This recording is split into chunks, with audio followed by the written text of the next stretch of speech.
accident. Are you okay? I don't know. Okay, did you call the police yet?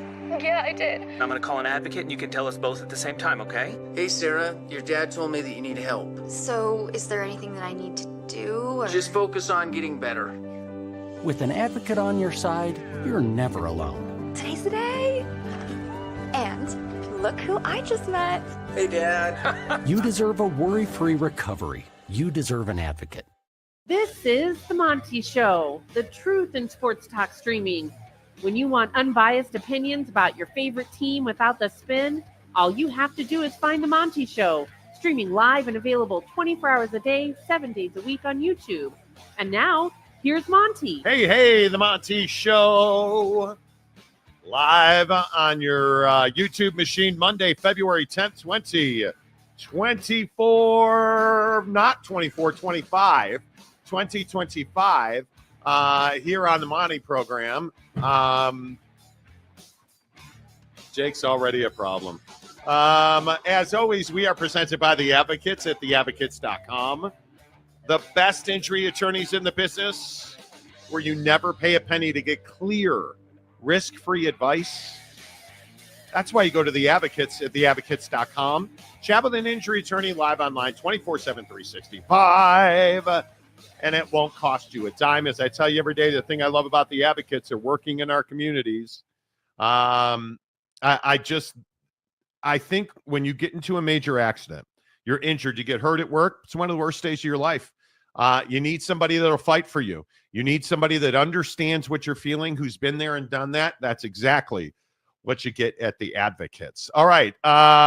Everything is great today. The Kansas City Chiefs are dead. It's over. Finally, I have happiness in my sports fandom. The unequivocal ass whooping that the Philadelphia Eagles put on Kermit the Frog last night was amazing. The fact that Trav is probably done. And know your role and shut your mouth. Yeah, that I don't have to listen to him yelling and screaming in his Hair for Men commercials. The fact that I don't have to listen to, Trav and Swelsey and Kelsey. The best part of the Super Bowl was not Kendrick Lamar calling Drake a pedophile. No. That was not the best part of the Super Bowl. The best part of the Super Bowl was that alien-looking thing, Taylor Swift getting booed loudly by fans at the Caesars Sports Superdome. I enjoyed every minute of it, Jake. Yeah, I mean, I have to say that, for once it was nice, to not see the refs get involved in the game. It was nice to see that, a team was able to play the Chiefs straight up and look at the result we get. And I'm just going to keep pushing this. This game yesterday, you get that early offensive pass interference call on A.J. Brown, and we were all like, oh, here we go. Right out of the gate, first deep shot, hey, taking that off the board.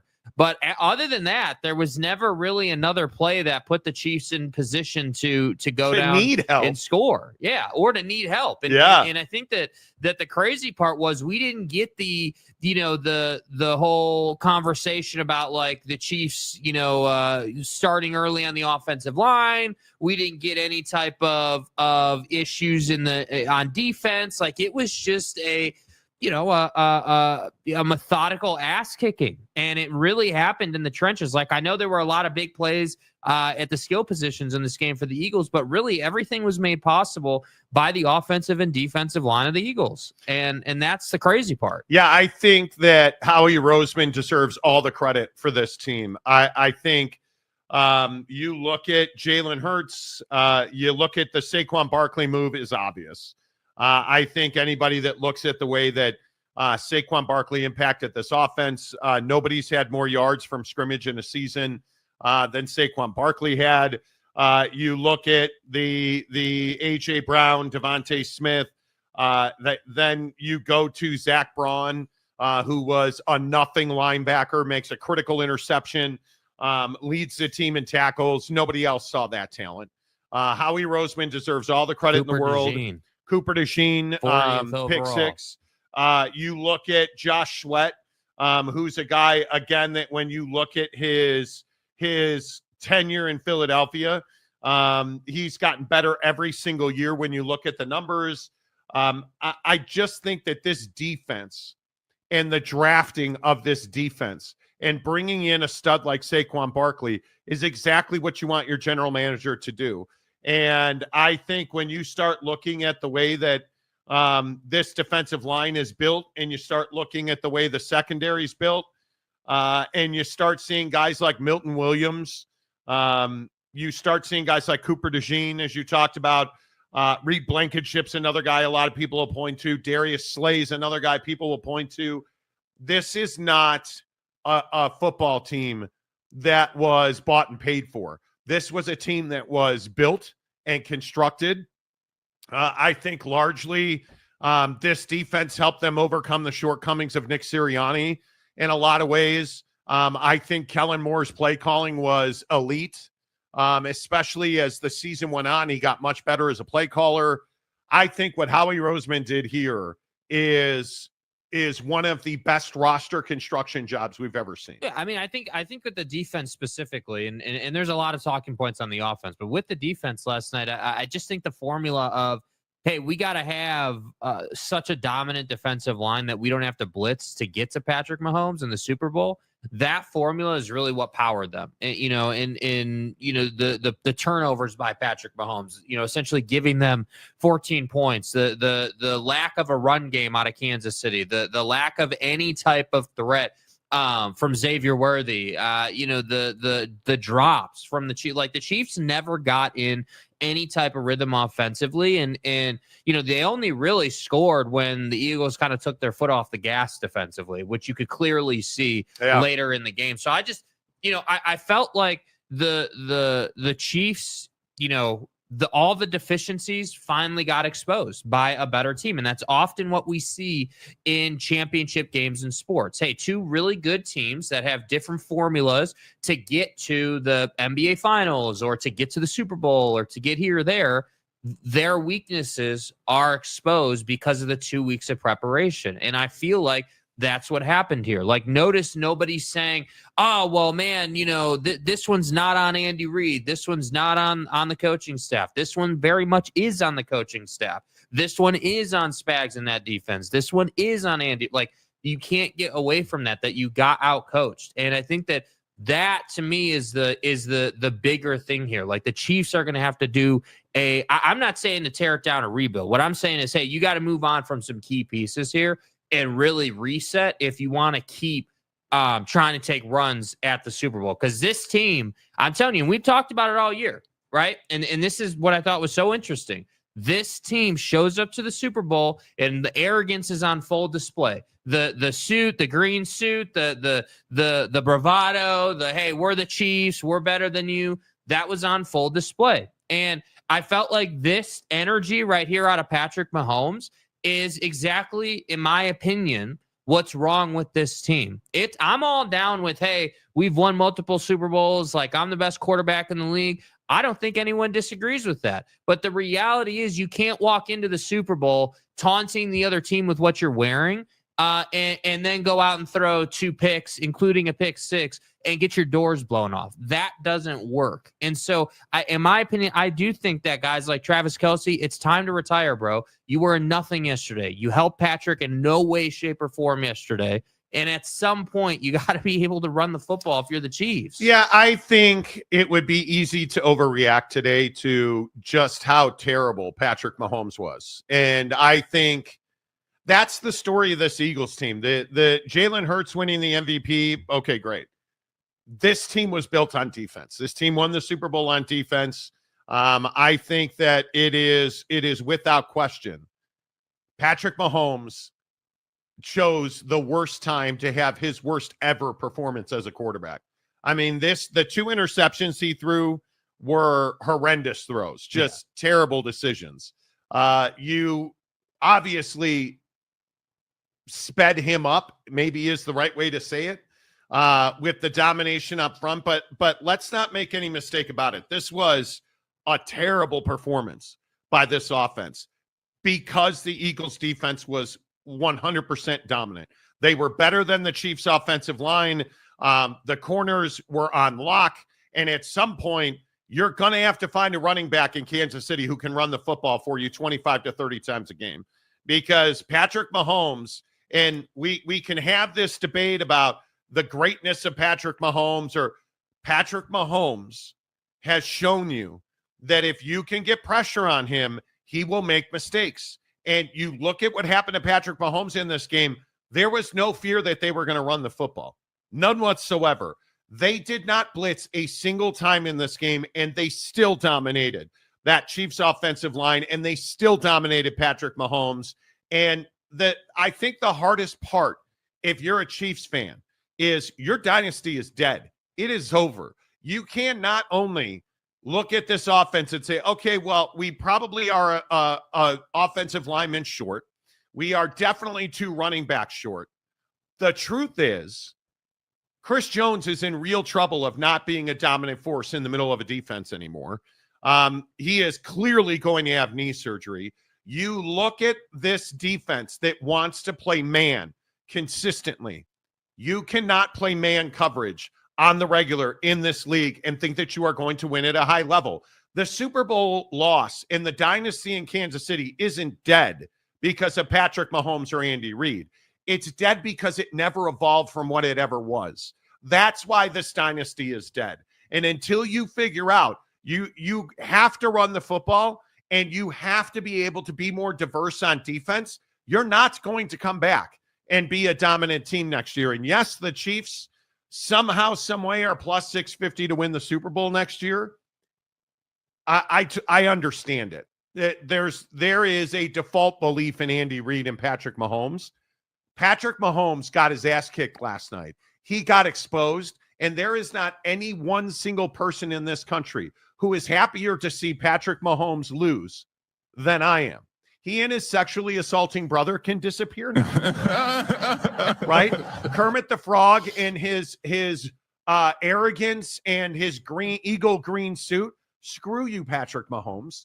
This is what's wrong with the cheats. This is why Kansas City is one of the most overrated barbecue towns in the entire country, because you do things like show up at the Super Bowl wearing the opponent's colors. And no, I do not think that this is some minor thing and I'm making too much of it. You were trying to be an asshole, and boy, weren't you? Yeah.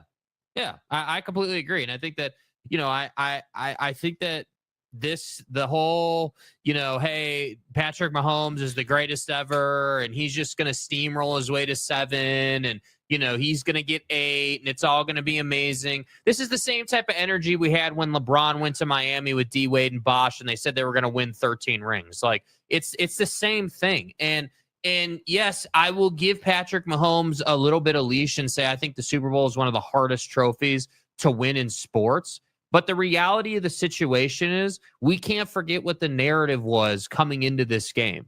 The narrative was, hey, we're going to do something that's never been done. The narrative was, hey, we have a-hole reporters asking you, do you love Taylor Swift more? Do you love 15-yard roughing the passer penalties more? And everyone was all up in their feelings. The pass interference call in the first quarter, the first throw of the game, essentially, tells you exactly what the refs were prepared to do to help the Chiefs win this game. And the Eagles defense wasn't having it. Yeah. And I'm here for it. Yeah. And I also think that ultimately the Chiefs, you're going to have to, I like what you said, they're going to have to evolve. Like this whole concept of, hey, Pat's just going to run around all game and make the best of it doesn't work. It's not sustainable. How did that no-look throw that you made over the middle of the field turn out? How did that? Oh, that's right. It was picked off. Oh, so cute. Oh, look at Patrick. He's throwing and he's not looking where he's throwing. Yeah, unfortunately, not looking means you didn't see the linebacker there, Kermit. Bummer for you, brah. And I thought it was nice to see. Now, I had hoped that Patrick Mahomes would get carted off. Anyway, the point is, I'm kidding. It was nice to see him get physically abused. The way that his brother physically abused a bartender, it was nice to see Kermit the Frog get physically abused by the Eagles defense. I was here for every snap of it. Yeah. I was so glad they did not call that hit to the head that they surely should have called. Yeah, there were multiple calls in this game I was surprised that did not draw a flag. I mean, it was one of those deals where we're watching this game and I'm like, yeah, the Chiefs are not getting the calls that they typically get, and they're just not in this game. What was it? I think 24-0 at the half or whatever it was. Like, you're just not competitive at that point. And I think that to me is the biggest storyline coming out of this game. Hey, that Chiefs felt so good. Yeah, the Chiefs aren't getting calls, and what do you know? They're down by 4 possessions at one point, I believe it was. Like that's where I say, like, all the nonsense from, Roger Goodell and, the officiating committee. Like, is it any coincidence that the officiating committee in the week leading up to Super Bowl said that, oh, it's ridiculous that people are slandering us for the way we officiate Chiefs games?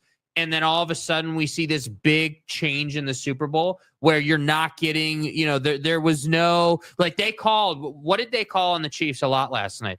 They called lining up in the neutral zone a lot last night on defense on the Chiefs. I thought they just, don't they classify that as you suck and you're washed and Trav, you should retire? Isn't that, I think that's sure what it's up that the alley. rule, but I believe that's what the rule, but you should. Right. It's rule 69 and everything. Stop coloring your hair, Trav. Right. Taylor's going to dump you now that you're sucking, you're over the hill and stuff. And which, what does this win say about Jaylen Hurts? Because I think, and admittedly, I've taken a beating on this show over my defense of Jaylen Hurts. Admittedly, Jaylen Hurts he's not Patrick Mahomes. He's not Caleb Williams, right? Like, he's not. What I have to deal with. He's not Jaden Daniels. He's not Caleb Williams. What is Jaylen Hurts? I think he's an elite quarterback in this league. Certainly. And I think that you look at moments. Obviously, this is going to be an iconic moment. He's going to hang this on his wall. Yeah. Right. But my question is, what is Jaylen Hurts as a quarterback? I think Jaylen Hurts is a guy who performed exceptionally well. The interception was a horrendous throw.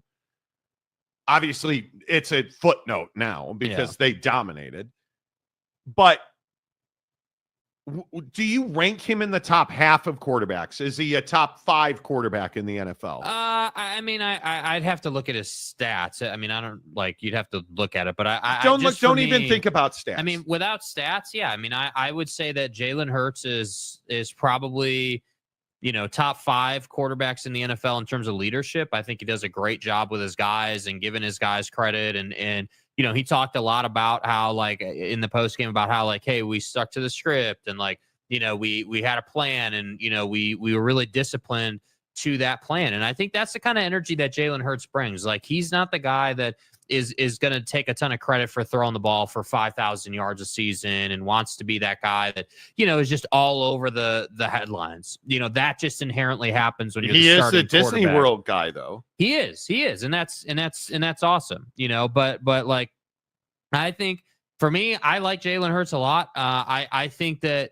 the personalities on that team, like last night early in the game when AJ Brown was frustrated on the sideline, because he wasn't getting the ball. I was like, yeah, I'd be frustrated too. You had multiple chances to put this team away early in the second quarter and just couldn't get it to him. But I don't think that that's necessarily a product of Jaylen Hurts. I think that that's a product of the culture Nick Sirianni has set up on the team, and Jaylen Hurts oftentimes finds himself trying to fix those situations a little bit. So for me, in terms of, like, if you said, hey, who are the top 5 quarterbacks in the league? Yeah, there's probably 5-6 guys who are better than Jaylen. But if you said to me, hey, like, who do you want to lead your locker room? I think he's very much on the short list of guys that I would want to do that. I think if we look at quarterbacks in the regular season, because we all do this thing where we only take stats. I think Jaylen Hurts was bottom half of starters in the NFL in statistics when it comes to passing, completion percentage. I look at that moment that I always talk about. And I say, I need a quarterback to stand in the pocket and deliver the football. Jaylen Hurts does that in the Super Bowl. And he's now not once, but twice massively outperformed Kermit the Frog. Mm-hmm. I'm sorry, Patrick Mahomes. I mixed his middle name in there too much. Right. But he's outperformed Patrick Mahomes not once but twice, and significantly. He was significantly better than Patrick Mahomes last night. Yeah, the 2 picks out of Mahomes, I'm just really mystifying, just really surprised by. And you know, we can all sit here and say he chose a bad time to play his worst game. The reality is he choked for his team. That you gave the game away. I mean, you can't go down, 24-0 at the half in the Super Bowl and think that you're going to come back with regularity. And I love how this was also funny to me. We're at the half and we're like, all right, well, is this going to be a great comeback or are they just going to get torched? And everybody and their mom on Twitter is like, oh, here we go. Here's the Brady comeback 2.0, right? Here's the 28-3 Falcons game comeback. And it's like, no, dude, this team didn't show any fight in the second half. Well, when he hit that deep shot to Worthy, I think people thought, but I don't know. I think Jaylen's elite. I think Jared Goff is one that's a lot of people will use. Jared Goff or Jaylen Hurts? You got to take Jaylen Hurts. You got to take Jaylen Hurts. He's been there more often. Joe Burrow?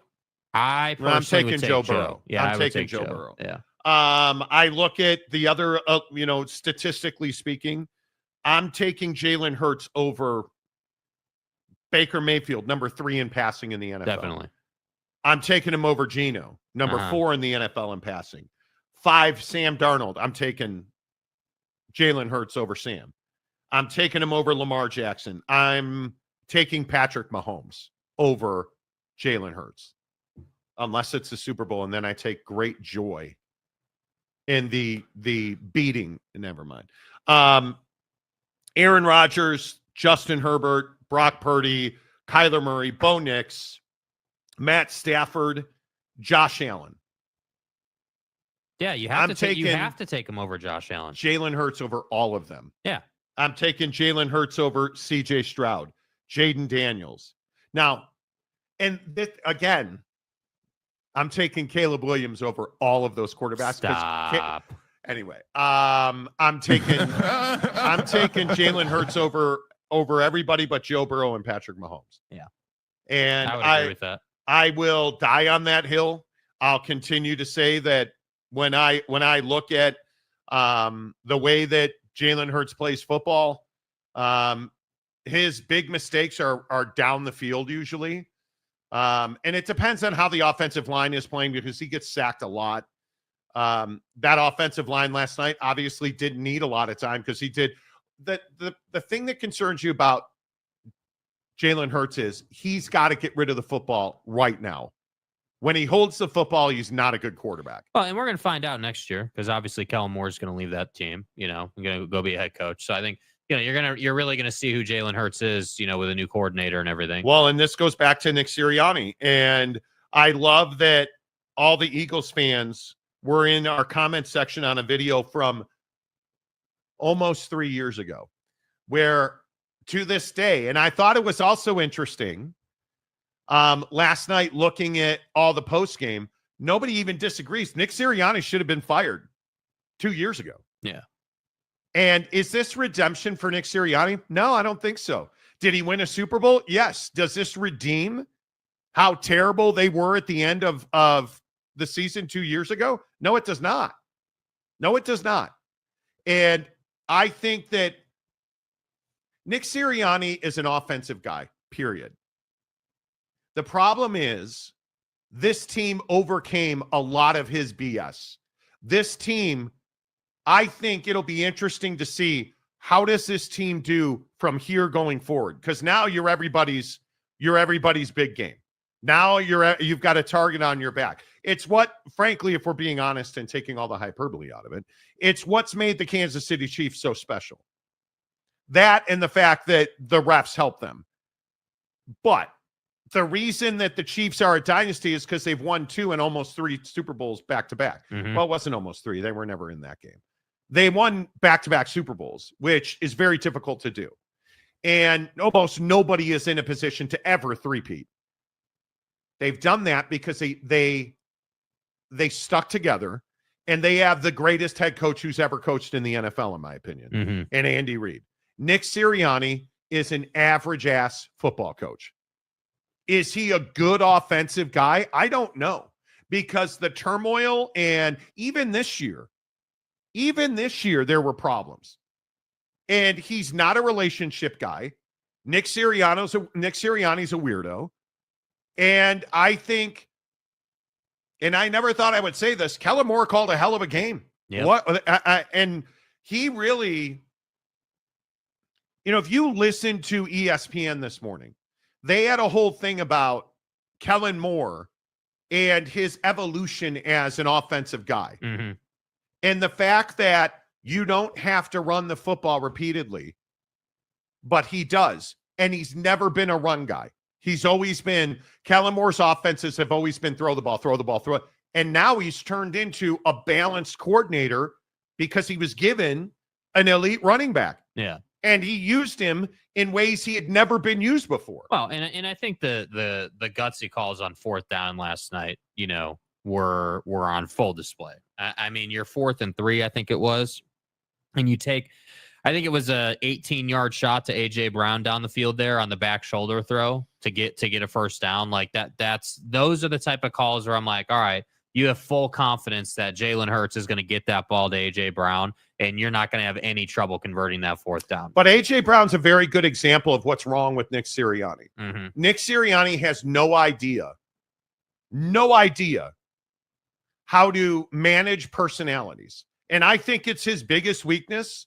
I think you look at their struggles with culture and character on that team this year. Yeah. You look at the strife, you look at the acting out, you look at the sideline antics, and a lot of it's AJ Brown, right? A lot of it was, and Nick Sirianni's never fixed that. He's never going to be a guy that's loved or beloved. He's never going to be that guy. The question is, can he, again, Kellen Moore's going to be the head coach of the Saints by all accounts. Now what are you going to do? Because Nick Sirianni was a disaster as a play caller. Horrendous, awful, terrible. Yeah. Kellen Moore was an elite play caller. Yeah, I mean, you're going to have to go and find somebody. I don't know. I mean, this is the trouble with winning a Super Bowl. Now you're way behind the candidate carousel to go and find someone. So you're going to have to dig up a guy who can really play calls or call plays. And I think that, ultimately the Eagles, I think the good news is the Eagles are a lot more likable than the Chiefs. I had no problem with them winning. I love the Saquon story. The Dotson situation last night was incredible. Using him instead of leaning on your number 1 and number 2 was a great adjustment in play calling, which I think Kellen Moore deserves a hell of a lot of credit for. And I just think that, last night was kind of a culmination for the Eagles where you didn't have Saquon break off any huge runs. You didn't have, massive. You really only had one shot down the field to Smith. That was it. I think that was the late third quarter bomb that they had hit there. It might have been fourth quarter, but it wasn't like you had all these huge plays. What you did really well, though, and we're sitting here talking about it last night watching the game, I loved the fact that when they got ahead by 3 scores, you could clearly see the mentality shift to, hey, we're not going to snap the football with more than 10 seconds left on the play clock. And then we're going to be really intentional about, continuing to push down the field. Like they had, I think it was 3 drives in a row where it was like 7 or 8 play drives, and then they kicked a field goal, which in that situation is fine. Typically, you wouldn't want to just leave it out on the field for a field goal. But in that situation, great. Chew up 7-8 minutes of game clock, go down and get 3 points and keep extending the lead. And that's all you had to do. So I just felt like they got it right when they needed to. And yeah, it's going to be hard for them, I feel like, to get back to the Super Bowl next year, because I do think that Joe Burrow and company will return next year and will be much better. And I do think that the league is going to come for them a little bit. And not having a great offensive coordinator is going to be a challenge. Yeah, I think when you look at it, you lose Kellen Moore. And this will be, is this, what do you do to replace Kellen Moore? I think is a huge question. Yeah. Because you can't have the Brian Johnson, Shane Steichen situation again. You can't, because I think you look at how Sirianni's inability to close last year, the 2023 season. And you wind up firing your coordinators, you wind up hiring Kellen Moore, who now again you're going to turn over an offensive coordinator. This is not ideal. My biggest question in their offseason is, what does their coaching staff look like as we head to 2025, 26? Yeah. As we head into next season, how do you keep a cohesive group together who's had nothing but turnover and tumult on their coaching staff? Because this, and Howie Roseman, I think, is the reason they won this Super Bowl. And I will continue to say there's not an Eagle fan who thinks that Shane Steichen should have kept his job. Now, are you happy he did? I don't even know if Eagles fans are happy he kept his job. I think you're just thrilled at this roster and the roster construction. Not to be redundant, the roster construction is what won you this Super Bowl. 100%. The offensive play calling is what won you this Super Bowl. And I'll be very interested to see if they're able to keep some semblance of flow, because that's what their offense last night just flowed nicely. Now, I don't love the way that Jaylen Hurts threw that interception or all the field goals they were kicking. But we were sitting there watching the game and we just kept saying, man, they're burning clock. Yeah. They're burning clock. Kellen Moore's commitment to the run game, I think it is very easy to go away from the run when you have that group of wide receivers and you have that quarterback who is so capable at times of putting the ball in time and space, and he's still stuck with the run, even with Saquon struggling. And Barkley averaged 2.3 yards a carry last night. Saquon Barkley. Yeah. And I think, the game plan for the Chiefs was to stop Saquon, and I think they did that. But I don't think that's any fault to Saquon. So. But I think the dynamic is like, hey, we're so committed to stopping Saquon in that run and making sure he doesn't break one off that going over the top on the Chiefs was a little bit easier last night. You had a situation where you had really 3 plays where they got over the top on you. You had the Dotson one early in the game. You then had the A.J. Brown one, and then you had the Devontae Smith one. And I just felt like once those happened, and once you showed the ability to go over the top, it was always going to be really tough to stop you. And I think that's what great offenses do. They find a way to bring the defense closer to the line of scrimmage. And then once you do that as a defense, now we have room to operate, and play with the safeties a little bit. And that's what you saw. Yeah, I'll be interested to see how the Eagles matriculate down the offseason. I thought it was very interesting the way they won this game. I cannot believe the way that Chiefs offensive line just got dominated. I mean, no blitzing. They sent 4 dudes and dominated. That's the risk that you took drafting Jalen Carter. The risk that you took just in a lot of guys on that defense. Yeah, the incredible thing is, and we were talking about this before the show, like Jalen Carter not having a sack or I think a tackle last night. Not a sack or a tackle. But the impact that he had on that game was insane because, again, you were getting a lot of pressure off the edge on the left side. But then, the problem for Mahomes was that Jalen Carter was getting home on the interior. And that didn't really give him anywhere to go. I mean, there were multiple times last night where Jaylen Hurts ran for probably 15 yards in the second half. Yeah. When the pocket collapsed and there was nobody. Well, to throw the design quarterback runs were masterful. Yeah. That's why I'm telling you, we can sit here and we can wax poetic about redemption for Nick Sirianni. I agree. This is not this. Nick Sirianni's the head coach of the Philadelphia Eagles. Howie Roseman won this Super Bowl. Yeah. Kellen Moore, the play calling, and Nick Sirianni talked about it all week long in the lead up to the game. He has no input on play calling.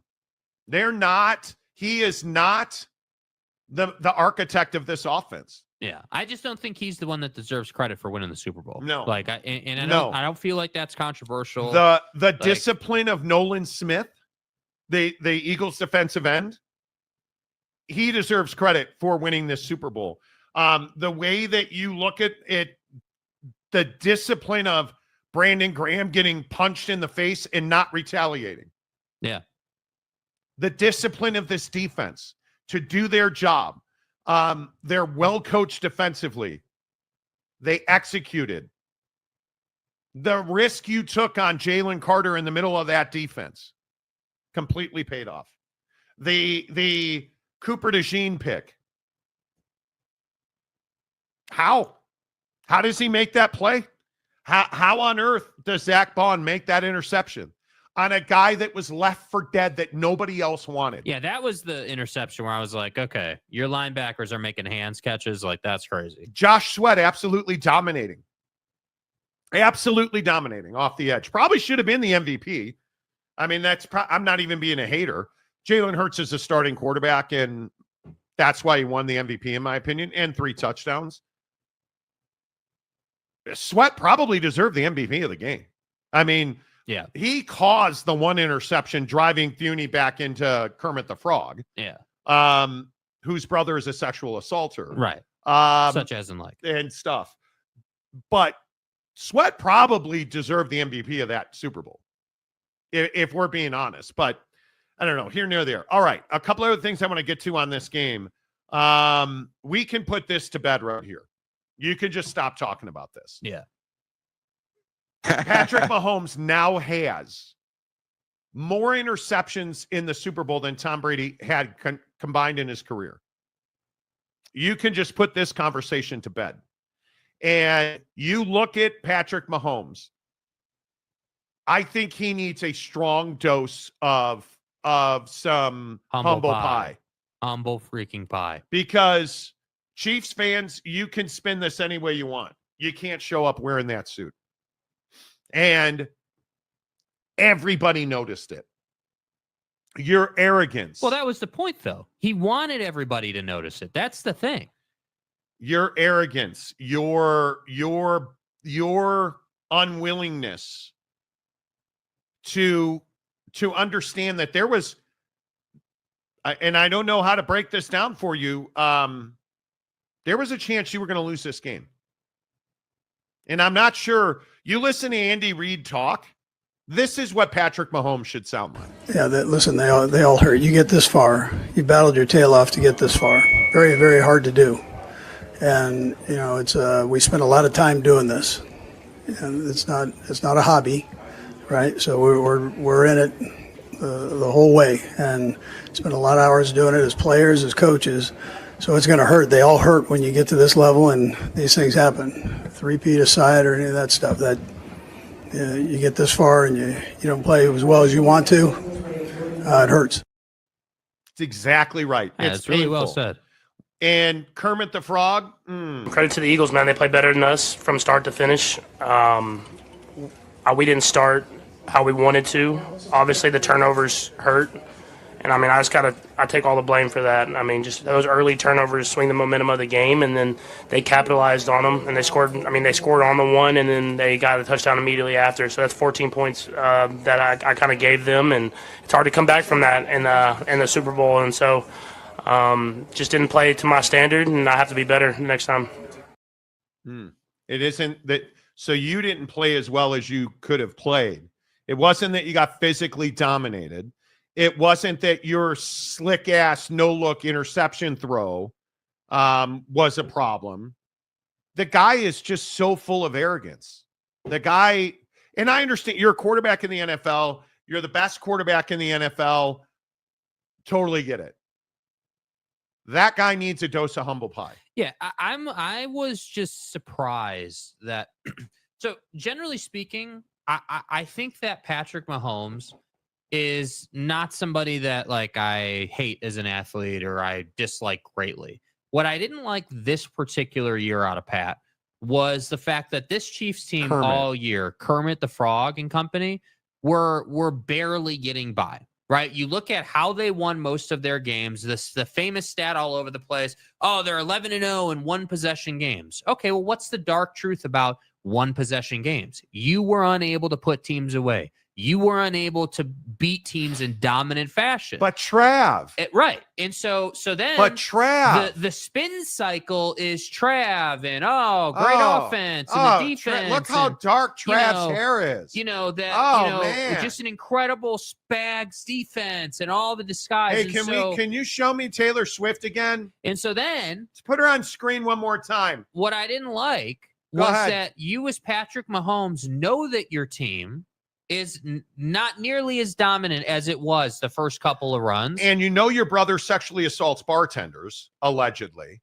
Such as and like. And so then you still roll up in that suit. You still think it's okay to show up the opposition and to act that way. And I don't know, man. I just didn't like that anytime you're as the favorite making it about the other team, that's not the right way to go about it. No, and then you have the other quarterback not talking about himself, but talking about his defense. And I think we had a focus group out there. Offense was able to score points, to take advantage of opportunities, just enough to put points on the board, and then defense played their ass off. They played how they played all year. And I truly believe offense wins game, but defense wins championships. And how that defense has been able to play, it's a great testament to them. It's been a long journey. It's been a journey of ups and downs and highs and lows. And I've always stayed true to it in the end. And having this vision of just being the best that I can be, and that evolving over time into this desire and this flame inside to win. And you don't do great things without the guys around you. Oh, man, I could have done better, and just wasn't my best performance. But, me and my brother, who, I don't know if you saw, he sexually assaulted a bartender, we picked out this green suit. Fly, Eagle, fly, bitches. I'm just telling you. I'd rather have the humility of Jaylen Hurts than the bravado of Patrick Mahomes. I would agree with that. And I think that, again, let's see how Patrick Mahomes is a dude reacts Mahomes, to this. Please. If Patrick Mahomes comes out and is much more humble, is much more professional about it, I think that would be a really good look for him and that team. But the no-look passes. Yeah, that's Trav. all. Look, the all hook the and cute ladder stuff, to Trav. all the cute stuff. That's what I said. I'm not joking. Dude needs to retire. Dude, it's over. Trav. Yeah, well, you're it's talking over. about Trav. Yeah, well, I get it. How dare Trav you? was a nothing last night. 3 receptions, meaningless receptions. Wow. No yak yards. But the hook and ladder. Yeah, whatever, the dude. Laterals. Whatever, dude. And Swelsey. Yeah. Trav. Yeah, I'm over it. I'm over it. The Chiefs need to reset, and I'm tired of hearing about. Like, I'm just done with it. If you're a Chiefs fan, I don't want to hear about your greatness anymore. It feels so good that the Chiefs lost this game. Yeah, it's cleansing. Yes, it's a high colonic. Yeah, it feels like you can just flush it all out now. Like a Trav. Hydroxychloroquine. Oh, Trav. Shut up. Yeah, now we can go do your stupid podcast with your brother. Yeah, now we can move along to pitchers and catchers reporting in 10 days and feel good about it. And that's Shota. Shota. Yeah. The great gambler and company, Trav. It's Trav. He's not retiring, unfortunately. But hey, at some point. All right, let's get to your thoughts here on the Monty Show. Now, we should also probably skip over Prize Picks today. I mean, nobody wants to hear about us in Prize Picks. And... Hey, I'm just curious, how did the under on Saquon Barkley that I told you how did that work out for you? Let's look. Let's not look. I won 1 of 3. It's not good. It's not good. On Prize Picks last night, I did win Xavier Worthy over 56.5, Juju over 15.5. Saquon Barkley absolutely kicked me right in the butthole with the point of his toe by not scoring a touchdown last night. It absolutely crippled me because I nailed Jaylen Hurts. Absolutely. I told you Jaylen Hurts is a pimp in every sense of the word. I told you to take that. What did I would also, and damn it, I would like my flowers. I would like my flowers on Kermit D. Frog. Yeah, the D. What was his number? 268 and a half passing yards. I told you less, 257. Is it possible that they could ride the D? No. What did I tell you about Saquonator? Under 113 yards rushing. The Kansas City Chiefs, who have the most overrated barbecue in the entire country, it actually sucks. And Patrick Mahomes' brother, you might have heard this. Anyway, the point is, the Chiefs don't give up 100-yard rushing to any one player. They do not. How'd you do last night? Good. 2 for 4. Yeah, pretty solid. Jackwagon. Pretty solid. 1 for 3 last night. Took home $65. Yeah. Because Saquon Barkley didn't score a touchdown. We will at some point. You know, it was funny early in the game on that bomb down the field to Dotson. When we initially thought it was a touchdown, but then it clearly showed he was down at the 1. We were both like, yes, turn around, hand it off, power run game into the end zone. And what do? They go right to the tush push, of course. Of course. And I hope they outrule it outrule it. Anyway, the point is, I don't know if you heard about Patrick Mahomes' brother. Because it's illegal. It's Trav, dude. Yeah. Anyway, whatever. the point is, Prize Picks. Download the app. Now we move into full NBA. Anthony Davis. Dude. Stay hard. Not Anthony Davis. Luka. My point.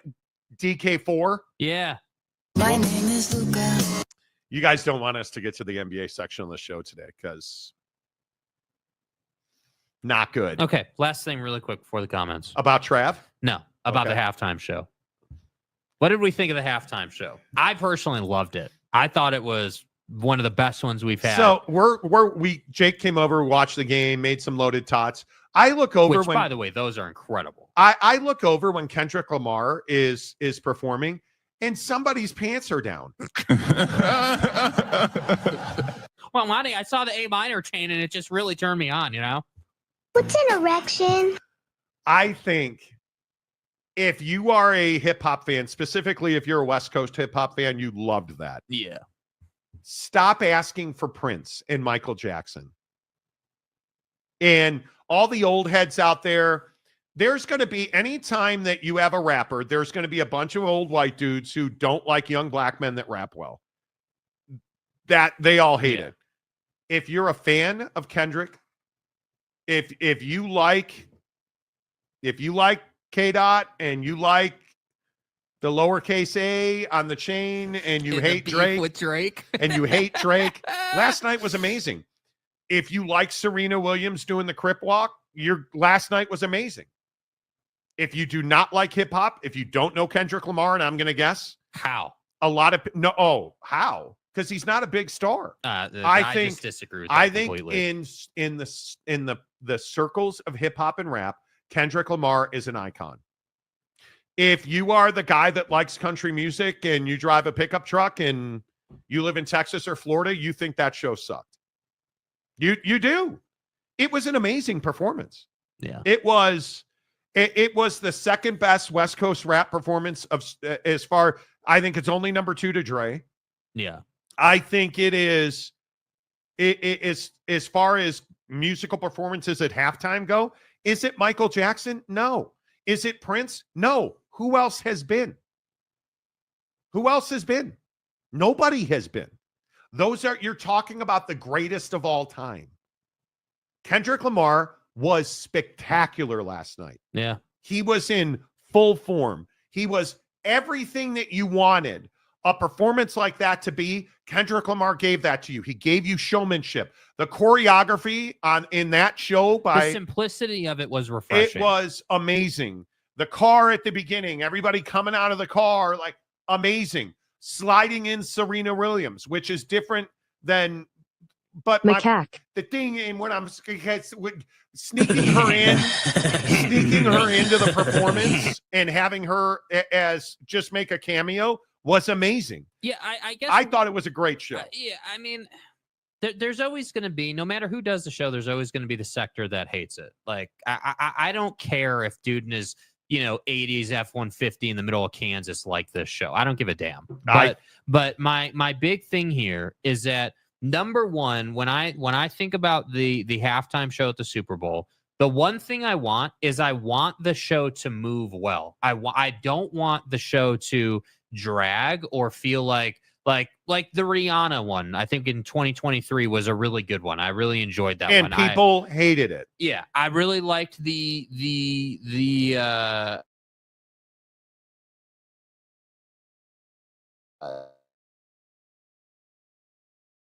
most, just on point selections that the NFL has made to do a halftime show.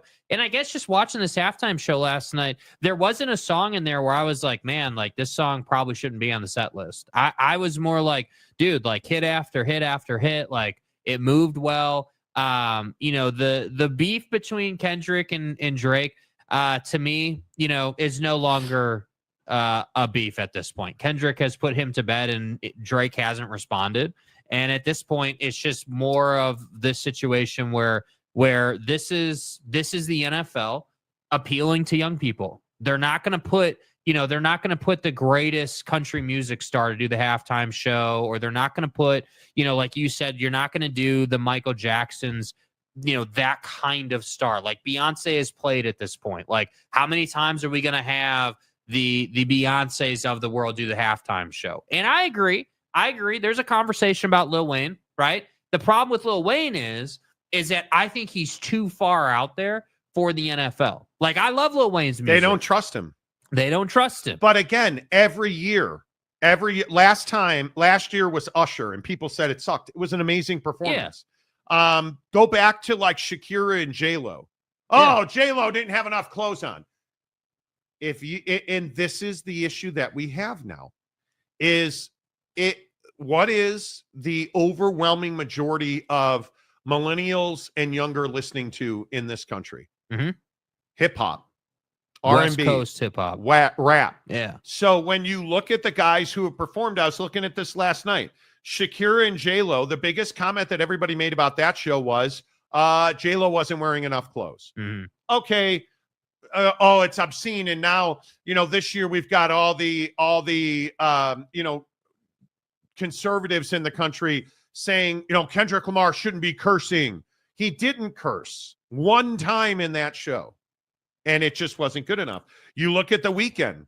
The Weeknd of the recent halftime shows, The Weeknd was probably the one that was the most well received. Mm-hmm. He made an obscene amount of money on that show. Yeah, and I do think that and I think this matters. Like when you do a halftime show, the GIFs and the TikToks and all the social impact it has, The Weeknd did a great job with that. I mean, we have loads of that. But then you look at Dre and Snoop, fantastic. Yes. Fantastic. And people didn't like it because they're, in my opinion, they're rappers, they're black, and they're multi-millionaires, almost billionaires. Mm-hmm. That doesn't play well in our current climate. I truly think that when you look at Rihanna, when you look at Usher, you look like Kendrick Lamar's performance was spectacular. Yeah. But if you don't know Kendrick Lamar, and I truly think, I don't know that there's a country music fan who knows who Kendrick Lamar is. I do not. And I don't know what else. Quick search. How many streams or like some kind of stat to put? We won't know that until today. No, but like just like where does Kendrick rank like nationally? Like because right now, obviously he just won the Grammys, and he's got. I think he's got two on the top 200 in the top 5 right now. Like he's massive. Let's look at the stream numbers. Yeah. Right. Just to kind of put it in perspective, like, because my personal opinion is, without knowing the numbers, my opinion is that if you don't know who Kendrick Lamar, if you don't know the name Kendrick Lamar, it's because you're just not paying attention. Kendrick Lamar, what everybody's talking about last Wednesday is he surpassed 1 billion streams on Spotify already. Mm-hmm. He's a massive star. Yeah. But I don't think he's a massive star in rap and hip hop circles. I don't think your garden variety folks. So daily, On average, he's doing about 47 million streams a day on his music. A lot. Yeah. Who's number one? I don't. It's not a. There's not. It's just his numbers. I can try to find a. I think when you look at the way that our country is currently oriented, and you look at Kendrick Lamar's profile, I don't think anybody. The funny thing is, I don't think anybody knows what the A around his neck is about. I don't think anybody knows his beef with Drake. Okay, so here's this is Spotify only. Okay, Spotify, which is the number one source of music streams in this country. Yeah. So Bruno Mars, and this is monthly, 151 million streams a month currently. The Weeknd, 123. Lady Gaga, 120. Billie Eilish, 105. Bad Bunny, 95. Coldplay, 92. What is the date on this? This is going to be. Let's see if they have a date on this. I don't know. It's one of the top searches on Google for Spotify streams. So yeah, I don't know that that's current, my guy. Okay. Anyway, the point is, it is,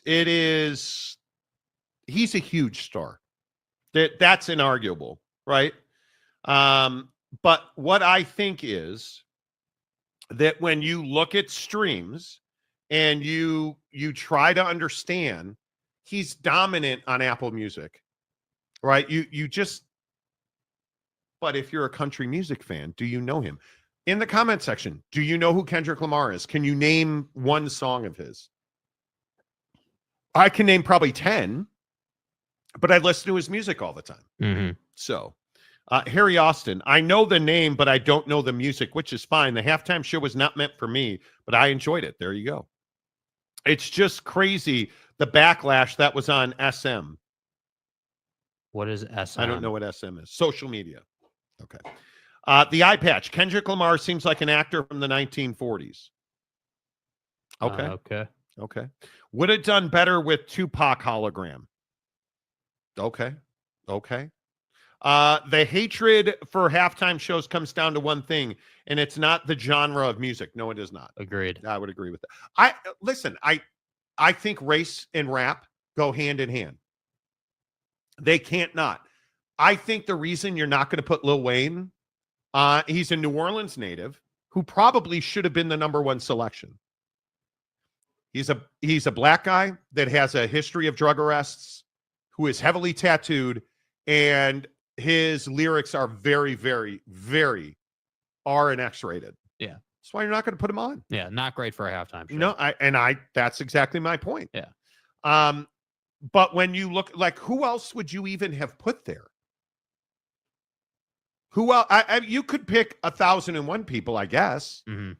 But I don't know that we as a society would ever agree on one person being amazing. I just don't think that that's where we are currently. So, it is what it is. Let's see. The eye patch. I do not and cannot. I don't know what that means. Oh, on Kendrick Lamar. Okay. Which is cool. Good morning, Shouty. Good morning to you. Anthony Street Clothes Davis. We'll get to it. Yeah. Trust me. We will get to that. Steely, good morning to you. Bart Starr, Joe Namath, Ken Stabler, Jaylen Hurts, Alabama quarterbacks who've won Super Bowl MVPs. And don't forget that Ken Stabler's the greatest quarterback anybody's ever heard of. Yeah. I can't remember who said that, but Harry Austin, I think. He didn't say that exactly. Tanner Plummer, of course, Tanner is here today. You guys expected Saquon to get the ball after the doxing catch? No, we didn't. We actually said that they're going to throw the ball because it's man coverage. Did you guys even watch the Eagles game? Why are you being a red ass, dude? Have a good day. I didn't watch the Super Bowl. Really? Okay. I thought he was advertising Amazon with his necklace. What I thought That's too. what Jake thought. That's what I thought because he too. has a partnership with Amazon. Yeah. Kendrick Lamar does. Eric Wasikowski, new metal needs a halftime show. Okay. But what is the halftime show supposed to be about? The halftime show is supposed to keep you from tuning out. Mm-hmm. That's why you usually will see interviews with presidents or during a Super Bowl broadcast, like in the pregame show, because they want you to have a reason to listen. I thought it was interesting, Lady Gaga, who looked horrific, but her performance in the pregame show, why did they do that? Because she's Lady Gaga and you wanted people to watch. Yeah. That's why Kendrick Lamar is, and I think most people probably know this, they don't pay money to the halftime performer, usually. So Kendrick Lamar didn't get a paycheck. What the NFL offers you is production cost to a certain barrier. I can't remember the number I was reading about last night. I think you had said it was like 7 million or something like that. The Weeknd and Snoop and Dre all paid well for their own production costs because they wanted to do bigger productions. But what's the result of that? Significantly more music streams, which is how they get paid. The Weeknd, I was reading last night, The Weeknd, I mean, exploded. Like, I mean, the guy made so much money on his halftime performance. That's why people do it. That's why Kendrick does it, because he's got a new record out and he's got new songs out. And this whole, you don't even know this, but Drake and Kendrick Lamar have a battle. Drake is actually suing Kendrick Lamar for libel or slander, whatever it is, because Kendrick has called him a pedophile, which is what the A is about, which pissed a lot of people off. Yeah. So there's a lot surrounding that. You know, the LA halftime Super Bowl show is still the best, yet you can't tell us who it was. Okay. The Serena wasn't random. She's from Compton and dated Drake. Okay. Random meaning that you put her on for a cameo. It was a random, that's the but see, you're proving my point. Nobody knows that. Nobody knows that. Who knows that I think everybody knows she's from Compton, but who knows that she dated Drake? Yeah, I don't think many people know that. And I don't think anybody cares. I really don't think anybody cares. It's Prince, Monty. Even Mother Nature and her Purple Rain agreed. I think Prince was one of the better halftime shows, for sure. Absolutely. I wasn't really paying attention to the halftime show. I was focused on what the Eagles needed to do to get the... Okay. I'm sure you were. My son hates the cheats and loves Kendrick Lamar. I had more fun watching him enjoy the game than anything else. Well, there you go. ACC Commissioner Gumby. Guys. All the skinny jean rappers are lame. Also, dude. Carrie Underwood literally wrote the old intro song for the NFL used for decades. You guys are clowns. She didn't write the intro song for the NFL. Isn't she on Sunday Night Football? It's not the intro song for the NFL. But, okay. Good morning, y'all. Halftime show was good. I thought it was good, too. CM, Lil Wayne not performing has little to do with Lil Wayne's marketability and more to do with Jay-Z. Okay. No, I don't think it does. The LA Super Bowl halftime was a callback to most of great rappers of the past, and it was universally loved. People love throwbacks. The NFL probably needs to do more throwbacks. But why would you not put one of the biggest stars in the world on? Which is what they did with Kendrick. And I thought he executed perfectly. Yeah. Or System of a Down for halftime. Nobody would watch. Nobody would watch. Nobody would watch. You guys really need to move out of Utah. Yeah, we have no culture whatsoever. None whatsoever. Like, what does that mean? How is it that I can always count on the comments section to say stuff like this? Like, because we don't agree with him. Like, my God, what does where we live have to do with enjoying a halftime show? Like, dude, we spent a decade in California. We've lived in, I grew up in Chicago. Like, you have no idea what the hell you're talking about, dude. That's wild. The 2022 halftime show will probably never be topped for me with Dre, Snoop, Eminem, Mary J. Blige, Kendrick. Yeah. So the question is this halftime show in your top 5? Well, I mean, I am 52 years old. So when I look at halftime shows, I go back a little further than most people do. I think Justin Timberlake was spectacular. Yeah. I think when I look at Bruno Mars, that's probably the one that I remember the most. That was spectacular. He's universally liked. Like Bruno Mars is a great selection for a halftime show. Yeah, I would agree. Yeah, the Black Eyed Peas 15 years ago. But what I remember about like Madonna, she had 3,000 people come out and do cameo performances with her. Right? Like that's what I think we need. I think the problem last night was like Mustard coming out. Nobody knows who that is. Yeah. Only a young person would have any idea who Mustard is. Last night, the problem, I think, was there wasn't wide appeal.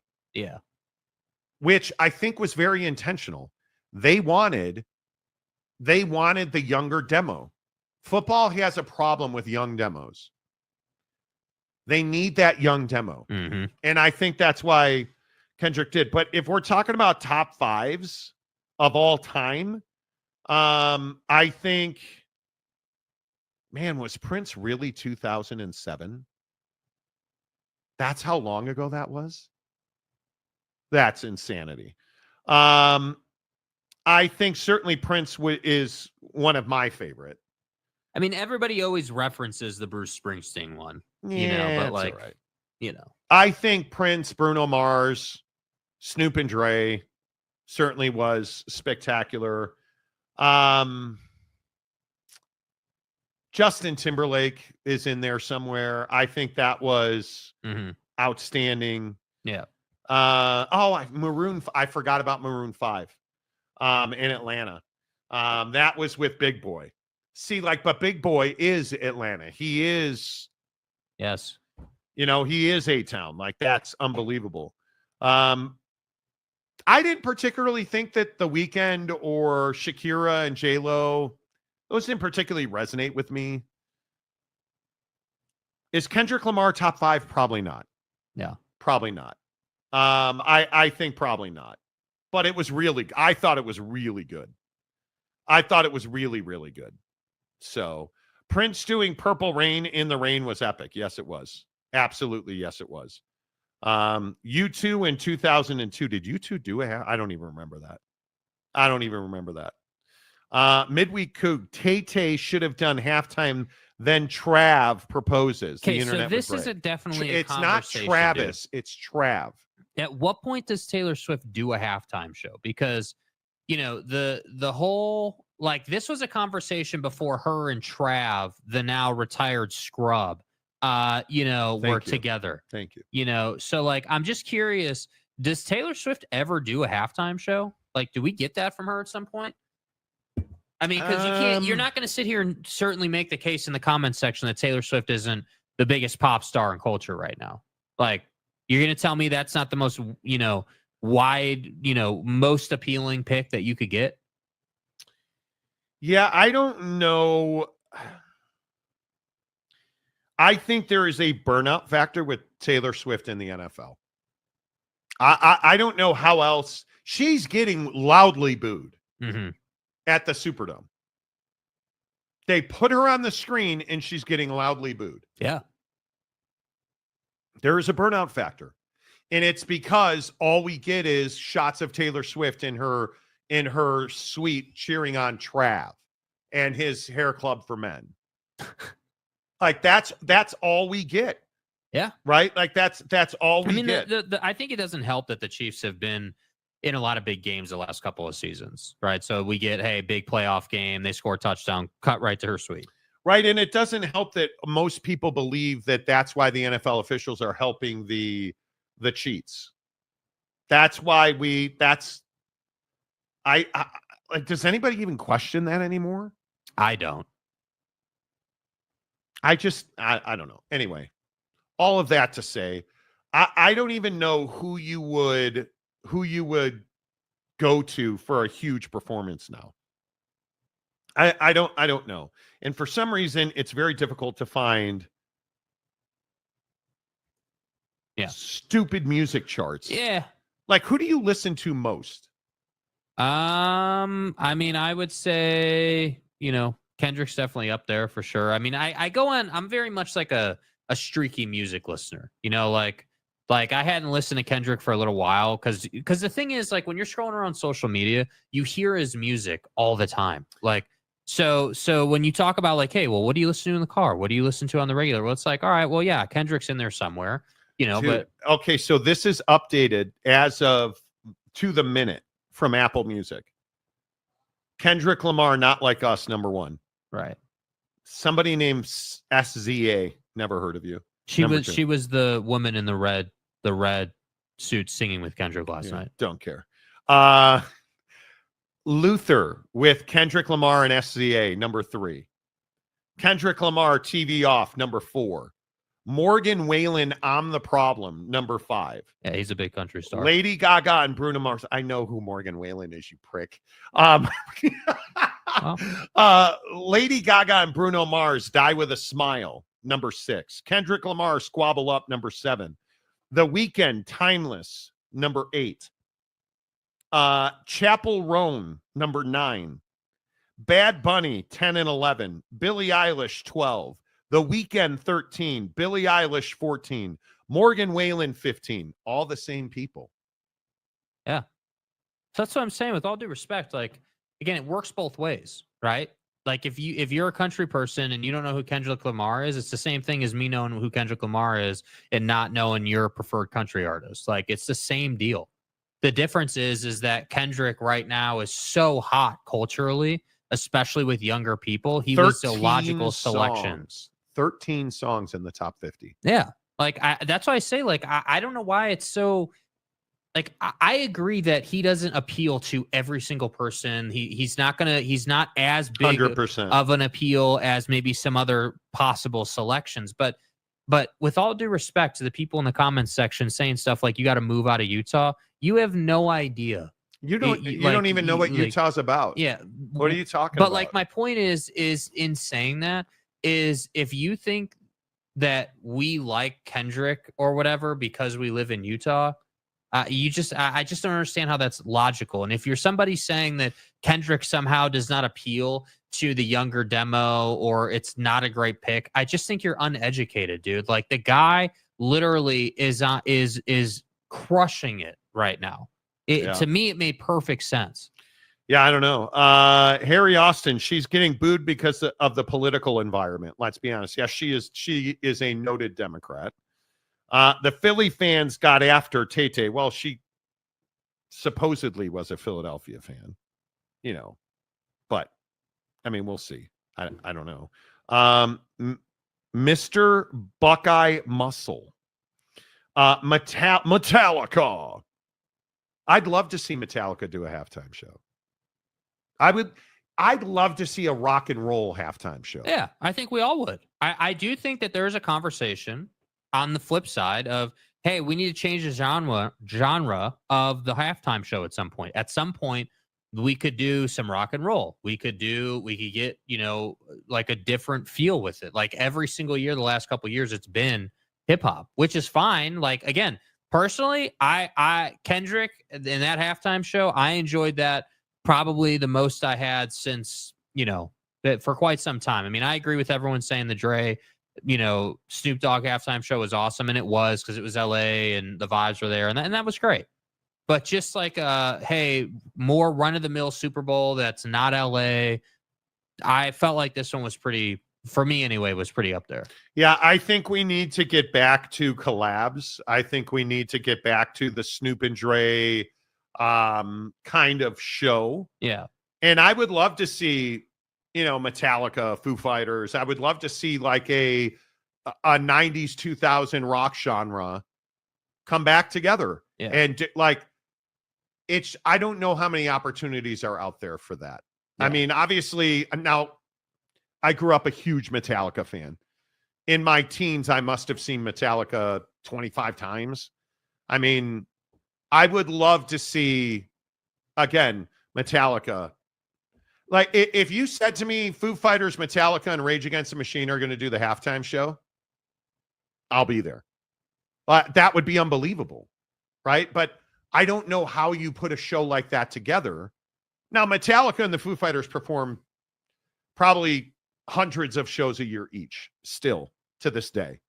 I just saw Foo Fighters at Fenway Park over the summer. Like, I just don't know who's big enough to pull that kind of number. Yeah. I think that's the biggest question. Metallica certainly is there. Them and Lady Gaga already did a collab in the past. That could be a great halftime show. Yeah, maybe. Yeah, potentially. Yeah. Maybe, yeah. The music industry is fragmented. It's either country or hip hop. As a rock fan, it's been tough to get excited. I don't even disagree with I definitely think that the golden age of rock has passed. I mean, you're the best rock and roll music is in the 2000s, and honestly, that was the tail end of the greatness. I mean, the core like great time in rock and roll, I feel like, was the 90s. I would agree with that. And everybody's going to sit around and listen to Kendrick Lamar today. Now, the problem for the NFL is again, with all due respect, the Metallica audience is older. It is. So the question for the NFL is, hey, what are you trying to do at the halftime show? If you're trying to get to the younger audience, maybe Metallica is not great. But if you're trying to appeal to the masses, Metallica is probably a better selection. I think Kendrick Lamar killed it. Yeah. It was a really good performance. Wasikowski, live from Florida. System and Korn just sold out MetLife. I think plenty of people would watch a halftime show. The problem is that crowd is not 50,000 people or 100,000 people or 500,000 people. You're talking about 1 billion viewers that you're trying to keep on the TV at halftime. Nobody, there's people in this chat who can't name a Korn song, who can't name a System song. Let that sink in. Like, that genre of music does not have mass appeal. Well, let's just put Insane Clown Posse up there then.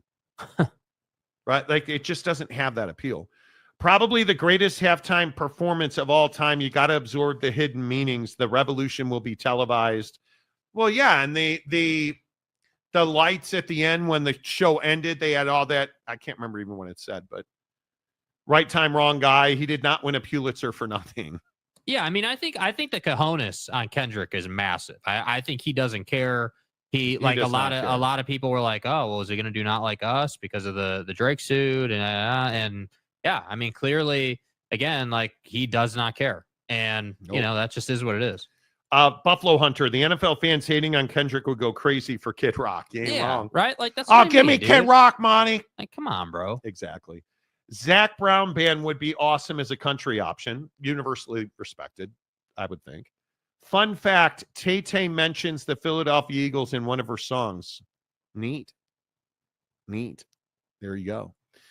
More like don't even know where Utah is. I would agree with that.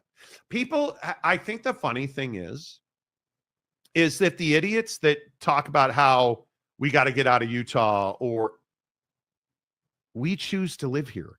I can live anywhere I want. Quite literally, I can live anywhere I want. And I choose Utah. And do I love the church? I don't.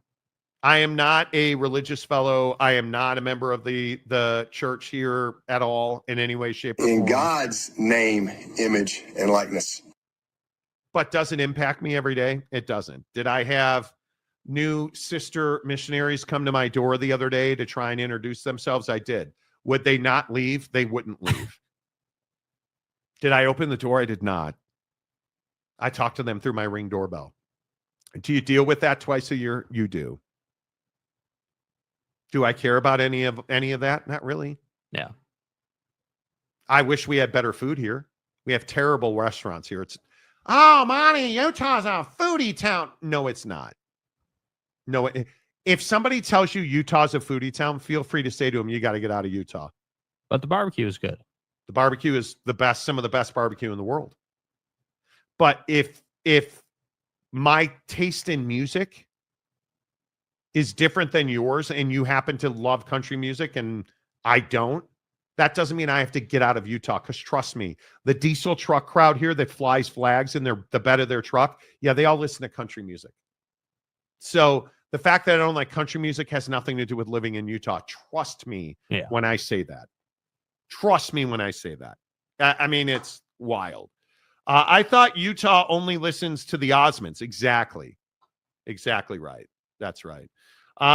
They put the 1987 Buick GNX in there for you, Monty. Beautiful car. Gorgeous. I loved it.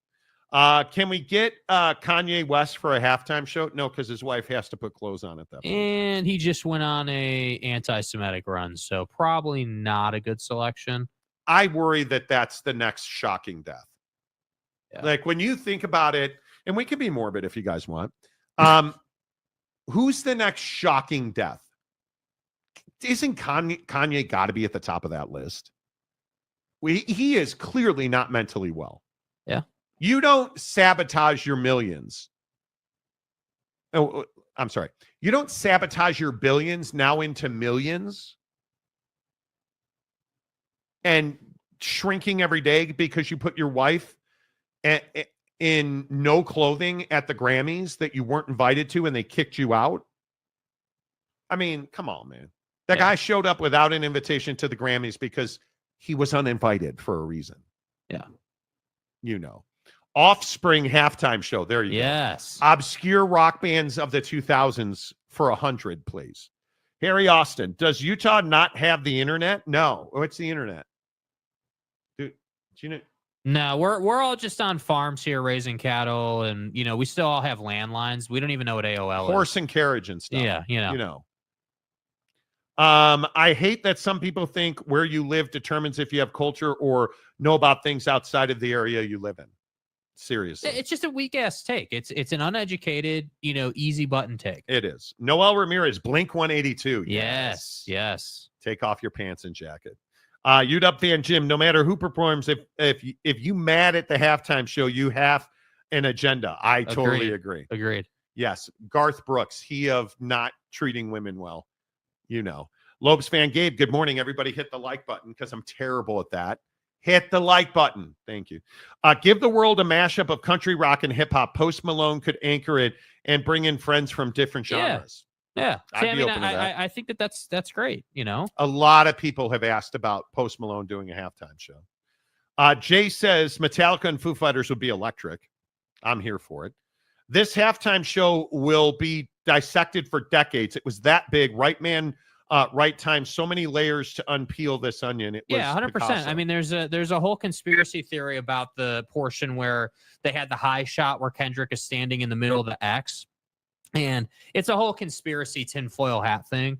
But there's this huge conspiracy about this rapper who died last year. I think it was Triple X. I don't remember his whole name or whatever, but that Drake was involved in that. And so I don't disagree that. And again, this is my point. This was a young man's halftime show. This wasn't meant for 55 plus, again, and it's not to slight anybody, but this halftime show, I agree, was meant to be on TikTok, to be on Instagram, to be absolutely viral for the next probably 14 to 17 days.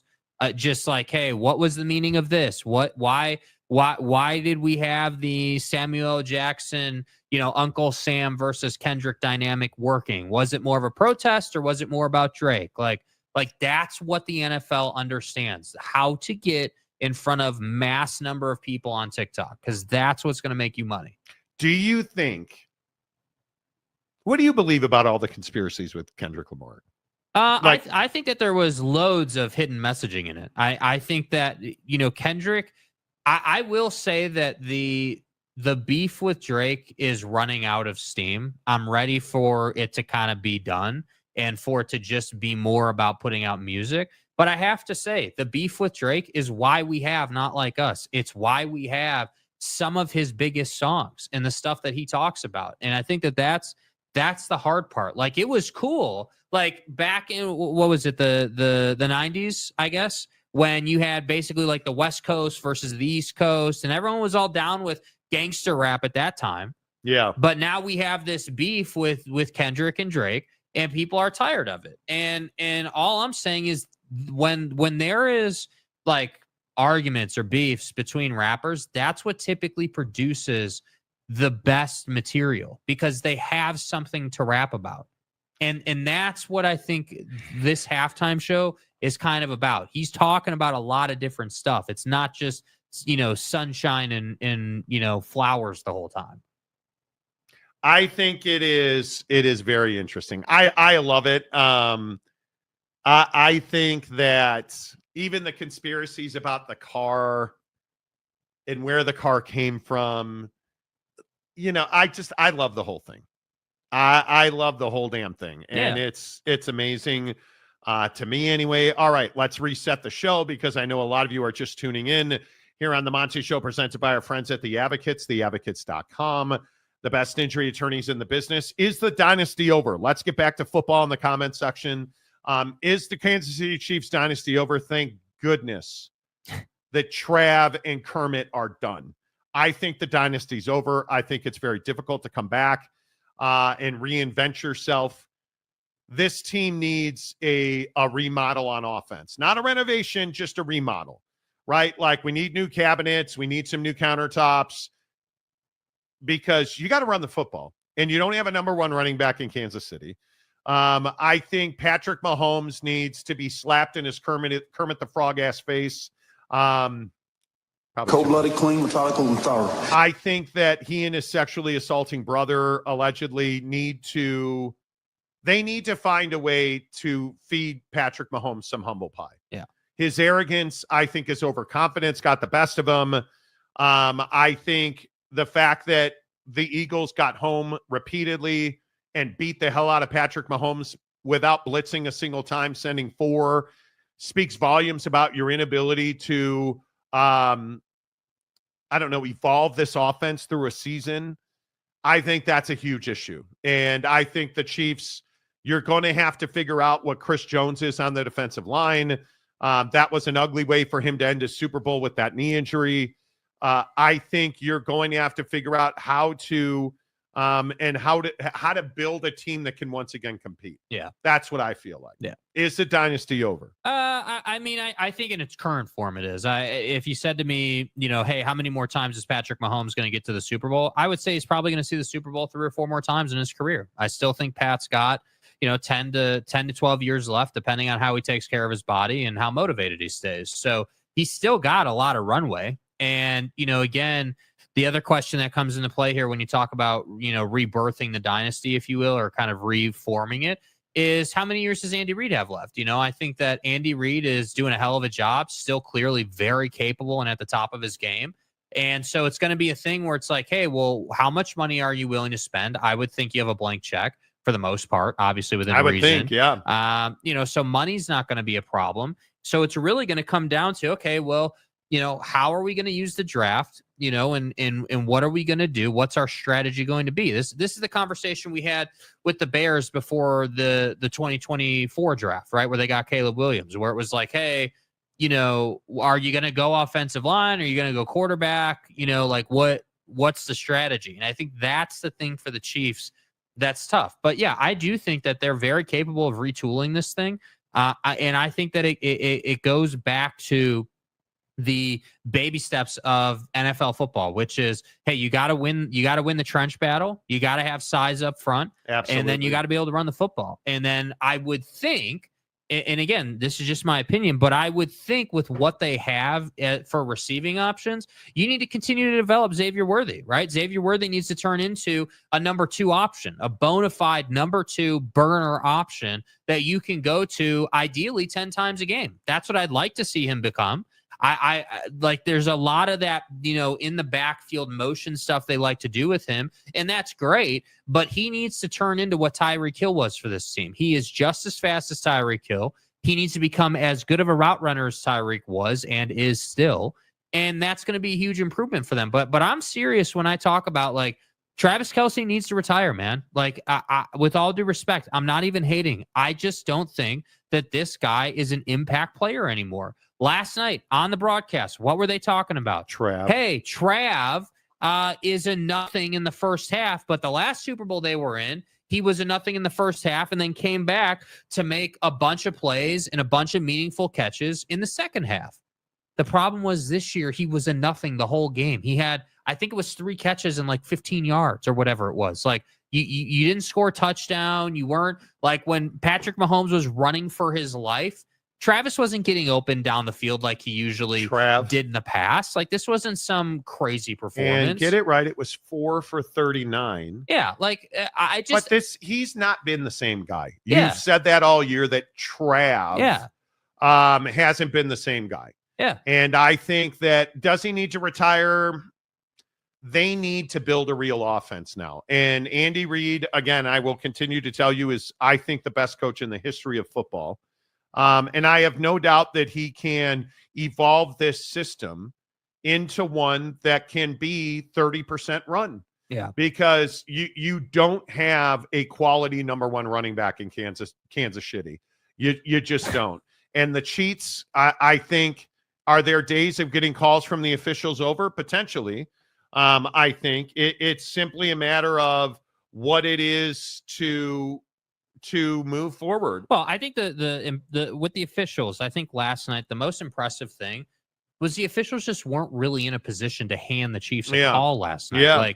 Like I'm telling you, the domination up front allowed the Eagles to just simply control this game. And that's where, like, we're sitting there watching the game and I'm like, dude, like, what the hell is going on the left side of the offensive line?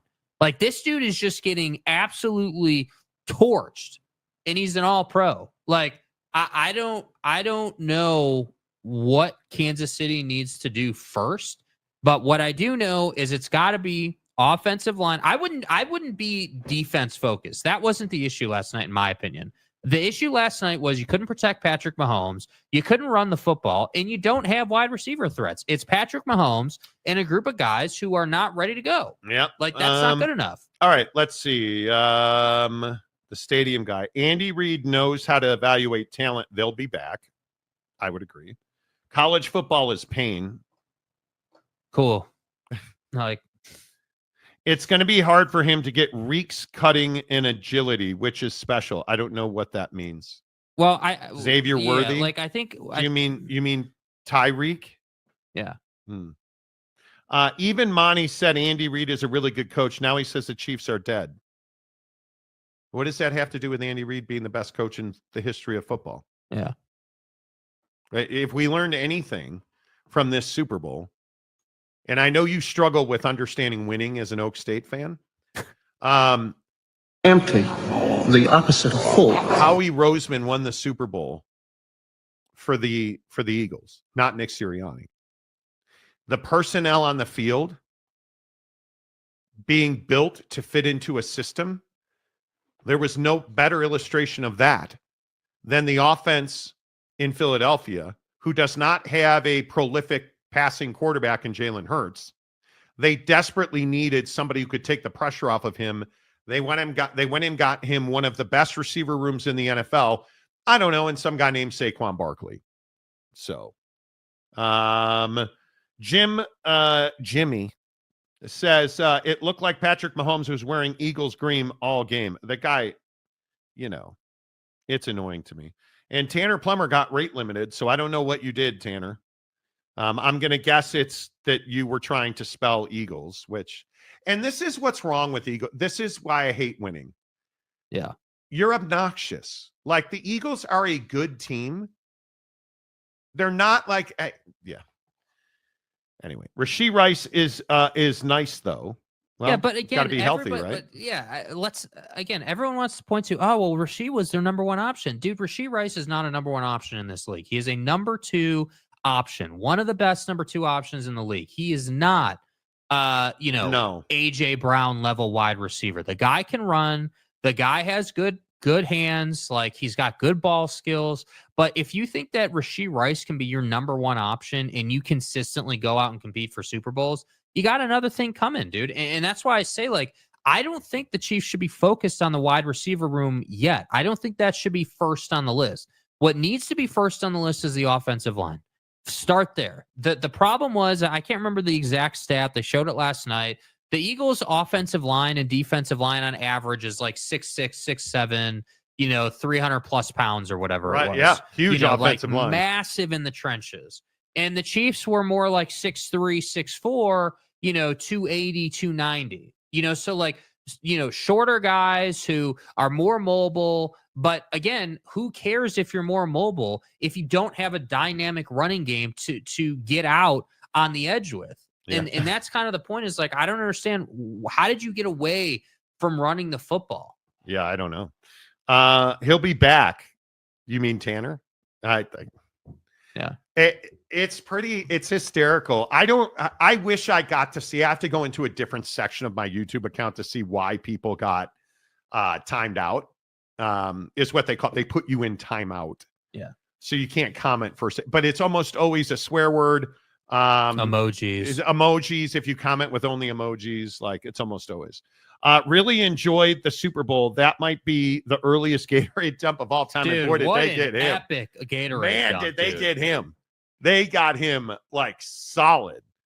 Absolutely solid. Jeff Sudbeck says it's one game, but in the NFL, it's not one game. You see the declines in the NFL are very rarely on a dynasty level. They're very rarely precipitous. This is what happened to the Patriots. Yeah. Tom Brady was never the reason that they lost their greatness. Their defense slipped because they stopped spending money in the right places. And you relied too much on Tom Brady. The Chiefs rely far too much on Patrick Mahomes. And now that shithead Trav is old and over the hill, just for men guy. Anyway, the point is now that Trav is over the hill, because again, with a guy like Travis Kelce, this isn't just, he's limping around. He's healthy. He's not the same guy he used to be. Football hurts. And I talk about this all the time, and you guys always tell me how stupid I am. And you might be right. I've never said I'm a smart man. But I know one thing. When you play the number of games the Chiefs have played over the last 5 years, you're taking games off your life. Because you look at Trav, his best play right now is a hook and ladder. That lateral play. Yeah. He's no longer a beat you down the field tight end. He's not. And he may never have been, I don't know. But I do know post-Reek, he was effective. And in the last year and a half, he's not been effective. Yeah. And I just think that, again, this is going to go one of two ways for these guys. Travis Kelce, if he wants to, could get back into form, right? Like he could work his ass off this offseason, get his body back into a place where he's running more effectively down the field, and he's a better athlete at his age than he is right now. And he could get back into being that guy that at a minimum is a threat the defense has to worry about. But Correct. Ultimately, the problem is, and I don't run from it, not having Tyreek Hill in running through the secondary means the defense has less to worry about, which is why I say, why are we not getting Xavier Worthy in the slot running down the seam? Why is that not happening? Why are you not, forcing these safeties to run with him and throwing behind the linebackers? I don't understand. The guy he has the fastest 40 speed in his draft. And probably, if in not the history fastest, of the NFL. Like, how is he not? Like, I just don't understand the thought. Here's why he's not. Like, because he's not ready yet. Yeah, I guess. He's a freshman, man. He's a rookie. And I think he has grown and evolved. But the issue is that he's not ready to be that guy. The problem is they don't have that guy. DeAndre Hopkins dropping that pass, heartbreaking. Painful, bro. Heartbreaking. They don't have that guy. You have seen what they have done. They have added to their defense. They paid Chris Jones. Their offensive line has slipped. Their receiver room has slipped. The running back room has slipped. They don't have a number one wide receiver. Yeah. Right? Swelsey ain't that guy anymore. And they don't have a running back. Not one of their running backs starts on another team. Thought that was a great point. Last night in the post-game breakdown of this game, not one Kansas City Chiefs running back starts either in their division or in the conference on any other team. Yeah. Right? Like I look at the guys, Kareem Hunt, obviously when you look at that running back room, Pacheco's a really good example of this. Yeah. He's not a running back. What is he? He's kind of a Swiss Army knife. Yeah. He's the guy that you probably want to get the ball to in motion, because if you turn around and hand it off to him, he's far less effective. Oh, and P. Ryan was supposed to be your, Punisher. but here and there, but that's not been where is Samaje Perine more effective and has been throughout his entire career, catching the football in the slot. Yeah. Catching the quick out. The thing that I don't understand is why were you not the play that you need to run for D-Hop is that quick in route that gets you 7, 8, 10 yards. You need to throw that quick out to Xavier Worthy where you can leverage Trav as a blocker at tight end. I'm telling you now, this is not simply, oh, well, it's just one game. Right. Now this is the culmination of games where you were one score and the officials helped you. Yeah. This is not one game. This is systematic of Patrick Mahomes doesn't have the weapons he needs. Yeah. And now you see what do all great quarterbacks do? They start forcing the ball. Mm-hmm. Patrick Mahomes is a better quarterback than we saw last night. The problem is he's incredibly egotistical and arrogant, and he doesn't have the quality of a skill player that he once had. Yeah, I'm curious if that arrogance gets dialed back now. I mean, And you got punched in the face repeatedly. Yeah. Up front because you're not good enough across the board. Yeah. That's the bottom line with it. You're not good enough across the board. The stadium guy James for $5. The Eagles just played better. They deserve to win. My hat's off to them. Jaylen Hurts is a class act. Won at Bama, OU, now Philly. Good for him. Again, James, I'm just going to point to your track record. What's your track record on predicting outcomes for teams? Well, Mike Gundy, let me tell you something. Alan Bowman, it's a bounce back here. Ollie's going to run some stairs. Nobody will remember the DUI when he's in New York getting the Heisman. I'm a man. Nobody will remember the DUI because ain't nobody going to remember Ollie Gordon at Oak State. And nobody's going to remember him as a 7th-round pick at running back. Yeah. And whose fault is that? You're way too loyal to Mike Gundy. So when it comes to the Chiefs, and I'm sitting here telling you, as somebody who's analyzed the NFL for over 20 years, this is not just one game. This is not just we got outplayed by Philadelphia. You didn't get outplayed. You got dominated. Yeah, wasn't close.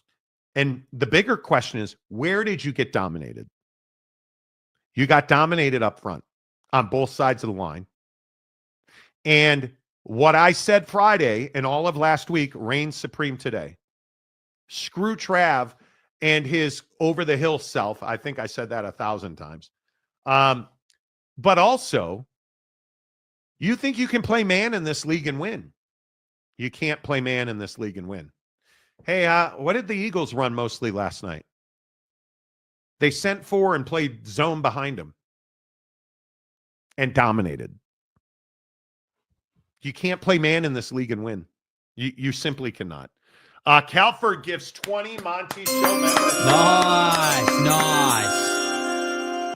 Maury Alvarez, a member for 25 months. Nice.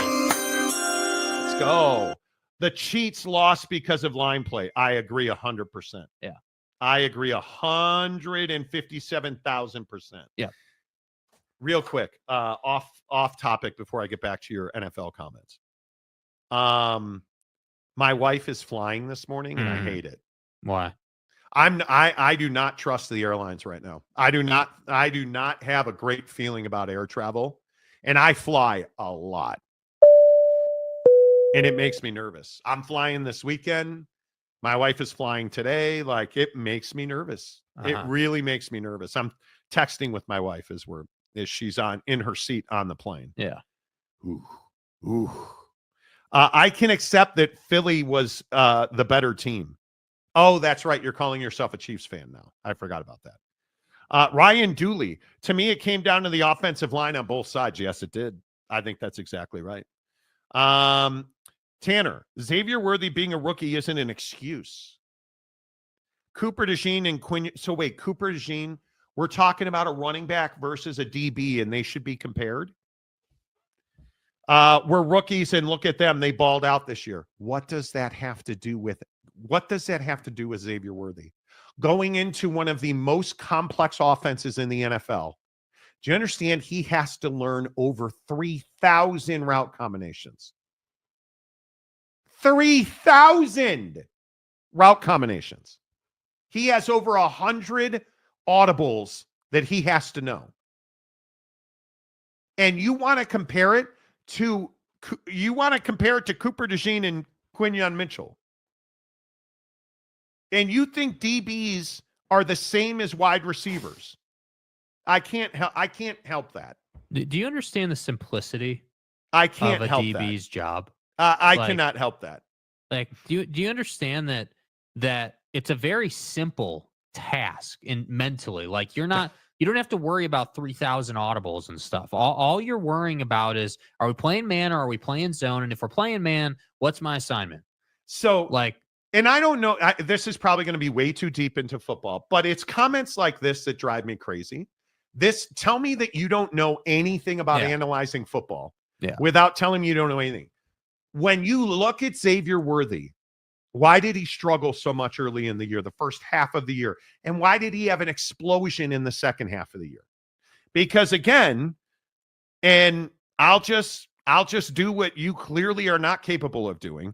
Look at his game log. Okay. When did he really start having an impact on the Chiefs offense? Was it week 1 when he had 0 targets and 0 catches? Was it week 2 when he had 8 catches, 9 targets, but only 79 yards? No. When you start looking at his numbers, when did they become consistent? Not 9, 11, 11, 6. You look at where it really took off, it was in November. Consistency. Targets, because targets are what matters. Everybody looks at receiving, receptions, targets. Targets determine your role in the offense. Yeah. Right? His number of targets got very consistent post-November. And that's because they were more comfortable with him. He learned more of the playbook. He learned one of the things that they've talked about, and Xavier Worthy has talked about this as well, the struggle to understand, okay, these are the 4 routes that were called on this play. These are the 3 audibles, and each one of those audibles has 4 more routes on them. So when you're like, okay, we're going to run, let's say the call is for you, because early in the season, they essentially ran him straight down the sideline. Okay, now my route called in this play is a 7-yard in route, right? Well, if he gives me the high sign, that means that there's a 7-yard in, and then under center, if he looks at me, that now means it's an in and a go.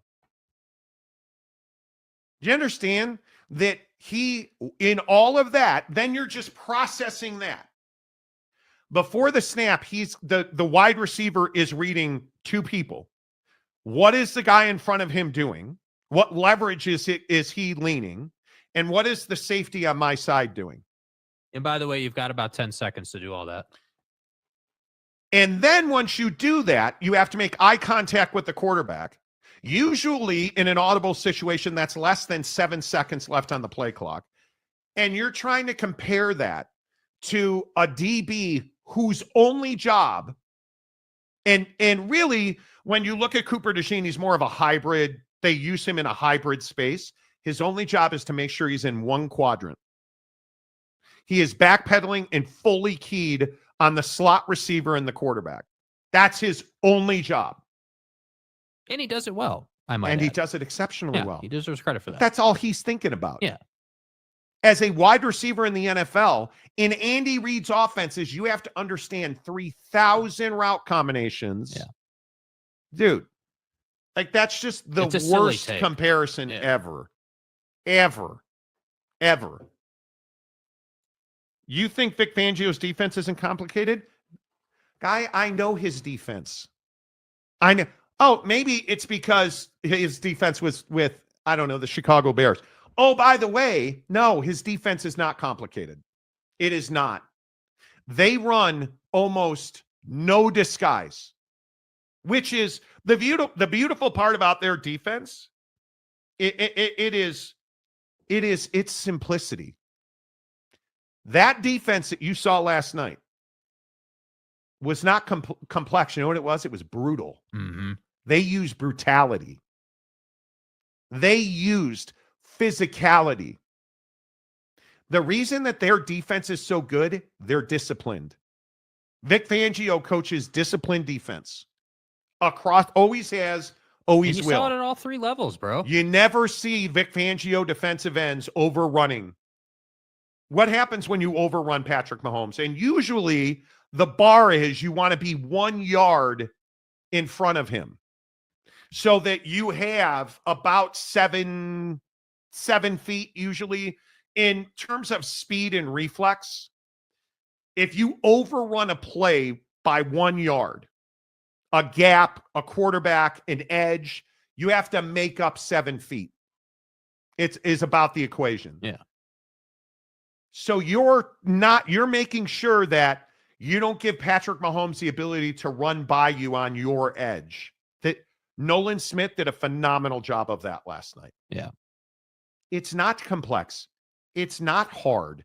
And when you're a rookie coming into the league, especially on defense, the hard part is understanding what the offense is trying to do to you. It's not complex. It's not difficult. No. It's not at all. Loaner phone. Don't screw it up. Philly fans like to ride greasy. See, we give you one comment. And you just can't do it.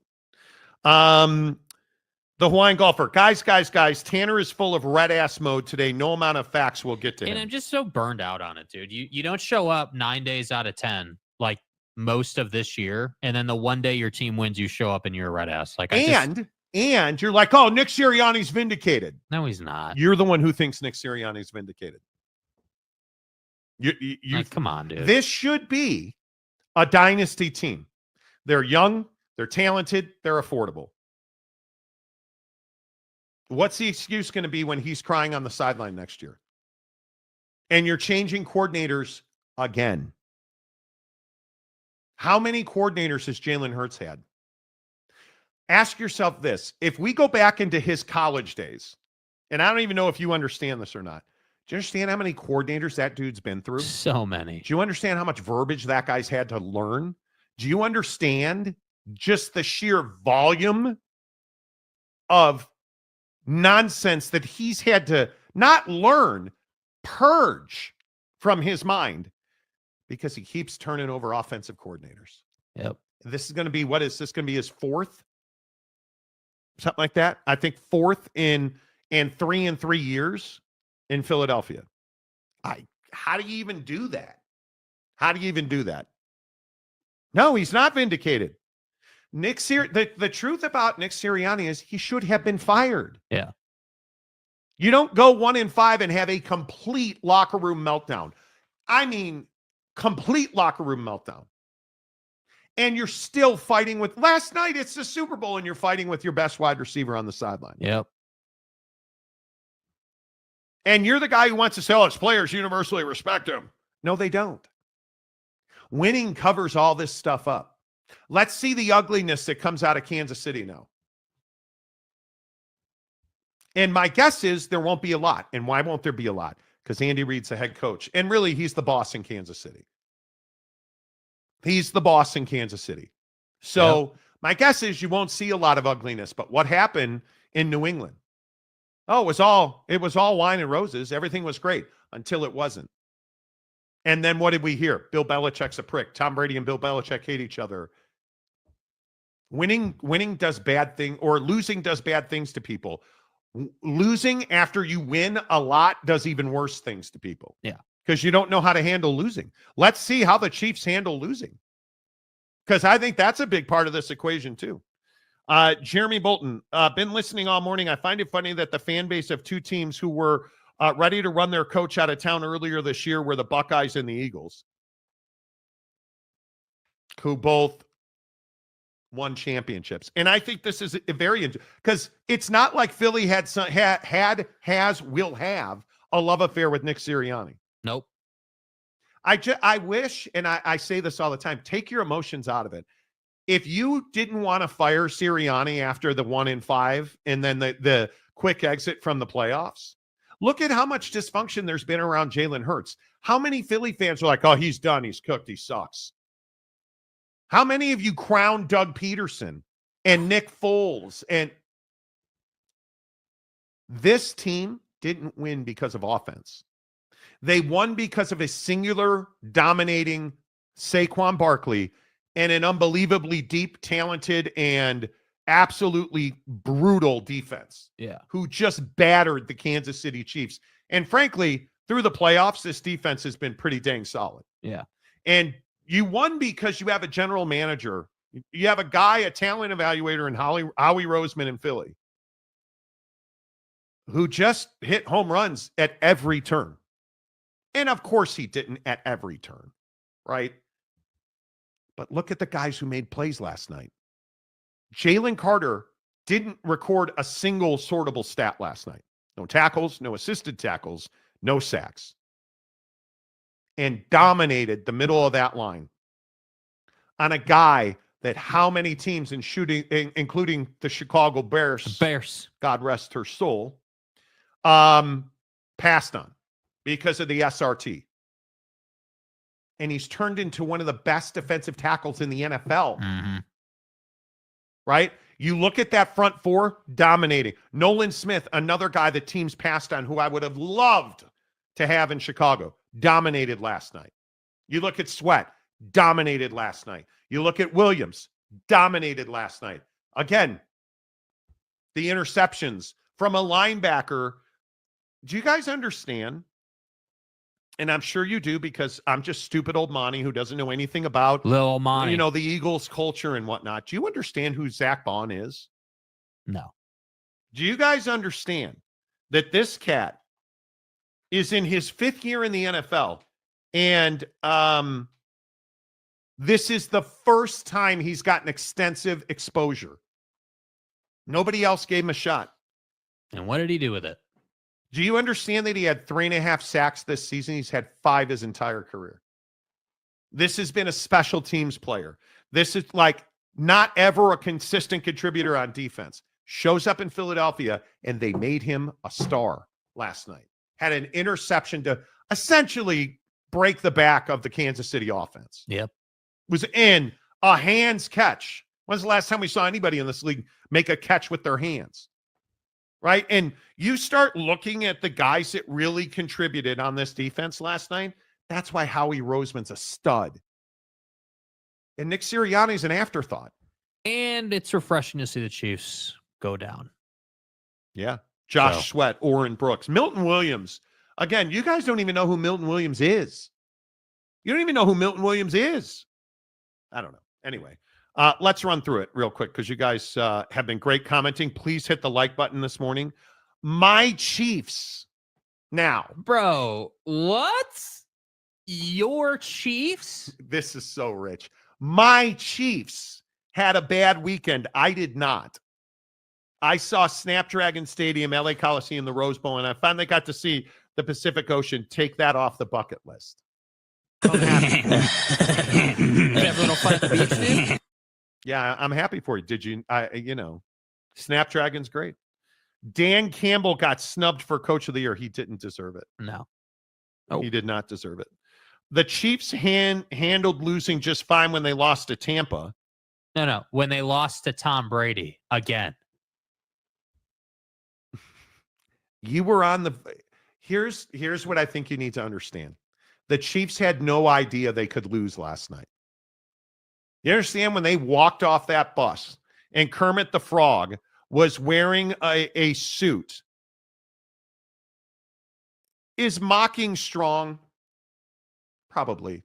Well, what other word is it? Do you think that's an accident? That's Patrick Mahomes walking off the bus into the stadium last night, wearing a Philadelphia Eagles colored suit. Why would you do this? I know why. They did not believe they could lose the game. I know why. They didn't think there was any chance that after Kendrick was done performing, that they'd be trailing by 4 scores. That does something to you. Yeah. I've never seen a team just bounce back right away, go right back to the Super Bowl.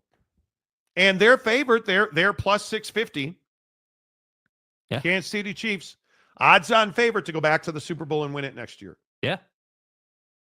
I don't think there's any way that happens. I don't. I think you're going to lose players.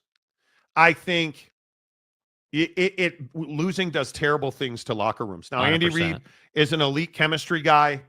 He has deep personal relationships with his players. Yeah, but they need an infusion of energy. They need a kind of a refresher. An infusion of offense. Yeah. They could not. The reason the defense gave, so many people get this wrong. Oh, the defense, Monty. Look at the defense sucked last night. Or call me crazy. I know. I'm just a jackwagon who doesn't know the Eagles. Bonnie. I don't know the Eagles. Well, and I don't know. Yeah, I don't watch football because I'm in church all day because I live in Utah. Right. Was it the defense's fault or was it the fact that the offense couldn't get first downs? And again, I know we don't like talking about what actually happened. I just want to update the list really quick. So we don't watch Jazz games. We don't watch the NBA. We don't watch baseball. Correct. We don't watch college football or Utah or, we know nothing about Pac-12 We're SEC fans. Yeah, we're SEC fans. The Mountain West is in our pockets. Yeah, and then now we don't watch Eagles football. So that's a really rich take, that we don't watch the game. We don't know what we're talking about. Yeah. Was it the Chiefs defense who was on the field for 70 plays last night? Doesn't make you feel responsible. How many first downs? The Eagles had 21 first downs. How many do you think the Chiefs had? 12. I said 12. How many rushing first downs do you think the Chiefs had last night? The Eagles had 7. The Chiefs had 1 rushing first down last night. Dude, I mean, the numbers are just crazy. But Monty, the Chiefs defense is garbo. Or, and I know, again, I am not the one that's been analyzing football for 20 plus years, but was it that they had 37 minutes of possession, the Philadelphia Eagles did? What defense holds up under 37 minutes when your offense was on the field for 23 minutes and 2 seconds? It's tough, bro. Hello, you're not winning with that. You couldn't get off the field on defense because all you were was on the field. Your offense did nothing. Nothing. I agree with that. Winning covers up a lot of things. That said, reports came out during the bye week where Nick had a lot of tough conversations with the team. They won 10 straight after that. Nick Sirianni is not respected in his locker room. And there's nobody who's going to tell you he is. You look at that. They were arguing with him on the field last night. Yeah. Him and Jaylen Hurts don't have a great relationship. They don't. Nick isn't a good play caller and a scheme. He's a terrible constructor of offense. This is what I don't understand. Again, and I'll just ask, I know that, but he's proven that he can be a culture guy. Dude, guys, if that was the case, Bro. fucking Dan Campbell would have won a Super Bowl. Dude. There's nobody better than Dan Campbell at culture this league. I don't know, man. I think that your fandom of this team is, with all due respect, is just clouding how you view the situation. I don't know anybody else who would say that Nick Sirianni is a culture guy. Their cultures has been terrible, dude. Like, if anything, Jaylen Hurts is the one who figured it out with A.J. Brown. Jaylen Hurts allegedly went to A.J. Brown and said, hey, like, what do we need to get done here to figure this out? Because we can be a good team, but we're just not on the same page. Well, from what I now. understand, Nick Sirianni went to A.J. Brown and said, here, read this book. No, that never happened. I think when you look at Nick Sirianni, is he a football coach? Yes. Is he a good one? Yeah. Bad football coaches generally don't win Super Bowls. But let's not put Nick Sirianni into Dan Campbell land of a guy who's not an offensive coordinator or a defensive coordinator. He's a facilitator, because Nick Sirianni ain't a facilitator. No. His players don't, in a lot of cases, even like him. But what you have is an overwhelming amount of talent on both sides of the ball. And you have a guy in Jaylen Hurts who I think is universally loved in his locker room. And you have a great offensive coordinator calling plays for you. Yeah. Like, it's not rocket science, man. And it's like this. Fangio said it was Sirianni's idea to move Zach Bond to the off linebacker. Great. He's a football coach. Nobody is disputing that. Nobody's disputing that. They should have fired him after the 1-5. Yeah. Because those problems still exist. Do Jack and Marty even watch the Monty Show? Nah, I don't think we do. Nah, dude. Nope. Not even a little bit. Brandon Butler, you live in Utah. They think we don't have TVs, and all J2H does is churn butter. Yeah, dude. Churning butter. That's why we're looking at packages. He churns butter 21 times a day. Yeah. You know which is why that right forearm is so swole. Yeah. Smiles and glory holes. Do you think people have the wrong idea about Utah? Yeah, I mean, I think that people think Utah is like this place where nothing happens outside of the church and outside of the LDS community. Legitimately, I think when someone from California or when someone from the East Coast or wherever who's never even been here, all they think is, hey, well, there's a bunch of Mormons who live there. I can't tell you when I moved back here, the number one question I got is, well, aren't you worried about the Mormons? And it's like, not really. No. Like, yeah, they're around, but it's not like they're beating down your door, forcing you to do something you don't want to do. And that's where I think like this whole concept of like perception versus reality comes in. Like, obviously, like people know that we're in Salt Lake, but it's a running thing on the show for people to be like, oh, well, you guys don't watch the game. And because it's West Coast rap, you have no idea what you're talking about. As if we, grew up on a tiny little horse farm in Heber, Utah, and have no idea what LA is like, or what Chicago is like, or what Phoenix is like, or what St. Louis is like, or what the Bay Area is like. Like, we've been around, dude. And that's where I think it's funny when people are like, oh, well, you guys have no idea what you're talking about. You're in Utah. Like, what? Like, who are you? And it's like, no, actually, we just like to live here. So you don't know football.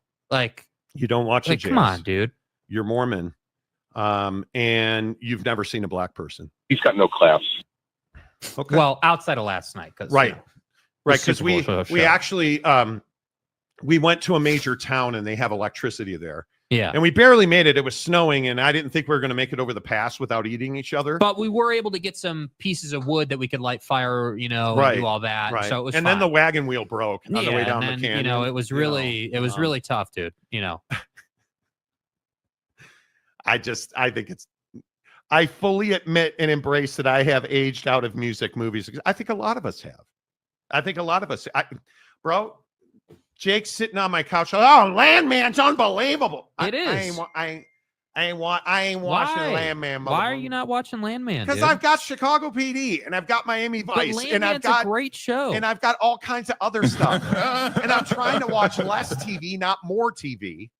Yeah. And I got to tell you, boys, I'm hurting this morning.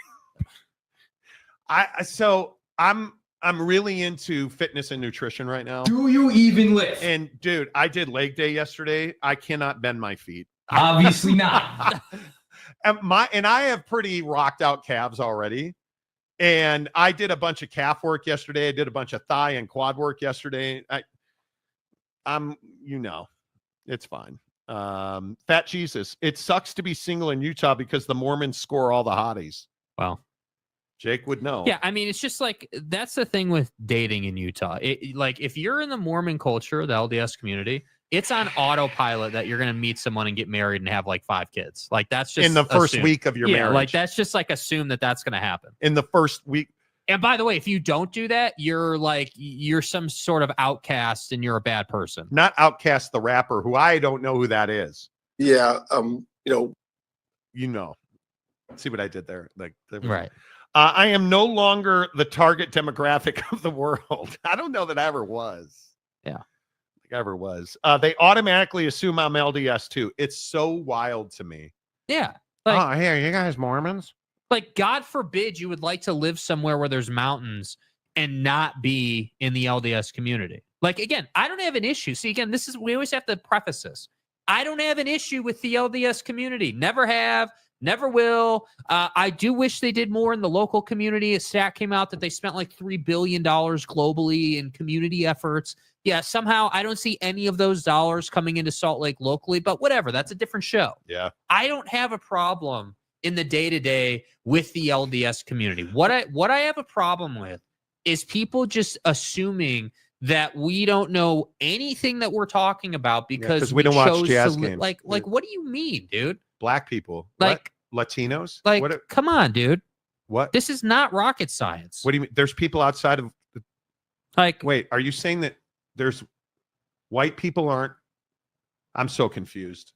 It's wild that people are like, oh, you live in Utah. Yeah, you guys know that there's like culture in the world, right?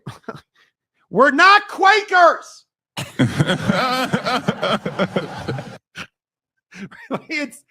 And again, I'm not Mormon, and I still have to be like, we're not Quakers, right? We're not Quakers, Dude. man. I have electricity and interwebs. Yeah, should we just turn the show on tomorrow with a little fire pit right here? Like a little fire pit and like a little jug to churn some butter? Oh. Like, come on, bro. Like, what are we doing? I love it. I do. There's a reason why BYU is called the dating capital of the world. Well, so As long as you're in the oh my LDS God, community. somebody figured it. See, Tanner, this is why I love having you on the show when we're not talking about how stupid you are. Man, you telling me another Donner Party incident almost happened in the Monty family last night? Well, no, because we don't ride in wagons. We have actual gas waves in powers, opposition. You know, pistons moving up and down like your mom. Like, right? Yeah. Anyway, speaking of greasy polls, right? Again, Outkast only had one good song. Oh, I don't Google know me. That. San Diego State Glen. All you two hyenas do is rage on about roller food and gas station convenience stores. Yeah, I mean, we don't actually like talk sports and stuff. That's the thing. Like, you know, such you as know, in like, yeah, because I just sit around watching Landman. Yeah, I mean, I don't watch such sports. as in like, you know, Smiles and Glory Holes with Jared. Smiles. Like that's and an Glory oil Holes. reference, not a You glory know. hole reference. It's different. Jake, Landman is solid TV. Agreed. I'm sure it is. Yeah. I'm trying to watch less TV. Smiles and glory holes. Yeah. Exactly. Smiles and Glory Holes. Just because I got the big white beard doesn't mean I'm Amish. I'm not a Quaker. But you be quaking. Come around and find out. I think this all started with Vernon Maxwell when he said that Utah doesn't have internet. Like, come on, bro. I don't let anybody know that this is one of the best places to raise a family, to Spend go a to lot of money on real estate and you know. golf. Golf is expensive here.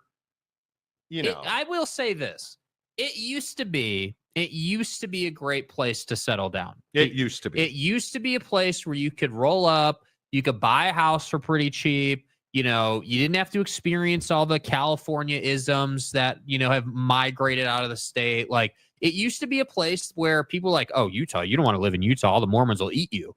And it's like, cool, stay away. They're coming for you, Monty. Yeah, but now it's turned into Ryan Smith and Company and the Silicon Slopes, and you know everything is more expensive. And a $500,000 house is like $4,500 a month, and it's just like, dude, like I like living here because it's a pretty place to live. There's a lot to look at. Like it's you're never really bored when you're driving around. There's nice stores. Like things are nice, but I get tired of the take on this show of like, oh, well, you live in Salt Lake, so you don't know what the hell you're talking about. Yeah.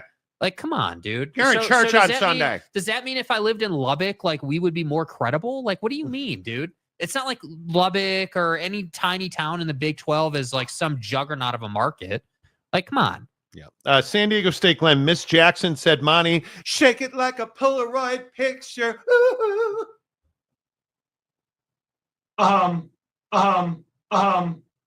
Maury Alvarez. Just because Monty eats a lot of oats for breakfast, I'm not a Quaker. Yeah. Thank you for the $5, Maury. I think people conflate Quaker and Mormon consistently everywhere. Saying Outkast has only one good song is telling us you know nothing about music without telling us you know nothing about music. Right. That there's so many. I mean, please. Mayor McCluskey, I got dysentery on my way to work this morning. Had to replace the rear wagon wheel, which took 7 hours. Right. And then the kids got, I don't know. You know, we have paved roads here too, right? You may know that or not.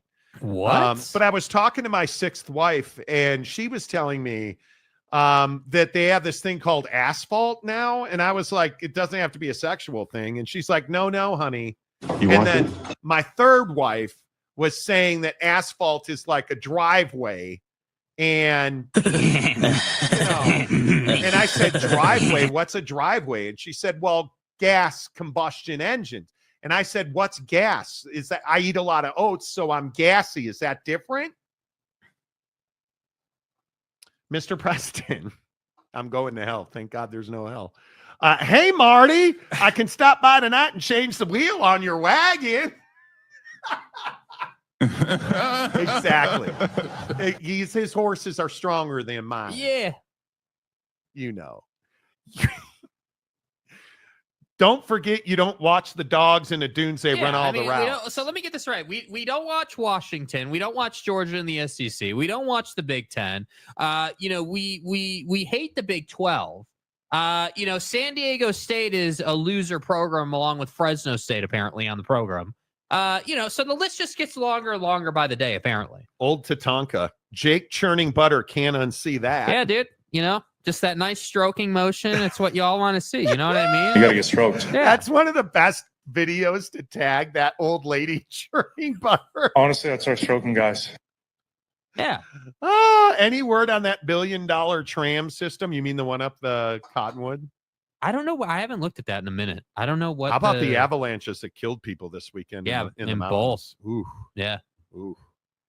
ACC Commissioner Gumby, correction, that's the Big Lubbock. My bad. Sorry. So again, my question still remains for all the haters. If we lived in Lubbock or Fort Worth, or like if we were in Texas, a Texas Big 12 market. You mean Dallas County? Yeah, Tarrant County. Would we be more credible? Like, that's Listen, what's boy, funny to me. You don't know what Harris County is. How can I believe that you know what good ice cream's about? Yeah, I guess not. What?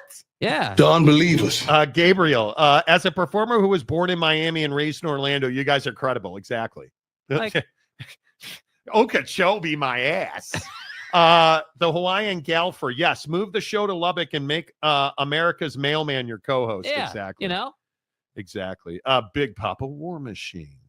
Good morning, everyone but Jake. Exactly. Yeah, see? Yeah, exactly. Excellent point there, Yeah, for the Oregon Trail reference, thank you, Mayor. Exactly.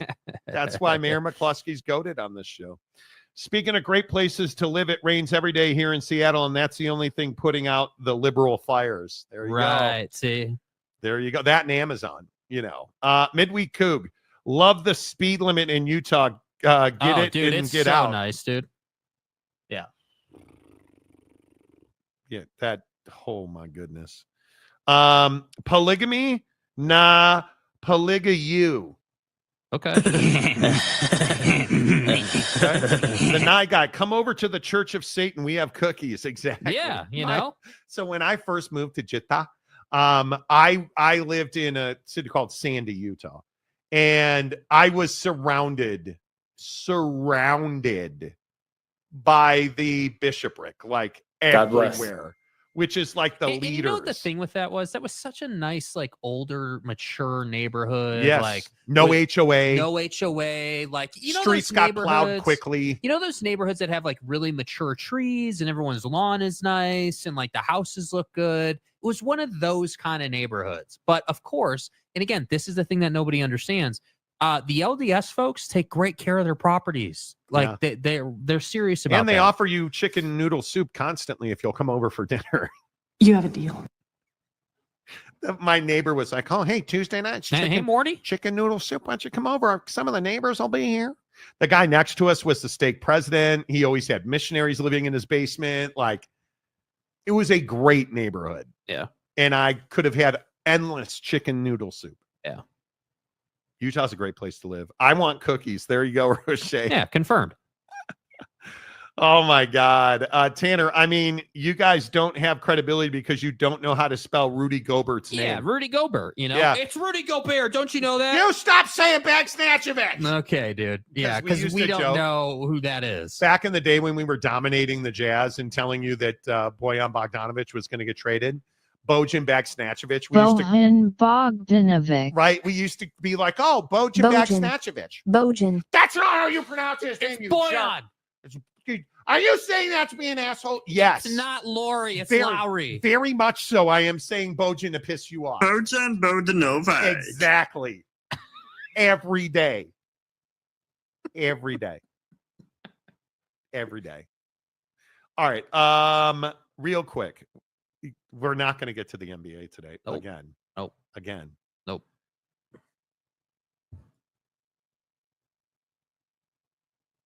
Out for the year. And why did he get hurt? Well, he didn't get hurt. He got re-injured. It's the same injury, but worse. And the Lakers had him on a 4 to 6 week timeline. The Mavericks put him right into the lineup. Well, that's the issue, isn't it? And yesterday was National Pizza Day. Now, if you're Jake, you don't decide to tell me that. Right. Instead, in the comment section, best food you guys ate yesterday? Dude, the loaded tots were amazing. Epic, dude. Epic. Homemade loaded tots. Epic. Tater tots. Baked 440, 28 minutes on a stone. Nice and crispy. Pull them out. Put them on a piece of parchment paper. You put crock pot chicken that was lemon pepper seasoning with barbecue sauce. And I can't remember the name of that barbecue sauce. Got the best barbecue sauce. Crock pot the chicken. Yeah. Shred the chicken. Put it on top of the tots. Put the cheese on. Right? Put the tots in the air fryer for 3 minutes. Melt the cheese. Put green onion on top. Put a bunch of guac on top of that. So good. The only thing it was missing was some fresh tomatoes. Other than that, yeah, ideal. Yeah. But the butterscotch, which wasn't butterscotch, it just tasted like butterscotch. Yeah. The caramel ice cream sandwiches you brought for dessert. Yeah, caramel. I can't remember the whole. It was really basically good. Caramel Fat Boy ice cream sandwiches. Oh man, they were good. It's like a it's supposed to be like a shortbread cookie kind of vibe, like that lighter kind of cookie they call it. And then you've got caramel infused into the middle of the ice cream, and it's sort of like that. I'm trying to think of like the name. It's not butterscotch, but it's like that sweeter sort of taste with caramel, and it it's was so good. So good. Yeah. And I don't generally like Fat Boy. I love Fat Boy. I don't like it. I love their ice cream sandwiches. Yeah. They named it after me. Right. I haven't had a Fat Boy in a couple of years, probably a year. He brought those over, and I was like, God damn. Yeah. Big Papa War Machine. Pizzeria combos. Okay. We were originally going to do chicken tendies and loaded tots. We never got to the tendies. We never made them. No. We had loaded tots. We had like some chips and salsa that was really good. Epic. Like just it was and you know amazing. what I liked? It was very simple to make and eat. It wasn't a whole production, which was really nice. Half an hour to make them. Yeah. Which was great. Did soft tacos. Oh, nice, dude. I'm going to have tacos for lunch today. The Hawaiian golfer, I see that you all talked some inspiration. You took some inspiration from my tater tot casserole heart attack I had yesterday. Oh, yeah, dude. That's where we got the idea. Yeah. You brought it up on Friday, and we stole it. That must be it. Yeah. Is that true? Yeah, he brought it up on Friday. Okay. Yeah. I like it. Yeah. Sergeant Green, pulled chicken with King's Hawaiian rolls. Yeah, we never got to that portion. I looked at the King's Hawaiian rolls and thought seriously about it, and I didn't do it. I did not do it. Ooh, Matt Ritson. Cheesesteak House of Philly cheese sandwiches. Ooh. I love Fat Boy, Uncle Monty 2025. Quote me. Yeah. Quote me. Google me. Quote me. Yeah. Make sure you guys download the Prize Picks app, open up a new Prize Picks account, use the promo code Monty. So many of you hit me on TikTok about your Prize Picks. Yes. I'm glad you all won because I'm telling you, it's not hard to win on Prize Picks. You deposit $5, they'll give you 50 more instantly when you open up a new Prize Picks account using the promo code Monty. Yes. Time to move to NBA and Major League Baseball on Prize Picks, and I love it. Yes. It's absolutely fabulous. Big update coming on the show. Yeah, we have a lot of things. We have some things happening on the show. Yes. So I don't know when we're going to announce that. We've got a 7-week run up. Yeah. To make a decision on when we're going to announce some things. Yeah. I don't know when we're going to do that, but some things be afoot on the Marty program. Mm-hmm. So we'll see. Made my own pizza, smoked on the Pit Boss. Nice, smoked pizza is good. Good job, dude. Tomorrow we will have the aborted Dalton Connect trade, which is unbelievable. Tomorrow is day one of not in football season content, which will be interesting. Yeah. A lot of we got to talk about Anthony Davis and the Mavs tomorrow. Yeah. Have to do it. I would assume we'll get some NFL offseason movement starting tomorrow because usually it's pretty quick. Because they got a tender by March 4th, I think. Yeah. So we'll talk about all that. A lot to get to on the show this week. Tomorrow, it's amazing. Congratulations, Tanner and all the other Eagle fans out there. Yeah, we'll see you next year, okay? Tanner, good to see you. I'm back on the show. Mayor McCluskey, all the old heads. Good to see you. Don't forget the Advocates at theadvocates.com. They have a big blood drive coming up at their Midvale office on March 7th. We'll start hitting that pretty hard next week as well. Appreciate you being here. Thanks for reacting to the Bowl of Super. Hit the like button on the way out. Until tomorrow, say goodbye, Jake. Goodbye, Jake.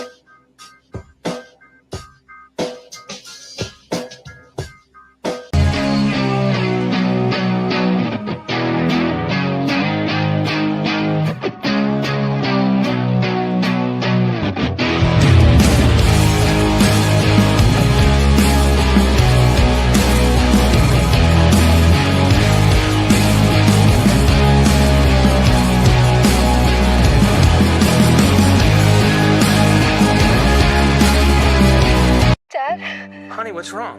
I got in an accident. Are you okay? I don't know. Okay, did you call the police yet? Yeah, I did. I'm gonna call an advocate and you can tell us both at the same time, okay? Hey, Sarah, your dad told me that you need help. So, is there anything that I need to do? Or... Just focus on getting better. With an advocate on your side, you're never alone. Today's the day. And look who I just met. Hey, Dad. You deserve a worry-free recovery. You deserve an advocate. This is The Monty Show, the truth in sports talk streaming. When you want unbiased opinions about your favorite team without the spin, all you have to do is find The Monty Show, streaming live and available 24 hours a day, 7 days a week on YouTube. And now, here's Monty. Hey, The Monty Show, live on Tuesday, February 11th, 2025. You guys, just 8 days from now. That's all the time you have left to buy me a birthday gift as we talk about the ACC Conference, Florida State and Clemson. Shocking turn of events that we told you was going to happen. So is it really shocking what we're going to talk about in the ACC?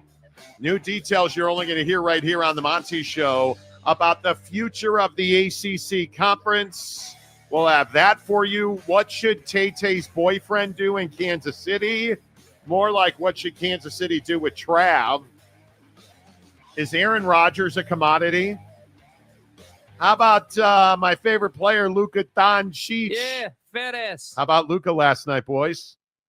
How about that? Making passes, actually, and I know this is shocking if you're a Dallas Mavericks fan. Luka actually played defense. I know. He lives on the third floor where the pasta bar and buffet is. Right. How about Luka Doncic last night for the Lakers? Like, I am. Are you surprised how easily he seemed to fit into their system? Yeah, I mean, I think that he was choosing to play a style of basketball that works with the Lakers. You know, we didn't see the. And again, it needs to be said he hadn't played for a minute, right? Obviously, he's had some time away from the game here, but but we didn't see the shoot a bunch of threes and hope for the best kind of style of play from Luka. And, I think that's great. I think Luka has a chance to be better than what D Wade was when it was D Wade and Bron in Miami. I think that Luka, if he chooses to, can be a guy who ultimately can, raise the upside of this team. But he's going to have to play a certain style of basketball to do that. So my only question is, how long does it take them to find their stride together? I thought they got off to a great start last night. But what does it look like against a better team? Let's be real. The Jazz are terrible. They're the worst team. They're one of the worst teams in the league. I think currently the third worst team in the league by record, if memory serves. So, let's see what they can do against better competition. But yeah, it was definitely a nice start to the run. I thought they looked far more cohesive. I thought they looked much better than we had seen with I'm not going to say at any time with this Laker team, but I think certainly when you're looking at who the Lakers are and who they've been, I think that version of Luka last night was clearly the best version that we had seen. And I also thought that, really, if we're being totally honest, and if we are assessing this team's long-term viability, I think there's a chance this team is going to go very deep in the playoffs. The biggest concern that we had was that, there would be no defense, that they would struggle. Right. So for me, I just think that you have to look at it and you have to say he looked really good. Yeah. He looked really, really good. And I think, again, just like it was with the Mavericks, I think teams are going to try to put Luka on an island defensively. I think they're going to try, to take advantage of him on the perimeter. I think that, NBA teams are not stupid. He didn't all of a sudden just, gain foot speed and gain quickness and the ability to stop wing players in the NBA. But I think the question will remain, how long does it take Luka to get back to being the Luka of old, which is, hey, I'm going to shoot a bunch of threes. I'm going to be more selfish. I'm not going to pass the ball a lot inside of this offense. Do we ever see that? Is LeBron so in control that he can mitigate all of that and keep Luka playing the kind of basketball they need him to play? And obviously, it goes without saying, can they stay healthy here for the rest of the season? Do we get, I don't know how many games they have left, but do we get like 30, 35 games of these two playing every night together and really forming that bond? So then that way, when they get into that first playoff series, they feel good and they feel comfortable, because that's the only thing you really can't have here. You can't have a situation where an injury happens and, somebody's out the rest of the season, or they miss 5 weeks. So that's the only thing they got to try to avoid. Yeah, we'll see what happens with the Lakers. I think that's interesting. I certainly think, I don't know how many of you have seen this situation with it is. So you guys are saying we have internet issues. Do tell, because I don't see that. Maury says internet issues again. Yay. San Diego State Gremlins, the Utah type, are especially troublesome. What is it you guys are seeing? Please do detail. Yes, please tell. But I think one of the interesting things about the Lakers is that they win last night, but this Dalton Connect situation that we're seeing, where Dalton Connect needed a game. He didn't want to come back and right away return to the Lakers. And so now we find out that Mark Williams is protested or failed a physical. The Charlotte Center failed a physical, and the Charlotte Hornets disagree with that. The Charlotte Hornets are saying they, in fact, did not. He did not fail a physical. Yeah. I don't know. I don't know what you say about that. Yeah, it makes, Charlotte's making it seem like, there's they're insinuating that the Lakers are playing games with them, that, they somehow didn't want to make that deal. And, I have a lot of trouble with that, mainly because, for the Lakers, that trade made a perfect sense. You just got rid of Anthony Davis.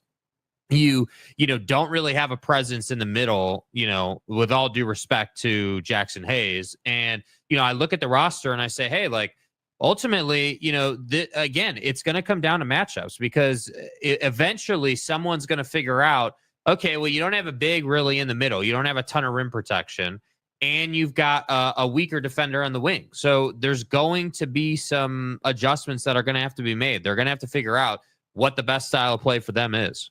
Yeah, by the way, if you're trying to watch the show on YouTube, YouTube apparently is having a problem this morning. It is a YouTube issue. It is not a Monty Show gremlin issue. So if you are, if you're trying to watch the show on YouTube, unfortunately, you're probably not even hearing me. Yeah, we're all the other platforms are good. Yeah, we're live on Twitter. Yeah. We're live on Facebook. So, and I just put in the chat on YouTube. I don't know what is the issue with YouTube today. Yeah. So I'm not. But we can confirm it's not an internet issue. Yes, I can. We can confirm that it is not an internet issue. So, yeah. I don't know. It just. But if you hop over to Twitter, you can still comment on the live feed on Twitter, and it will come into our streaming software. So we'll still be able to read your comments. Yeah, I don't know. Unfortunately, I don't know why that is happening with Twitter or with YouTube. So I apologize if that is stressing you out. And there they are. What are the Sergeant Mayhew says that Mormon internet not coming through for us. Yeah, I don't know why that would be happening. I truly do not. Unless that YouTube must have an outage. Yeah. I don't know. So, because we have a bunch of people who are waiting for it to go live, and YouTube tells us we're live. Yeah, it's a YouTube issue. Yeah, it's a YouTube issue. I don't know what you do with that. I don't know how to fix that. I've never seen this before. So there you have it. But if you're on Twitter, I appreciate, and if you're on Facebook, I appreciate that you guys are here. But anyway, so this Dalton Connect thing with the Lakers, I think, is very interesting. In that Dalton Connect didn't want to go back and play for the Lakers last night. He was in the building. Obviously, he's back on their roster. He just said he wasn't mentally ready to play last night. So the question is, what do you do if you are the Lakers, and really if you're Charlotte? What do you do with this situation with Mark Williams? Because you're saying that Mark Williams is healthy, right? The Lakers failed him on a physical, yeah. So again, I don't know what you do with that. Yeah, I mean, this is the classic back and forth that we've seen over the years. We have been down this road with other trades before, where you have a deal that allegedly was supposed to go down, and then at the 11th hour, it doesn't happen.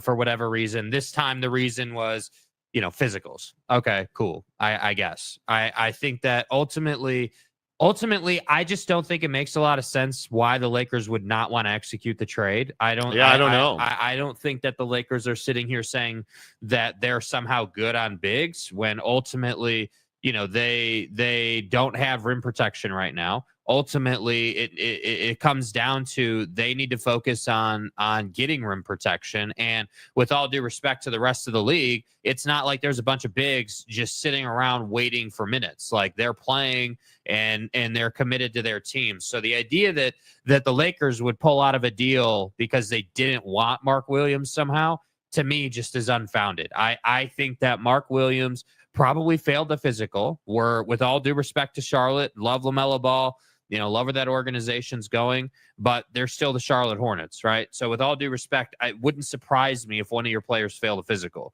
in a deal of this magnitude. Yeah, I don't know. I think the thing that is so interesting is that you don't, this rarely ever happens. Yeah. Usually when a guy fails a physical, he is just going to, essentially what you're going to do here is you are going to take him back. You're going to send Dalton Connect back to the Lakers, and that's going to be that. There is no other way to go about it.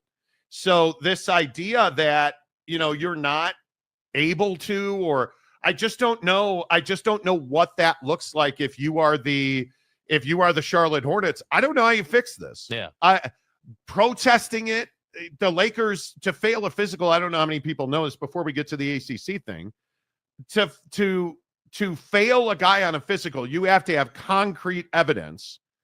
And with Mark Williams, it's going to be a knee, an ankle, or a back. Those are his major injuries. Yeah. You have to have concrete evidence that the guy's not capable of playing basketball. And that trade is no longer able to be executed. Yeah. So I don't know. And I don't know what you if do. If you're Charlotte, I mean, you can't tell me you don't value Dalton Connect. I mean, that's going to be a guy that's going to be an impact player, for somebody. I mean, that's somebody who's got great size, great shooter, like huge upside, So that's why I say, like, I'm not bought into this whole idea of, hey, the Lakers torpedoed this deal or whatever. Like, I don't think it was from their side. I truly believe that this was someone actually did fail a physical. Yeah. And I think Charlotte's trying to save face. And I think that Charlotte, is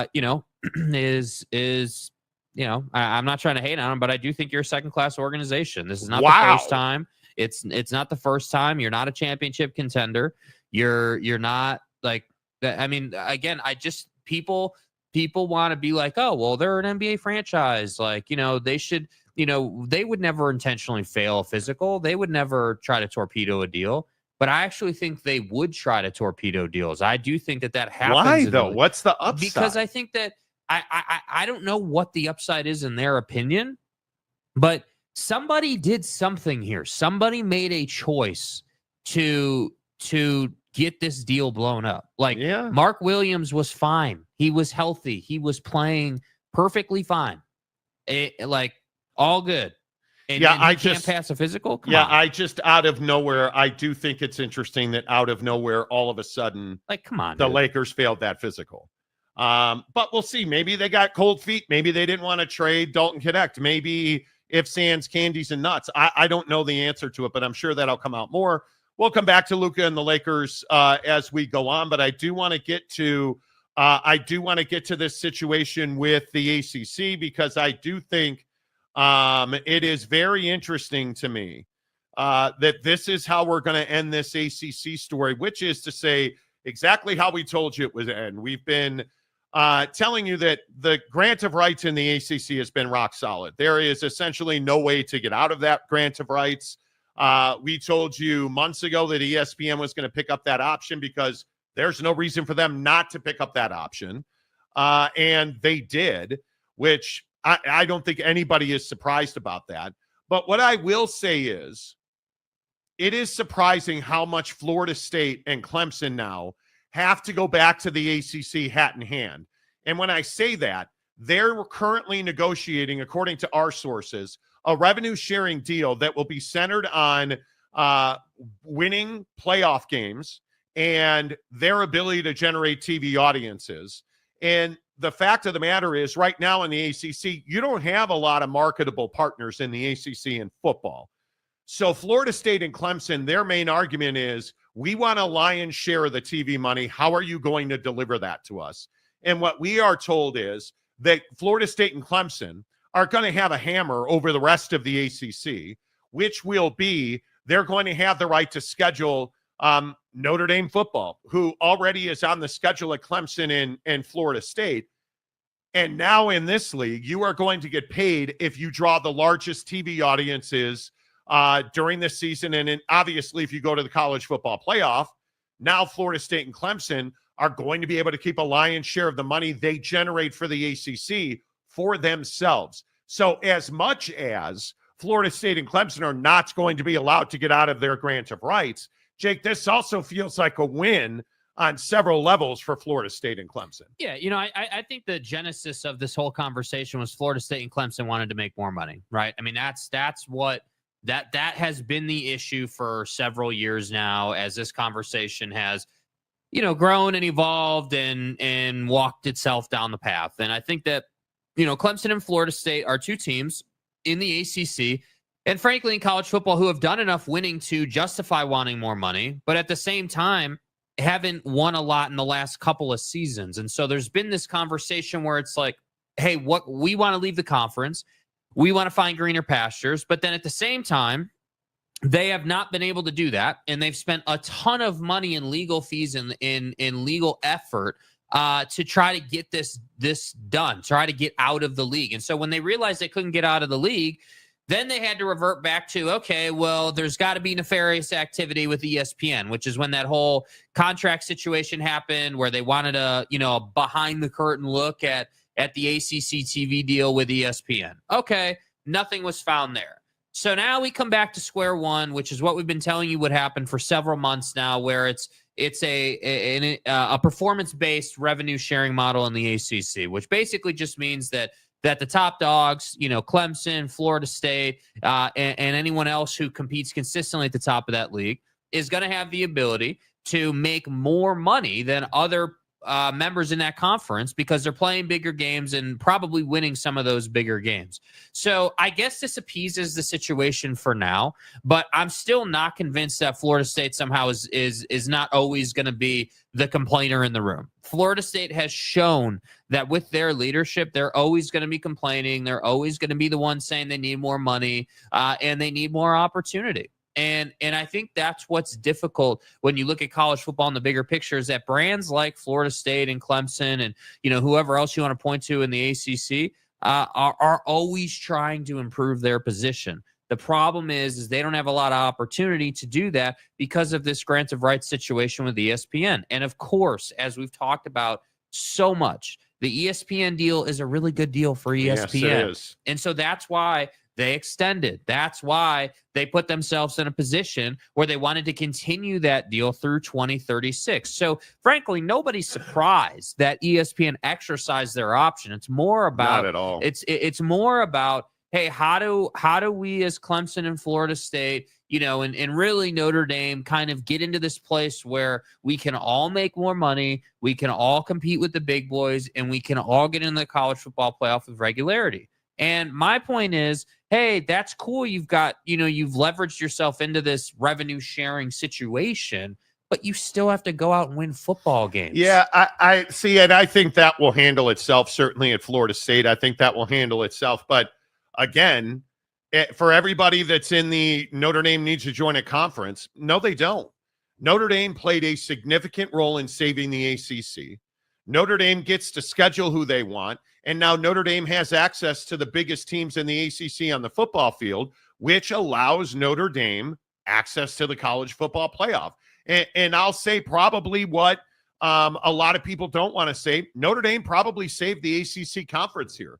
Because if Notre Dame doesn't agree to schedule with Florida State and ACC, or Florida State and Clemson and several of the members of the ACC, there's not a whole lot of butter for the toast, if you will, right? There's not a whole lot of money-making opportunities. If you are Florida State and Clemson, you've now negotiated a deal, or you're in the process of negotiating a deal from what we're told, that's going to give you access to and pretty much a monopoly and a guarantee of you're going to get a lion's share of the TV money, this money that's going to be put into a communal fund, if you will, that then will be doled out to the football teams that generated the most TV ratings. That when you go to the college football playoff, that money is going to be lopsidedly distributed to the teams that actually participated in the college football playoff, which is not standard operating procedure. I'm telling you, it is what we have heard for years now, 2 full years. The Big 12 is doing it. I know that the Big 12 is working on it. The ACC is working on it, obviously. Performance-based revenue distribution has to be the future. It has to be the standard, really, for any conference to thrive and survive and to hang on to their biggest brands. Because if Florida State has no incentive, they're going to continue to chip away at this grant of rights. And the way that you do that is you chip away at the other members of the conference, and you try to essentially be a bad actor so that other people don't want to be in the conference anymore. And nobody wins in that scenario. And I think Florida State found that out the hard way, that when you're the jerk in the room, the people on the outside, I don't know, like the Big Ten and the SEC. And as I've told you from day one, they were never going to the Big Ten. That was never a possibility.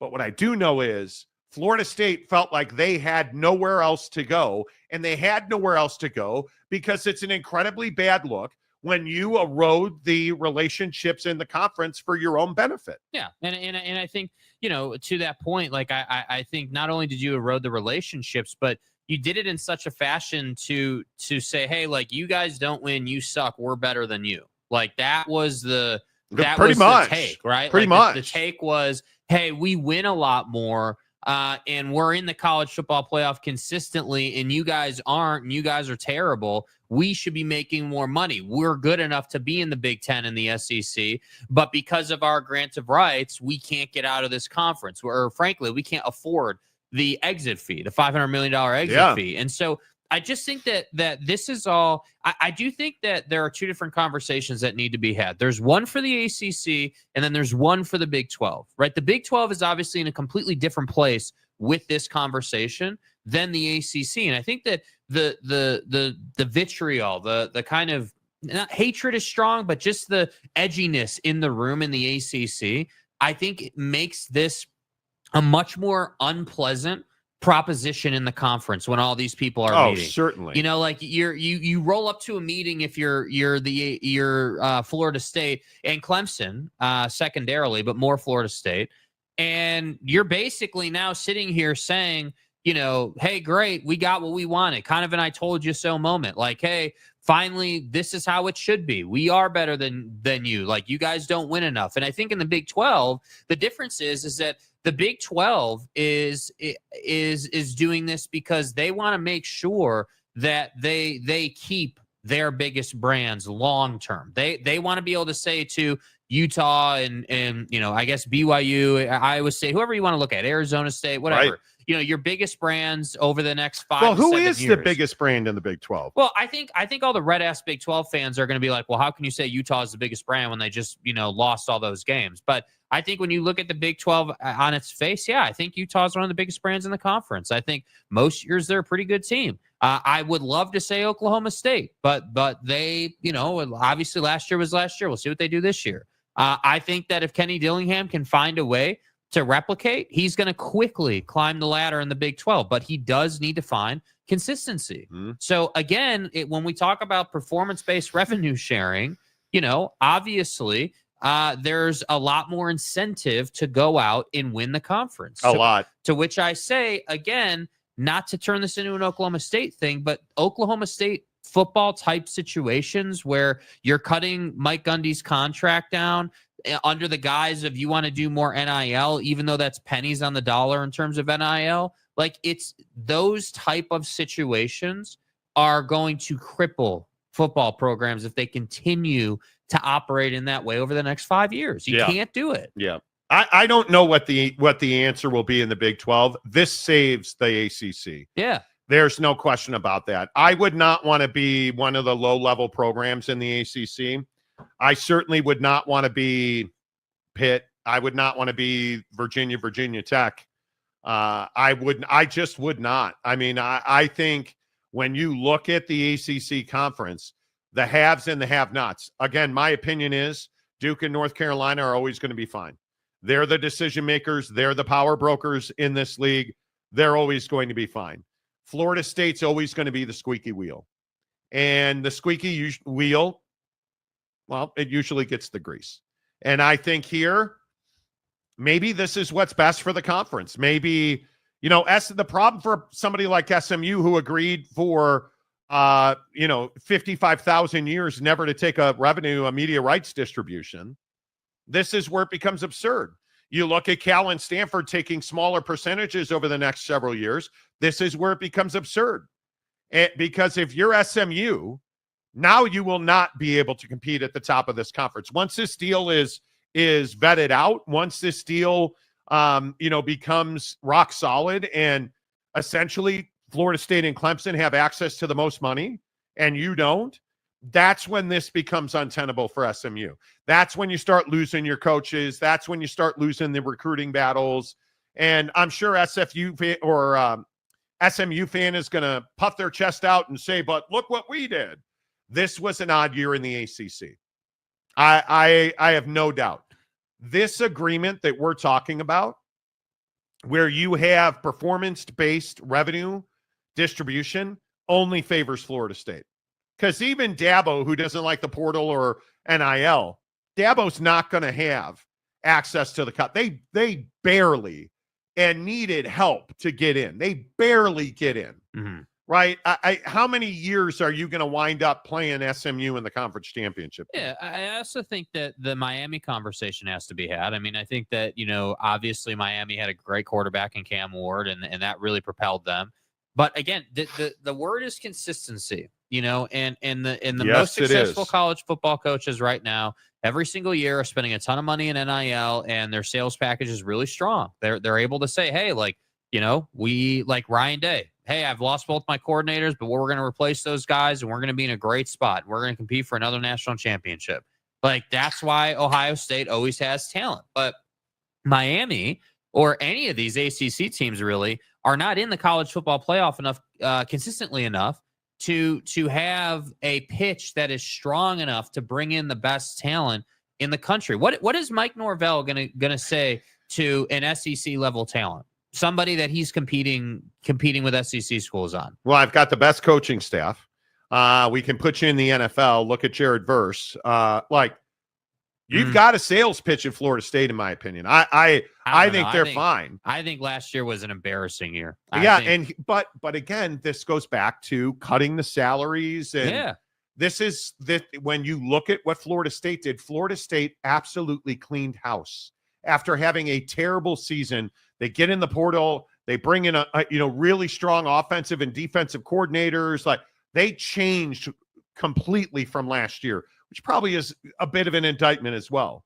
But if you're Miami, if you're fighting Florida State and Miami are fighting for the same 4-star recruit, you're not picking dysfunctional Miami, who's been dysfunctional for how many years? Unless that's your backyard, unless you're from SoFlo, you're not picking Miami.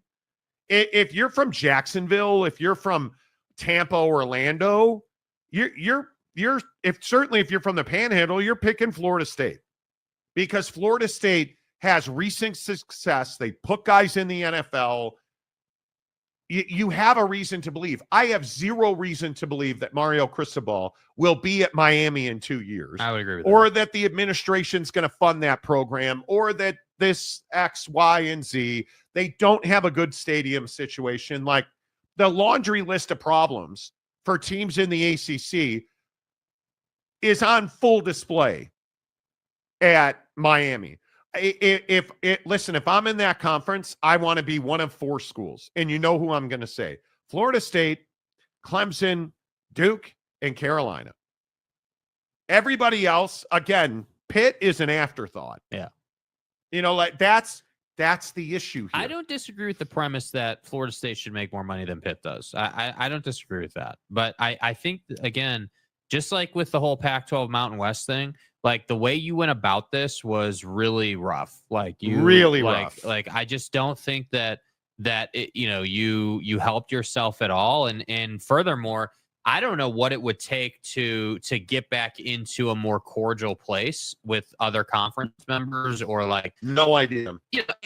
And generally speaking, I don't know that you got to be best friends with all the members in your conference, right? I mean, there's plenty of conferences where, not everybody, is on a hugging basis, if you will, at the meetings. But ultimately, you have to be a place where everyone in the conference is moving. Difference between those conferences have everybody, in alignment and moving in the same direction. We don't really get this massive, oh man, we're gonna take a big time left turn and just go a completely different direction. So that's what I think the ACC's got to figure out here is, okay, now that we've got this done, how do we get the conference, moving again? How do we get something positive happening in this conference outside of just the college football playoff appearances and the normal stuff? Yeah, I think you have to get these negotiations over with as soon as you can. And I think you're going to have to find a way to storytell the rest of your members. Because I'd also point out, wasn't just Florida State who didn't play well last year. Yeah. This league did not have a lot of wins in November and December, if we're being honest. And is there anybody here watching this show who believes somewhere out of nowhere that all of a sudden Syracuse is going to continue to be some kind of offensive juggernaut? Because I don't. And when I look at the ACC to end the year, who was really playing well at the end of the year? Syracuse and Louisville. Right. You look at, and Syracuse won 4 in a row to end the year and finished with 10 wins.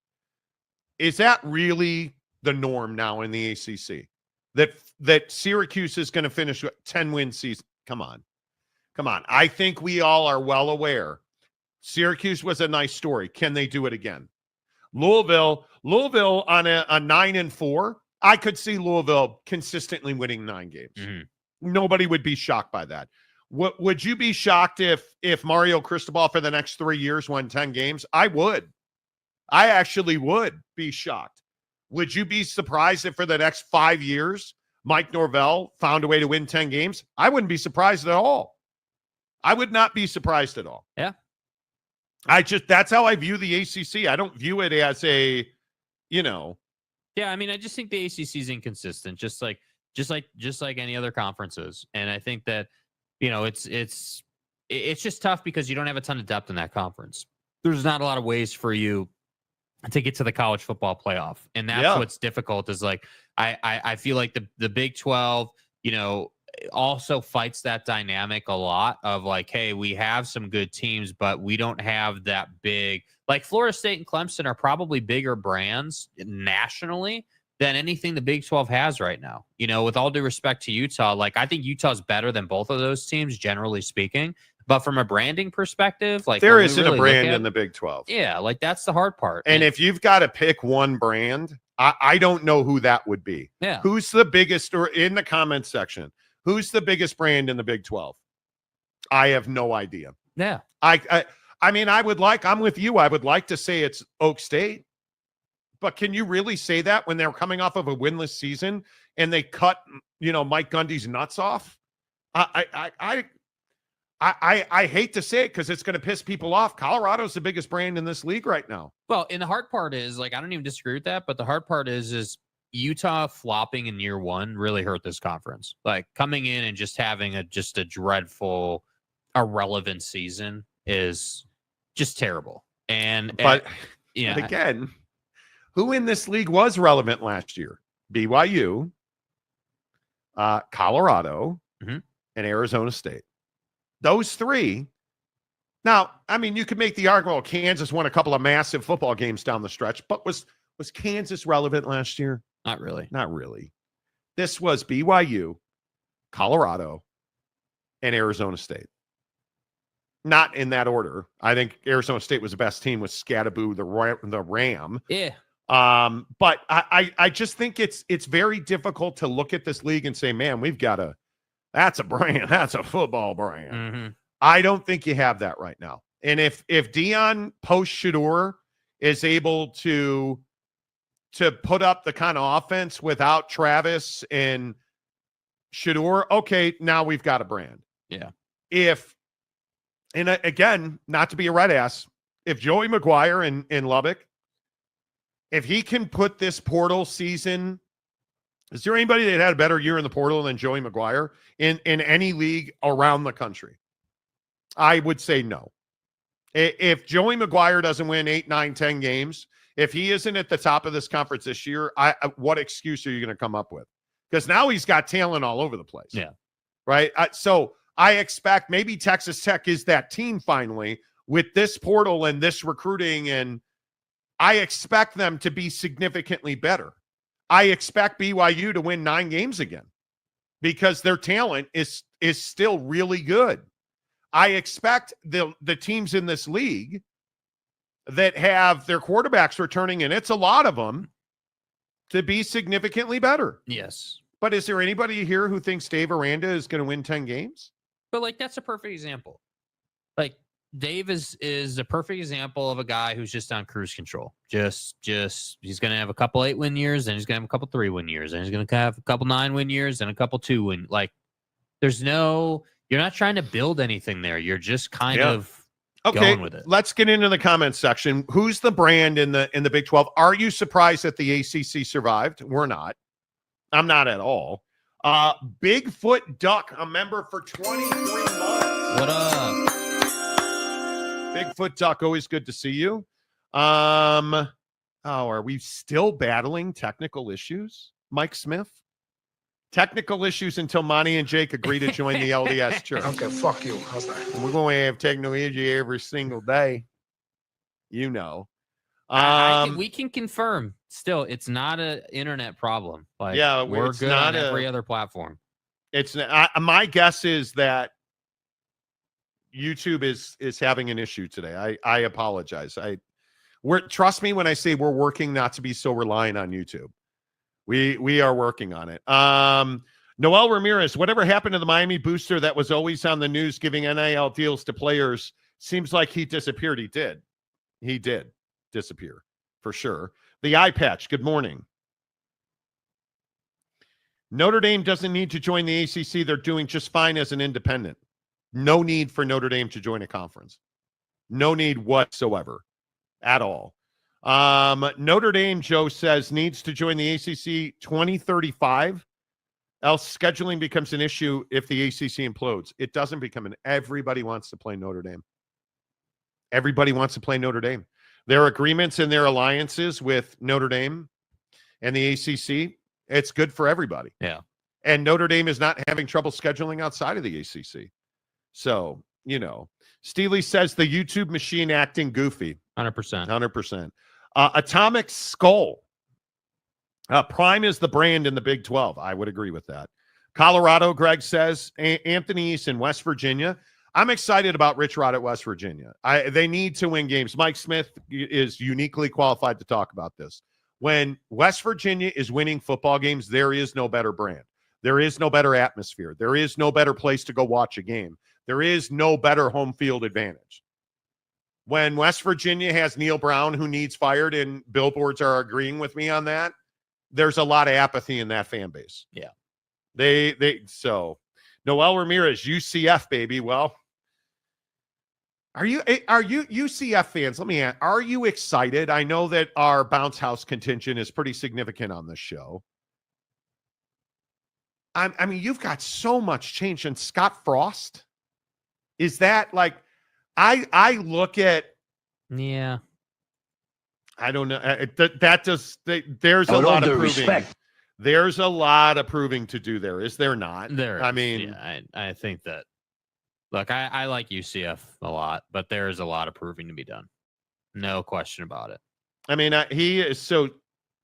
Alex Grinch, defensive coordinator.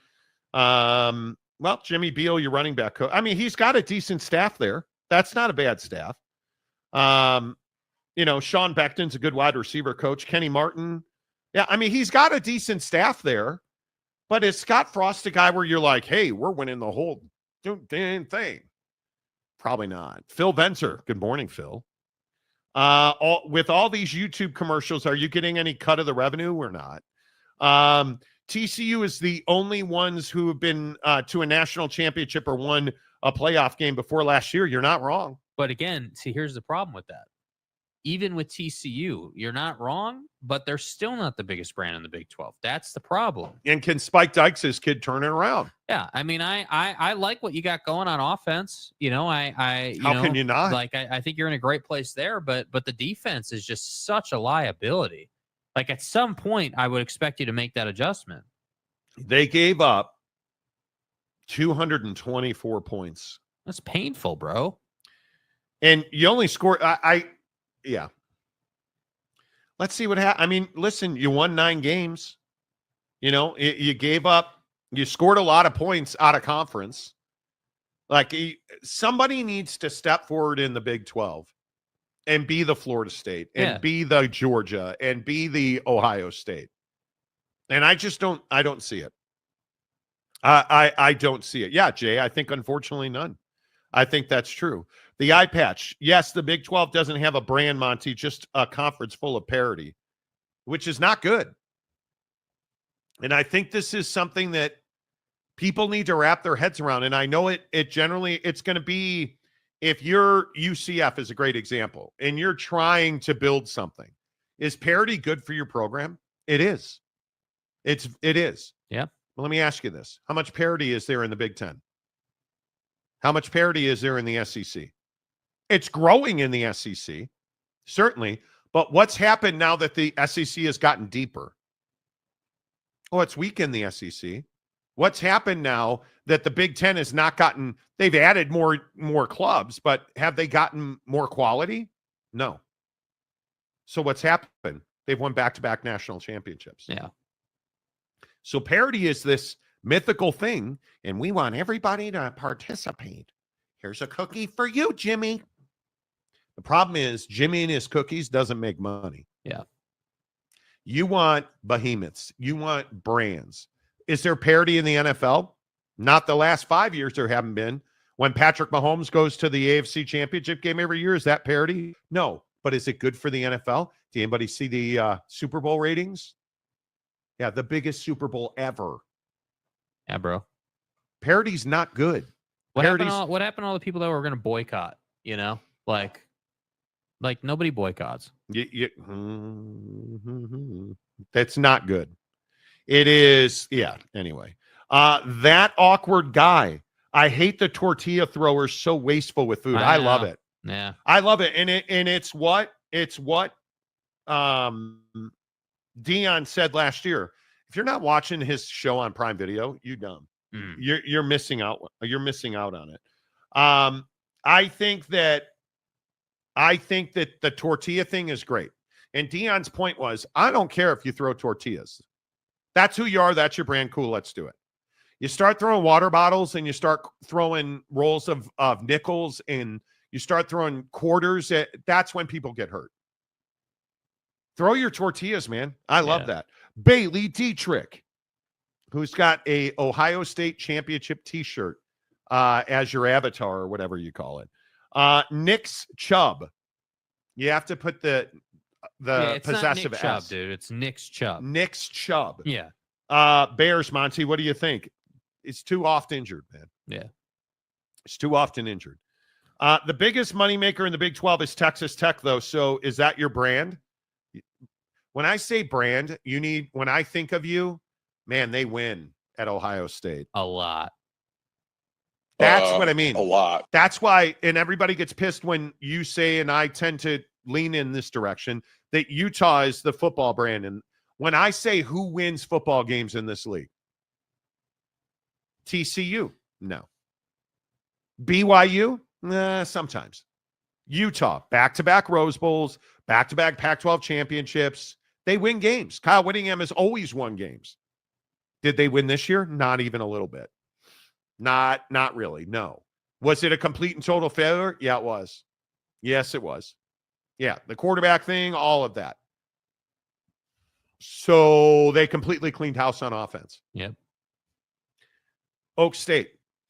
Was that a complete failure in any definition? Yeah, let's cut the coach's pay, but make sure he stays on staff. I'm a man. We're rolling. Jay McClanahan. Cue ball won't win 10. He will probably scratch. So see what he did there? That's a pool reference, right? That's a cue like ball. Swimming. So he's going to get in the pool like and pool table, that kind of pool. Oh, you mean like billiards? Yeah. Now, are we billiards. playing 9-ball or 8-ball? How about 2 balls? How about pocket ball? Pocket pool? You tried. I would agree he's not winning 10 games. Dana Marie, hello. I think most regular people know regular people. Can you please define regular? Listen, you irregular types over here. Can we talk about what regular people means? You people. Yeah. You irregular people. You don't know that BYU. Most regular people know BYU over most others. U.S. Americans. You U.S. Americans don't know that BYU is BYU. And it's MFing, BYMFing you. That's This how is fucking America. That's how we say it when we're having lunch at DP Cheesesteak. Yeah, such as in like, J-Dogs. Yeah. I'm such a jerk. U.S. Americans. Those are all Jutta references. J-Dogs. Dana Marie, Come good to see you. on. I would agree most people know BYU. BYU is a huge name.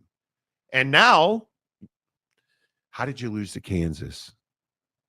Don't lose to Kansas this year. Too bad. Yeah. You're such a dick. Too fucking bad, man. Baylor is my Big 12 dark horse for 2025. Okay. Phil Venzer, he's in Las Vegas. And he's pissed off. If we at UNLV are broke, then why are we paying our head coach? Okay, so let's Myar and the Monty program. We have entered UNLV with Uncle Monty talk. So let me take you behind the curtain.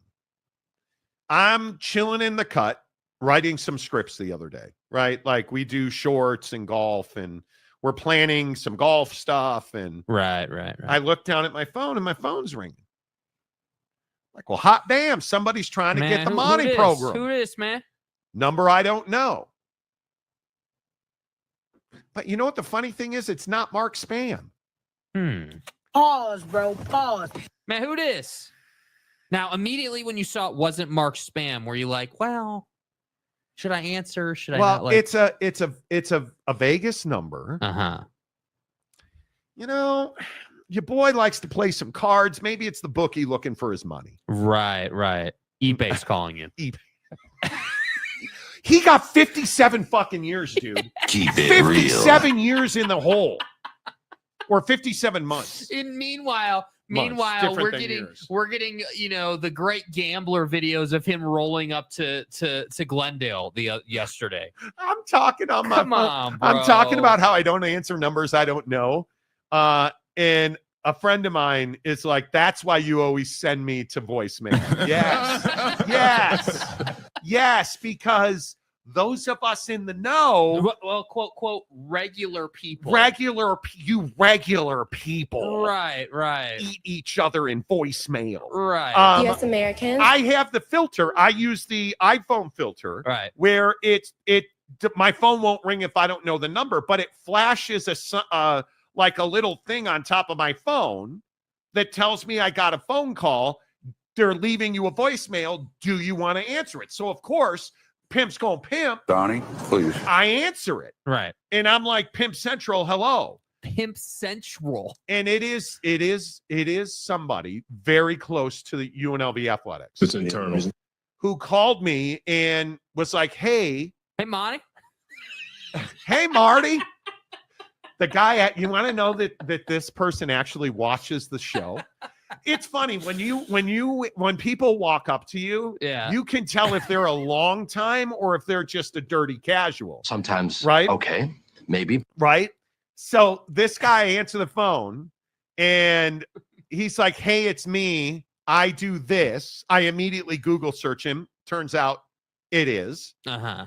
And he's like, I watch your show every day, Marty.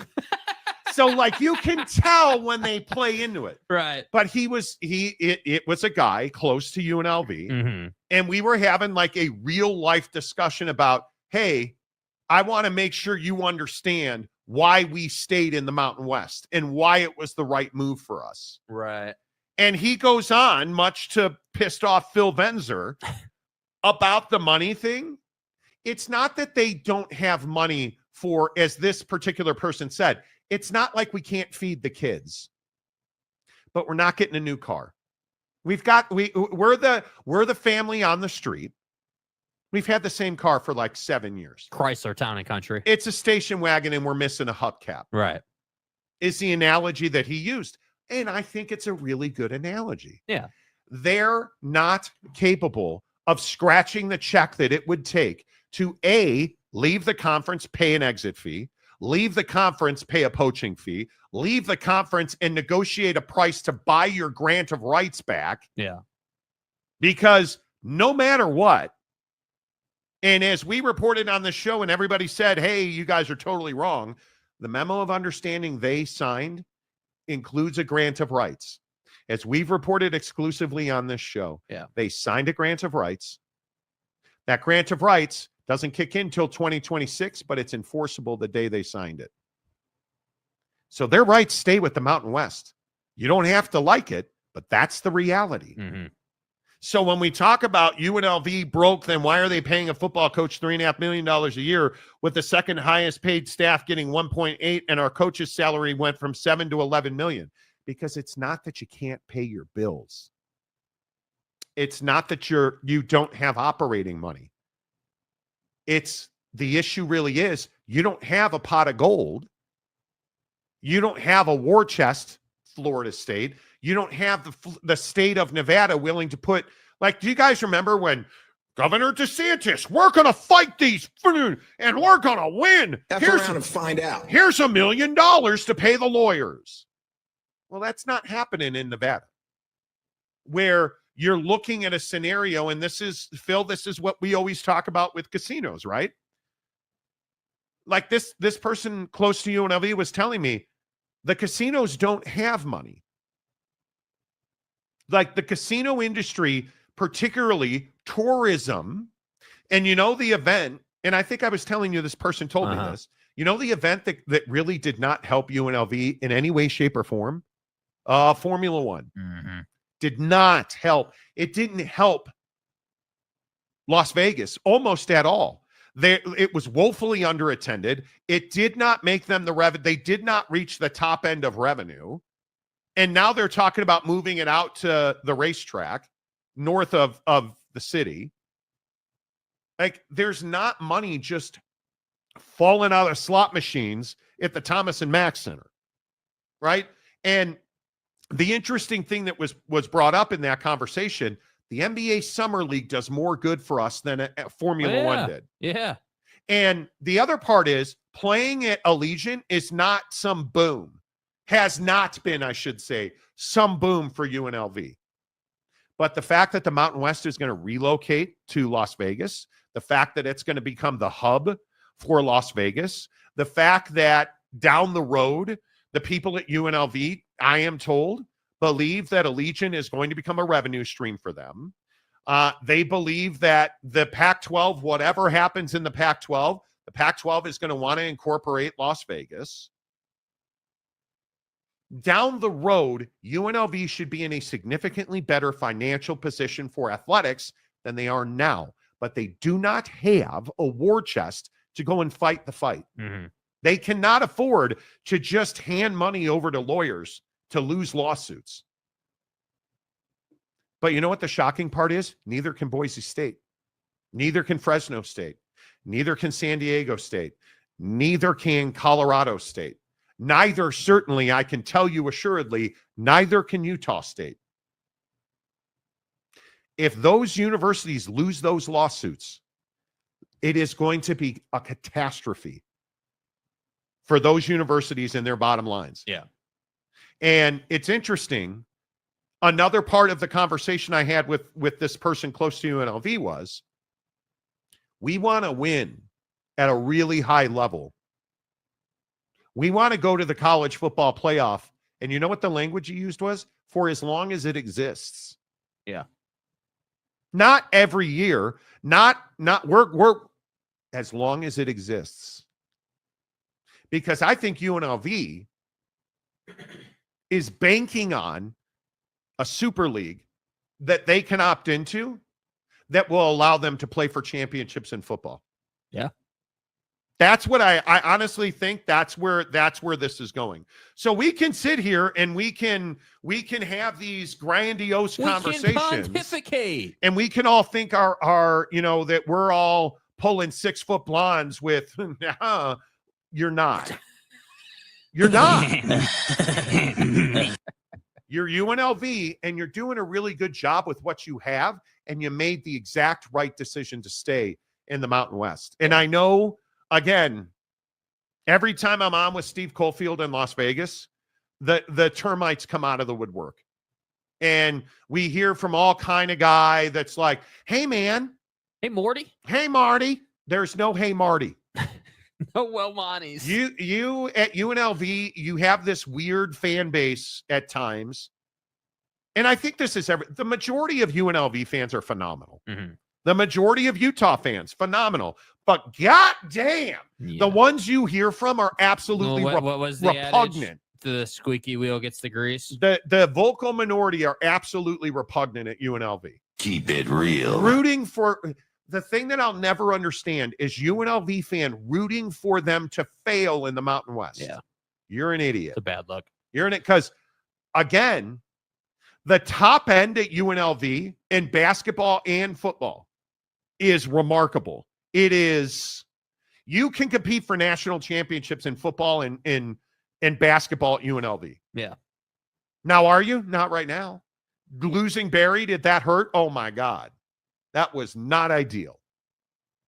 But what did he show you? You can go to the college football playoff in the Mountain West. So that's a long answer.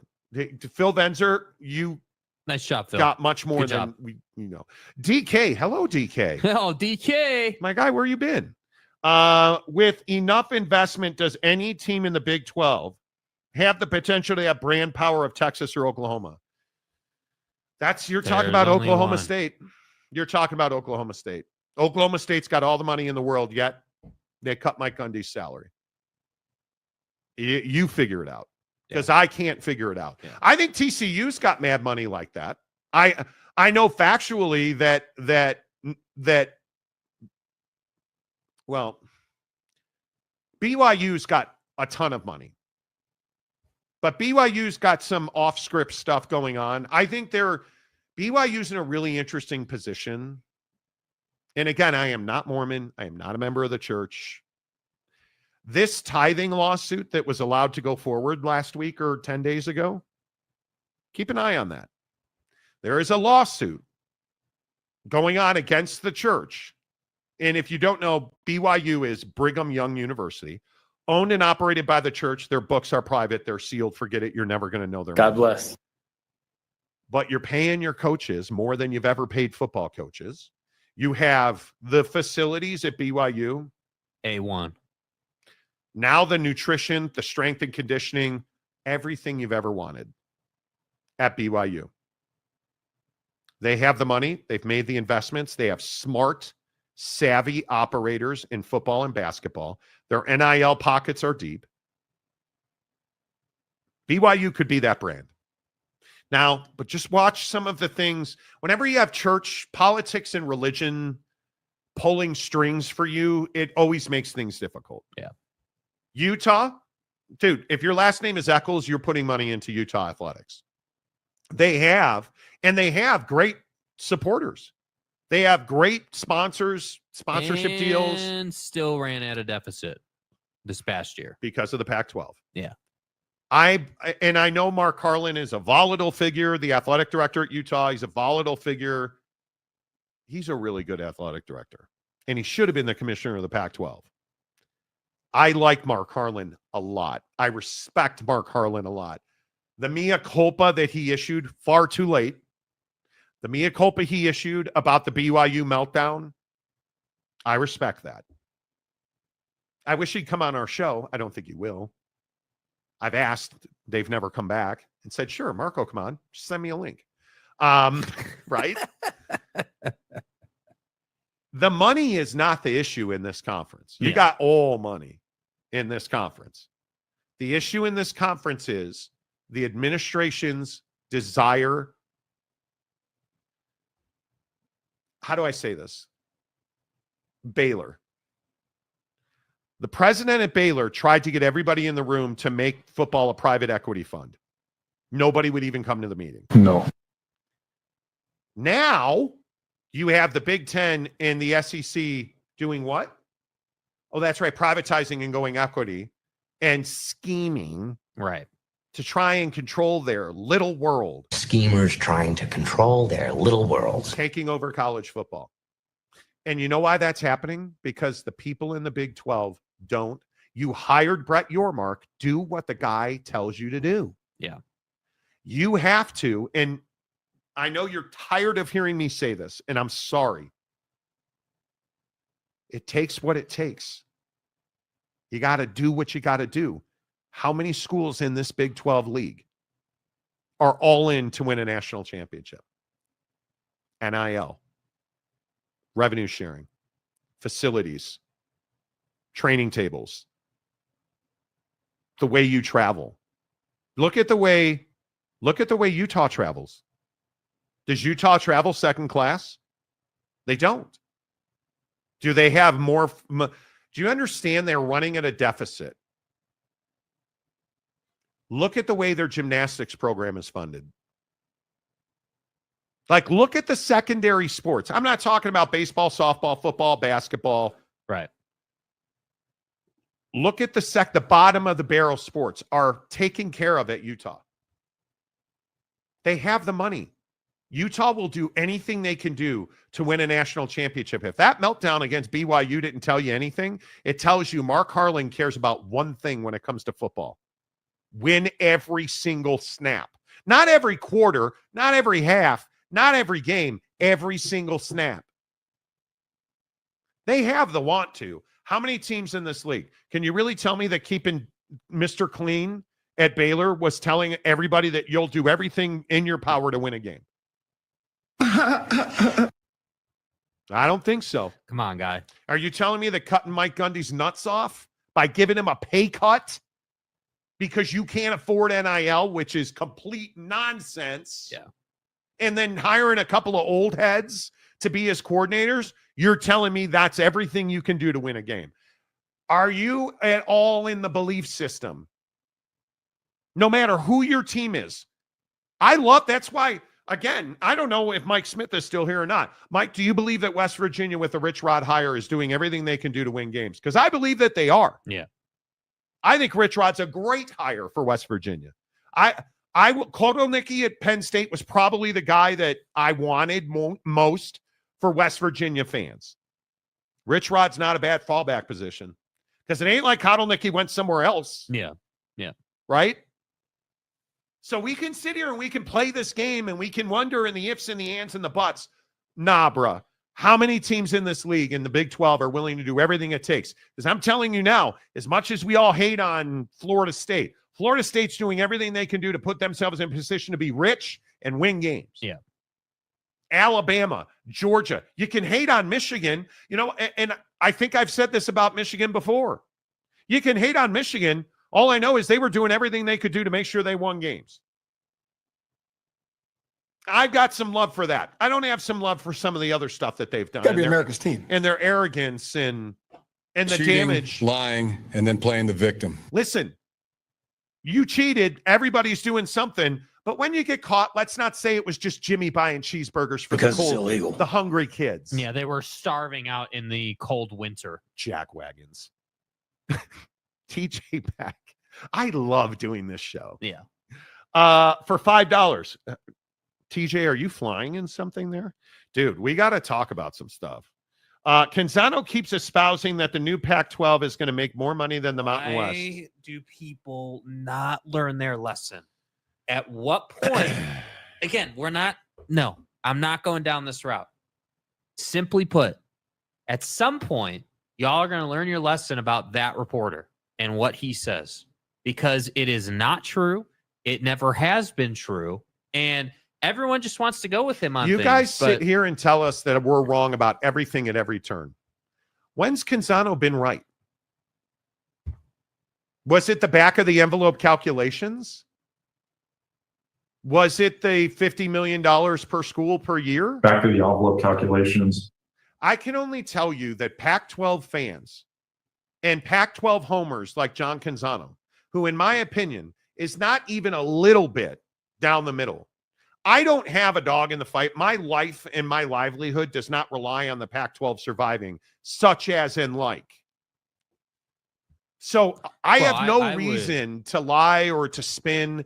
It's why we've been right so much down the line. Yeah, and I would, to that point you said about our livelihood not relying on the Pac-12 for survival, I would also point out our livelihood doesn't depend on the show just having massive over-the-top views. So we don't have to create fake narratives. We don't have to create these ridiculous. Now, obviously, we're going to do everything we can to, help ourselves and everything, but it's a totally different position for us because we can just talk about what we know it to be. We don't have to spin it in a pro Pac-12 light, and that's all that's happening there. And to your question, one of these conferences is going to survive and thrive, and the other will not. Could the Pac-12 make more money than the Mountain West? Absolutely. Would the merger make more than both of them? Yes. And that way, it's interesting you bring that up, TJ, because I think it's 10% that they would merge. They can't even talk right now because of the legalities, the lawsuits. This is a $12 to $15 million league with every team in it. With all of the Mountain West and all of the Pac-12 and all of their current members, NIU, Gonzaga, and everybody. Gonzaga. They're a $12 to $15 million a year per school media deal. Gonzaga. It is a massive footprint that includes Texas and California. It is really good football brands that you can believe if you invest in them at that level, Boise State's going to take that money and put it into winning football games. It's all of it. Separately, I don't know that either one of them makes $10 million. And what is sad, and this is the truth, you know how they're going to merge? Because one of them is going to go out of business. And my opinion, again, not being pro Pac-12, not really sure how it's what? It's the Pac-12 that stays in business. What? I know. That's rocket science, dude. I know. Because here's the scary thing. And I've talked about this repeatedly. And remember that I've said this repeatedly. Over and over and over again. Gloria Nevarez is the trump card here. No pun intended. Gloria Nevarez has the hammer because she has relationships. Yeah. While she's got people helping her with her media deal, do you realize that when the Mountain West got poached, and it's an incredibly damaging, when you lose those brands, bro, incredibly damaging. But did she run and hide? Yeah. Did she try to cover it? Or she called her TV partners? She called her stakeholders. And that went a long way. And don't be surprised if she's on CBS, if she's on Fox, and I don't mean big Fox and CBS Sports Network, FS1, TNT. She's got existing relationships in those buildings already. And she's negotiating a media rights deal already. And she's got multiple seven-figure branding deals. The business model is there. And I know that pisses off Pac-12 fans. I know that infuriates you. I know that frustrates you. But what should frustrate you more is that you're not going to see $10 million on your own. I think, with the things we've been told, what the news cycle is trying to tell you guys, like, I would be surprised if you got 10 per school. That would be. I mean, I feel like if the Pac-12 gets $10 million per year per school, it's over for the Mountain West. Yeah, it's over. There's no kind. And if they do that first, because I think whoever gets their media rights deal on paper done first, whoever that is, they're gonna survive and thrive. My opinion is my gut feeling on it is I think we're talking about like 8 a year.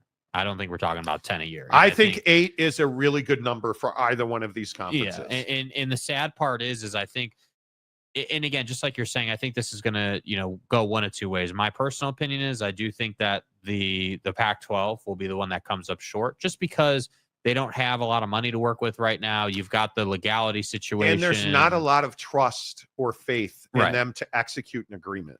So with all of that being said, if we just are logically thinking of this or thinking about it that way, the logic would say, hey, the Mountain West and Gloria are going to get a TV deal done for their conference somewhere around $7 to $8 million a year, which would be a significant raise. It would be. And everybody in that conference would be happy with that number, obviously. And then from there, I would think, based on what we've talked about, where it's like, hey, whoever gets it first is going to survive and the other one's going to die. I would think at that point, then maybe litigation gets put on hold and merger talks get put forward because you don't really have another choice. But I hope both of these.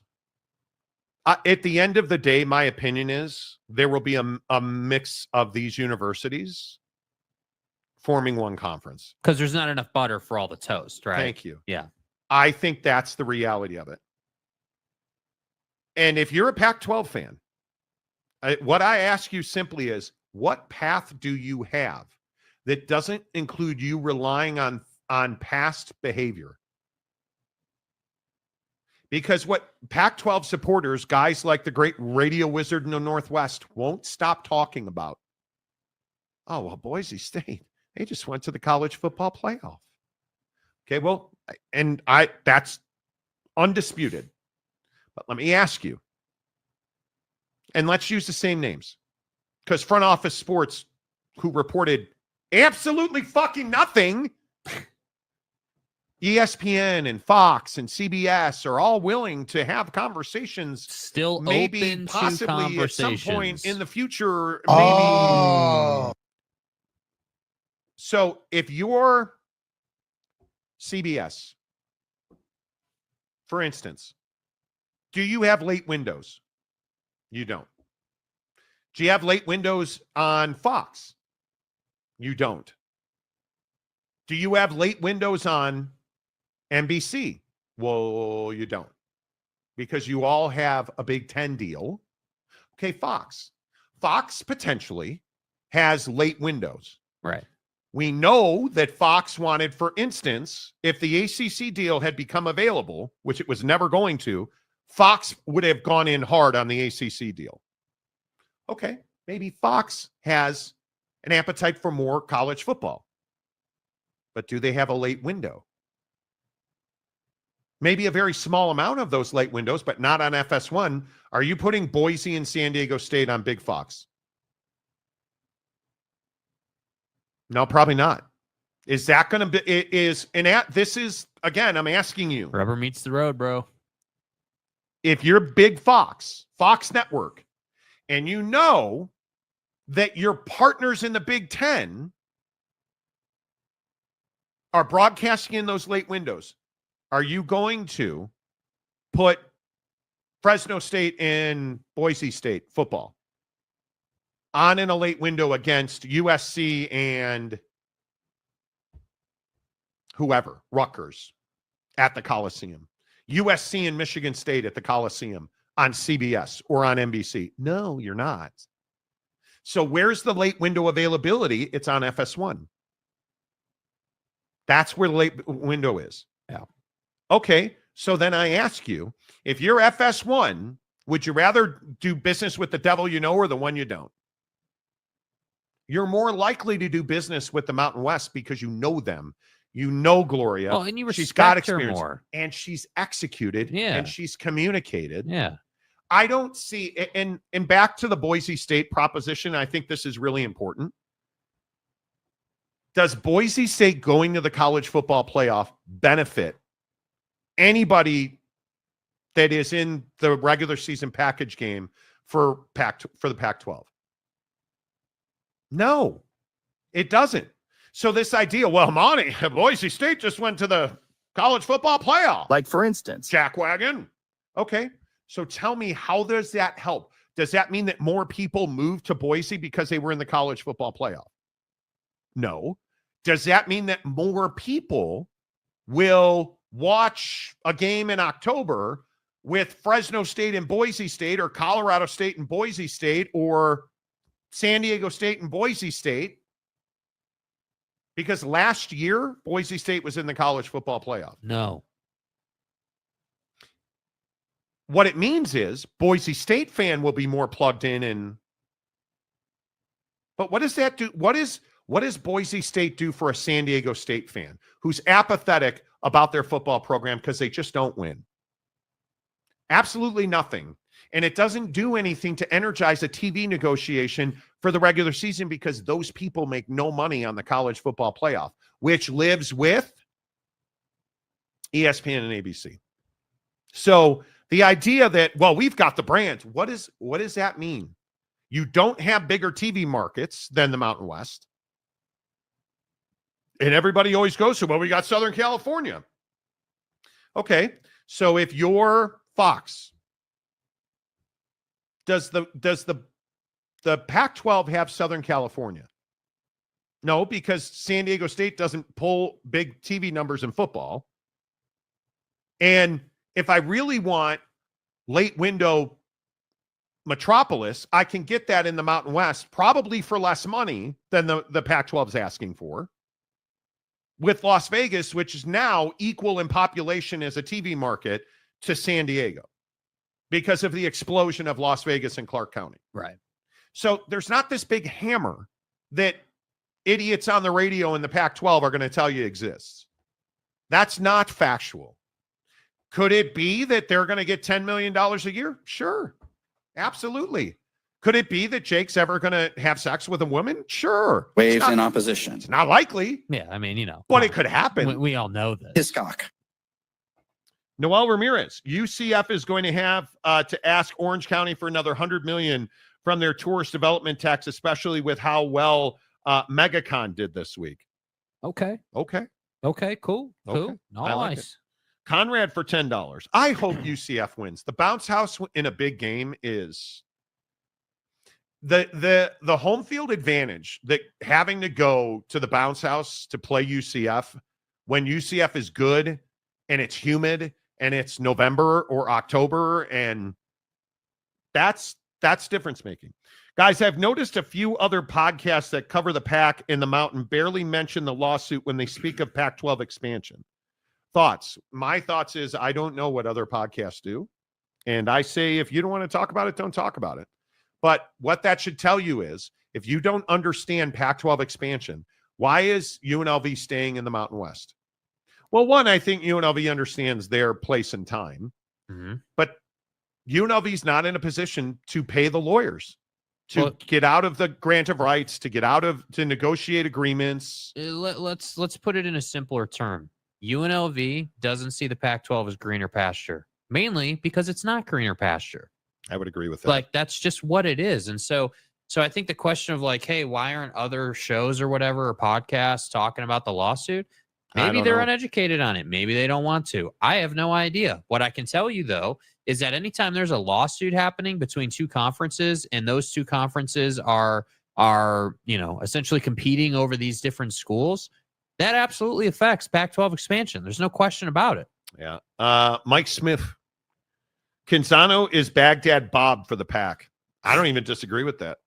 I just wish that John Canzano would be down the middle, and he's not. He's incredibly biased. Like, do you understand who John Wilner is? Like, that's a journalist. And you put on George Kliavkoff to go back of the envelope calculations. Yeah, dude. Back of the envelope calculations. And you put guys on and you were backing his belief. No comment. Come on, man. Come on. Big Blue Horses. I seriously question if the Gators are all in on winning national titles. I do not. I think that what we saw in the second half of last year better be what we see in the entire year this year, where big changes are coming to Gainesville. Yeah. I don't know how, because I think he's lucky to have kept his job, Billy. Joe, if my CPA was doing, quote, back of the envelope calculations with my taxes. Right, yeah. Back of the envelope calculations. Jay Chapman, Canzano and Altimer, the know-nothing duo. It's the problem is it's not a know-nothing. In my opinion, it's a choose to not tell reality and facts. It's not being honest. Like, it's not, like, that's my opinion on it. I'm not telling you that John intentionally lies to you. I don't know if that's the case. My opinion is he's been wrong about everything that was going to happen in the Pac-12 from the jump. Yeah. From the get-go. Captain James T. Kirk. Okay. And donuts, don't get sucked into the Canzano vortex. Yeah. Don't do it. Yeah. Bobblehead Guru is back. Okay. Not sure what that means. I don't know what that means. Bronco McFord. Pac-12 needs to steal UNLV, Nevada, Air Force, New Mexico, and New Mexico State. You don't have a path to do that. Mike Smith. Gloria is good, but she is no overlord Karen of the Endeavor empire. Well, and listen, Endeavor and the media companies that are helping these conferences try to negotiate these media rights deals, why has it not happened already? If the Pac-12 has this absolute hammer, slam dunk, we're the Great best. sales package. We're so coveted. 6-foot blonde, Brazilian wax, great implants. Why is there no TV deal? Why is there no media rights deal? You know, if you've got the hammer and you've got the best brands and we've got all the football and all the basketball and oh, that's right, because you don't. It's Valentine's Day and there's no deal. That's right. Why is there no deal? Oh, these things take time, right? You told us it would be in December and then New Year's, and now we're heading to Pac-12 talking heads like John are saying, oh, well, what I'm being told is it's, he's got no class. Come on. Jimmy Otson, hello. The Pac-12 doesn't need to merge with the Mountain West. They need to merge with the AAC. But again, and I run into this every day. Memphis is coming, Monty. Okay. Dude. If Memphis, who also signed a grant of rights in the AAC, if Memphis and Tulane and USF are coming to the Pac-12, why hasn't it happened already? And if the AAC was just so thirsty, oh, everybody wants to be in the Pac-12. I heard that the other day. Everybody wants to be in the Pac-12. Well, then why isn't everybody there? Because you're telling me your door's not open? Well, we got to get a media rights deal. Okay, so you think having everybody in the conference before you negotiate that deal, you don't think that's the right way to do business? You think, and again, amongst Front the things office that sports reporting, bro. Again, amongst the things that I've asked, you think it's smarter to negotiate a TV deal than expand? You don't think that's leaving money on the table? That's what they want to do. But again, why? Why do they want to? And this is the part that when we get comments like, hey, well, why is no one talking about the lawsuit? Why? Because, dude, they don't want to talk about the lawsuit because that hurts their image. It's yet another thing that tarnishes their image and makes them look foolish. Because they don't want to tell you there's no route. There's no legal precedent. There's no past behavior that shows judges have a willingness to gut a conference and then lift all of the financial penalties that were in place if you gut the conference. Yeah. There's no contract law. There's nothing to lean on, dude. That said, you go look at the Pac-12 meltdown. They're suing for the exact same reason that they won in the Pac-12. Yeah. The legal precedent that the Pac-12, Pac-2 versus the exiting 10 members, you know what they did? They set a legal precedent that hurts the Pac-2 right now. Yeah. Nobody wants to talk about that. These are settlement things. What did I tell you about the ACC agreement? It was never going before a judge. Yeah, where are all the Florida State buffoons? It was never going before a judge because there's no precedent. There's no way. There's no law that says when you sign a contract that you knowingly signed without duress after admitting you read it multiple times. Oh, but the ESPN agreement fraught with fraud, and we got to see it. How many times did we sign this contract? Oh, that's right. Not once, but twice, dude. And what did I tell you? Do you really think ESPN's in the business of negotiating fraudulent TV agreements? Well, yeah, Marty, that's why we're getting out of it. Come on, dude. Again, and then we're the ones that get called hacks. That's what I think is hilarious. We bring you a logical take that makes perfect sense and has been tried and true, and then gets proven correct because I'm going to keep, going right off of what he said. Dude, we've been saying for 2 years now, bro, that this was never going to take place in the ACC, that they were never leaving that conference, that they were going to have to stay, and ESPN was going to pick up the option. Because it's simple. Yeah. I don't have emotion in it. So what do I always talk about? Well, you're an SEC guy. That's we right. know that. Thank you. Yeah. That's right. Yeah. I don't have emotion in it. Yeah. The ACC deal, the Pac-12 deal, the Mountain West deal.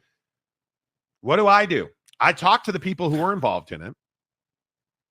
I can't tell you how many lawyer conversations I've had dating back to the Pac-12 meltdown, really dating back to USC and UCLA leaving the Pac-12.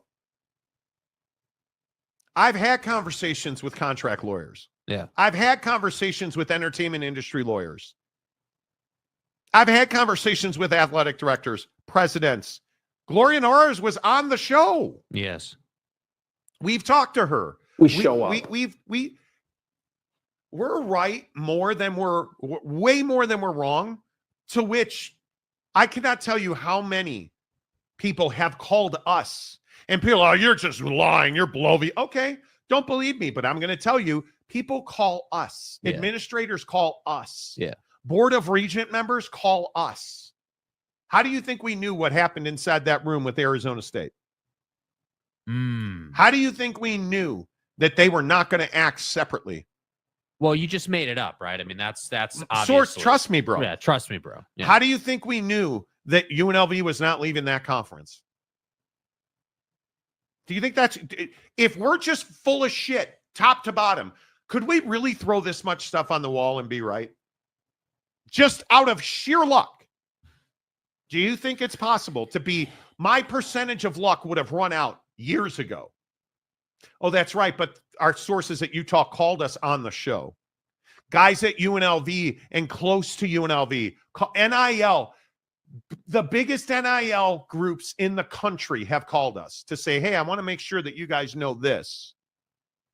And then all we have to do is go back and get in touch with the athlete on social, DM, text, and say, hey, I heard this about you. And, well, who told you that? As soon as you hear, well, who told you that? Who are you talking to? It's over. It's over. It's over. That's how we've been right about the ACC. It's how we were right about the ESPN contract. It's how we were nails on the Pac-12. It's why we know. It's how we were nails on Donovan Mitchell getting traded. It's how we know that the Pac-12 can't win the poaching lawsuits. And it will never, in my opinion, go before a judge. Yeah, which inevitably means that they are either going to have to pull a coup to get a TV deal. They are going to have to do something. I don't know what that is, but they're going to have to do something that totally shakes up the conversation, totally, would put a TV executive on their head and be like, oh my God, this is just incredible. We have to have this kind of deal. Or, again, in my opinion, I've been saying this for a minute, at some point, the Mountain West is going to suffocate the Pac-12, meaning, hey, the Mountain West is going to get that TV deal done first, $7-8 million a year per school, in my opinion. And then at that point, then the Pac-12 is going to sit there and have to say, okay, we're out of options. We can't get a media rights deal done that's worth anything. They could go to the CW and get a streaming deal done. But again, another point, why hasn't the CW thing happened? We've been hearing about them and the CW for ages. Everyone always telling, oh, well, they're going to go to CW, but it hasn't happened. Because I think signing a deal with the CW is waving a white flag. Yeah. Because I think they could sign that deal today. They could formalize an agreement with the CW today. But I think they know if they sign a deal with the CW, it's waving a white flag. Yeah. I think that's the only thing that makes sense. I really do. Delaric, good morning. The Pac should have merged with the Mountain West, call it a Pac, whatever, but ran by and like the Mountain West. But again, we've been over this. Yeah. The pride of the Pac-12 will not allow that. Ryan Dooley, is a merger with the Pac and Mountain West still possible, or leadership incompetent in that way? I am telling you, multiple sources have told us the Pac-12 killed any merger talks.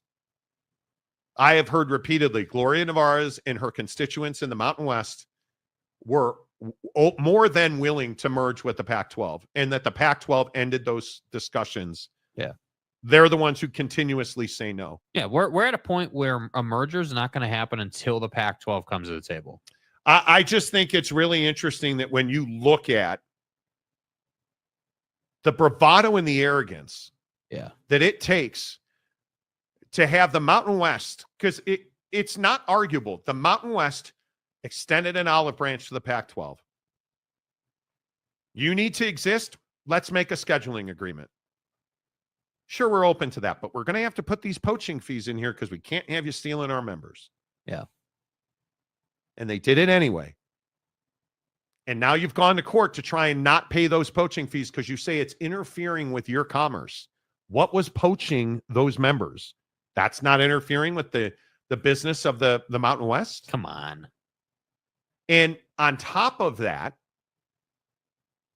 I'm told by sources in the TV industry that people in television are like, hey, have you guys talked to the Mountain West about merging any? Is that conversation? Hey, have you guys?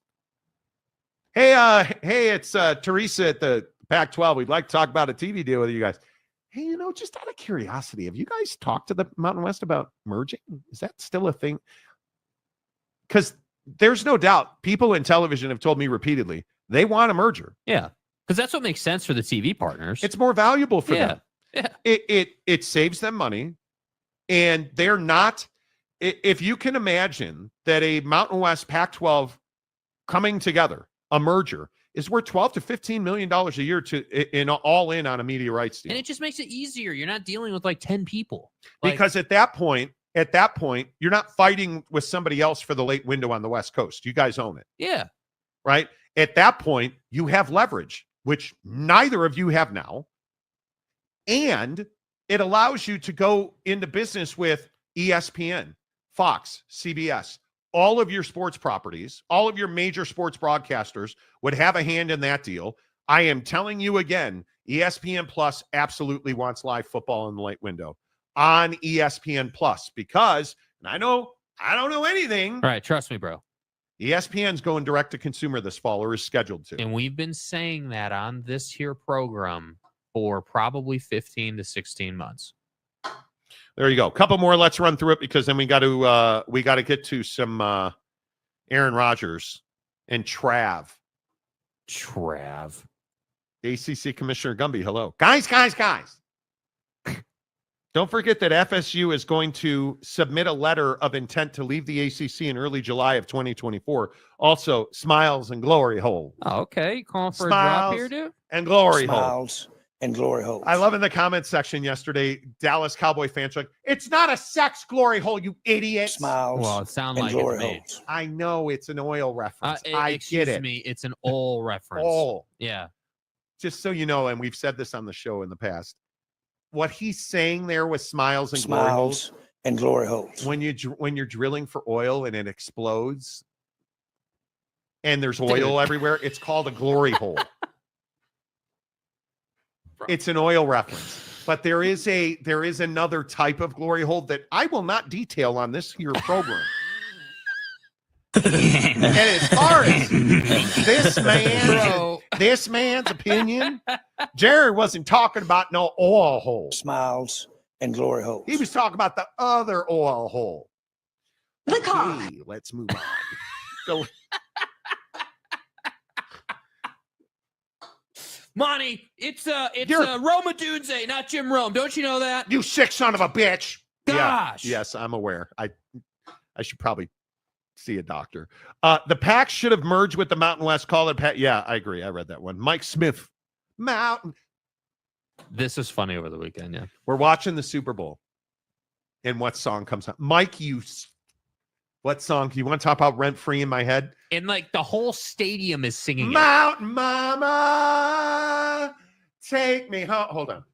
Real quick. Google me. Mountain Mama, take me home to a place where Mike Smith cleans his coal. Smiles and glory holes. We're watching the Super Bowl and they're singing. Dawn dish soap. We're a brush and some Dawn dish soap, cleaning coal. Dude. We're watching the Super Bowl and Mountain Mama comes on. Bro, I West can't. Virginia.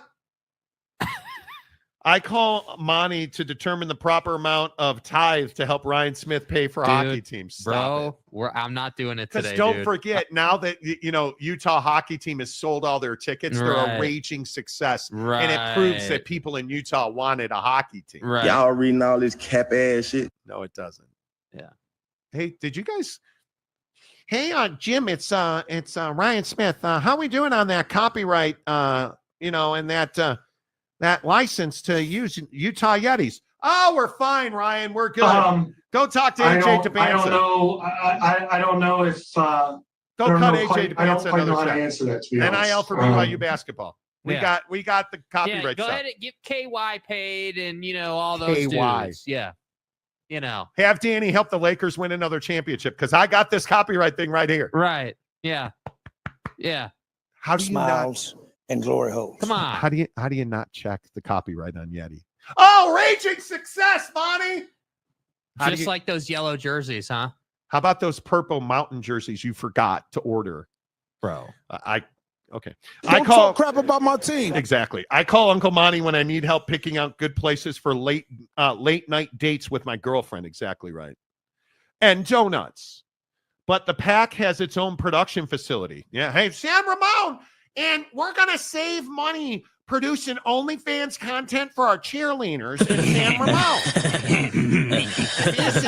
Have you seen how much fans only money they're making now? And I swear to God, the day it comes out that the Pack 2 or 6 or whatever it is selling private equity shares into the conference to build their liquidity, I want my flowers on that story because that will happen. I guarantee you it's happening. I'm just saying, whoever gets their TV deal first, I'll just say this every day because somebody's going to, told ya!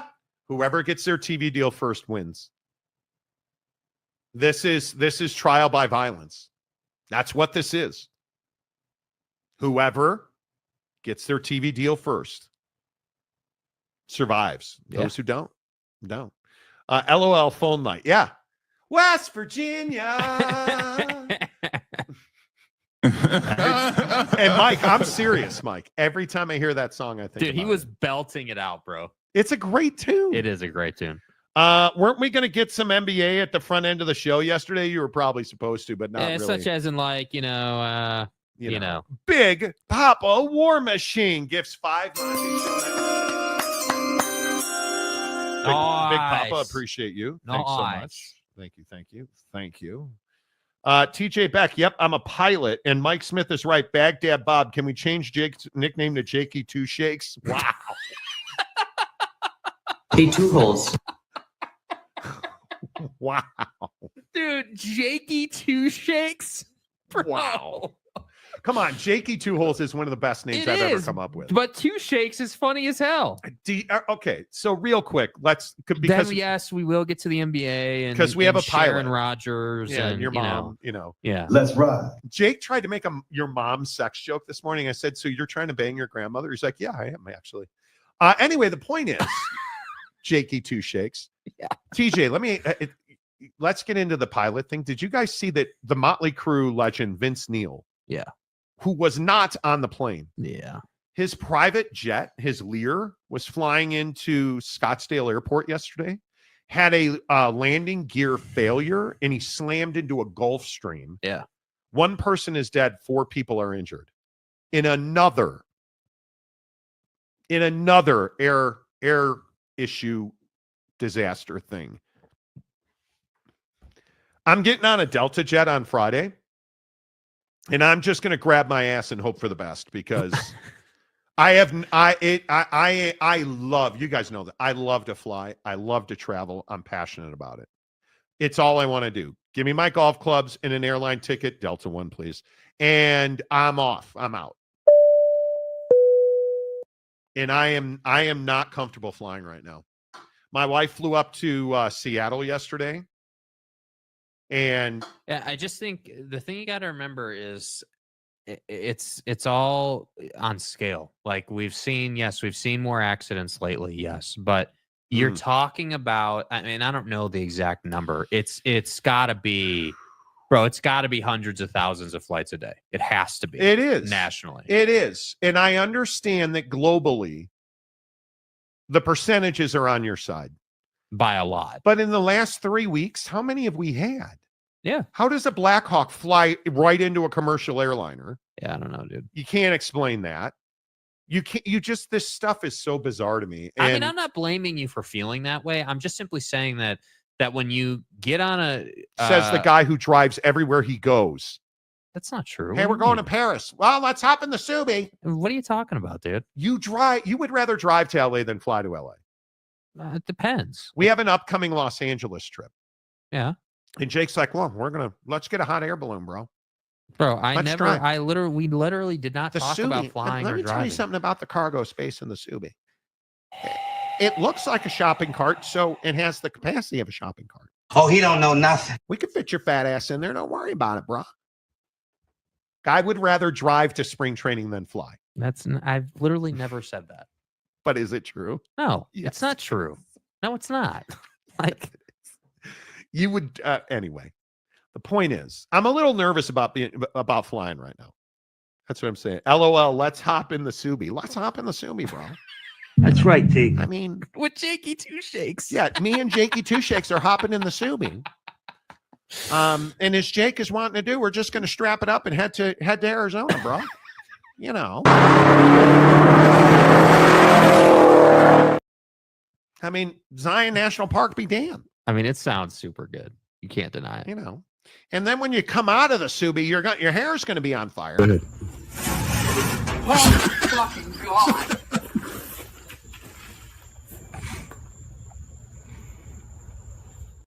Man, dude. Never a wrong time to play that. Anyway, I'm just a little nervous to fly right now.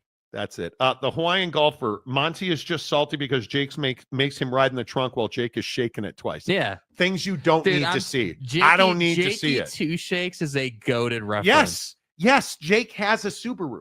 He's got a W in one of the nicest ones. His car, well, he never walked. Dude, are you gonna get take a Swiffer and dust the dashboard? No. He has one of the nicest WRXs, lowered, strapped down, wheel package. You want to shake it twice? Just find a picture of his car. Like, he's got a wonderful. Do you have an axle back? Do you have an axle back? Yeah. Muffler so delete, it's got an axle back muffler delete, like. Yeah. And the guy won't, but not too loud. The guy won't wash his car. Yeah, and he won't dust the dashboard. The problem is you're lazy. That's the problem. No, that's not true. Now the problem is that axle back is scraping on the ground. You put that thing through a rail, I'm gonna come out. Yeah, I'm not gonna have an axle back. Dude. I'm not gonna have it. Not only will I not have an axle back. Now here's the dirty. I won't have any exhaust. Here's the dirty truth. And I'm lazy. There's a touchless car wash about 5 minutes from my house. That's such as in like Subarus are reliable. They are. Jeremy Bolton. Everyone in Zion knows that Two Shakes has. It's over. It's over, dude. So we go down. Two Shakes is officially inducted. So Two Shakes and his crazy ex-girlfriend. We all go down to Moab to crawl. We had built a Rubicon, right? I missed that one so much. I missed the Jeep too, but it was the right thing to do. Yeah, it was. We go down to Moab. And we do, what was the name of that trail we did? I can't remember. Fins and Things. Fins and Things. So we do Fins and Things, dominated. It was awesome. We go and get the Subi, and we go to the grocery store. Yeah, this is an unfortunate occurrence. Yeah. And you know those drivers, and I don't know any personally. I'm not pointing anybody out directly. I would never do that and humiliate somebody. Don't fuck. You know those asshole drivers that like lower their cars and then drive them in the parking blocks and they have a mental breakdown when they hit the parking block with the splitter and it pops the entire front bumper off? It didn't pop it all the way off. Well, I mean, listen, it didn't come physically off the car. Yeah, I mean it was blowing around in the wind like it was a bed sheet. You know. Let's ride. Okay. It's oh God, Jay Chapman. Now I have to read all of your comments. Awesome. Damn. Awesome. Midweek Coug. But what about the tires? Probably bald too. No, they're not. No, they're not. No, because I am the a two of snob us for tires. Dude. Yeah, we spend bread on our cars. Bro, I am a snob about I have 2 sets of wheels and tires. He has a winter set and a summer set. I am an absolute snob about tires. Yeah. Yep.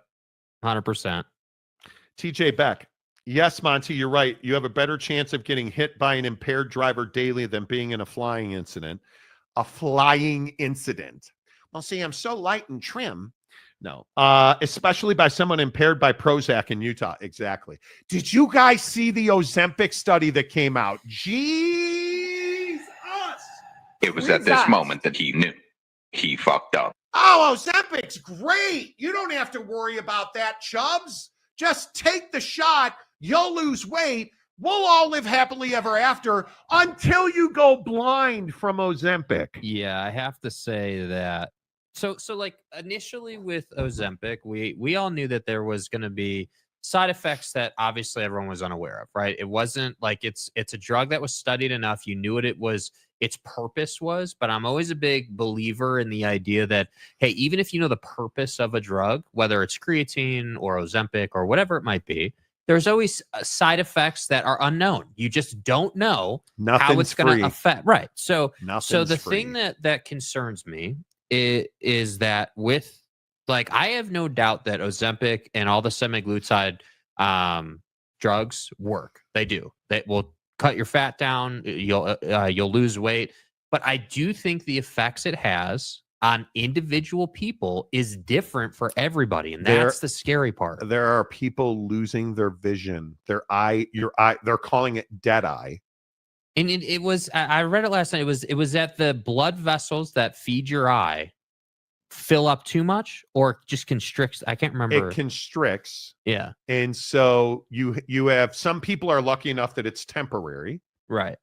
You go off Ozempic, but here's the problem. You have no symptoms of it. You lay down, you go to bed, you wake up. Oh my God, my eye don't work. You wake up with dead eye. Yeah. And nope.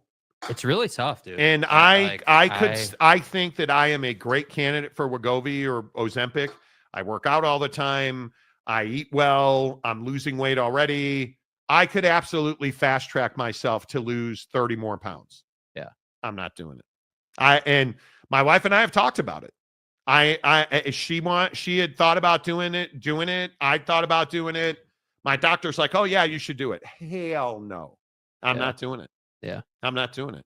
Noel Ramirez, that's like a monkey paw type of wish, be thin, but you can't see. Yeah. Yeah. It's insane, dude. It's man, crazy. We're going to take 50 pounds off you, but we're also going to gouge one of your eyes. Like that's the part that really scares me. Fair me. trade. And again, the hard part is that you don't know. You're yes. You don't know. You don't know what's going to happen. Yeah. What's the point of looking good if you can't see yourself? Right. Oh man, Monty, you look good. I don't know. It just scares me, dude. Honestly, it just scares me. It makes me feel like, hey, maybe it's not worth it. Maybe, I mean, maybe again, we know it's not, but again, it's not, we're not saying this happens to everyone. That's the key part of the conversation. It's not everyone this happened. Like it's some people suffer severe side effects. And again, this is everything beyond the diarrhea and the constant, like irritable bowel syndrome. Right. Some people get, and some people throw up from it. And like again, my main point with this whole thing is whether it's COVID vaccines, whether it's Ozempic, whether it's any type of supplementation, there are always people that are going to have severe side effects. With this, that level of severe side effect terrifies me, dude. Nope. Like I am not doing it. It's scary, man. I am not. It is doing really, it. really scary. And again, like I've said a million times when we've talked about this, I don't judge people. I'm not one of those people where I'm like, oh, you're on Ozempic, I'm judging you. You're a terrible. I'm not. That's not me. I'm not judging you for it, but I am concerned. Yeah. Like pill popping is never good. No, especially when it's a needle. JC says, good morning. Morning. Mike Smith. I'm on Ozempic now. I can see Monty, but can't see Jakey Two Shakes. Well, It's over. And you're Jakey Two Shakes it's forever. over, dude. Jakey Two Shakes is who? Can we go back really quick and see who said I don't that? Was remember it, who I think said it was TJ. I don't know. I think it was TJ. I don't. Okay. Yeah, who said Two Shakes? D-Rock, Russian roulette it is. It is. Not new info, but still riveting. Thank you. It's crazy how so many drugs have way more potential side effects than what the drug is intended to do. Okay, now you can take this and it'll clear up your acne. But, dude, it is going to rip your colon in half. Dude, We have a good friend of ours that is diabetic and was taking Ozempic and other stuff. And his gut health was so bad, it's debilitating. Yeah, but then they changed it all and they got him off of it, and it just was the hard part difference. I think the hard part for a lot of diabetics is you're on such an interesting cocktail of ingredients in your gut because you eat a lot of sugar-free or low-fat or that stuff is terrible for you. And we've been talking about, oh my God, conspiracy theory confirmed. What? I undersold the lead. What? My wife is on an airplane yesterday. Okay. I've talked about the white top Monster Energies. Yeah. Right? See how that's a white top on it? Right. Yeah. They also make ones that are silver topped. Gray. I call them gray tops. Don't drink the silver tops. She was sitting next to somebody from Monster Energy on her flight yesterday. Confirmed. The silver top is a very different product because if it's not a white top on the can, they ran out of this kind of can. They're having supply chain issues. Here we go.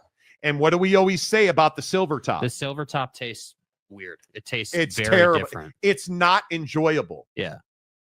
Wait, what? So hold on. So the guy said that she was this monster Energy person. Said that not only is it a supply chain issue with the can itself, but it could potentially make it. No, it could potentially make it taste different because it is physically a different can top. Okay. It is physically a different. They have to go to a different supplier to get the silver top because they're having supply chain issues with the white. You know, tops. The funny thing about that is Costco. I get mine at Costco. Me They too. sell it by the case. Some weeks Costco has white tops. They've had it every week for almost the last month. But then there are other weeks where it's silver tops. So see, I don't ever see silver at Costco. They just don't have it. Well, they used to do silver tops. And the other thing that's interesting, do you guys see this black tab? They make white tops with the silver tab. Same problem. You want a white top with a black tab. Yeah. Telling you. And again, most notably at Costco, and this is to your supply chain point, when were all the silver tops happening at Costco? When Black Ops 6 came out for Call of Duty and they did that partnership and they were selling more product. So that makes sense. Yep. Okay, couple more. Brandon Butler. If it were health-related issues like obesity and having heart condition, it may be worth it. Pure vanity, you may be adding health problems for pretty privilege. Yes. And I'm willing to do the work to lose weight. Yeah. I don't need, I'm not doing it. Yeah. I'm not doing it. There's a reason you guys will laugh at me. And I said this yesterday. I can barely walk right now. I did leg day on Sunday and went way over the top. My calves are the dumb. That's the toughest part about getting back into strength training is you can't go over the top initially. Delayed onset it is muscle so soreness. bad, dude. Oh my God. I DOMs are just gonna roast you. My calves are not good. So if you can get Ozempic, guys, and look at two shakes, do you only see one shake? That's what I'm thinking. Yeah, J2S, Jakey two shakes. J2S, dude. TJ Beck, I said Jakey two shakes. There you go. Yeah. Smiles. TJ Beck. And glory hole. Yes. So TJ Beck is now a goated member of the show for Jakey Two Shakes. Big Papa War Machine. I prefer the Black Monsters. Well, I've heard this that is a about family you, dude. show. Yeah, I've heard that about This you. is a family show. Ass. Mike Smith, silver top has lead in it. Let's hope not. Good Lord. Andrew G, I work overnights in California. So 5 a.m. here when the show starts, but I don't wake up until 5:45 my time. Hard part of work done at 7:30 your time. Yes, Pac-12 homer. Okay. Well, at least you embrace it. See, I can respect that. I can respect that too, If you would just Andrew. say, like we have so many Pac-12 folks on this show who won't just say, yeah, I'm a Pac-12 homer, and I don't want what you're saying to be true. Okay, now we can talk. Now I can like have a conversation with you about your opinion. Yeah, absolutely. Anyway. Jeremy Bolton, is two shakes, quote unquote, or hashtag team stand or team sit? Team sit, dude. I'm not standing to reach back there, dude. Why, Jeremy? I'm not doing it, dude. Like I don't understand people who pinch one off and then stand up to do that. Team I squat. cannot. Yeah, but you're also the guy who He's got no pulls from class. back to front. No, I don't. Yes, you do. No, I don't. You drag the boys through the mud. No, Yeah, you do. Hell no, dude. I'm not dragging, quote, the boys through the mud, dude. Liar. Breaking news, I can, quote, almost do a pull-up now. I still finished last in CrossFit, but I still beat y'all that did not show up, dude. I was doing assisted pull-up. I can't do a pull-up. I can't. Dude, pull-ups are difficult, I bro. can do an assisted pull-up. There's a machine Yeah. that uses a weight stack. If I put 100 pounds on the weight stack, I can do it. Yeah. So totally. Look at Jeremy Bolton is a fitness freak, yeah, dude. He could probably do 50 pull-ups. Ryan Dooley, if you're really bad at losing weight, I would suggest seeing a physical therapist before going on meds. Yeah, I would not. Yeah, I think that the thing, my opinion's always been that losing weight is simply a formulaic conversation. Like, and the thing is that everybody can lose weight, but everybody's different in what they need to do it. So like some people, like with Ozempic, there are some people who really struggle to lose weight. Like they need to be in a bigger caloric deficit to actually lose a pound a week, versus someone like you who doesn't necessarily need to be in a massive caloric deficit to lose 2 pounds a week. Like I usually, I think yours is like 500 calories or so. What? Does that for you? Like, yeah, if I lop off, if I eat 2,500 calories versus 3,000, I usually eat around 3,000 calories a day. If I cut that to 2,500, I'll lose 2 pounds a week every week. But the issue is you have to be active. Yeah. I don't know how we got so far off the rails here, but you have to, even if you just go for a walk, a 10-minute walk after you eat, like you just can't eat late at night. Like there's just for me, the key is I need to drink. This is it. I'm drinking 1 can of Monster a day now. I do not drink 2. And I also don't drink soda, lemonade, none of that. I drink water or nothing. That's it. And if you eat well, in my case, it's protein and vegetables. And then I have oats in the morning. I'll lose 2 pounds a week. If I cut myself down to 25, which is hard for me, 2,500 calories is challenging. But I also know you can't rely on discipline to do that. The people that rely on discipline do not lose weight. Yeah. Because you're not going to be disciplined. You won't be.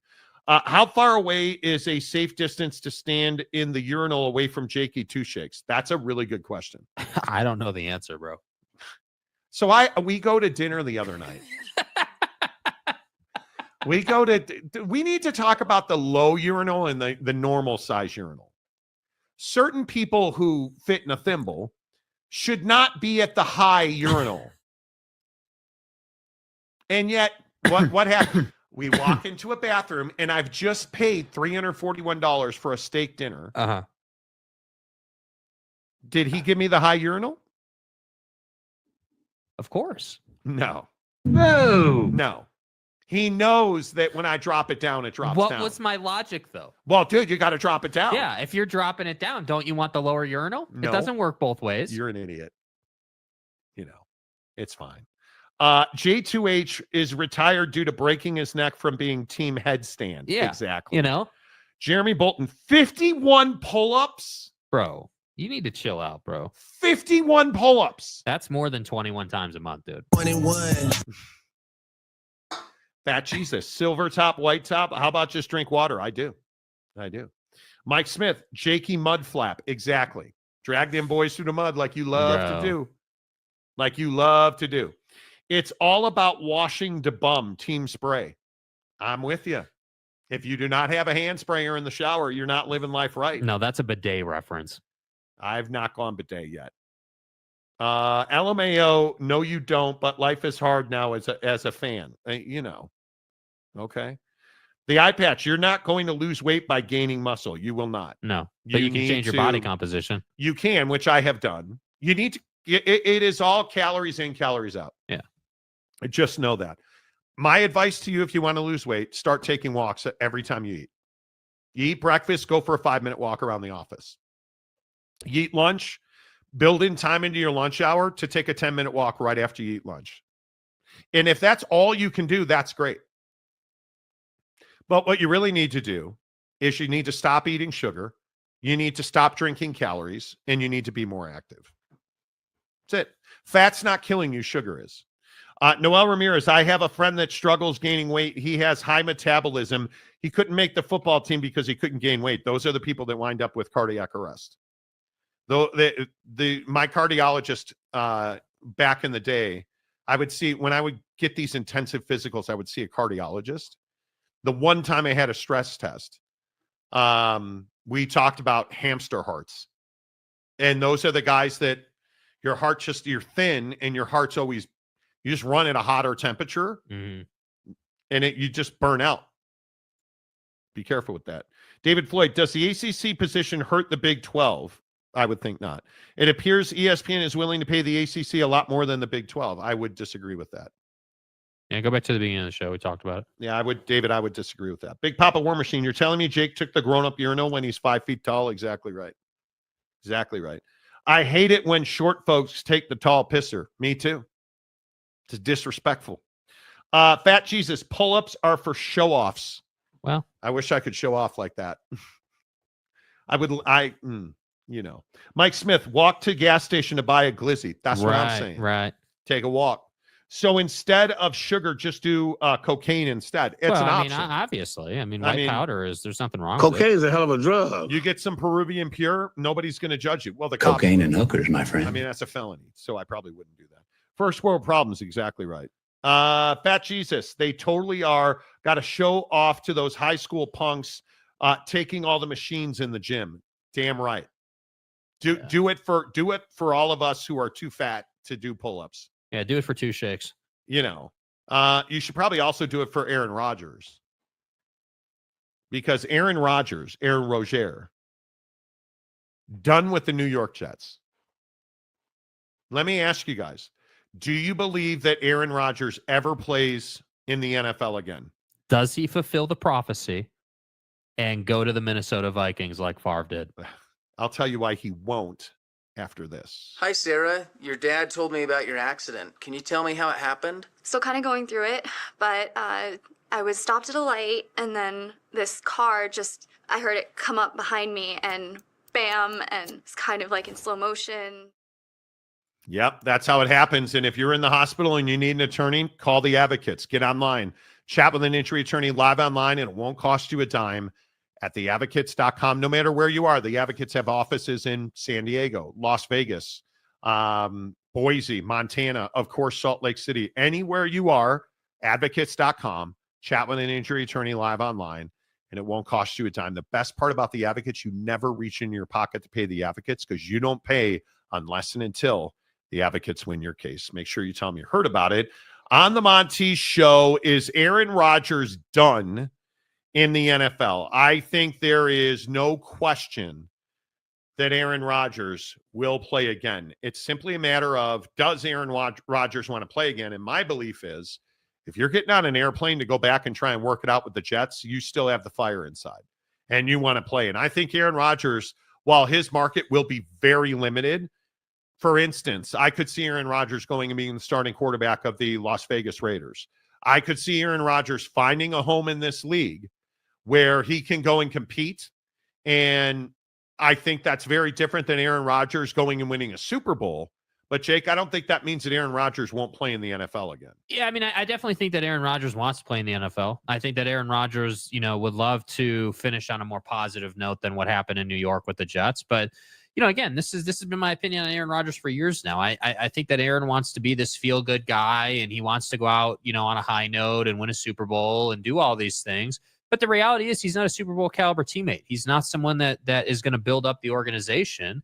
and he's out for himself. And I think that's the hard part, is that, if you're an NFL team looking at signing Aaron Rodgers, that it's a 1 to 2 year proposition, and there's a high chance that he's going to burn out your locker room, that there's going to be drama and issues. So yes, I do think Aaron wants to play. The problem is I don't know that he's a super attractive signer or signee to a team. I don't know that, like, I was kind of only half joking with the Vikings situation. Like, the Vikings need another quarterback. It's not going to be Sam Darnold. Obviously, JJ's there, but we don't know what JJ McCarthy is as an NFL quarterback. So if you're the Vikings, you then have to sit here and say, okay, well, is Aaron Rodgers willing to mentor JJ McCarthy? Could we get value that way? No, that's a huge question. And I think that in New York, there were conflicting reports. Some reports said that, when Zach Wilson was there and Aaron Rodgers was hurt, that Aaron Rodgers helped Zach. And then other reports said he didn't help Zach at all. So I don't know what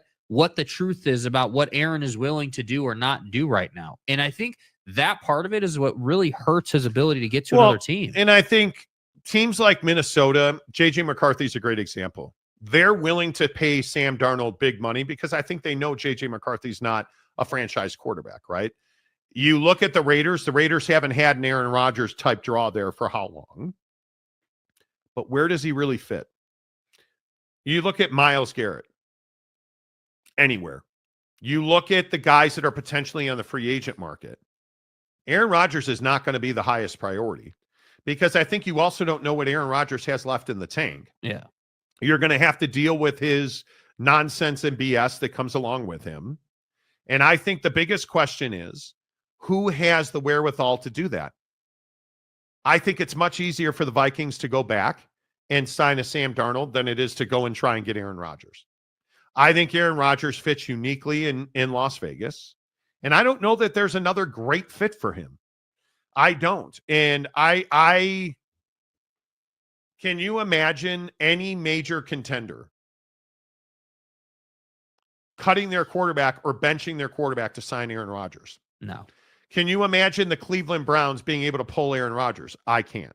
Aaron Rodgers isn't going to play for the Cleveland Browns. I would have a tough time with. I don't even know how you do that. Yeah. Aaron, that's going to be. There's so much drama around him. There's so much, unknown or maybe lack of faith around the fact that he would help your team. Because again, I agree. Now we're in a place where it's not just assumed that Aaron Rodgers is going to come back to what he used to be. I mean, he was a shell of himself when he came back. Like, with all due respect, you're not mobile. You were not on the same page with your wide receivers. Like, it just wasn't a good showing. So I do think that there's risk in signing him. Like, that's the hard part. It'll be interesting to see where he ends up. I think you can't tell me he goes to Minnesota. They're better off with Darnold than they are with Aaron Rodgers. Yeah, but I don't think Darnold's going to be there. Oh, I think he will. Why would he not go back there? He knows the offense. They're familiar with him. He's familiar with them. They don't have a starting quarterback behind him. Dude, the Kevin O'Connell presser at the end of the year was pretty clear. It was a nice run. We really appreciate him. Loved doing this season with him. But they didn't explicitly say they were moving on. No, they didn't. But I don't know. If they don't move on, then I don't know what the hell that press conference was. We'll see. I mean, there's a lot of variables. I mean, if you look at, the teams that make the Super Bowl always have a stud. And whether that's Jaylen Hurts or Patrick Mahomes or whoever you want to point to, I think that's absolutely the ingredient you have to have. And then you have to wonder, what should Tay-Tay's boyfriend do, and what should Kansas City do with Tay-Tay's boyfriend, Trav? First of all, I'm sick and tired of hearing about how Taylor Swift is such a victim. Tay-Tay. For getting booed at the Super Bowl, and that Trav on the bench felt so bad for her and he couldn't protect her. Dude, get the hell out of here, man. Are people really saying that? Yeah, there was a whole slew of articles that came out that Trav was just so upset and felt so just stop. And as far as what they should do with him, my opinion is, with Trav, who is Tay-Tay's boyfriend. If I'm Trav, you've got a year or two left at most. Like, you're not who you used to be, guy. And But the he colors fall his off hair has so been he fast. looks younger. Yeah, nice suit walking in, dude. Nice tan, red, brick colored suit walking in. I'm not paying you $17 million to get nothing from you. I'm just not. And that's what I feel like that was. No, I agree with that. If I am the Chiefs and Tay-Tay's boyfriend, I'm trying to figure out how we can stay together. They're going to have to cut him, I think, very clearly. You can't have a Tay-Tay boyfriend $17 million cap hit. Not going to work. For Hair Club for Men guy. I think you need to, what's the hair color that you brush in your beard? I can't remember what that's called.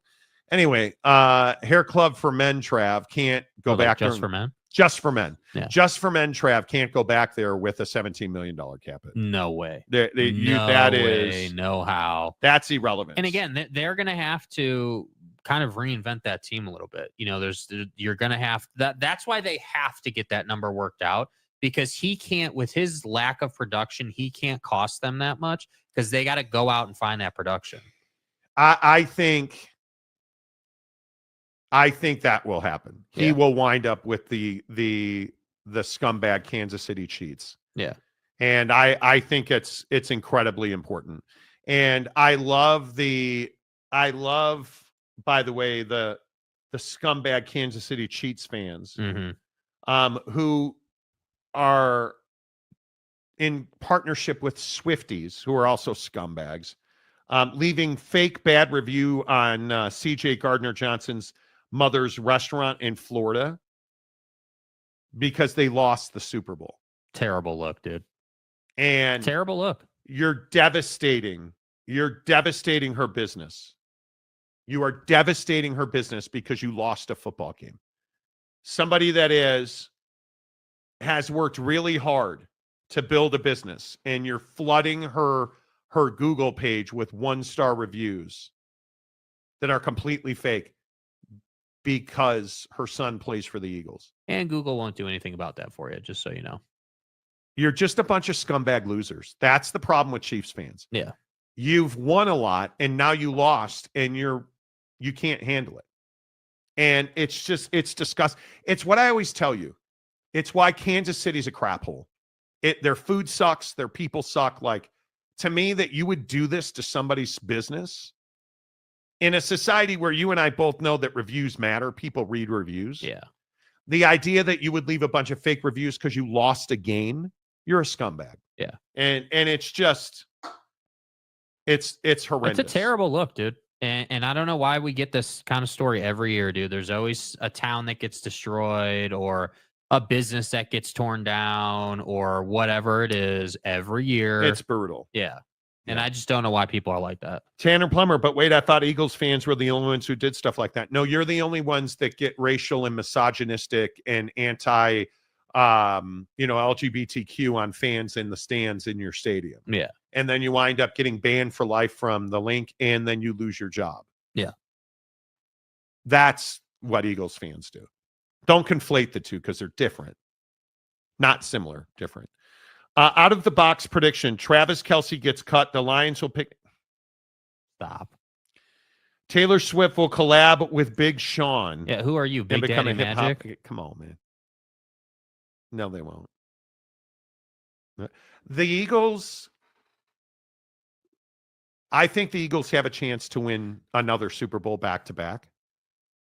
The problem for Detroit is you've never had to overcome this, and I think it's going to be very difficult. That division, if the Packers spend money, that division is going to be very, very difficult to navigate.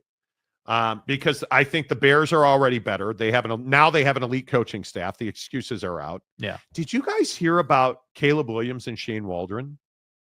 Oh my God. So Caleb Williams, your prize rookie quarterback, and I know he sucks, even though he had the exact same numbers as Jaden Daniels. Yeah, no duh. Go look. Their numbers are strikingly identical. Mm-hmm. Jaden Daniels, all the support he needs in Washington. Caleb Williams has such a crappy offensive coordinator in Shane Waldron, who refuses to review tape with Caleb Williams. So Caleb Williams got a room in the Bears facility and built it out so he could watch film, and he brought in outside coaches to help him because Shane Waldron would not watch film with him. So you're the offensive coordinator and you're not doing film work with your quarterback. How? I know, because you're the Chicago Bears.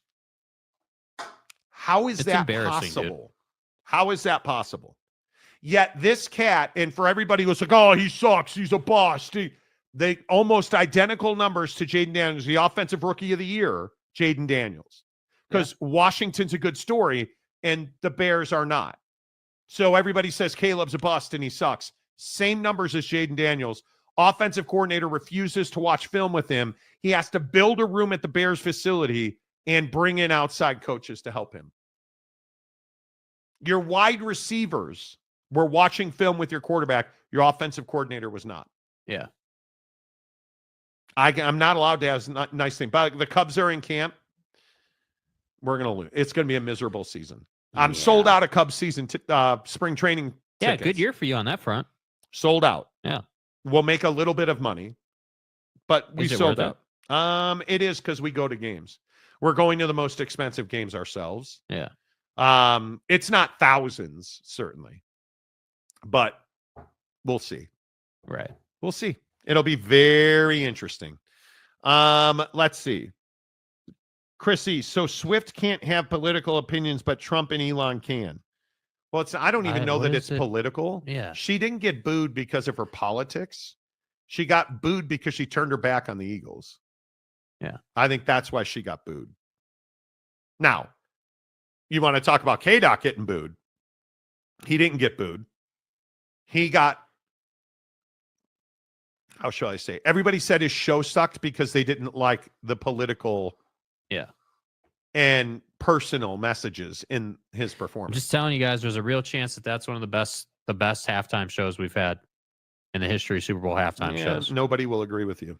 I will be the only. I think it is behind Dre and Snoop, the second best rap halftime we've ever seen. And I just think there were a lot of nuancical references. I don't think anybody picked up that Samuel L. Jackson was talking about the United States government. I don't think the average garden variety viewer knew that Serena Williams dated Drake.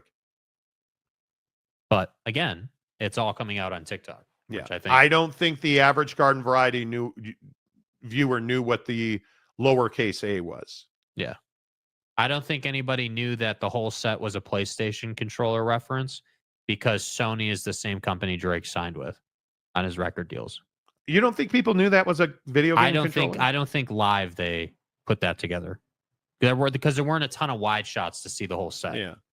I thought it was a video game controller. Yeah. I understood that. The Sony thing is interesting. Yeah. The Sony thing is interesting. It's fine. It sucked because I couldn't hear him. Were you at a party or something? What do you mean you couldn't hear him? Watched the halftime show on YouTube yesterday. I thought it was great. I thought it was excellent, Tanner. I did. I thought it was really good. The eye patch, Chiefs fan. I flew into Kansas City a couple of times. Now I'm a Kansas City fan. Oh well, man, that's how's the bandwagon? Joe, keep politics out of sports. It doesn't work like that. They're the exact same thing. Yeah. It's not keep politics out of sports. We have to learn to talk to each other. To me, that's the biggest thing is we have to learn to talk to each other. Okay. Before we go, this is amazing. Oh man, dude. This is amazing. My word. I don't think we got the video, but, so you guys know that I'm fascinated with Oj. Yeah. What do we know about O.J. Simpson and Nicole Brown Simpson and the waiter, Ron Goldman? Oh, O.J. killed him. Almost cut Nicole's head off. Turns out that's not allegedly what happened. So now that Oj is dead, people are talking. And there is a wild, wild story going around on YouTube and on TikTok. You can easily find this. That Nicole Brown Simpson and Ron Goldman were killed by a mafia hit with O.J. Simpson there. As the story goes, and I think most people know that or it's been alleged, I don't want to state anything as fact, allegedly, Nicole Brown Simpson and O.J. Simpson had huge parties where they sold cocaine to their friends. Cocaine is a hell of a drug. They bought that cocaine from the mafia. And when you really get into it, they bought that cocaine from the Gambino crime family, allegedly. Right. They incurred debts, and in this case, the story goes, allegedly, that Nicole Brown Simpson incurred cocaine debts she could not pay off. So as a private investigator is telling this story, who investigated the murders and wanted the real story, OJ is waiting to go to Chicago to play in a golf tournament with Hurts. Okay, we know that's a fact. Right. In fact, at the end of the night, he wound up going to Chicago. He's chipping golf balls in the front yard of his Rockingham estate, his Brentwood estate in Los Angeles, waiting for the town car to pick him up. It's got about 35 minutes when another car rolls up. And it is a Gambino crime family thug, allegedly, who rolls up.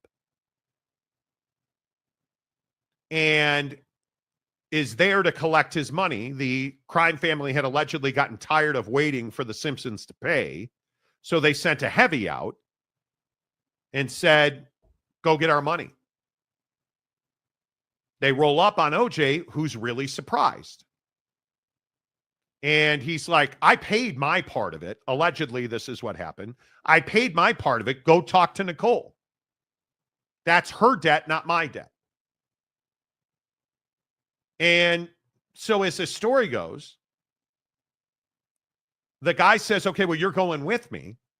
Or the more perverse angle is OJ's like, let me take you over to her house. I know right where it is. Because the heavy didn't know where Nicole lived. Was there in the story, was there an understanding of if that was true, that was her debt and his debt, or if the mafia saw that as the same thing? The mafia in the story saw it as the same thing. Okay. Which is why they went to see OJ. Okay. Who had tons of money at the time. Right. So they go over to the house. They go over he goes in the house, allegedly gets an Equinox Swiss Army knife, a foldable blade. Yeah. We know that, according to this PI, because in the inventory of the house, there was one knife missing. And it happened to be an Equinox foldable blade that would be the same size blade that allegedly stabbed Nicole or stabbed Ron Goldman, allegedly. So as the story goes, Oj goes in the house. He gets the knife. They go into the Bronco. They go over to Nicole's condo. And the heavy and OJ have an agreement, allegedly, that the heavy's going to walk up there and beat up Nicole, and OJ's going to watch. The problem is they did not know that Nicole would be standing on the front porch with Ron Goldman. One of the interesting parts about the investigation that has zero answers, how were there two different blades used to stab Ron and Nicole? And why were Ron's hands mangled? Like he had been in a fight for his life. But OJ didn't have any. He had one mark on his hand, on his finger. He says he broke a glass in his hotel room in Chicago and cut his finger. Right. Other than that, OJ had no physical signs of a struggle. Ron Goldman had mangled hands, like by some accounts, broken knuckles and fingers, like he had been in a fight. Fighting for his life. So as the story goes, allegedly, the heavy walks up to the door thinking he's going to knock on the door and he's going to beat up Nicole. Well, they're standing in the foyer outside the front door, and Ron tries to step to the heavy, the mafia guy, and they get into a Pier 6 brawl. Nicole gets involved, allegedly. That's when OJ steps in, and Ron Goldman and this mafia guy are in a fight for their life. Ron is beating the hell out of this guy, who then pulls out a knife. Blades are thrown around, and at the end of the night, Ron Goldman is stabbed to death. Nicole Brown Simpson is almost decapitated by a different blade, which the theory in this investigator says is from the mafia henchman. Right. OJ's blade is what killed Ron Goldman. A couple other things that people didn't know. Did you guys remember the OJ infamous low speed chase? Right. Where did that take place? Well, you guys know it as an LAPD chase. Well, it turns out if you go back and look at the record, it actually started in Lake Forest, California, which is in southern Orange County. Well, what do you mean? So you know that OJ is in this Bronco threatening to kill himself. Well, that started at the cemetery where Nicole was buried. And according to this private investigator, AC Collins, OJ's best friend, they get in a different Bronco than the one that was covered in blood that OJ and this henchman allegedly went over to Nicole's condo in, which is where all the blood got everywhere. Yeah. But again, why didn't they find OJ's blood in the Bronco? They found somebody else's blood. AC Collins had the exact same Bronco that OJ had. They go to the cemetery, and allegedly OJ's about to kill himself at Nicole's grave. And he's yelling and screaming, "You did this. You made me do this. This is your fault." At her grave. At her gravesite with a gun to his head. Yeah. And how do we know this? From eyewitness reports of employees at the graveyard who called the cops and said, OJ Simpson is here with a gun to his head. And he's yelling, "You did this this is your fault." AC Collins, his best friend, stops him from killing himself at the graveyard. They get into the Bronco. The low speed chase starts in Orange County with the Orange County Sheriff's Department. It's then handed over to LA. Yeah. The other part that most people don't know, the plan by the LAPD was not to have a trial. Allegedly, the plan was for OJ Simpson to pull up in his driveway, and they know through this low-speed chase, OJ's got a gun in his hand. He's going to shoot himself or somebody else, and all he wants to do is go back to his house. Their plan was they had snipers posted, and they were going to shoot OJ and kill him as soon as he stepped out of the Bronco. And they were going to say, well, he had a gun. We thought he was going to kill somebody. Only problem with that is, and we see this on the video, OJ's son, as soon as the Bronco pulls into the Rockingham Estate driveway, comes running out, and OJ gets out, and him and his son are standing there together. So the shot disappeared for the snipers. Yeah. I think it's all there's so many details that are coming out about that night and the chase and the eventually the truth will come out. Why didn't the gloves fit OJ? Because he's not the one that wore them. He's not the one that wore them. Why didn't he have, if Ron's hands were so beat up, why didn't OJ have any bruises? Because that's not who was doing the fighting. Hey, why didn't the prosecutor ever bring up 2 knives and evidence of a physical battle with Ron Goldman? Because that would have pointed to somebody else killing them and not OJ Simpson. I think it's fucking fascinating. Yeah. I love this. I love it. I love every ounce of it. Yeah. I love everything to do with it. And as it comes out, it is that you were thinking about murdering OJ Simpson as soon as he stepped out of that Bronco is crazy. Classic LAPD racist corruption. Yeah. Right? Like, yeah. I loved it. I love the whole thing. And we'll get into it more. Yeah, for sure. But the storytelling on that, we should try and get that guy on the show sometime. Because I would love to do it. I would absolutely love to do it. The Monty Show presented by The Advocates at theadvocates.com. Did you get hurt at work today? Did your family member get hurt at work? Please do not trust your insurance company. In a car accident, in a workman's comp case, quality, risk-free advice. Theadvocates.com. Make sure you tell them you heard about it on The Monty Show. Until tomorrow, say goodbye, Jake. Goodbye, Jake.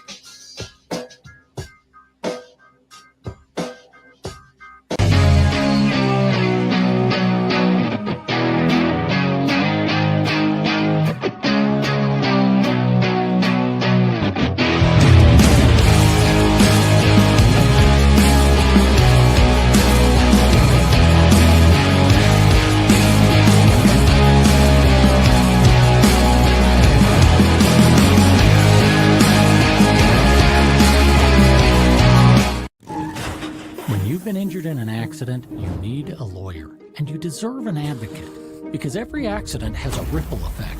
It affects your time, your health, your ability to make money, everything. That's where the advocates can help. Speaking with an attorney is simple and 100% free. We're available 24/7 for your convenience, and we'll take on the claims process so you can rest easy. Because you're not just a client to us, you're a person, and you deserve the best help you can get. You deserve an advocate. This is The Monty Show, the truth in sports talk streaming. When you want unbiased opinions about your favorite team without the spin, all you have to do is find The Monty Show, streaming live and available 24 hours a day, 7 days a week on YouTube. And now, here's Monty. Hey, The Monty Show, live on Wednesday, February 12th, 2025. As always, we are presented by The Advocates at theadvocates.com. The best injury attorneys in the business. And they can't help Anthony Davis and the Mavericks. Hey, did you hear all the efforts by the Mavericks to try and trade Luka for big stars? And everybody laughed at them. We'll talk about that. Big day on the show for Dallas sports today. Because apparently Dak Prescott walks around high on ayahuasca based on the things that he says about the Philadelphia Eagles. Right. So we'll talk about that. Hello, everybody. Appreciate you. If you are watching on Twitter, massive day on the old tweet machine yesterday. Very much appreciate you. Please come over to YouTube. Just Google search The Monty Show, M-O-N-T-Y, The Monty Show. If you're on Spotify, if you are on Facebook, Twitter, TikTok, no matter where you are, including your mom's house, make sure that you find The Monty Show on YouTube. Hit subscribe. Give us a thumbs up. Consider joining our membership. In what is always, and I mean always, the best way to start this show, Dana Marie joins the membership. Okay, there you go. Hey, Dana! Let's go. Dana! Let's go. Dana, good to see you. The real Pete Forte. Good morning, too. He's been a member for 15 months. Go, Pete! Go, Peter. Hey, Aztec Peter Eater guy. and stuff. Yeah. Good to see all of you. Let's get right to work on college football this morning. NBA certainly coming up today. We've got a ton. We've got to talk about Trav again. Aaron Rodgers getting a Pat McAfee ultimatum. Oh, we've got stuff to talk about. But let me just ask you, and I know this is going to seem like an obscure question, but is Paul Feinbaum relevant? Is Paul Feinbaum a voice in college football where when he talks, you listen? Now, obviously, when I talk, you listen because, you know, but when you hear Paul Feinbaum talk about college football, is it exciting to you? Is it something where you're like, oh, man, Feinbaum's talking, I've got to listen? Because for me, it's not. Paul Feinbaum is in no way, shape, or form on my radar. I am 52 years old. I am a sports fanatic. I am a college football fanatic. It's something I ingest and watch on a pretty much daily basis, whether that's games or news. And Paul Feinbaum's not relevant to me. I don't think about him ever. And then you start hearing these conversations that Paul Feinbaum is having on his program where he calls the NCAA a disaster. And he essentially says that college football is in real crisis. And I don't disagree with that. I think the premise of what Feinbaum is saying is correct. I believe very, very seriously that college football is at a major tipping point. And without a move to a Super League model, I don't believe that college football can survive. You look at this Pac-12 Mountain West fight in court. You look at the ACC situation. You look at the Big Ten and the SEC fully grabbing power. The only way you level these playing fields, in my opinion, if you're the Big 12 and the ACC, you should be terrified. You should be fighting tooth and nail to get a Super League, because the only way you level these playing fields is to bring in private money and be able to compete dollar for dollar with the Big Ten and the SEC. Because, Jake, other than that, I agree with old Baldy Feinbaum. I think college football's in real trouble. Yeah, and I think, one of the things that we've talked about on the show so much that Paul kind of alluded to yesterday was that college football has to get into a place where it's an NFL minor league model, right? Where they're operating college football the way that Roger Goodell and the 32 NFL owners operate the NFL, which is, hey, we're all on the same page. And when we say we all are, Paul is referencing everything from head coaches to TV partners. He did a whole bit where he's talking about like, hey, the NFL's got 4 TV partners, ESPN, Fox, CBS, and NBC, and a 5th in Amazon, obviously. And they're all pushing in the same direction. They're all going after the same goal, which is to get the most viewership possible on the product. And in college football, it's a little bit different than that, obviously. In college football, you essentially have 2 entities in ESPN and Fox. Those are your 2 TV partners. And Paul's point that he was making was that they don't really work together a ton to push the sport forward. They're just kind of doing their own deals, and, there's viewership here, viewership there, but not everybody in the room is following sort of this same like goal and mission. And I think we've talked about it on the show so much that college football has to get it to a point with the Super League concept, which I completely agree with, where everyone's on the same page. Hey, we've got this many teams in the Super League. We've got this many TV partners, covering the Super League or distributing the Super League. And then when we have those 2 things in alignment, now we can go out and we can say, okay, cool. What's the next thing that's going to power college football for the next 20 years? What's the next thing that people can get excited about? And I think that's where, getting to that place from where you are now is why Paul said college football is a disaster. And I got to say, I don't disagree with Paul. College football is not in a great place from an organizational standpoint. Whoa. I think that's correct. The college football world is not dying. Let's stop with the, oh my God, Monty. Settle down. As you hit the like button here on YouTube, ask yourself, did you watch more or less college football this year? I watched a ton. An absolute ton. I'm a Notre Dame fan. Obviously, going to the national championship game, I was dialed in every week. I watched Big 12 football. I have watched a ton of BYU football. Colorado. I watched a lot of Texas Tech football this year. I watched a lot of football, more football than I think I have ever watched. With the caveat, in all fairness, that we do a show and we have to stay plugged in, right? Sure. So part of what we do requires us to watch a ton of football. But I could easily have taken the shortcuts this job just certainly. Now, my obsessive personality aside, this job does not require you to watch 10, 12 hours of football every Saturday.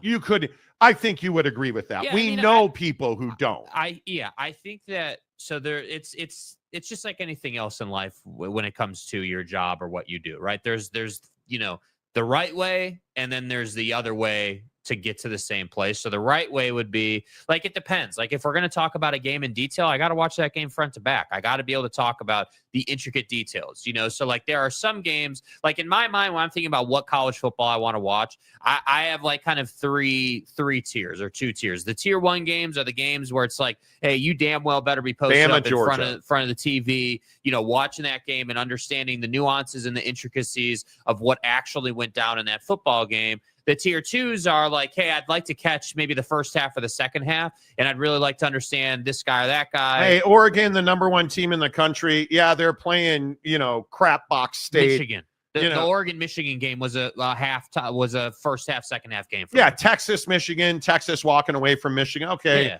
I'm going to flip over to, I totally agree with that. Now, the third tier.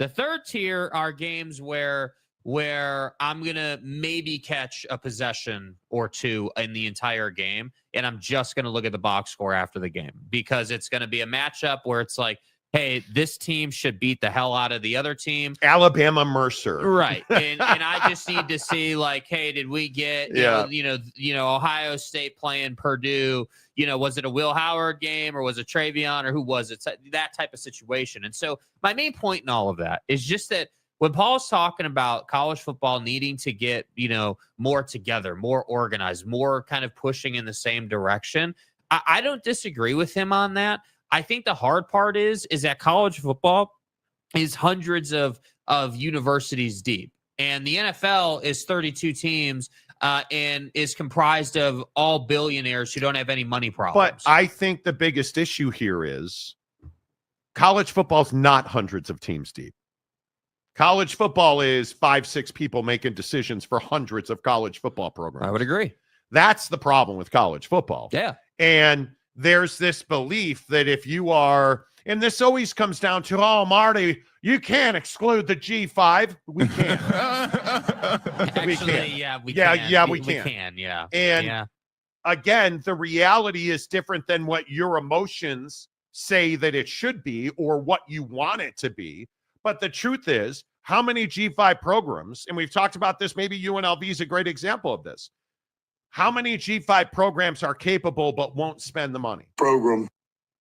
How many G5 programs are willing to put $1 billion into football?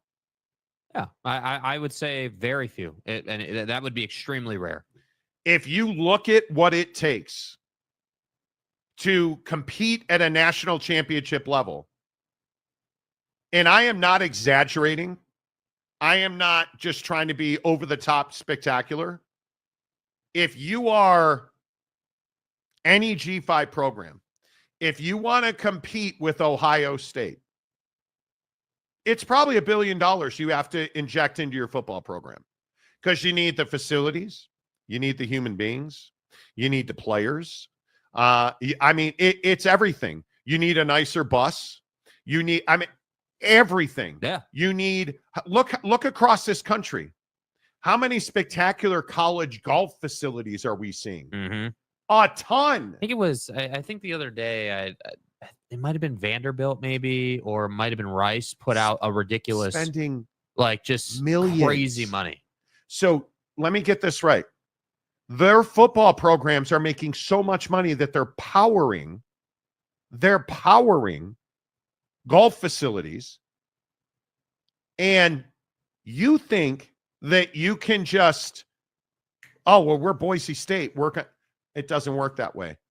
And you're going to have to spend $1 billion to get to that level. Yeah, I think that part of the other part of the conversation, obviously we've talked about this, is private money. I think at some point the G5, because like there's two classifications for G5s. There's the G5 that want to compete and are serious about taking a shot and getting into a future Super League model. And then there's the G5 that has a football team that is not interested in any way, shape, or form. So what I'm talking about is the G5s who do care, like, Boise State, UNLV, there are several obviously that we can point to, but those schools that actually give a damn and are trying to compete and trying to do the best that they possibly can, those are the schools that need to go after private money in their athletic department. And I don't know, it's almost as if it's like uncouth. It's like taboo to say, oh, hey, we're going to bring in private money. But it's not. It's not, because again, and I use Ohio State as the bar of excellence in college football right now. They make money, they spend money, they win games across the board, right? The most difficult run to a college football championship we've ever seen. They just did it. Yeah. And they did it because they spent money on coaches right there. I think this is, you want to talk about private money? Private money today is Gayha Field. Private money today is the Toyota sign in the back of the end zone. Right. That's what private money is today. It needs to go beyond that. It needs to become you need to take your football department and you need to put it needs its own bank account. Right? Arizona. It needs its own LLC. And you need to have people that own it. Now, the University of Notre Dame. Notre Dame owns its football program. 95% of it. Another thing, I was talking to a guy yesterday about this. What does private money look like? Have you thought about, have you done the equation of, well, what is, everybody talks about private money. What does that mean?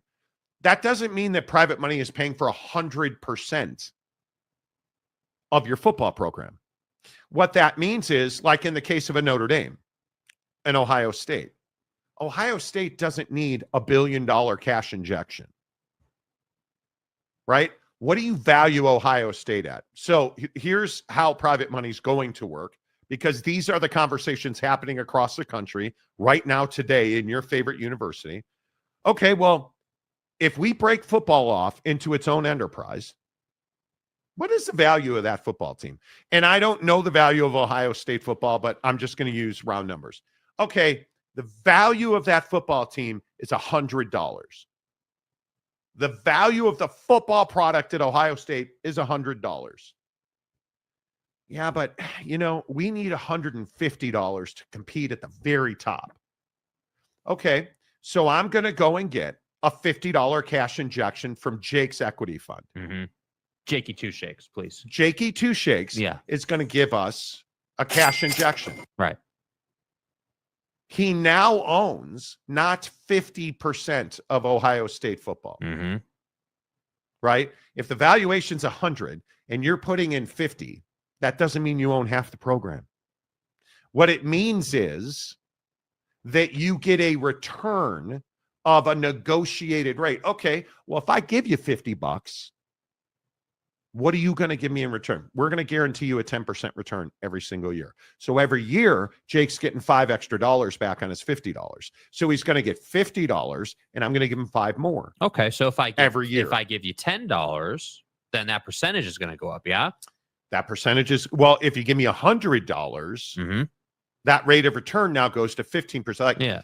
It's not that you're giving away ownership. Right. What you're giving away is a piece of the profit pie. Because when you invest in a company, what happens if they lose money? You lose money. Right. So you're not giving away ownership. You're giving away part of your profit. So here's the question I ask you. If you're Boise State, can you afford, how much of your profit can you afford to give away because you want to win at the highest level? Because that's the real question here. Because you and I both know Boise State, Fresno State, San Diego State, and the pro rata they don't deserve. Right. Ask yourself how much money they need to compete with Ohio State, because that's the bar. Ohio State's the bar. How much money does San Diego State need to compete there? It's $1 billion. Now, they've already spent some of that at Snapdragon, which is phenomenal. But now you've got to go and get, like right now, what's the new hot position in the football program? General manager.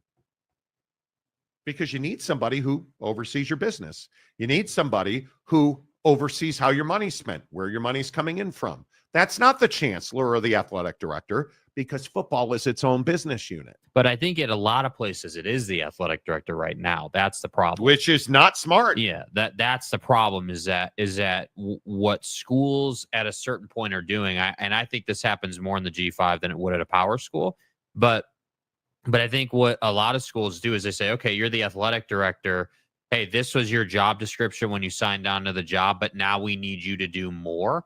And you're the only logical choice. And I think that if we've learned anything over the last couple of years in college football, whether it was the Pac-12 situation, whether it's been the molding of the college football playoff, the reality of the situation is that people don't know what to do to keep up with the times. So like people don't understand, okay, well, if our athletic director is responsible for everything happening in the athletic department, is it smart to then pile on top of that? Or would it be smart to go ahead and hire someone to only worry about the money coming in and out of the program and just allow the AD to do the ADing, if you will? Yeah. And that's what I think people don't want to do right now, because there's added costs. You got to pay another person. And I don't think they want to pay somebody yet. And you start looking at some of the numbers. USA Today did a great job with athletic department valuations for 2024. And again, I tell you, Ohio State's the bar. Ohio State, their revenue was $280 million in 2024. They're valued at $1.32 billion. Yeah. Okay, well, USA Today ranked the top 75 valuations. The University of Memphis, who essentially the Pac-12 is selling out to add to their conference to save the Pac-12. It's worth $148 million, and they made $64 million. Let that sink in. Memphis worth $148 million. Ohio State's worth $1.3 billion. Yeah, that's a lot. $1.3 billion. Do you understand? Do you understand how much? Let's do a Siri experiment. Hey Siri, what's the difference between $1.3 billion and $148 million?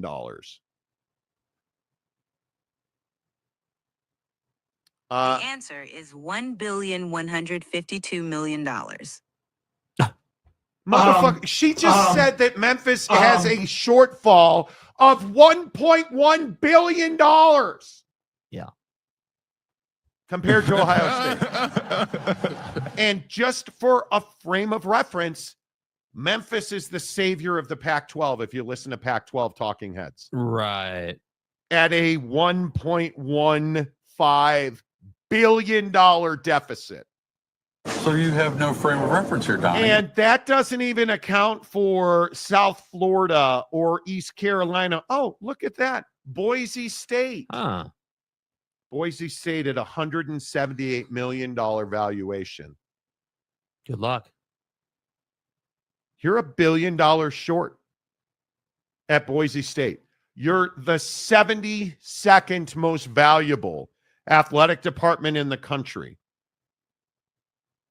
That's why when we talk about private money and we talk about super leagues, it's not if or will, it's when and how the super league will happen. Yeah. Because there's too much money to be made, and people like Boise State, dude, you know how many potatoes $1.1 billion is? Do you understand how much money that is? That's a lot of money. You can build all kinds of new facilities in Boise. You're not coming up with $1 billion. So the haves and the have-not, I think it's absolutely real. Do I think college football is dying? I don't. Do I think we have real systematic issues? Yes. Do I think that Greg Sankey and Tony Petitti have far too much power? Yes. Do I think the G5 will ever have a chance to truly compete regularly for a national championship? I don't. I do not. I think we're probably going to 14 teams this coming year or the year after. And then in 2027, I think we're going to have a super league. Because there's just too much money to be had not to do it. Yeah. Do you guys understand how far apart that is? Yeah, and that's where I say, like, college football has to kind of get its ducks in a row here. It's a $1 billion difference in valuation. Yeah. If I go to a bank and I'm worth $1 billion and he's worth $100 million, do you know how far apart that is? You don't have a bridge to span that gap. You don't have. There's no loan that's getting you there. I hope people understand how big of a schism, how the Grand Canyon can't hold that much money. Yeah. You're talking about football programs that they made $64 million in revenue. You know, that's only $220 million behind what Ohio State made.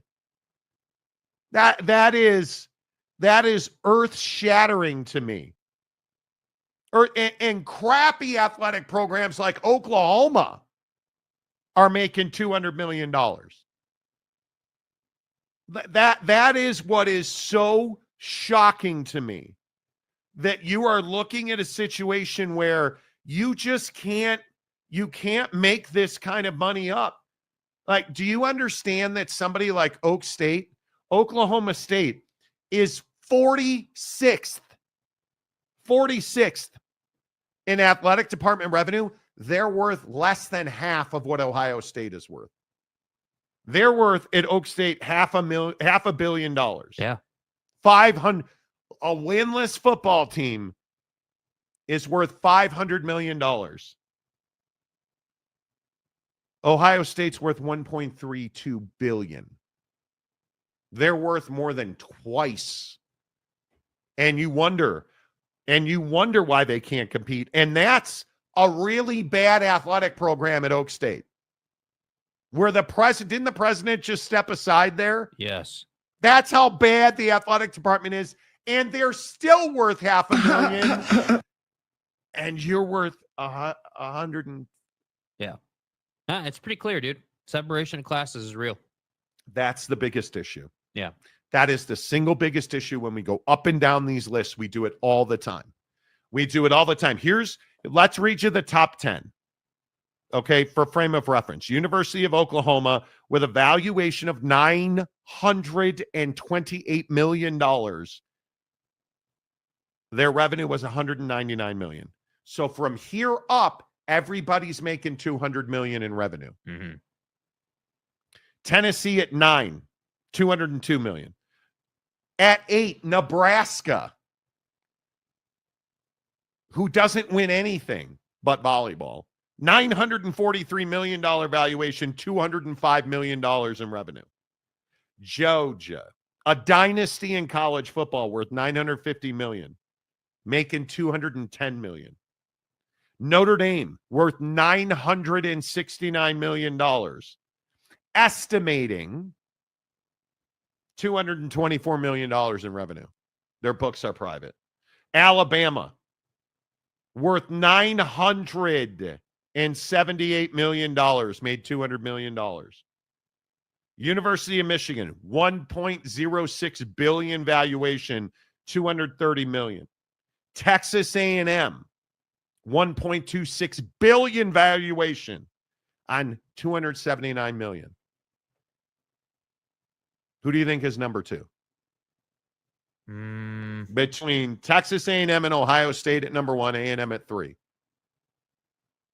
How about the University of Texas at Austin?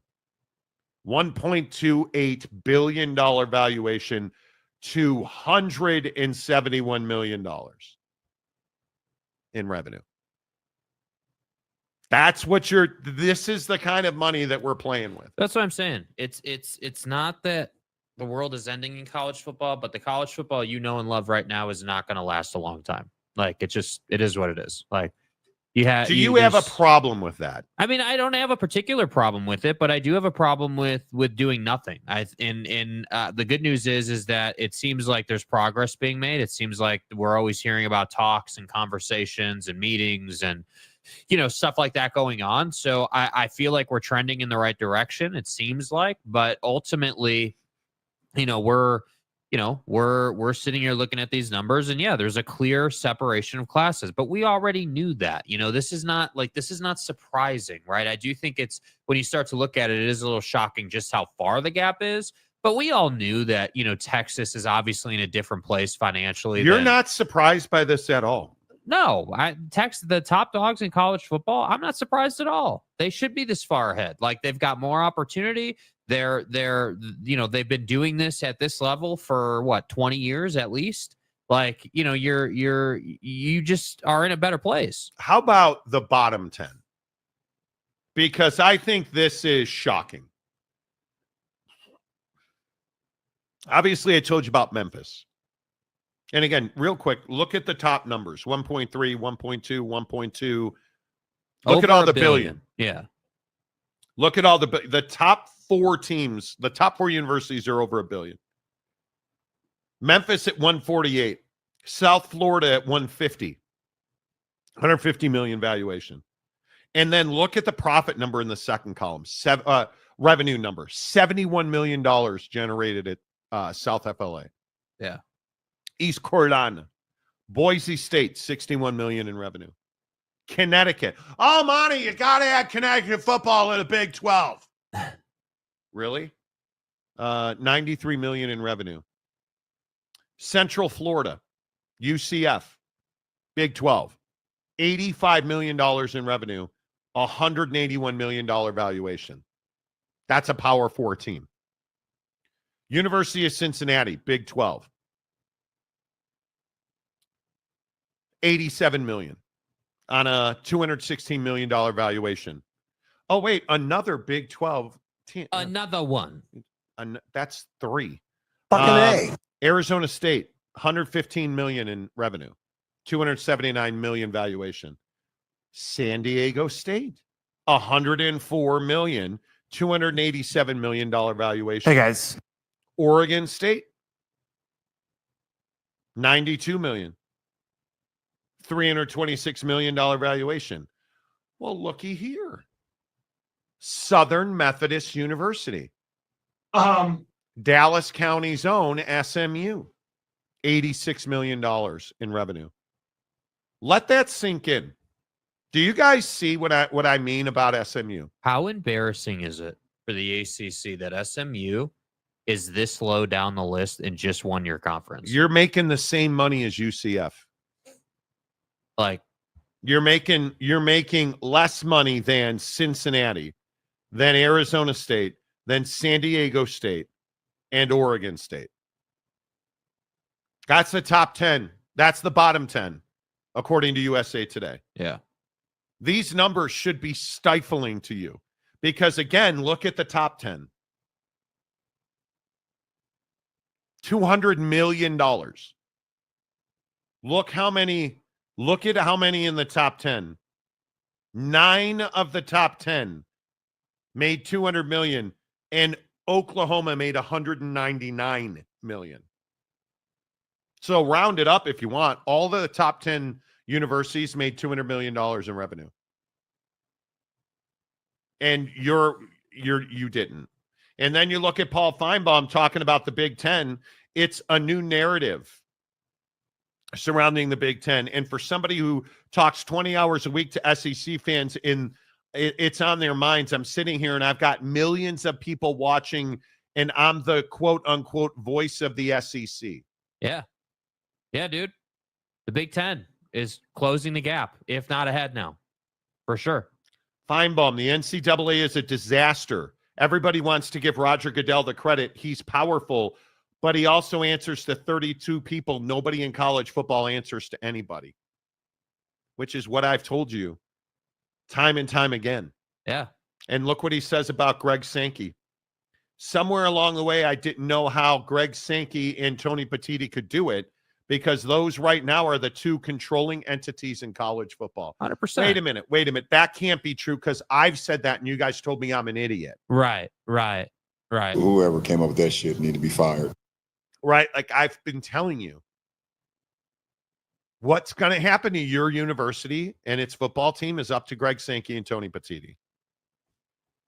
Pretty much that simple. I think that's the reality of it, right? That is. Yeah, I just don't know how you get away from that. I don't know how people deny that those two are kind of the Batman and Robin of college football right now, and they're controlling it. And I think that ultimately, you got to get on the right side of it ASAP. And that's why I say, like, you know, it's cool. Like SMU might be the best example here. It's cool that you got into the ACC the way you did, right? Congratulations. Like that's neat and everything.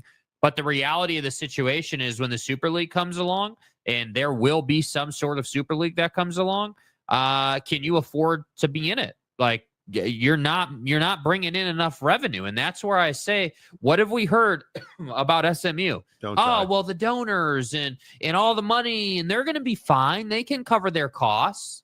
Okay. Well, if that's the case, then are those pockets deep enough to fund that program until they start bringing in TV revenue? Or I know, again, rocket science, all these dudes could go out to all their partners where they made all their billions and millions and get some of that money into the athletic department. And when that happens, then you're going to start to see a change in the conversation. Because if there's ever a G5, let's say, who figures out how to do it. Imagine if Boise State, let's say, just as an example, whatever school you want to pick. Yeah. Imagine if one of the bigger, more successful G5s went to their donor base and said, hey, this is our situation right now. Like, you've donated this much, but we see this thing on the horizon, probably 3 years out on the horizon, known as a Super League coming to shore here. And we're not going to be able to afford the participation fees that come along with being in that Super League, which means we're not going to make enough money here to make it worth your time. Do you have people in your circles that you could go to that could help bolster our coffers, if you will, that could put us in a stronger position?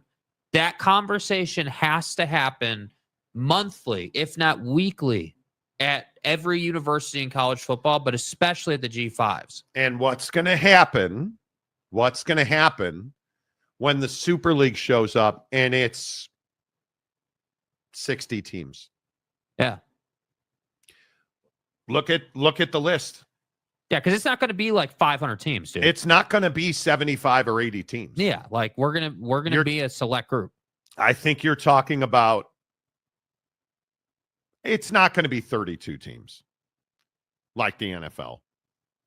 It's going to be, I could see something in the lineup between 65 and maybe 75 or 80 at the I most. think it's most of the power schools. most. Most of the power schools. There will be some that opt out, that don't want to be involved, like I said earlier in the show. So you're going to have some attrition that way. But I would say probably, I don't know what, 80% of the power schools in the power conferences will participate and be in the Super League.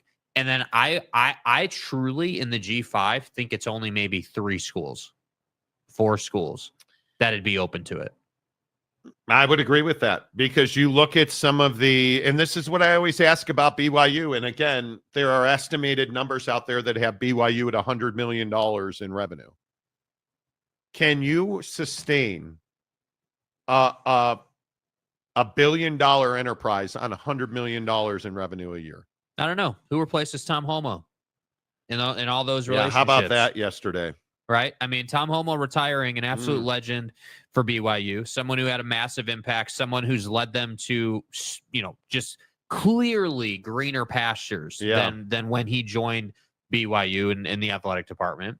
And so it's like, hey, Tom got you to the Big 12 and got you into this great position where you were competing for a Big 12 championship this year until the last 2 weeks of the season, obviously. And now it's a thing where it's like, okay, well, who's going to replace Tom? And does that person have Tom's vision? Does that person align with what Tom was doing? Because if they don't, and BYU's philosophies as an athletic department change, who the hell knows where they're going to be? That's just so uncertain. So that's why I say I think this conversation is somewhere in between what Paul said and what the college football homer wants to tell you, which is Paul said, hey, college football is a disaster right now. College football homer is saying college football has never been better. Yeah. And I think we're somewhere in the middle. And I do think that there needs to be some reform here. There needs to be change. And it was never going to be a thing where, we just stayed in the OG model forever. But I think it's hard to go from what to the new thing on the block. There's always going to be haters. And as far as BYU goes, Tom Holmoe was as good of a human being.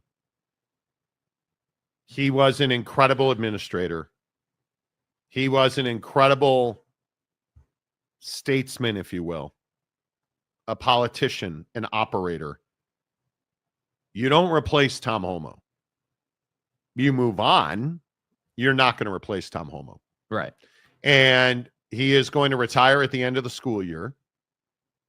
And you are going to have to prove day in and day out that you can operate behind the scenes. Because we had a lot of exclusives on this show about the Big 12. and the expansion of the Big 12. And Tom Homo was right in the middle of that. Right. And the relationships that he brings to bear, the people he knows, the time he has spent, things like the Duke volleyball bull BS, lies, and that investigation, the actions that Tom Homo took in the immediate aftermath of that scandal that never was. You look at the way Tom has handled his football team, replacing Bronco Mendenhall, hiring Kalani, replacing, everything that's gone on in basketball, the highs and the lows. I don't know that we'll ever see another administrator at BYU like Tom Homo. In fact, I know we will not, because he's one of a kind.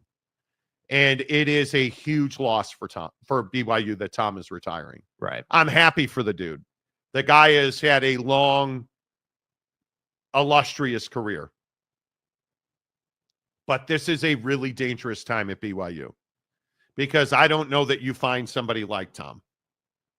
I just don't. I would agree. I don't know. Yeah, Maury, he's retiring. This is massive for BYU. Massive. Thank you for the $2 tip. Massive for BYU. All right, let's get your thoughts in here. Jabirs, a member for 1 month, says biggest hire in school history is coming.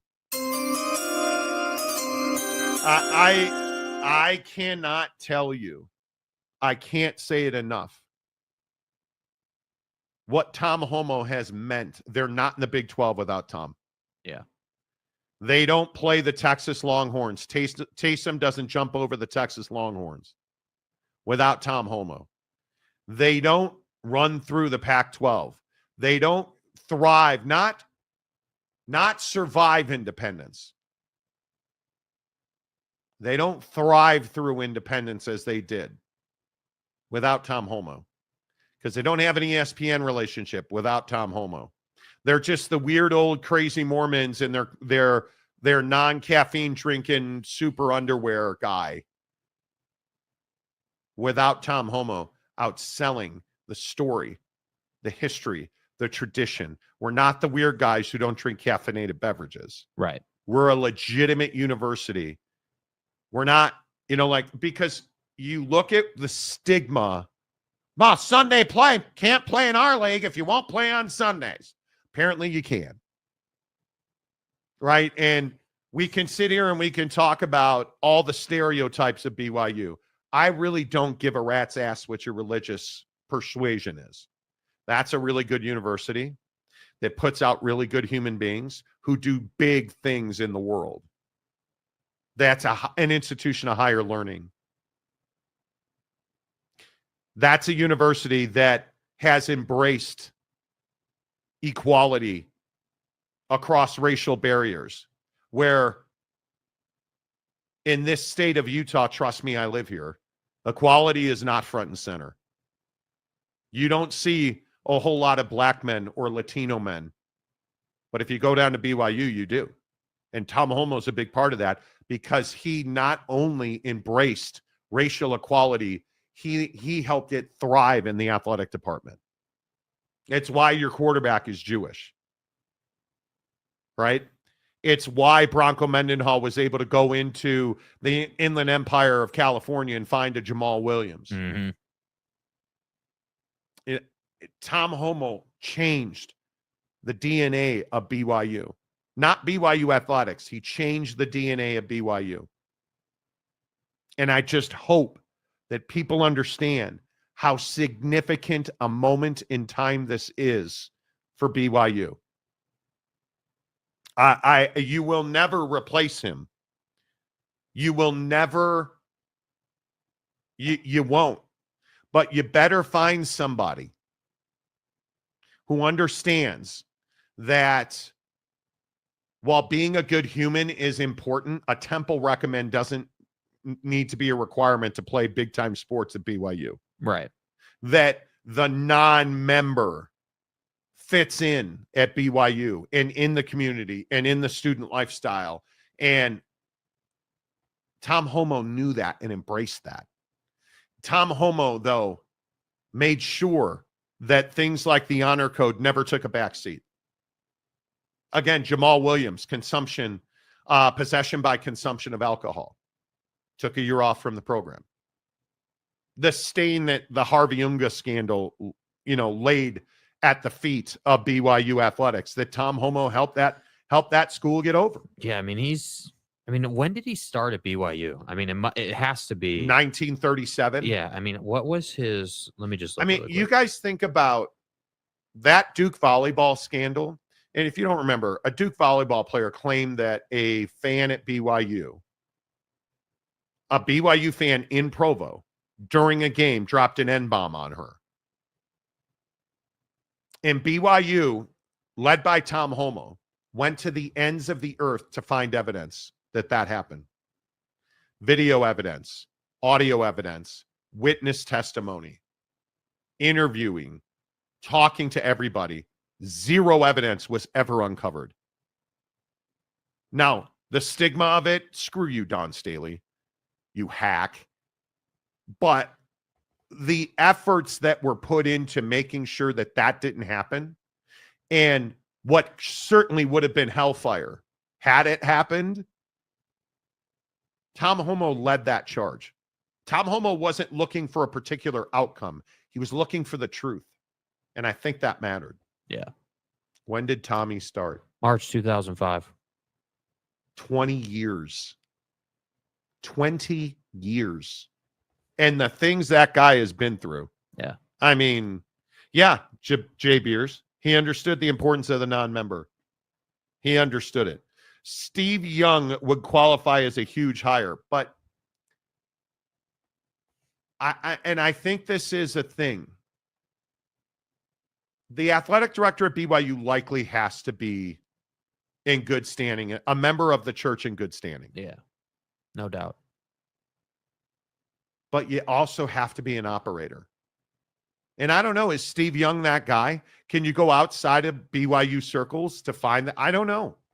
I really don't know. I am. What I do know is I bet you Tom has a couple of names that he thinks would be proper to follow him or succeed him. Yeah, it'll be interesting.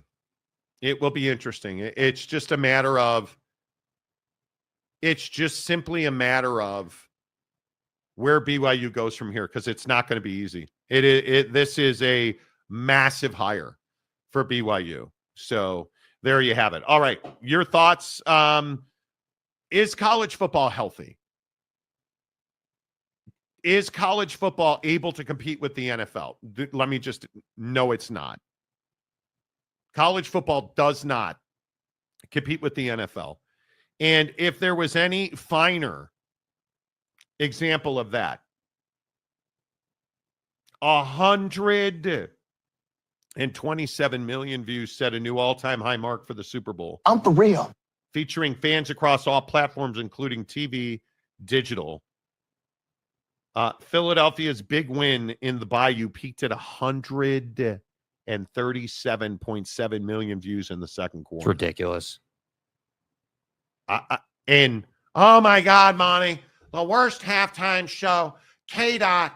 Oh my God. It's the most watched halftime show ever. Ever. And it's really not close. Ever. 133.5 million viewers. Set a new record as the most watched Super Bowl halftime performance in history. And it's really not close. K-Dot. Nah. Turns out he did a pretty good show. And I think he did a pretty good show. I made a golf reel on Instagram yesterday, and I used some K-Dot. Yeah. Yep. Do you guys understand how much money he made on that? He is dominating Apple Music this week. Dominating. And I'm playing right into that, bro. Been bumping me some DNA, bumping me some Not Like Us. It's wild. Yeah, dude. Roche, BYU couldn't have a shortage of qualified guys. They're literally religious about their jobs. So that religious about their jobs. Okay. I think they probably have candidates, and they know who those candidates are. Right. The eye patch, this ought to be rich. I'm sure Homo has some recommendations, and I'm sure the team down south has someone already to replace him. I don't know. Again, they're not going to replace him. I'm sure they have somebody they want to be the next athletic director. Nobody replaces him. Brandon Butler, no, it's not. College football is in a scary space. Too many programs are running at a deficit. Yep. And you look at the teams, like if you look at the bottom 75 here, the bottom 10 in the top 75 revenue generating athletic departments, according to the USA Today. Let me find a way to get all the banners off the screen. Look at the conference affiliations. Mountain West, Boise State, who's now in the Pac-12. Right? You look at San Diego State, who's now in the Pac-12. Oregon State in the Pac-12. So when we talk about, well, what are we looking at financially? The biggest issue is the profit and loss sheet doesn't matter to TV partners. And the reality is, if we look at the midline in this report, you know what the reality is? Teams like Illinois are in the Big Ten. They're making $148 million. You're worth more because you're in the Big Ten or the SEC. The Dukes and the Florida States are always going to be there, right? But you look at who's the number one revenue generator in the Big 12. Does anybody know who that is off the top of your head? Would it be number 33 in the country? Texas Tech University. $147 million in profit, $619 million valuation. And then it's Kansas, and then it's TCU and Arizona, but it falls off precipitously. Right. And I think that is something that I would be paying attention to. And it's the hard part is that there's no question, for instance, Pac-12 versus Mountain West. There's no question that the money that's walking out of the Mountain West is significant. But it's not bearing fruit as far as TV guys go. And if there was ever any better example of I am always right and you're always stupid. It's quite simple, so I don't know why motherfuckers be overcomplicating. I'm kidding. No TV executive cares how much money you made last year. No TV executive cares what you're worth because you're not Notre Dame, because you're not Ohio State. Ohio State checks a box. Notre Dame checks a box. San Diego State. Does that check a box for a TV executive? It doesn't. We may have to go short in a couple cases. Right? So this is the world we live in, where the ACC can have one of the poorest P4 programs in SMU, who made $86 million last year. Like, that's wild.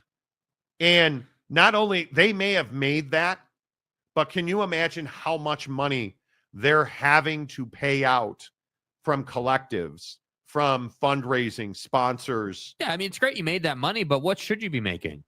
Like, $86 million isn't making money. Yeah, I mean, you did a deal with the ACC where you're not bringing in revenue from the conference, and so you're having to cover that gap. And look, I understand why you did the deal for if you're SMU, I get it, but ultimately, I'm just telling you, man, the expense sheet's only going up. You know, like you think it's expensive now for them to be in the ACC. Again, what are they going to be a Super League team? And if you look at the Big 12 and the Big 10. Obviously, the 2025 number is going to be significantly different because anybody that left the Pac-12, the exiting 10 members, the drawdown from the fees that they lost in the Comcast repayment, and yes, they're hemorrhaging money on that stuff. So just a very interesting mix. It is a very interesting mix, and I think it is. I do think college football is not dying. No, it is not. But it needs to get healthier. It's not healthy. Yeah. It's not healthy. Why is Utah not higher? Well, I think it's exactly what I just said. Yeah. I think it's pretty straightforward. I think Utah's in the mid 40s somewhere. Interesting that UCLA made $105 million on a 472 valuation. Utah is 56th, $126 million in revenue, $468 million in evaluation. Colorado, 55th, $127 million, 470. I mean, you look at the drag on the exiting 10 members of the Pac-12, and it is just a ball buster. Right. It's a ball buster. It's a lot. And again, I think these numbers get better the further away from the Pac-12 meltdown you get. So we'll see. Let's get your comments in here. As always, presented by our good friends at Prize Picks. Prize Picks, America's favorite daily fantasy app. Tens of millions of you are on Prize Picks playing with us. The first thing you need to do is hit the like button here on YouTube. If you are watching on any of our other platforms, Spotify, Facebook, Twitter, TikTok, come on over, bud. Yeah. Find us on YouTube. Subscribe to the channel. Give us a thumbs up. It really helps the channel grow. And then understand my greatness, okay? Because as I am and wanting to say on a daily basis, pimps are going to pimp, right? Such as in like. Yeah, and stuff. Right. I think we all recognize that. Because shit's going good. I would first like to ask Devin Booker why you hate me. I buy your shoes. I forearm strengthen thinking about your jumper. He had a 28.5-point number last night. And he put up 28.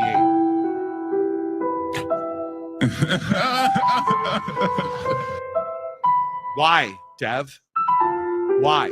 Is it because my last name's not Kardashian and I don't have a big fake rack? Is that what is it because I don't twerk on the pole? Is that why you couldn't get me just one more point? Maybe make a single three-pointer. You pray.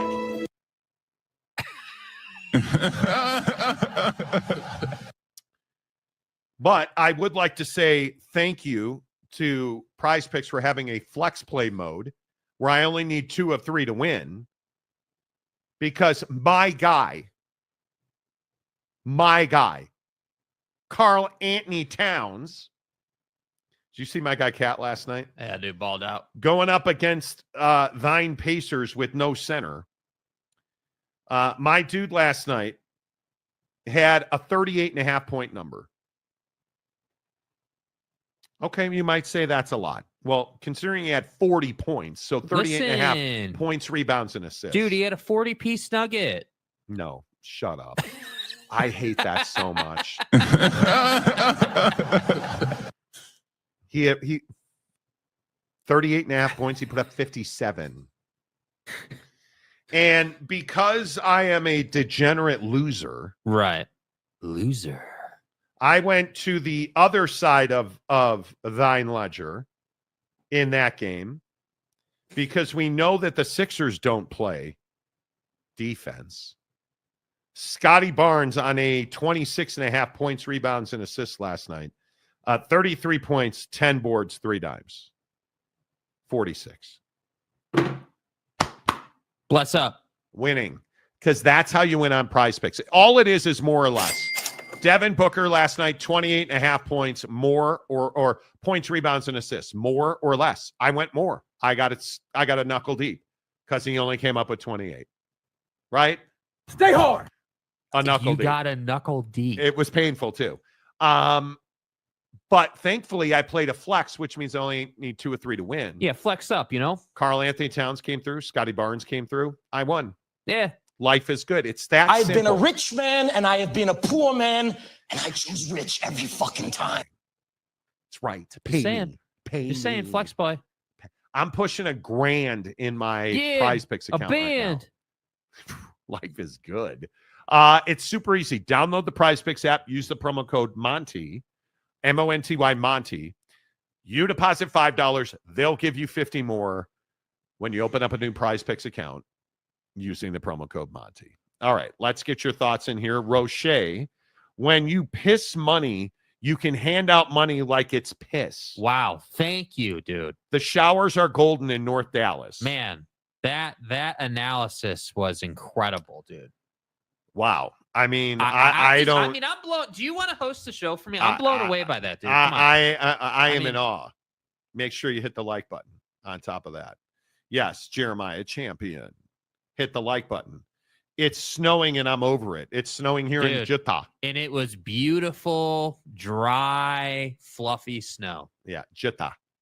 Went to golf last night. Freezing cold. Yeah.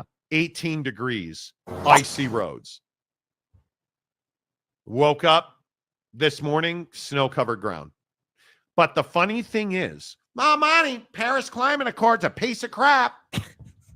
Let me just point a few things out for you, Donnie. You have a deal. I live in Utah, where we're supposed to, and this is allegedly. Allegedly. It snows in Utah. I With all know. due respect. Do you guys understand that tomorrow is, according to the forecast at AccuWeather, the last sub-40 day of the year?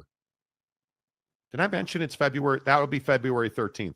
You mean we haven't even gotten to Valentine's Day yet?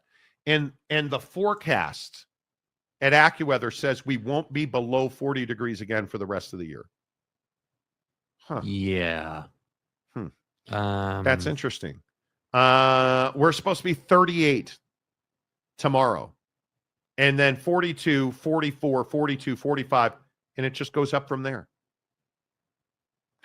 Climate change. Climate change, climate schmange. Mange schmange. Yeah, who cares? Fuck them. Yeah. Jay Ross, maybe Dak knows the script next year. We'll Maybe he get to does. Dak today. Oh, we will. We will get to Dak today. Lopes fan Gabe. Stud! Like button casuals. How many likes do we have? Not enough. Come on, hit the like button. We are at 1,000 views and 48 likes. Please hit the like button if you have not. The stadium guy, James. Okay, here we Hey, go. guys. I was just at Utah's IPF. Full video coming. I mean, we coming. Like your mom. There's a full IPF video coming from Snapdragon Rose Bowl Stadium in Los Angeles. And you just wait till I show you the quality of the rollers. We know these guys are going to come at AM PM a lot. The AM PM roller, and I scanned it for fecal matter, and frankly, there was only 6 parts per million, so I'm all in.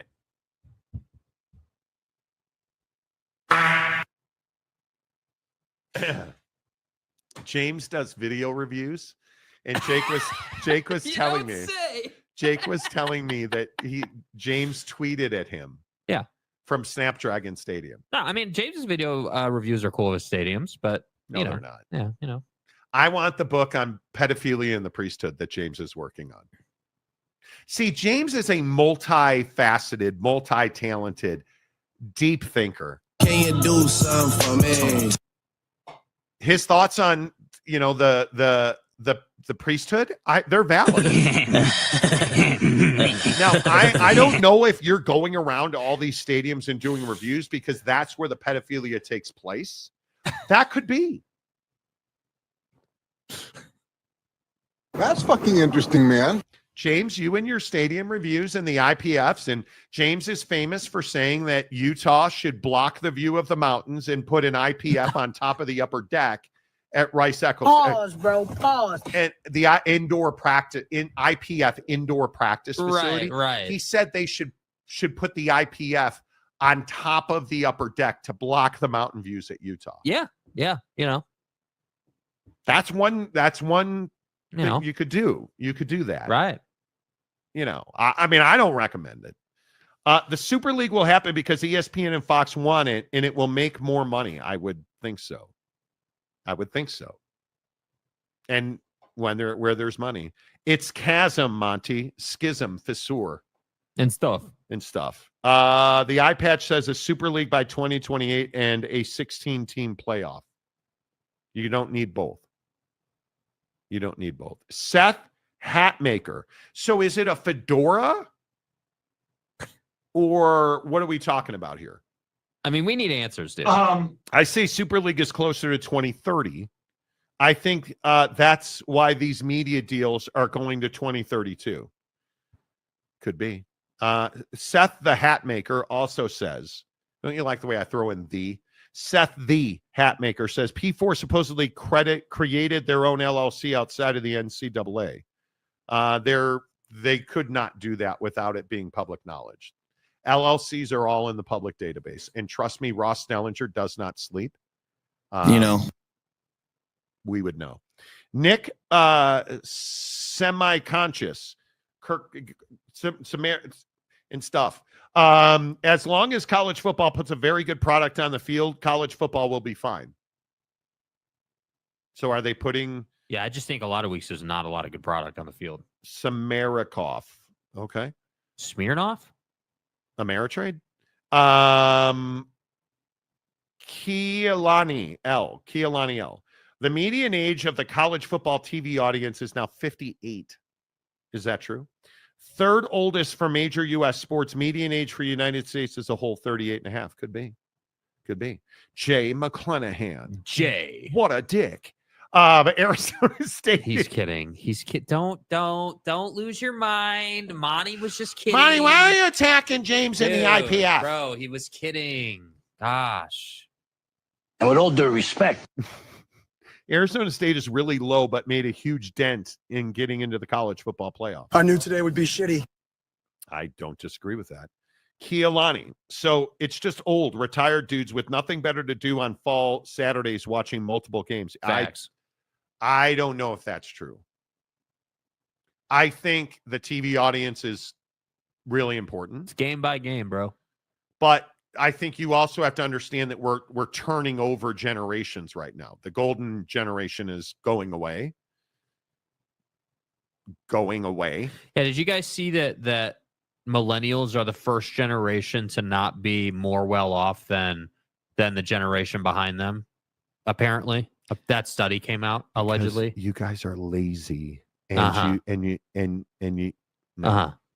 I'd rather be single than go and talk to a woman. And you wonder why you have not repopulated the earth. I think millennials have one of the most difficult hills to climb. And I'm very curious, what's the generation after millennials? Gen Z. Yeah, them jerkies. Do Gen Zs buy houses? Do they? Because they're not buying cars, I can tell you that. Yeah. The economy, especially where it's going right now, now we've seen in the first 6 weeks of the year, inflation skyrocketing again, and like we're seeing egg shortages, gas prices. Did you see the gas prices, dude? What are they up to now? I haven't seen the most recent number. 414 in California. I think the national average is 340 something now. 344. I think it's just very challenging. And I think one of the issues for college football is how many Gen Zers are going to college? How many Gen Ys or Alpha or Omega or whatever they're called are going to college? Now, I think we're starting to see the arc swing back to an education's really important. Millennials didn't go to college in mass numbers. So I think it's going to be very interesting. Unless you are a fan of one of those top teams, why watch the playoff every year? Because it's some of the most compelling sports content you have on TV. Yeah, it's great football. Yeah. One of these teams will win every year because they play the best players. Well, but why isn't Baylor? And Baylor's a really good example of this, G. Lee. We talked about it yesterday. Yeah. Baylor's not all in to win every single game they play, or Dave Aranda wouldn't be your head coach. As simple as that. And when you look at the Big 12, the issue is the Big 12 philosophically is fractured. Not everybody in the Big 12 hits the like button like you just did. Right. Not everybody in the Big 12 is doing everything they can do to win football games and play for a championship, and they're not. That's the biggest issue. Kealani says Feinbaum's a goof. Okay. UW fan Jim, where is UNLV on this list? They're not in the top 75. I can tell you that. They're not. Top 10 teams pay the best players. Why is that a problem? Why is that a problem? The truth is, the top 10 teams all spend the exact same money on players that you do. And again, what you're just skipping over, with all due respect, is that the best players create the best football environments. The game is great because you have the best quarterback and the best safety playing each other. Like, the game is great because you have the best coaches going up against each other and legacies are on the line. We have a system where you have to opt into revenue sharing at $20.5 million in the player pot. But it's very simple. Any P4, certainly, and I don't know of many G5s who can compete at that level, but any P4, including Baylor, can NIL or partner with any player and give them a valuation and say, we're going to guarantee you that money. But you know what the difference is? Ohio State comes through. Right. Because Ohio State is a money-making operation. Baylor is not. Baylor's not an institution that's like, well, you know, we need a better quarterback. We need a better head coach. Fire the head coach. We're not winning. Go get me the best available head coach. Right? That's not who Baylor is. We're going to keep good old Dave Aranda. We don't want to pay a buyout. Okay. At Oak State, we're going to keep the coach and clip his nuts off by cutting his salary. Okay. Is that all in? It's not. Don't cry poor to me, or don't bitch about Ohio State and Michigan and Notre Dame and Texas paying players, because your university will not. And your university refuses to fire Mr. Clean. It's as simple as that. Are you willing to do everything you need to do to win games? And in the Baylor's answer case is hell no. And in Stillwater, no. You have all the resources you need at Oklahoma State. And you're getting boat raced by Oklahoma. Hell no. You're getting boat raced by Oklahoma. You arguably have more resources than they do. Yeah. They have an IPF on top of their upper deck. Yeah. At Boone Pickens. They've got the stadium. They've got the fan base.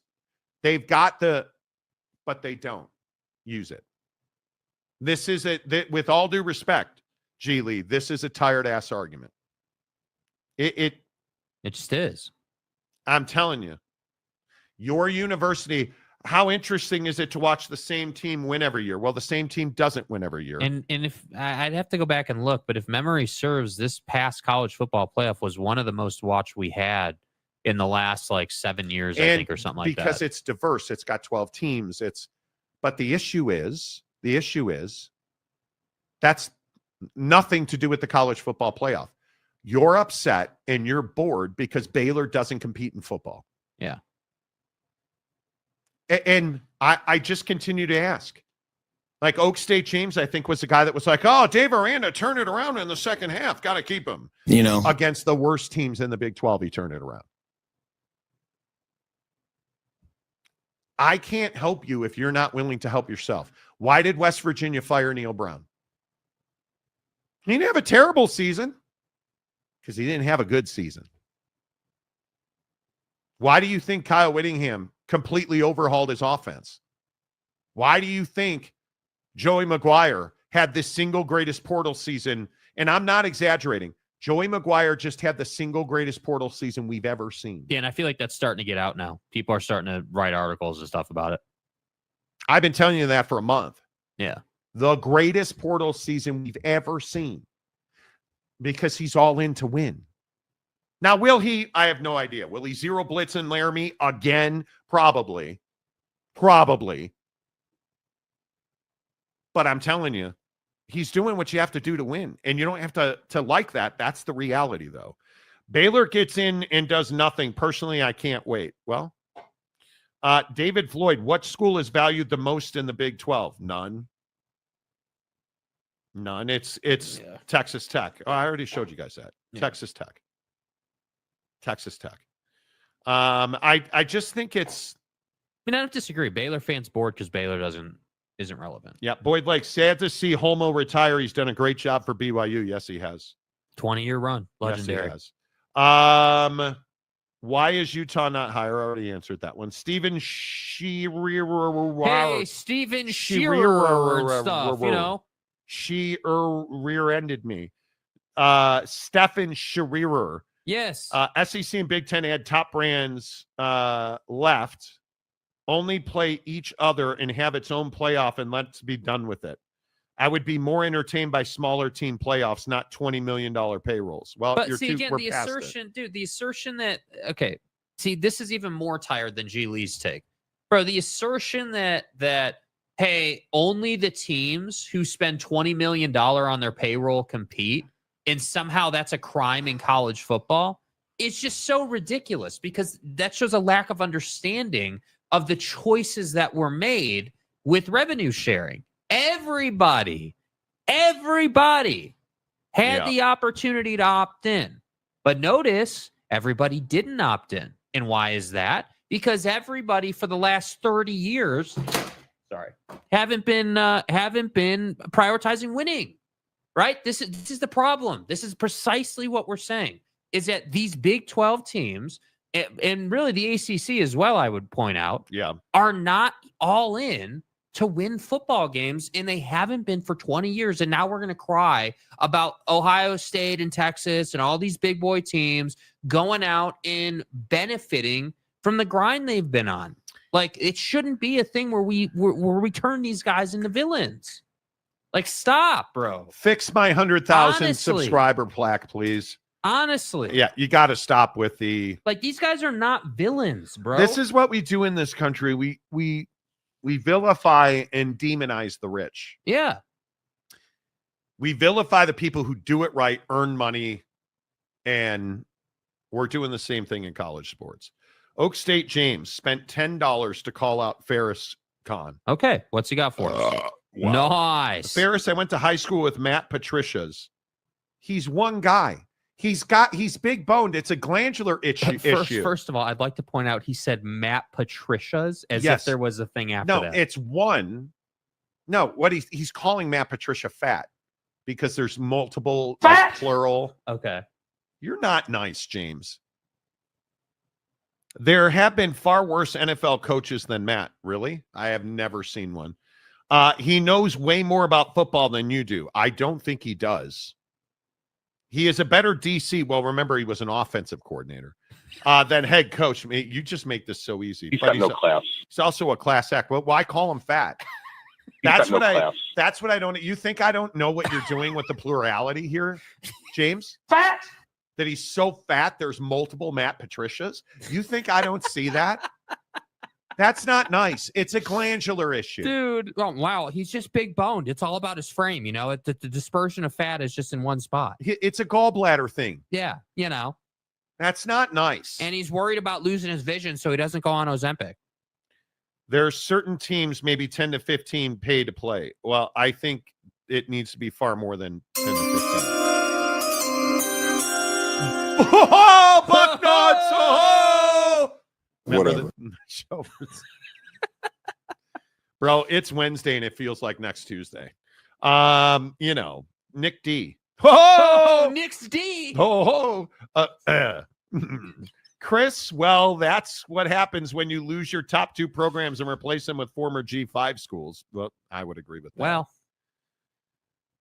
I would agree with that. Eric Wasakowski. Anyway, in 5 years, we could see Maryland finally win the Big Ten. That's never going to happen. That's the best you ever say, bro. It's Maryland winning the Big Ten. Oak State James, you can say whatever you want about me. Don't talk smack about Matt Patricia. Okay? My guy. Wait, is this a real comment right here? Are you really pissed about Matt's Patricia? Dude, I'm a Kansas City Chiefs fan. Man, that fat ass. I'm being serious. Are you really upset about the Matt Patricia take? Stop it. G. Lee, no, I love Tech or any other team in the Big 12. Okay. Because again, Baylor's not good, so you're not really feeling that allegiance. The D. Nick the D. Joe, I've said since 2014 when the college football playoff was inducted. I don't see. So inducted, what I had meant to say, introduced. Here, let me fix that for you. When the college football playoff was forced down our throats by Greg Sankey, that the G5 or the G6 schools should have their own national championship. It's clear they can't compete with the top schools. Yeah, they cannot. They cannot. Which is fine. UW fan Jim, I'm a college football fan. I might only bleed purple and gold, but I love all college football. Me too. Chris E. Top schools have more money to spend. The Big 12 schools can't compete with the Big 10 or SEC revenue. Tell us which Big 12 schools can afford Ohio State's roster. You're not all in to win. Yeah. That's why. You really said my guy, Matt Patricia, after you called him fat, which is amazing. And then said, we're talking smack about him. Red Buckeye. With a great profile pic. Oh, dear. Ferris is on every podcast talking about Ohio State nonstop. He's obsessed with the Buckeyes. He's a bobblehead guru. Oh, dear. Oh, my. But he does live in Carlsbad, and I don't. And TaylorMade. I was talking to a guy at TaylorMade the other day. Mm-hmm.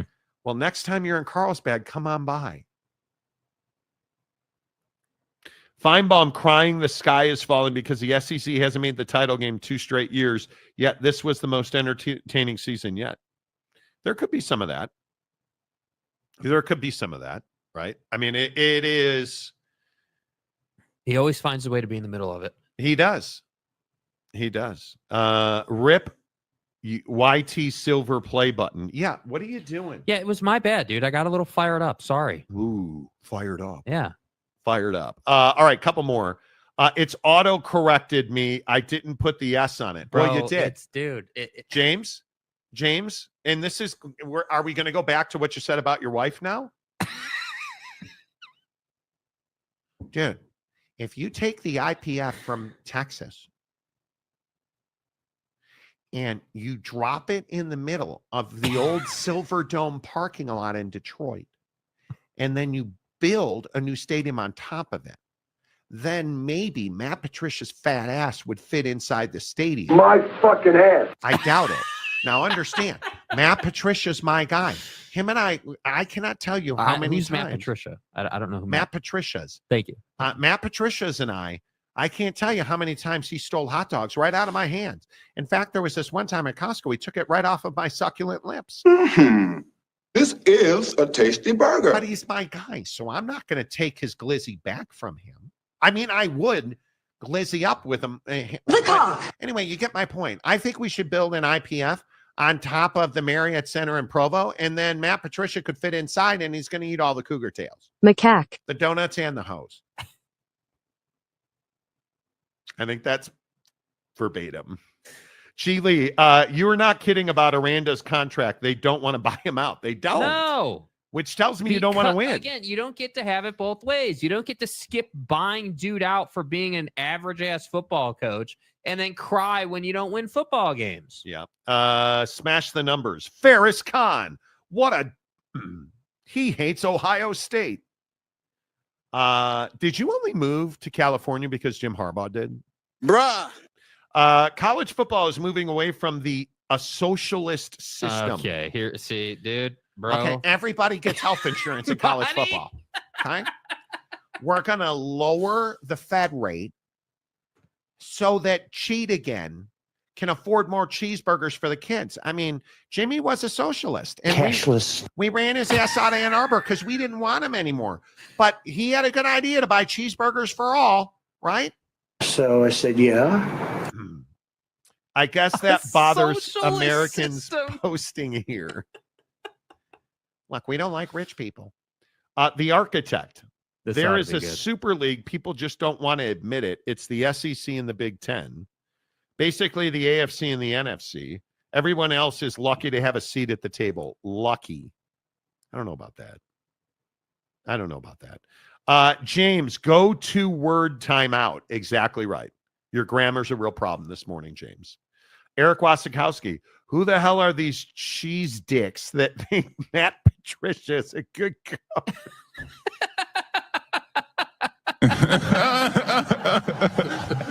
Oh, dude, that's funny. Y'all, you have really grown on me. Not literally. Stay home. Just, I've come to appreciate you, Eric, with your cheese dick comments. Like, yes. You'll remember the 18 and 20 Lions? No. Yeah, We've purged that from our memory. First team all Matt Patricia's. Amazing offensive coordinator, Matt Patricia. Monty, he's a defensive guy, not when he works for the Patriots. You fucking donkey. Remember, he was an offensive. What a stupid. Wow. Matt Patricia's is got to be the most overrated coordinator there's been. I'm going to bring back Matt Patricia's, and I know he's a defensive genius, but we're going to make him an offensive coordinator. Yeah, I'm not talking about that. Because we're on to the Jets. I can't believe that in mid-February, Michigan is on top of the big in basketball. Area 51, 50, and number 1 is about to be introduced to the country. Wow, that's... Yeah, we're focused on the Jets today. Mm-hmm. Mile High Phil. See, you may not bring in the big dollars, but Deon, D-E-O-N. Bud, his name is not D-E-O-N. How do you mess this up as a Colorado fan? I can't put an I in there because we don't do DEI in this country. This is Matt Patricia's I'm not putting 2.0. You just misspelled Buddy's name 10 ways to Sunday. We're not doing DEI hire. Monty, it was autocorrect. I don't care. Deon was a DEI hire, so I can't put the I in Deon. Did autocorrect pass the grammar check before you hit send on the comment? We're going to hell. Make sure you hit the like button on the way down. Deon can convince kids to come due to NFL caliber coaching staff and convince them the bag will come later. I don't disagree with that at all, actually. I think that's a great point. I do, seriously. Today feels especially unhinged. It really does. Jacob Steinecker. He's got huge logs. See, now again, we have to review. See, again, you guys are really struggling with your spelling today. It's M-O-N-T-Y. Right? Or if you want to be a red ass, it's M-O-N-N-Y. Or M-O-N-E-Y. Right. That's, but Monty, Michigan can win unless they cheat. Well, Oh, God. No, I'm not doing it. Penn State Sports Talk. All right, let's see if this has a happy ending on it. Please, dude. Please. Happy ending valley. They call it Beaver Stadium for a reason. Bro, they ran Shower Olympics, and you want us to not say whatever Sandusky State. Huge fan of the show. Oh, God. But so this is like, hold on. This is like when someone says, let me be honest. And then they proceed to lie to you, or they say, I don't hate this, but like, that's the caveat. I love the show, but Happy Ending Valley is an egregious comment. Well, no, sexually assaulting children for generations in showers at Penn State, where the head football coach, who is one of the biggest frauds and one of the great destroyers of men, Joe Paterno, what a piece of crap that guy is, only outdone by Jerry Sandusky. No, that's egregious. That's egregious. And then forgetting about it and throwing it under the rug. And Penn State should not have a football program. That's egregious. That's egregious that they have a football program. It's disgusting. And then you hire a guy, a piece of shit like James Franklin, who everywhere he's been has had sexual assault allegations. Including at Penn State. That's egregious. Should I hold the door for you, or? Good luck. Patricia is no Nathaniel Hackett, but he'll do. Right, yeah, right? Nathaniel can't hack it. Exactly. Giggity. Have you seen Matt Patricia lately? The guy may be going blind soon after hitting the Ozempic. Dude. Is that true? Stop it. Stop. Now I got to know. Has Matt Patricia lost weight? Okay, see, now, okay, let's get on Google here. James, should I put the apostrophe yes on it when I'm searching for Matt Patricia? Or has he lost so much weight that there's no more? Dude, he did. What do you mean? Matt Patricia lost a lot of weight, bro. Did he really? He did. I did not know this. If you just do a Google image search, Google image, bro, dude lost a lot of weight. Like, if you just type in do Matt Patricia Ozempic, you'll see all the other pictures come up. Are you serious? And it's a trending. Oh my God. Yeah, bro. Dude, I did not know this was a thing, bro. Such as in like, wow. Okay, here is the that's the after picture. Where's Matt Patricia fat? And let me see if I can find a Detroit Lions picture of fat Matt Patricia. Bro. What's the worst picture I can find of Matt Patricia? Stop. It's got to be with the shaggy beard. I think it's with the Patriots. Is it? I think so. Oh, this one. He looks fat in this one. Oh, he's a juicy porky. I'm a bad person. I just want you to know I'm a terrible person. I freely admit it. I don't. Bro, try I to did hide not it. know that Matt was an Ozempic guy. I had no idea Matt was an Ozempic guy. Yeah, this is crazy. This is a development. All right, so here's Chubbs McGahee. That is a big Matt Patricia. This is during the infamous 18-20 run that dude was referencing in the comments. Yeah, where he didn't coordinate anything. Yeah. There's Matt Patricia now. Dude, he's lost weight. Bro. Like, that's a lot of lost weight. See, you're on the shot, right? You're on the shot. Tell me you're not on the shot. I mean, does he ever get another shot? Like that I'm interested in. If Ohio State does hire him, and I think they should, that would be very interesting to see what happens. Would you hire Matt Patricia to be the defensive coordinator at Ohio State? I would. Why wouldn't I? Dude's nickname on Reddit. There's a whole Reddit feed about this. Don't do it. They're calling him Fatty P. That's apparently his nickname.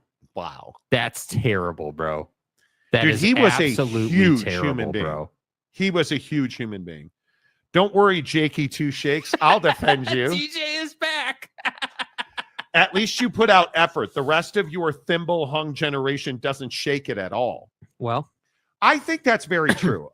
And we've talked about this. If you guys are new to the show, and I know we have this is like a sidebar conversation going on. I know we have a ton of new listeners on this show. Hit the like button, please. Yeah.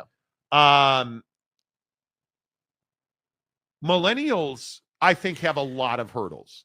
Mm-hmm. And we've talked about this repeatedly. Millennials aren't buying houses. They're not buying cars. They're not investing in retirement. They're paying exorbitant rents. And they eat out all the time because they're too lazy to cook, or, call me crazy, have sex and have kids and make families because they don't want to date. Uh-huh. Millennials, and I think we even did this story on the show, millennials admittedly are unhappy in their relationships because they settled because they didn't want to continue to look for an upgrade in their spouse. Yeah, and I think there's two sections within the millennial generation that you have to be aware of. So there is the older portion of the millennial generation that is currently 35 to 40. That section of my generation did go to college, is saddled with debt, and is unable to get out of the current financial trap they find themselves in because of current market conditions.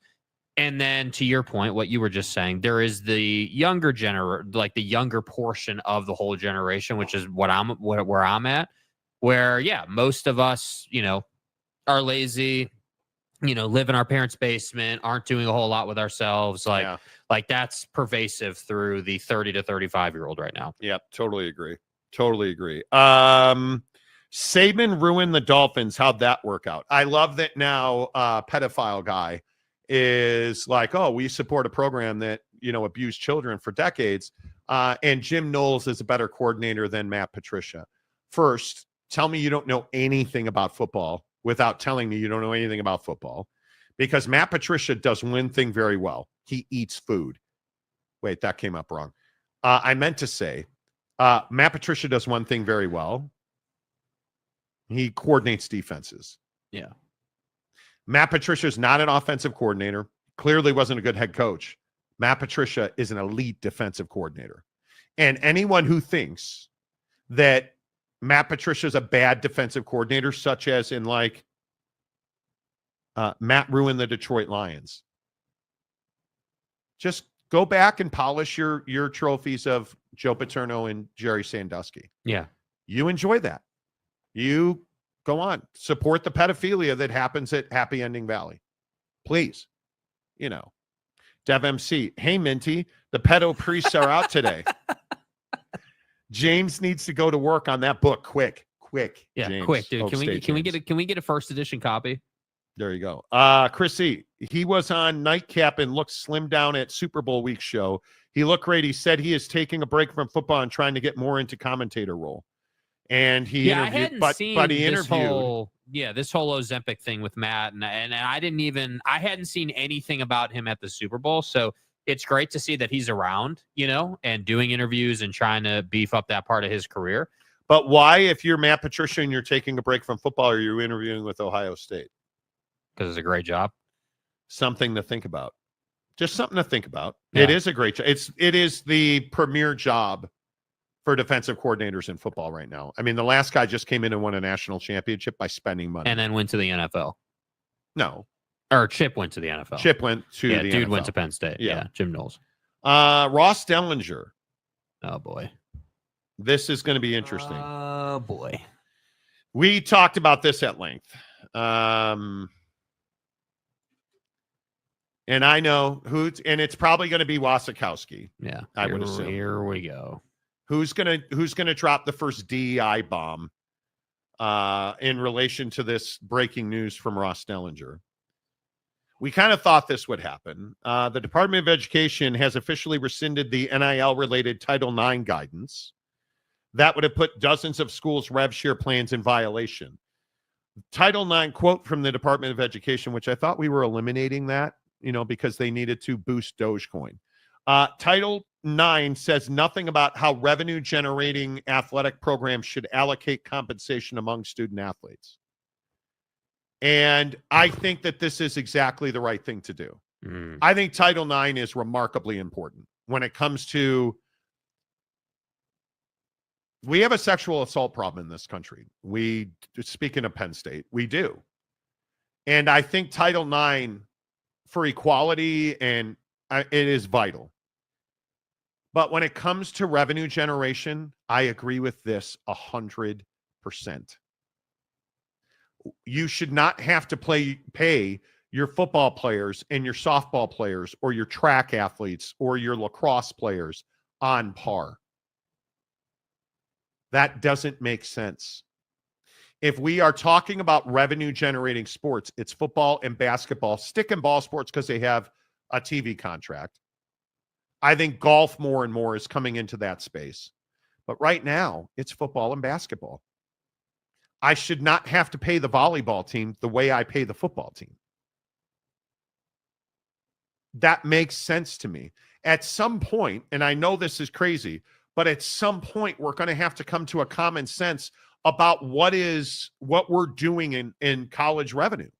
Because you can't just keep handing out free checks because Title IX told you to. Much like the Constitution, Title IX never told you to hand out checks. Title IX has never said, well, you got a revenue share equally. Never said that. And I think when you look at where we are with these NIL settlements and the House litigation, and it hasn't been settled because there's so many gray areas where there's no laws, rules, or regulations that are overseeing the way we distribute revenue in college athletics, nor should there be. Plain and simple. If you want to make more money and you are in a non-revenue generating sport, you better create a brand. And I don't think that is discriminatory. I don't think that is unfair. Football and basketball make money. Swimming does not. Does that mean swimming should be eliminated? No, it doesn't. What that means is you better be selling banners on the chain link fence in right field like you did in Little League. You better be out revenue generating. You better be out driving branding partnerships. If you are a big-time female, specifically female college athlete, you better be out doing NIL deals because that's how you're going to get paid because you're not going to get a share of the revenue that you're not generating. And I don't think it's wrong to say that. I don't think it's offensive to say that. I don't think that I'm some terrible human being because I believe that football and basketball make the lion's share of the money. And the athletes who do that, female or otherwise, should get the lion's share of the revenue. I don't think that's controversial in any way, shape, or form. No, I don't think it is either. I think, the hard part is that, there's always going to be someone who makes the argument that, hey, football has more opportunity than we do to make money. And there's a whole, again, you can go down the rabbit hole. I just think that unfortunately the situation is the situation. I mean, I can't change the fact that football pays for essentially, all of your athletic department most years, and then basketball is kind of where you start profiting. Like we know that, and it's unfortunate, but yeah, that's the current situation. So, when it comes to money, whoever's putting the investment or whoever's taking the risk typically makes the most, and that's going to be the school. And then the person making the second most is the one who contributed the most. So to me, it's I just don't know how you get around that. Yeah, I agree, Gumby. You got to acknowledge how the toast is buttered. Yeah, you do. Because I think when you look across college athletics, there are certainly programs in this country that make money that don't play basketball and football. Whether it is golf, track and field, volleyball makes money at schools. I think you have to acknowledge that. But that doesn't mean you have to give them more money. They should get a share of the revenue they generate. That doesn't mean they should get football money. That doesn't mean they should get basketball money. That doesn't mean lacrosse should get volleyball money, for instance. It doesn't mean that. Yeah. So I think it's a difficult conversation. Acu Ninja Gal. I could care less what Matt Patricia puts in his mouth, just like I could care less what Penn State wants to put in theirs. Okay. Jim Knowles made that raise with his. I think Jim Knowles earned the money he got. Ohio State didn't want to pay him. Penn State did. Penn State overpaid for him. Pedo State. Or excuse me. Pedophilia U overpaid for him. Yeah. Plain and simple. I don't even, again, I think that's what this country's built on. And we tend to hate that when it doesn't go in our favor. Jay McClanahan, there needs to be more merit pay by how someone does on the field. I think West Virginia is striving to do that in the next few years. We'll find out. Right? Yeah, we'll see. Mike Smith, football pays for parts and maintenance for Georgia's SRT 100%, program. dude. 100%. Yes, it does. Yes, it does. Yes, it does. The natural says, damn. Exactly right. Yeah. Exactly right. All right. Hour number 2 of the Monty Show is always presented by the Advocates at theadvocates.com. I tell you every day when it's snowing like it is right now, or when it's icy, or if you get hurt at work, please do not trust your insurance companies. If we have learned nothing from the recent outbreak of hurricanes and fires, where insurance companies said, well, we can't pay for that flood damage because it was a hurricane. Right? They're not, well, the hurricane brought the floods. Yeah, we think it's about wind and hurricanes.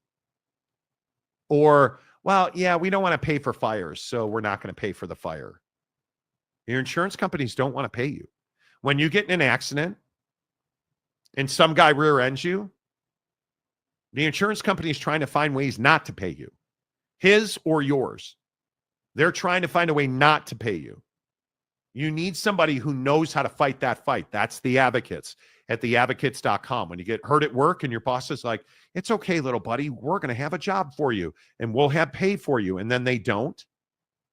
You need somebody who's navigated that fight in the past. That's the Advocates. And the best part is you never reach into your pocket to pay the Advocates because you don't pay the Advocates unless and until they win your case. Make sure that you get to theadvocates.com. You can chat with an injury attorney 24/7, 365, and it won't cost you a dime to get clear, risk-free advice at theadvocates.com. All right, let's switch gears Can we talk about the Dallas Cowboys for a minute? I'm not a smart man. I think you can ask anybody, the Penn State fan, whatever his name is, the justifier of pedophilia. Right. We've heard a lot of crazy things from Jerry Jones. There's a very low percentage of this that is smiles and glory holes. Very low percentage. Now that's craziness, right? But is it as crazy as Dak Prescott? I mean, I feel like we compete with the Eagles and beat them for the most part when we played them. I don't want to say check the record when they're the guys holding the trophy right now. So credit to them. They've earned it and they deserved it by all means. But, yeah, very close, especially even watch the NFC game, the NFC Championship. And those two teams that we battle against each and every year a couple of times. And as I said, feel confident about we've gotten a better part each and every time. To see them, to see it in such a dominating fashion, credit to them. It's our turn and it's on us. What? It's not your turn. What? You're not close to the Eagles. You don't have a defensive line. You don't have a secondary.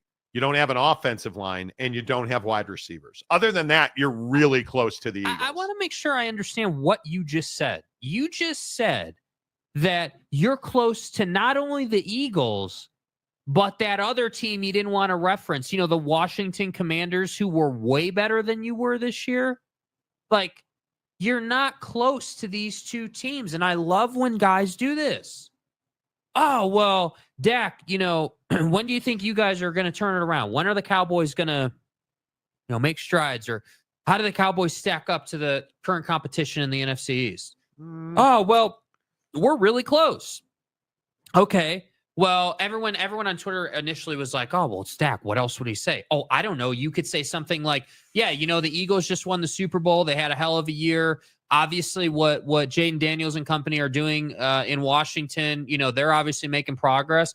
But I personally believe that for us, like we're close. Like we have some good parts. It's I'm excited to see what Brian Schottenheimer, who's never been a head coach, can do to build us towards the Eagles. I'm excited for us to extend number 11, and keep him on our defensive line and move him around, and he's going to have a big impact. Like, there's a lot of positive things coming. But to say that you're close to the Eagles, to say that when you've played them, you beat them, even though you're a 7-win team. I think what he meant when he said they were close to the Eagles, they were on the same field, so they were in proximity to the Eagles. Maybe we were just misunderstanding. Yeah, maybe we just misunderstood what Dak was saying there. Because he went to the Super Bowl. They were in the same I can't believe that Dak was trying to insinuate that the Dallas Cowboys football team was close. But Jerry's going to clarify what Dak said. It's got to be the right talent at the right economics. I've always made some pretty serious risk in talent. We certainly can do that here. What you're risking today is not only the player, but you're risking really a piece of your future, because that's what we're all spending as part of what we've got available to spend in years to come. I'm all for doing that. Yeah. I wouldn't have signed Dak Prescott, highest paid player in the NFL, if now wasn't when we wanted to win. This is a shocker to be here at this Super Bowl and not have the Cowboys here. I didn't plan on that when I made that agreement with them. So we're going to do everything we can to get there, and I'm not going to have it answering to some journalists or having it interpreted for me. I know what it takes and to get there, and we'll do those things. Now, am I going to be right every time? Of course. Bruh. Can nobody say to him, oh, yeah, that's right, you paid Dak. Why'd you wait so long, and why'd you spend extra money to do it? Hold on, Jerry. Wait, I thought you just said it's a shocker the Cowboys aren't in the Super Bowl. What? What? Okay, maybe Troy Aikman can speak truth to power. We had more in us, and I thought we would be back. Obviously, we weren't. But not only were we not back, but here we are almost 3 decades later, and no one's been back. And so, I think I speak for the Cowboys faithful in saying that it's been a long time, and this is the Dallas Cowboys, and it's an organization that's had great history, and this team has won a lot of games over the years with a lot of different players. But for whatever reasons, they just haven't been able to get it done in the postseason. But I don't think anybody's happy about that. That's been a part of the Cowboys' legacy and what this franchise has stood for so many. Troy, dude, I was hoping for more, Troy. I just don't understand how every single week we get a bite from Jera, from, Dak, from Micah on his podcast, from Troy Aikman. Like, how is it that every single week somebody affiliated with this damn organization comes out and says something crazy? No, I just don't, I can't understand it. Like, Jerry Jones, I understand it from Jera's perspective. That's Jerry Jones. That's the owner of the team. Okay. All right. Hey, you want to come out and give us your cocaine take for the day? That's fine. Saying that you're shocked that the Cowboys are not in the Super Bowl. Okay. All right. I'll write that off because that's Jera. We all know his track record, right? But when Dak said that they beat the Eagles and that they're close to the Eagles and that somehow the Cowboys are not that far away and they're close to taking over this division and they've got a bright future ahead. Dak, I'm trying to understand.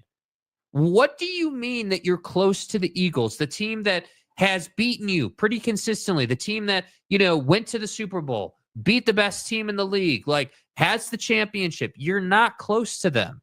And then for Troy Aikman to come out here and say, hey, like, I think I speak for everybody when I say that, it's been too long and we need to get back. Like, bro, I don't know. I just don't understand how we got so far away from logic with this organization. I think that it is very difficult to be in Dallas and on the sports scene without kowtowing to Jerry Jones. And I think you don't succeed when you don't have a no man. And nobody says no to Jerry Jones. And he has horribly mismanaged this football team. He has horribly mismanaged the salary cap. He horribly mismanaged Dak's contract. He horribly mismanaged Leighton Vander Esch. The way he handled CeeDee Lamb's contract. The whole Zeke saga. Jerry Jones has repeatedly messed this team up. And the way you fix it, the only thing that I can think is the way you fix this is you trade Dak Prescott. You have to not. You either don't sign Micah Parsons or you trade Dak Prescott. I would more rather see them trade Micah because I think Dak's a generational quarterback. He's an elite passer. He has no help. He has no running backs. He has no wide receivers. Yeah. He has no offensive line. And now he's got an average-ass football coach that has no experience being a football coach. No experience as a head coach. Bounced around this league as an OC. I don't understand it. I simply do not understand it. You are not close to the Philadelphia Eagles. No. You're just not. Gumby says Troy Aikman. Exactly.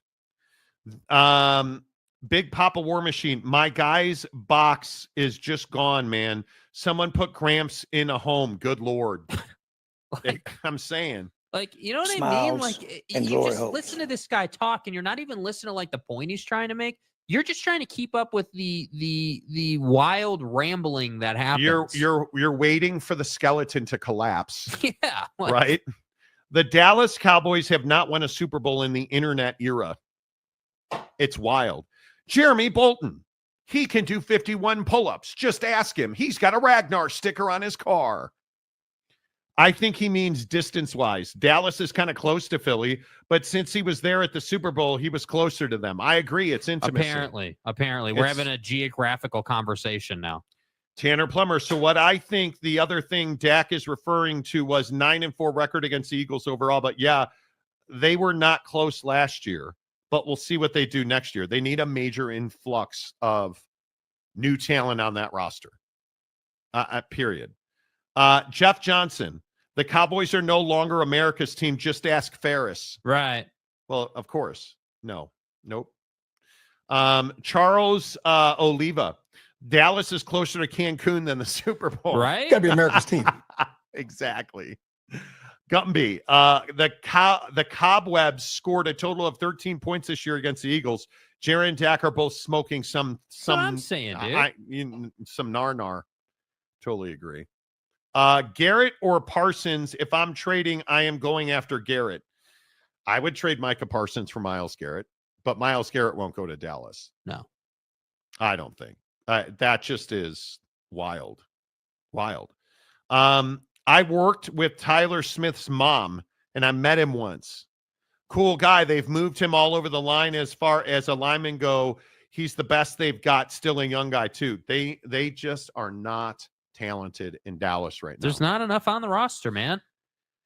I will go to my grave saying CeeDee Lamb is not a franchise receiver. TJ Beck. Jerry Jones won't win another Super Bowl until he hires a Jimmy Johnson type coach and lets go of the reins. Barry Switzer was just a manager that lived off what Jimmy did. I totally agree. 100%. Jaron Eccles. Jerry Jones put a pound of salt on a Philly cheesesteak and thinks that's the Eagles. He's the Eagles. Exactly. Well, I eat cheesesteaks. I know how the Eagles operate. Right. Yeah. I mean, can you even imagine that? Can you even imagine that? I can't even imagine. If you are a Dallas Cowboy fan, what hope do you have? Yeah, I don't think you have a lot of hope. And furthermore, my other question is, at what point, if you're Jerry Jones, do you start to think about like, man, maybe I do need someone to come in here. Like, at what point do you say to yourself, hey, it's been 20 years. Never. Guys like him don't think that way. Well, guys like him don't think that way. Wow. I mean, it's why the scumbag Kansas City Chiefs won't cut Travis Kelce. And they should cut Trav in his $17 million cap. Have you guys seen the videos coming out from the Super Bowl where Travis Kelce is on the field during a play doing nothing? Like, there's a specific clip that's viral right now on that Patrick Mahomes rollout to the right where Pat ran and there was a flag. Kelce's just standing on the NFL logo at the center field doing nothing. Like, what are we doing, bro? Yeah. You were broken. And that's not as bad as Aaron Rodgers. What about this story? Man. Now, you guys have all railed me for this. When I've said the Pat McAfee show, it's a disaster for ESPN. And Aaron Rodgers should not be going on Pat's show. I have said that repeatedly. Yeah. I think it's bad for his brand. I think it's bad for his image. There's nothing good that comes out of the Pat McAfee show for Aaron Rodgers or Pat McAfee.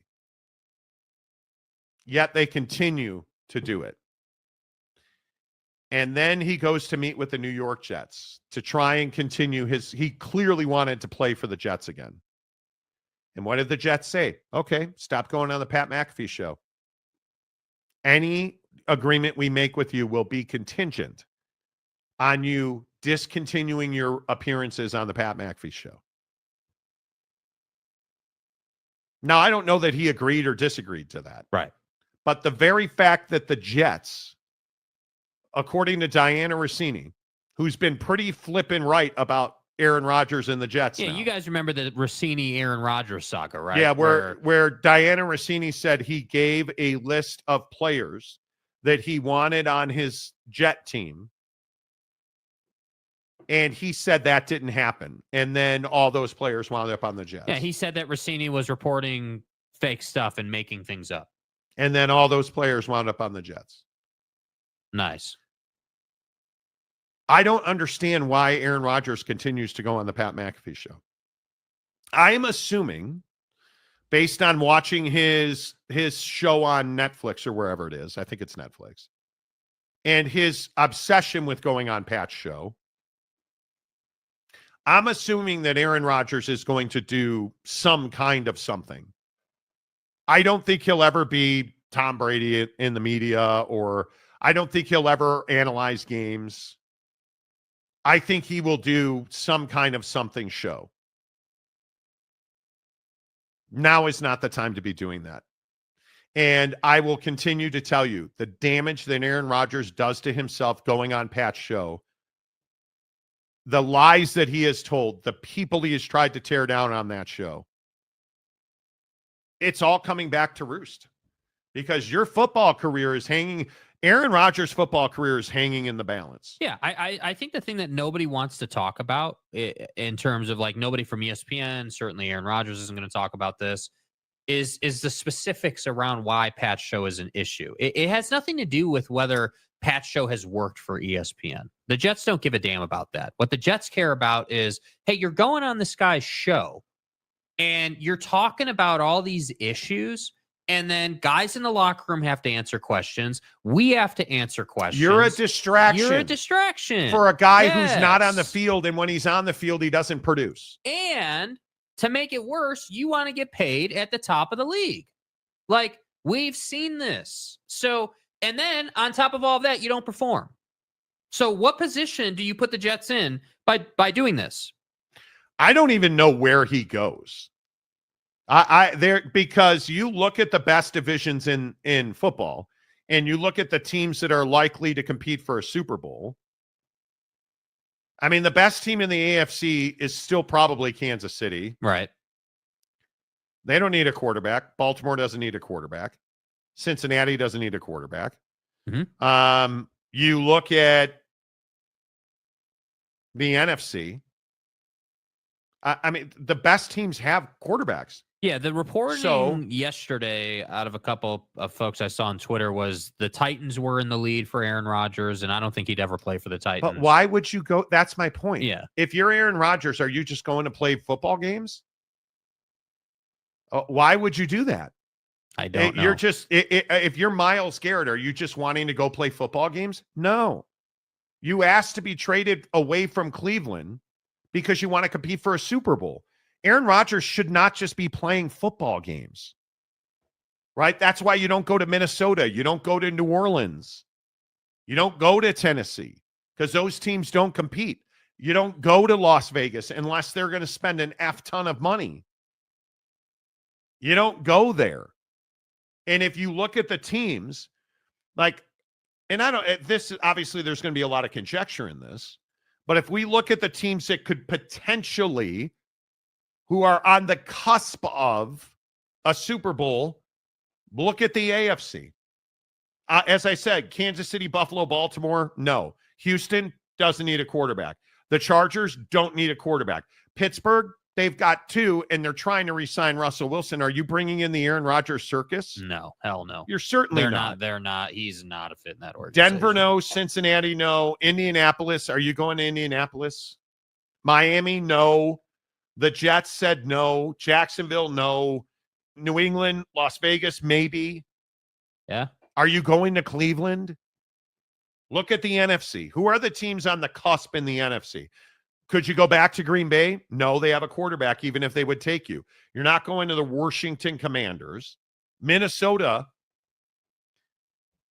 if you're the Minnesota Vikings, you would bring in Aaron Rodgers. And admittedly, they don't have a quarterback on their roster. So how do you and what do you do with your quarterback position? I'm convinced Sam Darnold's more of an option than Aaron Rodgers. I would agree. Because I just don't know does Aaron Rodgers make you a Super Bowl contender in Minnesota? Well, I mean, I certainly think you can play the angle of, hey, Aaron Rodgers with that wide receiver room would be nice. The problem is, and again, this is the part that I think, really hurts if you're Aaron Rodgers.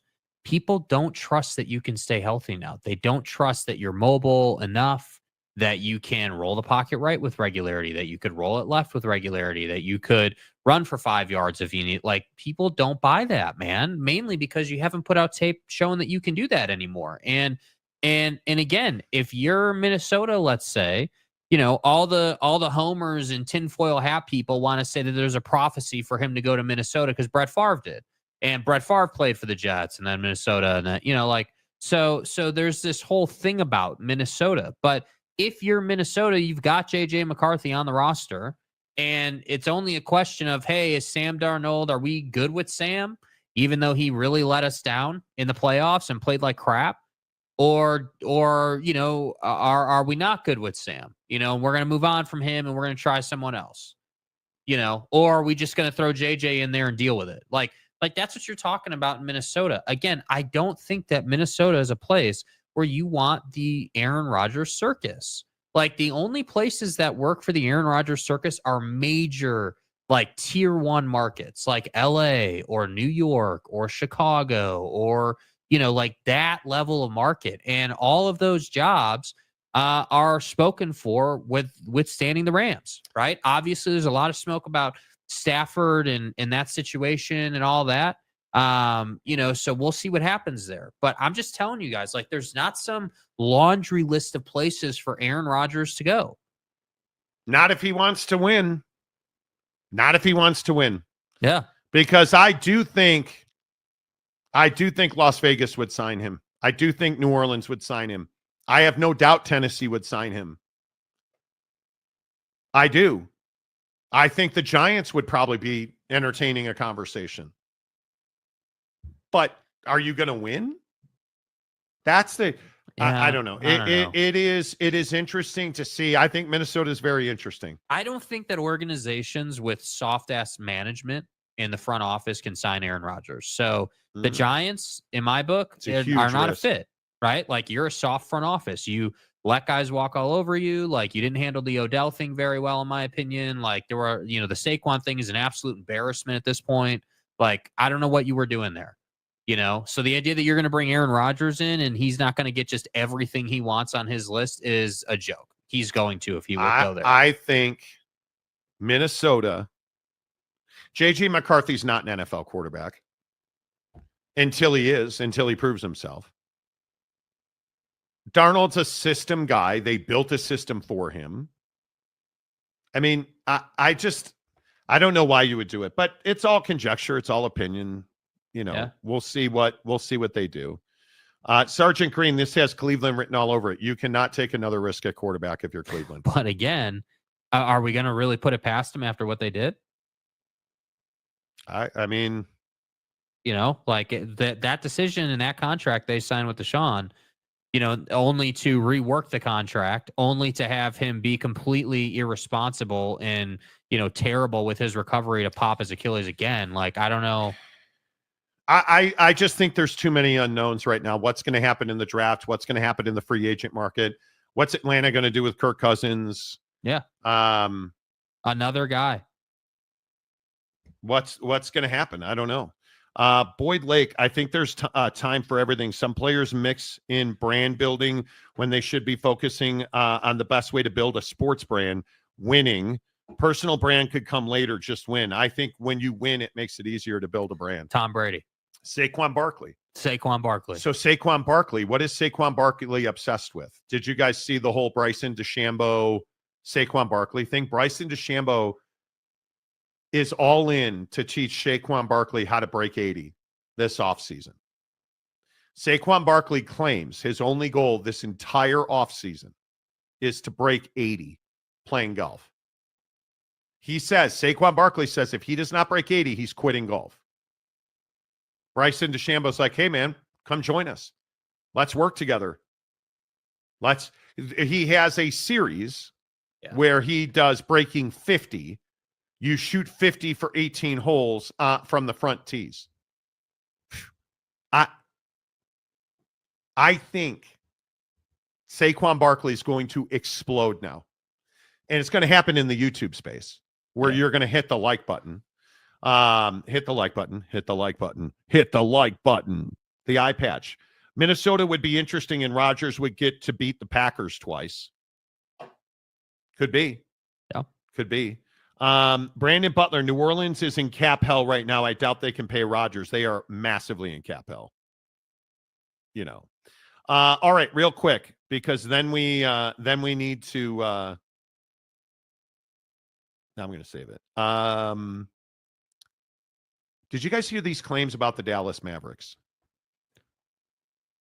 Here on the Monty Show, presented by our friends at Prize Picks.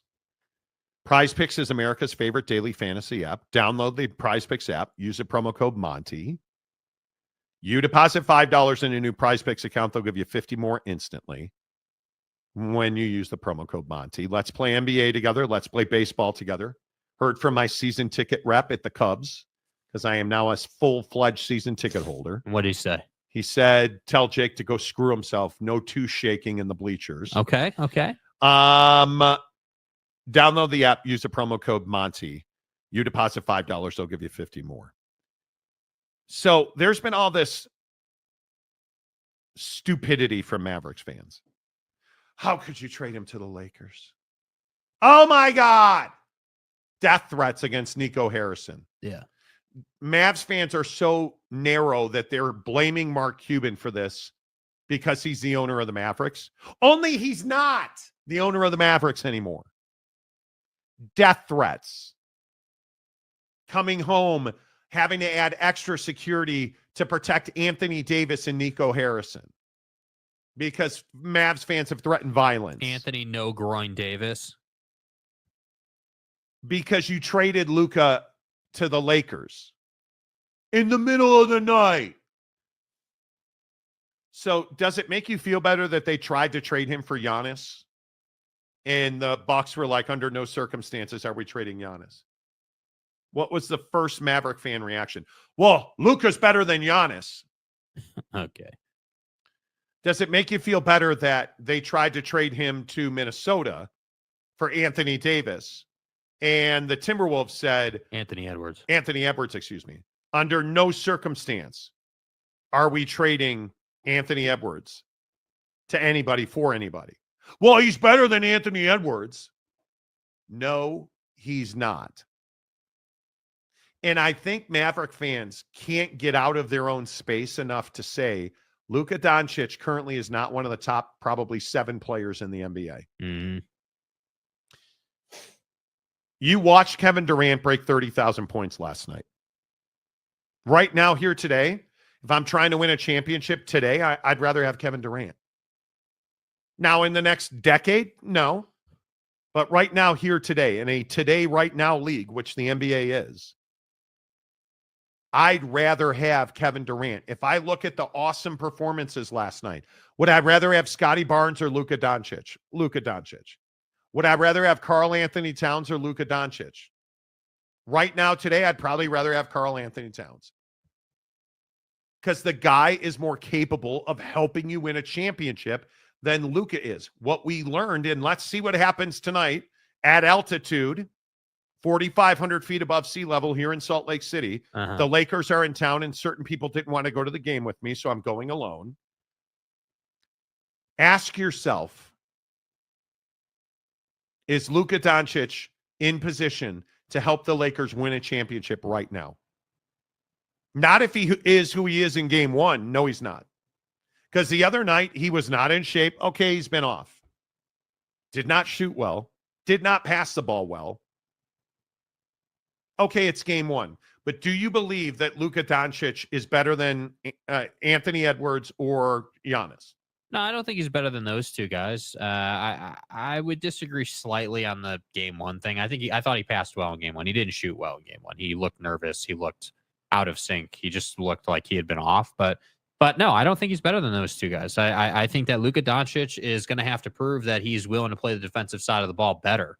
And the thing that worries me is that he's very heavy on his feet. We know this. And I'm not saying that it's because, in my opinion, he's a little bit overweight for an NBA player. Like, you know, I think that the thing that bothered me about the whole Luka Doncic trade scenario conversation was people trying to defend this guy's conditioning and saying, well, he's not fat. Look at him. Look at all these skinny pictures coming out.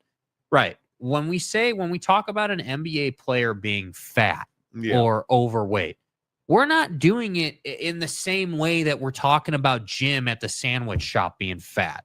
I'm not saying Luka's got a boiler, dude. What I'm saying is that this guy is a professional athlete. This guy should be yoked, should be ripped, should be. Do you understand that these guys? I mean, I'd have to look up the stat to know how far the average NBA starter in the league runs in an average NBA game, but it's miles, bro. And ultimately, this is someone who is only conditioned to play one side of the floor. That's his issue. His issue is he gets tired. But it's always the fat guys who are injured. Always. Look at Zion Williamson. Oh, Monty, did you see Zion put up 40? And then he probably pulled an abductor muscle. It's always the guys. Like Zion just doesn't play games. Mm-hmm. Luka doesn't play games. Missed almost 100 games. Is now right at, I think he's missed 98 games. That's a lot of games for supposedly the best player in the NBA, which he's not. Shai Gilgeous-Alexander or Luka Doncic? Yeah, that's not even a conversation. Giannis, Nikola Jokic, or Luka Doncic? What's the difference between those two and Luka? Multiple rings. Tyrese Maxey or Luka Doncic? This one will piss people off. I think that's a really close conversation. Tyrese Maxey plays a ton of games, and he's averaging 28 points a game. I'm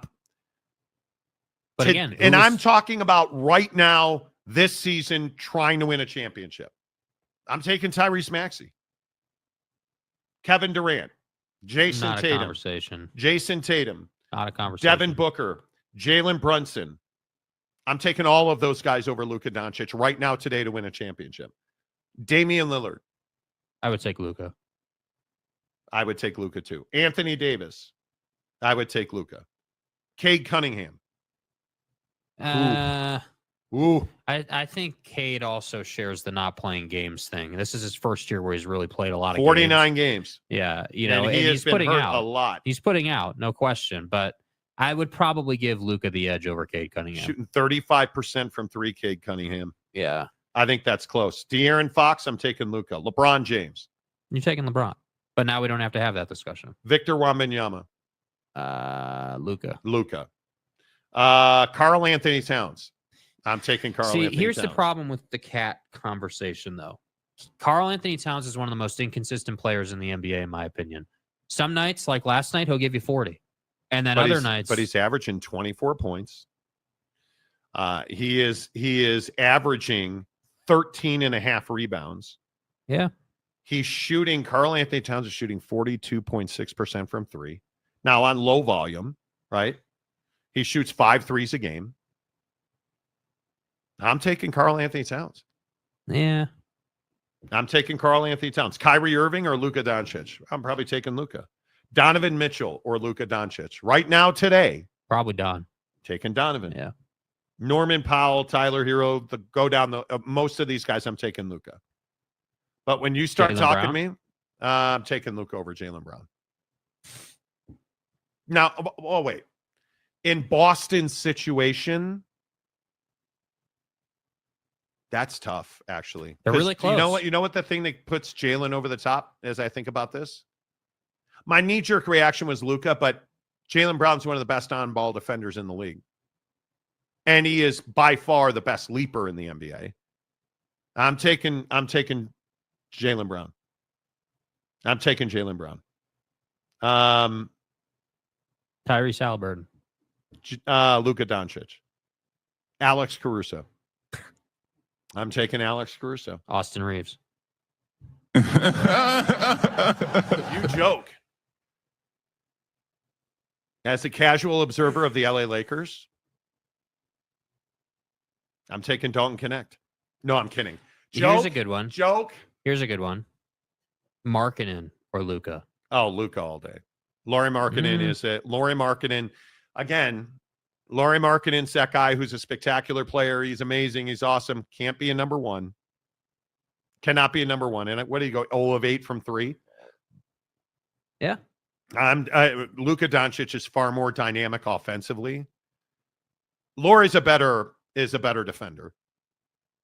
But I don't know. That's Luka's problem. He can't definitively say he's better than a lot of the top guys in the league. Oh, it's a conversation for Lauri Markkanen, for sure.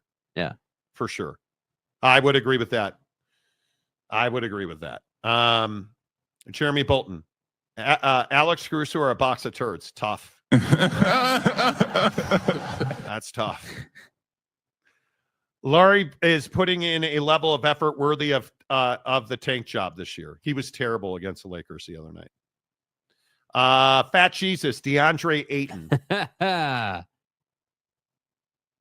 taking Luka. Suns can't beat any good teams, even at home. Durant had 34. I think there was an obsession to get him to 30,000. Clearly. You know. So I think that was a big part of it. Yeah. Is Kevin Durant still an elite player? Yes. Because I'm starting to buy into this narrative among Suns fans. They're wasting Devin Booker. Trying to trade Kevin Durant was the right thing to do. If I had been Dallas, I would have tried to trade for Kevin Durant instead of Anthony Davis. But I think they should have traded Kevin Durant if they could have. Because I do think the Suns are wasting Devin Booker.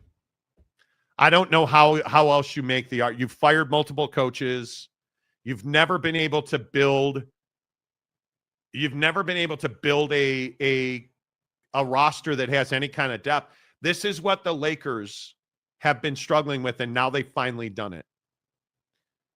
Austin Reeves. Like, this Dalton Connect thing is very interesting. Mark Williams was traded from Charlotte, the center, was traded from Charlotte to the Lakers for Dalton Connect.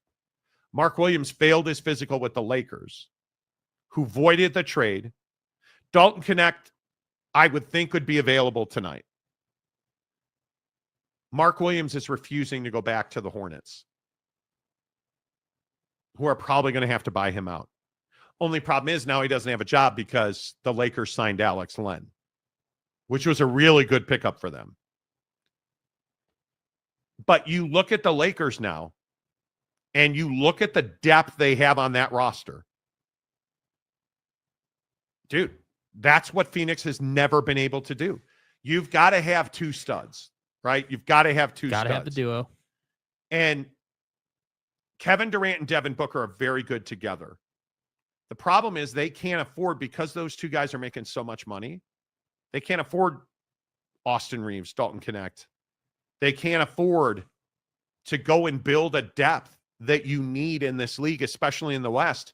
You need everybody to score. Austin Reeves, and I know, again, I'm the only one that likes Austin Reeves on this show. Do you guys understand how good he is now? How easy the three ball is for him now? How easy his defense is now? He's one of the most pliable players in the league, dude. You can ask him to go out and get you 40 on a random night in March. You can ask him to be the point guard of your offense. You can ask him to take a back seat offensively and play defense. And 9 games out of 10, he's going to do exactly what you need him to do. He's going to play the role that you ask him to play. Like, I loved the story when the other night when he dropped, I think it was 45, 7 and 7, I believe it was. Might have been 40. Without LeBron and Luka. Without LeBron and Luka, JJ Redick, before that game, after warm-ups, went to Austin Reeves and said, hey, dude, for us to win tonight, you're going to have 38 points, 8 boards, 8 assists. And all Austin Reeves went out and did was it over-exceeded the expectation. Remarkable. And you're looking at, I just keep pointing to the bottom of the Western Conference. Golden State with Jimmy Butler is a different team. Yeah, they are. Did you see Steph Curry on the bench for 11 straight game minutes the other night? Because Jimmy Butler was dominating. And that's who Jimmy's got a point to prove now, right? Yeah. So you look at that, and I look at the Sacramento Kings, who have now won 2 straight. I look at the Dallas Mavericks. That's the team that the Suns are going to need to falter because they're a game and a half behind Dallas. Oh, they're faltering. They've lost 4 centers now. Dude. And now the All-Star break is coming. So everybody's going to get rest. Everybody's going to reload. I don't think the Suns, particularly because I also think this game tonight for San Antonio at Boston is massively important. It's a huge game. We need to see De'Aaron put out with Victor against one of the best defensive teams in the NBA. We'll see what happens. Do you guys understand that Boston is giving up 108 points a game, which in this league is elite? There are few teams there's only one other team in the East giving up fewer points and it is the Orlando Magic at 105. And you look at the best defensive team in the NBA, probably Oklahoma City, 104. I mean, it's unbelievable how good Boston is defensively. San Antonio's got to go there and win. Mm-hmm. They do. Brandon Butler, that Beal trade's going to be an anchor around the Suns' neck and the worst contract in the NBA. Ishbia should stand back and let basketball guys do their job. Yeah, dude. Beal is probably 3 role players. Yeah. You know, like that's, you know, again, you can't get too greedy. And this is what I like about what the Lakers did here. They said, okay, we'll trade one of our best players and we'll get one of their best players back. And the money is going to be pretty similar, but we're going to get way more upside offensively. And that's the thing.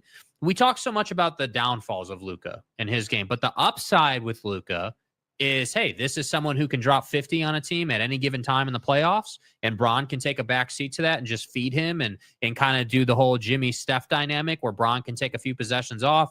Luka can go ahead and carry the squad for a minute. Like, Bron hasn't had that opportunity. Anthony Davis has always been, and everyone say, hey, it's Anthony Davis's team, but somehow Bron has always been the spearhead. Bron's always been the guy leading that team. And so I think that the cool thing is Luka no longer has to be a number one, but can find his moments. And that takes some pressure off. Now, again, I agree with everyone saying, hey, he's got to get in better shape. He needs to find his stride in with the Lakers, and he will. He will. But the question's going to be, what is now the Lakers' best? When they're at their best, who are they as good as? And I do think they're probably a top 3 team in the West. Whoops, fan Gabe, time to accept Devin Booker just isn't that guy, Morty. Talented scorer, sure, but he's not a champion. Well, he's a number 2. Devin Booker's not a number 1. They've never, but the issue isn't, Devin Booker is absolutely not the problem in Phoenix. You would love him to shoot 37, 38% from 3. He hasn't. But you've asked him to do many things, become a better scorer. He's an elite scorer. I think he's 8th in the NBA in scoring, and he is still top 3 mid-range players in the NBA. And now he is a pretty good defender. But you don't, when you have Devin Booker and Kevin Durant just doesn't play the volume of games that he used to, and you don't have anybody else who can just step in and give you 3/4 of what Kevin Durant gives you. Like, Austin Reeves is capable now, when LeBron's out, of carrying the Lakers offensively to a win. Devin Booker is capable of carrying the Suns to a win, but he's got no 3, 4, 5, 6, 7, 8 guy. He doesn't have, like, you look at the thing that is making the Lakers a real contender in the West is not LeBron James. It is the fact that when you look at their numbers and you start to see that Jordan Goodwin is averaging 13.5 points a game in his 2 games. Who? They went and found it. They knew they needed more offense off the bench. They went and found the best scorer in the G League they could. And his name is Jordan Goodwin. But look at Rui Hachimura. How many people understand that Rui is, I think, still 40% from 3? Rui Hachimura not only is an elite defender, plays 32 minutes a game. He gives you 13 rebounds, 13 points, 5 rebounds, and 2 assists. A legitimate option, right? Dalton Connect, averaging 10 points a game and 20 minutes off the bench. Dorian Finney-Smith has had a revelation as an on-ball defender for the Lakers. Like, you have all these pieces. Now, Jackson Hayes. All Jackson Hayes has to do is play 15 minutes a night, and now it'll be 15 minutes because they have Alex Len. Mm-hmm. And just catch some lobs and block some shots. Yeah, and I think that Jackson Hayes is a nice mobile small 5 that they can use in certain matchups in the playoffs. And Alex Len is a 7-footer who flamed out in Phoenix as a young guy and has tried to find his way through the league and has his uses. But I again, and this is now where we start talking about JJ Redick. You cannot overexpose Alex Len. Like, people saying that Alex Len is just this amazing big. He's not an amazing big, but he serves a purpose on the roster. Yeah. But in Phoenix, you have Kevin Durant and Devin Booker. Then it's Bradley Beal, Tyus Jones, Grayson Allen, Royce O'Neal, Nick Rich. Anybody see Nick Richards get a ball bounced off his face last night? Like, you look at this roster, you just don't have the dudes.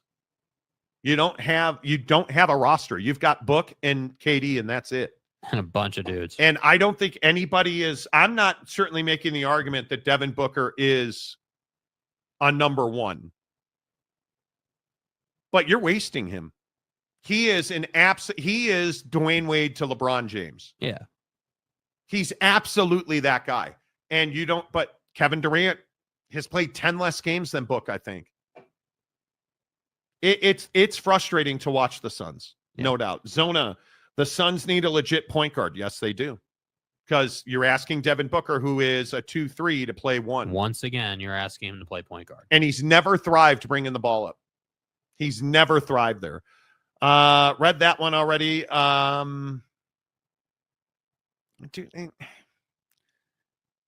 There's a couple other things. There were so many comments about OJ yesterday. I just don't have time to get to it. Yeah. I love that you guys love that OJ story. We'll get into it more. The OJ Mafia story. Make sure you hit the like button, please, if you're watching on Twitter. If you are watching on Facebook, TikTok, SoundCloud. I said SoundCloud. Yeah. Anyway, wherever you're watching the show, it's such a default to say SoundCloud instead of Spotify. If you're watching on Spotify, come on over to YouTube.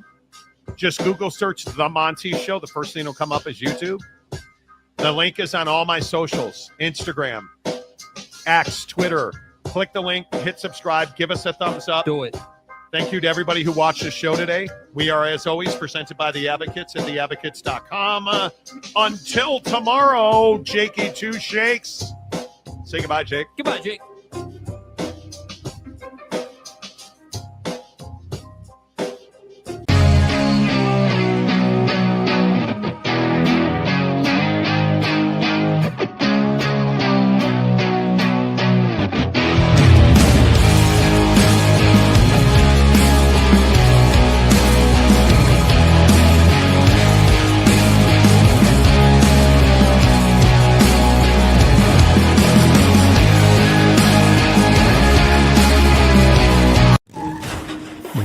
In an accident, you need a lawyer, and you deserve an advocate, because every accident has a ripple effect. It affects your time, your health, your ability to make money, everything. That's where the advocates can help. Speaking with an attorney is simple and 100% free. We're available 24/7 for your convenience, and we'll take on the claims process so you can rest easy, because you're not just a client to us, you're a person, and you deserve the best help you can get. You deserve an advocate. This is The Monty Show, the truth in sports talk streaming. When you want unbiased opinions about your favorite team without the spin, all you have to do is find The Monty Show, streaming live and available 24 hours a day, 7 days a week on YouTube. And now, here's Monty. Hey, The Monty Show, live on Thursday, February 13th. 2025, off tomorrow and Monday because it's my birthday. Yeah. Send me lots of money right now in the tip jar. Let's go. Yeah, tip it up. I got hoes to pay for in the club. No, I'm kidding. Stuff. Golf balls to pay for in the club. The Monty Show is always presented by The Advocates at theadvocates.com. The best injury attorneys in the business, The Advocates, because we have been having an argument all morning. You guys might find this interesting, and you might not. You probably won't. This show is boring as hell, and you know that. Right. We've been having an argument this morning about who's at fault in a particular situation that happened, and this should not surprise anybody. Anybody. That in the great state of Utah, something like this happened. Hey, a train going down the track. That's not all together. Nothing to see here. Oh my.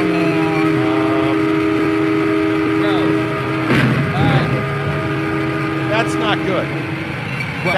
Well, Morty, the car must have been broken down, right? I mean, right? That's she had no other alternative. She female driver. Well, the other perspective on this is probably going to change your mind. Okay, here we have a rear end collision. Okay. So the Jeep gets pushed onto the tracks by a working truck. Oh, there's a bar down. Okay, I can't back up anymore. Let me pull a little further forward after I've been rear-ended. And I'm going to get out of the car. Now, here's where the rubber meets the road. She got out of that car to go bitch at the guy in the truck, in my opinion. Hey, lady, that's a train coming at you. Look at the damage it does to the post, the car. Now, I'm going to play this video again. And I just want you to look across the tracks, the other side of the tracks from her. She just got rear-ended, and she attempts to back up. But look, there's no barrier. She could have driven straight across the tracks and pulled over. Yeah. She chose not to do that. Tell me that she doesn't get out of this car and is trying to get after the guy behind her. Look at this. She's out. Look at the forcefulness of her walk. She's going after the guy in the pickup truck. Does she see that train coming her way? I don't believe she does. I don't think she knew that train was there. I don't know what she was thinking and why she didn't drive straight off. Jake says she's the victim in this case. I say that she's at fault for this accident. She should have to compensate the railroad company. She's not at fault for the rear end portion, but I think the train portion she's at fault for. There's no reason. So the two questions I have are firstly what you brought up. Why did you not just pull forward? Just drive off the tracks. Literally just drive forward 20 feet, and we don't have to talk about you being on the news yesterday, right? Like, you could have literally just driven forward, and you would have been fine. Now, here's the other thing. When you hit the swing arm on the train, protection system, the arm there, when you backed up into that thing, you would have felt that resistance. I would think you would have felt that for sure.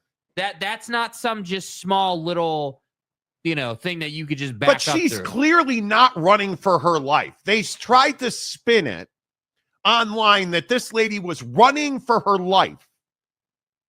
Like getting out of the car because it was going to get hit.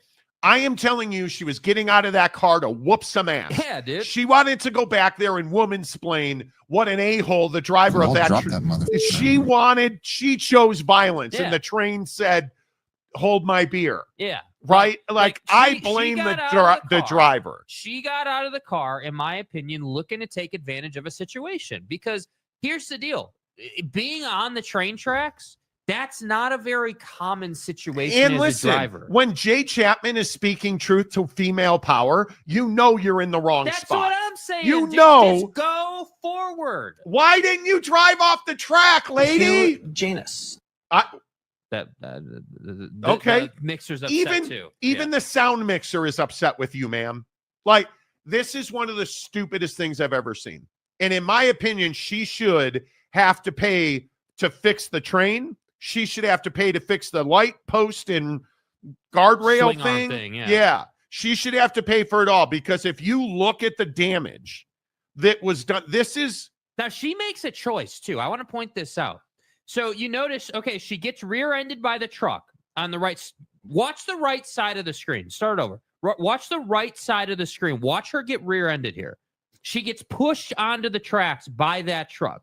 And in the video, you'll notice the back of her car is damaged. We needed it to get an advocate on today to ask him about this. So then you right there, when you push the arm back, you cannot tell me you didn't make a choice and said, hey, you know what? Like, I just got rear-ended.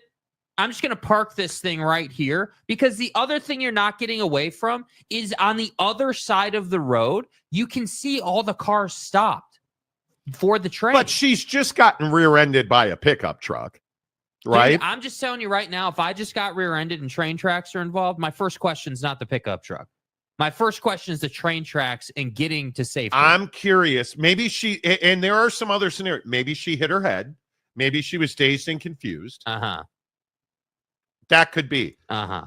Wasn't dazed and confused enough to not go, strut herself back to that pickup truck. Did not stagger, and by the way, anybody that drives a Jeep Patriot, you deserve to get your car smashed by a train, just so we know. Was it the buttons that you struggled with here to change gears? Because, in Jeeps now, you don't have the shifter that you normally would. They've changed it, just the buttons. There's no excuse for her to sit here. Anyway, so we've been going back and forth all morning long, and just look at, she's walking in a straight line. She doesn't appear to stagger.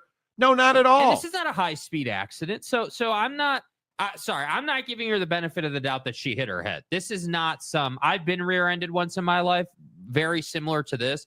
And there's it startles you, but there's almost no injuries that you would have suffered there. Yeah, atomic skull. She should call the advocates. She should. And I'm being serious. When you get rear-ended like that, call the advocates. You have got to get somebody that'll fight for you, because what does she say to her insurance company? Because I'm telling you now, well, Bob, the train. Listen, I got rear-ended, and I could have pulled forward, but that went against my personal values, such as as a U.S. American, I had to back up and go and tell that guy how it was. She should be responsible for the train, all of the damage associated with the train. There's damage to the wheels on the front of the train. There is certainly damage, obviously, to the light and the post. She's probably looking at tens of thousands of dollars here. And I think it is. You could have just driven forward. It could have, but that's my point. It could have totally been avoided. And now if you're the guy in the pickup truck that rear-ended her, she is going to try and put him on in the jackpot for all this. Yeah, well, the problem for her is it's all on video. Yeah, exactly. That's on her personal responsibility. Yes, it is. Y'all don't know what you're talking about. I mean, clearly, Xavier. We're just, Xavier, who says college football sucks and yet is here every day. And Donut, she was going Karen ballistic.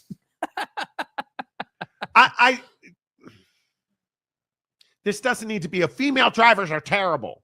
Yeah, that's not the point. I mean, if this was a dude, I'd be saying the same thing. You really think the insurance companies will pay 50-50? I would have just driven off the track, I would think. Knox Too Tall says, feels like an ad read for some law firm. Well, is that not exactly what this is? Yeah, I saw it and I was like, bro, why didn't you drive forward? And good luck getting your insurance company to cover this. The rear ending, they'll cover. But now, I'm going to say the tailgate's not going to be the biggest problem for this car. Did she not just drive forward? Tell me the gate is narrow. Just back up, right? Dude, did she not make a conscious? Anybody in their right mind would never leave their car on a train track. Do you think she thought she was off the train track? Because that would be my defense here. If I'm watching this video, I'm like, well, damn, I thought I was off the train track, man. Yeah, well, your car didn't. And you know what's going to happen. Well, if there had been more distance between the guardrail and the train track, it's not my fault. She will come up with something. She'll wiggle her way out of it. It's not the train's fault, bro. It's not the train's fault. Wasikowski, women must be colorblind. It's a woman's fault. Right. Marie, I've been rear-ended many times. No complaints here. Hey-o! Stay hard.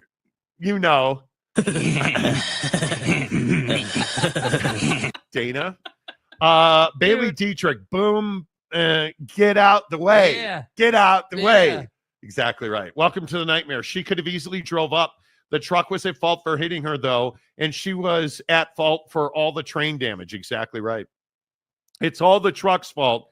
Never would have happened if he was not a reckless driver. Right, and I agree to a certain extent. It's not the truck's fault that she decided to murk her own car, dude. It's not the truck's fault that she got out of that car and marched back instead of paying attention to the locomotive. And that is a passenger train. Play the other video we have. This dude is on his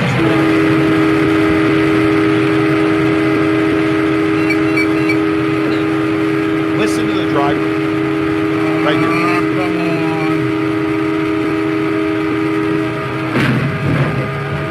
Oh. Dude, You're not stopping a train. No. You're not stopping a train, and you hear him on his horn, and you hear him, oh, come on. What is he supposed to do? Nothing. There's nothing to do. Full steam ahead, bro. I think this is the lady's fault 100%. I don't know, Jay. How did she not see the train? Because, again, I think she was so concerned about, look at the way she marches out of her car. Look at the way she gets out of the driver's side door here in a moment. Right? Okay, and again, notice there's no guardrail blocking the other side. Watch how she gets out of this car here. Look at her go under the guardrail, by the way. Okay, we're going to put the car in park. We're going to get out under the guardrail, and now we're going back, and we're going to get our pound of flesh. We're going to stand on business. We're going to stand on business. Yeah. How dare you rear-end the law? Never mind that train just plowing your car, dude. Dude. I'm telling you, she made a choice here. Yeah. I'm telling you. Yeah, I think it's 100% her fault. She got rear-ended. That's the truck's fault. Everything else after that, that's her fault. That is her fault. No doubt about it. Okay, we need to talk about this. All these people in our comment section saying, get to sports, get to sports. Like, what? Mike, time to talk sports. Knox to talk. Can we please get to the sports? You got my God, can you guys not have 5 minutes? It's not even, what time is it? Like, it's not even like, come on. Just relax. Just chill, dude. You know, it's fine. San Diego State, Glenn, before we get to the sports, before we get to the sports and don't talk about anything we else. don't have fun in this world, Morty. Everything sucks and it's terrible. Monty with an E. R. Kelly saw the video and says, I don't see nothing wrong with the little bump and grind.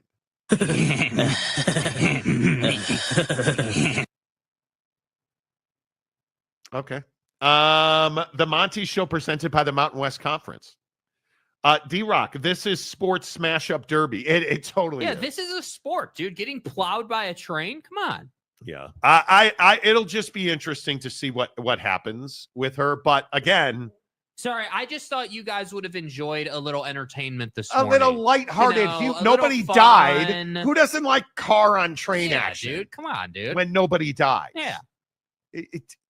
Man. All right, let's get to all the serious stuff and, all the rain cloud material. This is a serious sports talk program. Here, hang on. Real quick. Okay, yeah. Here we go. Okay. Speaking of tears, did you see the storm that's hammering California right now? It's an atmospheric river. Bro. Really and of course, I have to fly tomorrow. So, Well, go ahead and strap in. We may experience some unexpected rough air on this trip. I should not be going on this trip. But then again, my wife would be flying home.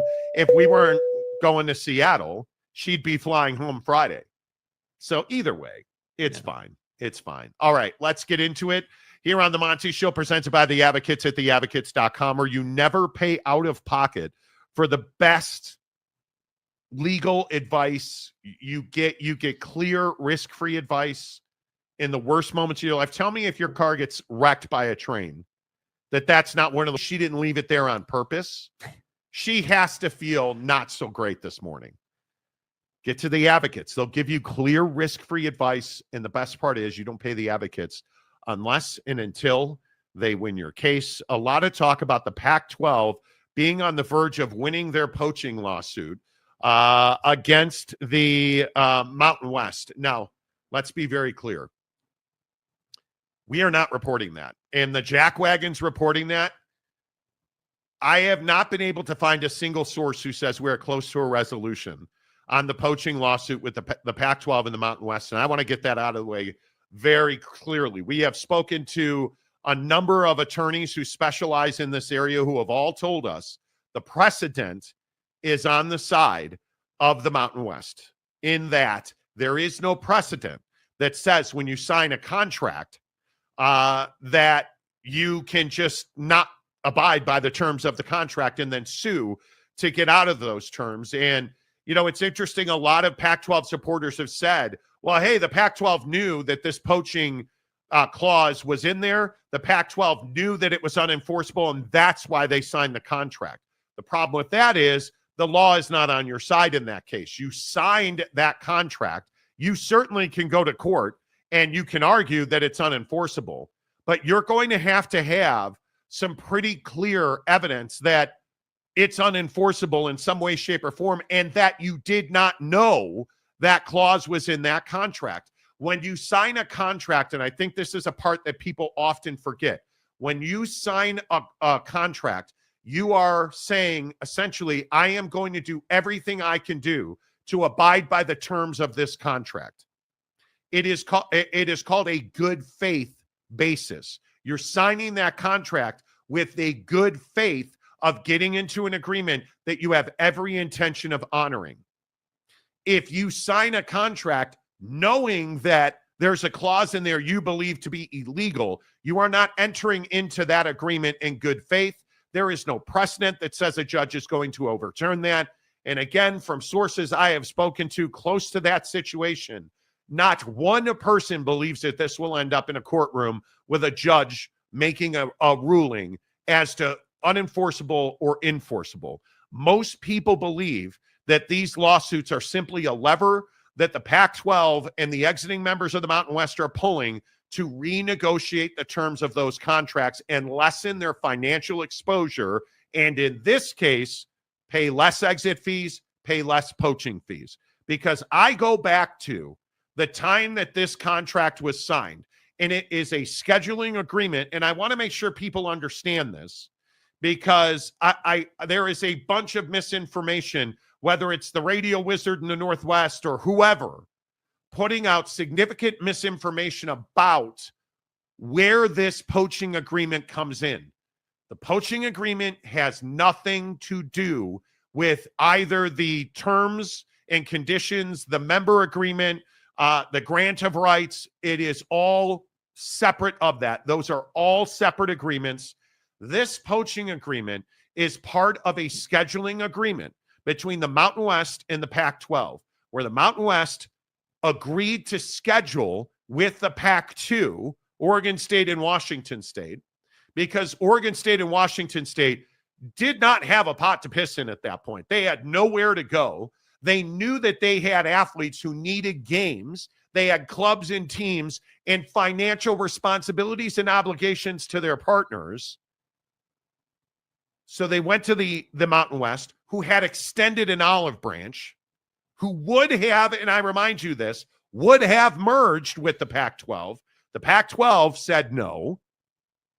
The Mountain West extended an olive branch in the form of a scheduling agreement. In that scheduling agreement, there is a clause that essentially says, hey, if you take our membership, you're going to pay a price, a poaching fee, for every one of those members who leaves our conference to join the Pac-12. The Pac-12 signed it, knowingly signed it by some reports. And again, I think it is not clear what the Pac-12 knew or thought of this clause. Because again, I would remind you, one of the tenets of contract law is entering into a contract on a good faith basis. None of this adds up, in my opinion, Jake, to the Pac-12 being close now or in the future to, quote unquote, winning the lawsuit with the poaching fees. Yeah, I mean, I think it's rich to be seeing reporting and people putting out into the world that the Pac-12 is, quote unquote, close to winning this lawsuit. The first thing that really stands out to me is there is no strong precedent that's in the Pac-12's favor, right? So like there's not a case where you can go and say, hey, these guys 7 years ago were in the same spot and the side that's, on the Pac-12 side here won that case. You don't have something to go and lean on. And the part that bothers me about this is we're just simply seeing folks who have made a living on the Pac-12 for their entire career putting out things that are just simply, not factual. There's nobody looking at this situation can factually say that the Pac-12 has a strong case to go out and win this lawsuit. What you can factually say, again, no opinions, no bias, no conjecture. You can factually say, hey, there is plenty of precedent. There is plenty of case law that says both from just a simple contract law standpoint, but then also a collegiate athletic standpoint that says, hey, you two signed into an agreement. Here were the terms of that agreement that you two agreed to, and that's what it is. Like, there's multiple situations that you could lean on to defend your position here if you're the Mountain West. And that's the part where when I look at this, then I say, okay, well, with that being the facts of the case, what would be my opinion on what's going to happen here? Okay, well, my opinion has been and still is that the Mountain West has a pile of precedent to stand on here. They have a lot of ways that they can go about defending their position, and ultimately that's what's going to make it tough for the Pac-12 to win the lawsuit in court, which is why if you're the Pac-12, you've been trying to settle for weeks and months and all this time, but you haven't been able to, because I think Gloria Navarez and the Mountain West are going to hold your feet to the fire. The defense of it, and this is the one I found most rich this morning when we were looking at this, the people are saying that the Pac-12's defense should be that the clause in the contract, they told the Mountain West that it's unenforceable, and then that therefore makes it unenforceable. That is one of the silliest things I've ever heard. Just because you think something is unenforceable does not mean that when you sign the contract, now it's unenforceable, dude. You signed a deal. And again, I want you to understand, we don't talk about stuff we don't understand.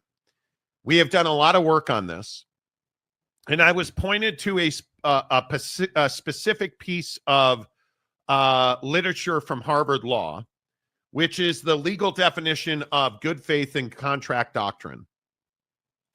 And if you read this, the line that matters to you most is middle of the line, line 3. Every contract imposes upon each party a duty of good faith and fair dealing in its performance and its enforcement. Moreover, the two authorities elaborate good faith in similar terms. The Uniform Commercial Code, which the Pac-12 says the Mountain West violated, adds that good faith means honesty in fact and the observance of reasonable commercial standards of fair dealing. So if you're applying this and you are saying that the Mountain West essentially infringes upon your ability to conduct business and violated the Uniform Commercial Code, did you enter into that contract in good faith? Did you enter into that agreement with the belief system? Because the other part is the implied covenant of good faith and fair dealing is a legal principle that requires the parties to a contract to act in good faith and fulfill their obligations. So I'm asking you again, if you're a supporter of the Pac-12, because that's the side this is coming from. Do you honestly think that you have fulfilled your end of the good faith covenant in contract law? Because that's what, every time I talk to somebody of legal knowledge about this situation, every time I talk to an athletic director in the Mountain West the other day, who said to me, this is basic contract law. We feel like we're going to win and we're in a position to prevail in the poaching lawsuits, the poaching fee lawsuit. So if you are the Pac-12, and let's say what you pointed out, you sign this contract with the Mountain West with the belief, because I think it was Cofield and Company in Las Vegas. We were watching their show the other day, and they had a legal analyst on. And this might have been like a week or so ago. I don't remember what day it was. Who said, well, they told the Mountain West that this clause was unenforceable. Then why did you sign it? Yeah. So your argument is, and this is what's going to be difficult for the Pac-12 to get around. So your argument is, hey, we allegedly told the Mountain West that this poaching clause is unenforceable, yet you still signed it, which means that obviously you did not sign this agreement in good faith. You signed this agreement, and this is the spin cycle that's happening with the Pac-12. So a Pac-12 guy wants to tell you is, hey, we told the Mountain West that this wasn't enforceable, and we were held over a barrel because we were looking out for the good of our student athletes. right? We had student athletes that were not going to have a schedule to play, that they were just going to burn a year of eligibility or whatever, because we couldn't get into a scheduling agreement with you guys. So you essentially had us over a barrel here, and we didn't have a choice. But that's not true, is it? Yeah. That is not true. That is absolutely not true. And here's why it's not true. You can't say that you were held over a barrel when you are the same people that put yourself in that position. If you're going to go into a courtroom and you're going to say that you were held over a barrel and you were in a really tough spot and, you know, the Mountain West just had all this leverage over you, number one, it's not illegal to have leverage over someone when you enter into an agreement, right? We all understand that. We see that all the time. We see that in professional sports all the time. Hey, I've got a ton of leverage. Pay me. We'll get into a good faith agreement. That's not illegal. What the issue here is that the Pac-12 is trying to say the position they found themselves in somehow should mean that they should be able to pull out of this contract. I got news for everybody in the room. It's not the Mountain West's fault, and it's not Gloria Nevarez's fault that the Pac-12 melted down to the point where these two schools had to go to the Mountain West to try to put a scheduling alliance together. Well, and I think one of the interesting points, and I will read from text because I was texting with a contract attorney that I know, who said the covenant of good faith is not just what's expressly written in a contract, but your actions in and around and part of that contract. Mm-hmm. So when you sign a contract that says, hey, if you take my members, you're going to have to pay a fee. Acting in good faith is, hey, you have to get into that agreement saying I'm not going to take your members. But if I do, I know that I'm going to have to pay you. That's acting in good faith. Yeah. But it's the other stuff that you do around that contract, your behavior, part and parcel to that contract. None of this adds up to the Pac-12 is going to win this lawsuit. No, I mean, wouldn't you agree that the Pac-12 is the very definition of not acting in good faith? I would agree with that. Right? Because look at if you just look at it from a behavioral standpoint, what did the Pac-12 do here? The Pac-12 was in a dire situation. They were desperate. They needed to get something done. So what did they do? They went and hit the easy button thinking that they could connive their way out of this, meaning, hey, yeah, let's go tell Gloria one thing and let's get all the agreement with the members in the Mountain West. And then, you know, in my opinion, again, my opinion is that you entered into that agreement damn well knowing that your only way back to prominence was going to be to poach these schools, because there wasn't another path, right? We've talked about this so much that there wasn't another way for you as a conference to get back to being viable, to get back to 8 to 10 members, because every other school in the country is spoken for. And the thing that where I struggle, I don't, and how do I say this gently? These two entities, the Mountain West and the Pac-12, I feel like they're just slowly stabbing each other. That's what I feel like this is. And these lawsuits, all this does is elongate the process. And my opinion is that the Pac-12 thought it could bleed the Mountain West dry. Right. Because I think the Pac-12 thought they were getting UNLV. And at this point, they have not secured UNLV. If they go to court and somehow win these lawsuits and get out of the poaching fees and get out of the exit fees, UNLV is going to end up in the Pac-12. 100%. I don't see how that happens, especially coming from the perspective of the Pac-2, who just won 18 months or 2 years ago. What was it? $250 million from the exiting 10 members of the conference in the exact same scenario. So my frustration, and frustration might be the wrong word, my disappointment here is that the Pac-12 behaved this way, that the Mountain West tried to protect itself, tried to offer an olive branch. And not only did the Pac-12 not take that olive branch, they took a blowtorch to the olive tree. Yeah. You tried to burn the whole damn tree down, bro. And my point is, This is why we can't have nice things. This is why we can't be friends. Mhm. This is why you can't have two entities with similar goals and aspirations competing for the one exact thing, which is one TV deal. Because again, I will maintain there's one TV deal out there that allows a conference to thrive and survive. There's not two. Mm-hmm. And I will just stand on the business that I have reported. There are no negotiations currently with the Pac-2 and the major networks, ESPN, ABC, NBC, CBS, and Fox. I was told the other day, in fact, the CW wants to know why the Pac-2 is dragging their feet. Because I think the CW knows there's no negotiations. Mm-hmm. Conversely, I have been told repeatedly that the Mountain West and its TV partners are negotiating an extension to their current deal.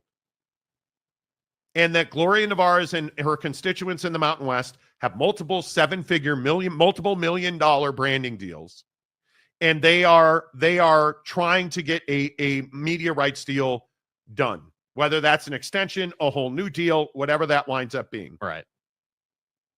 Whoever gets that deal done first, in my opinion, is in a much better position. I would not want to be the Mountain West. I would not want to be the Pac-12 if the other beats you to a media rights deal. Well, and I think it's very difficult. Bro, I think this is the other portion of the argument if you were to go to court on this, on the poaching fees thing. If you're the Mountain West, are you not bringing to court a fully vetted and supported argument as to why this situation with the Pac-12 is hurting your ability to close a new media rights extension? Yeah. Because because again, remember what the argument was for the Pac-12. The argument was, oh, well, hey, you know, the poaching fees and the way the Mountain West is doing business is preventing us as a conference from, you know, doing interstate commerce or whatever, right? You guys all remember that. Interference with commerce. Right. So we all remember that argument from the Pac-12, which seemingly has disappeared. We haven't heard that being officially reported for probably 6 months now. Now, the thing here is that if you're the Mountain West, again, when we take a real unbiased look at this, my problem here is if you're the Mountain West going to court, you not only have the contract you sign on your side, right? Hey, like we signed this agreement. We were all on the same page. We signed it in good faith. You know, that puts the Pac-12 in a hell of a position to essentially argue that you signed this contract in bad faith, I guess. I guess that'd be your argument. But the point more is that whatever angle you want to come at this thing from, you're not getting away from the fact that the Pac-12 violated the agreement that was signed. That's number one. Number two, the Pac-12 multiple times has refused to come to the table on merger talks. And then number three, you can't get away from the fact that it's not the Mountain West's fault that these two schools, and really, what is it, 7 schools now, are in this position, not because of the Mountain West, but because of the decisions and actions not taken by the former regime in the Pac-12. So I just really struggle with the idea, and I really struggle with the reporting that we're hearing by, you know, the great radio wizard and many other people out there that are saying, oh, the Pac-12 is close to winning a lawsuit. I would love for one of those guys to walk me down the road of facts that say that's the case. Yeah, I agree. All right, let's get into the comments section. Look at that. The first one.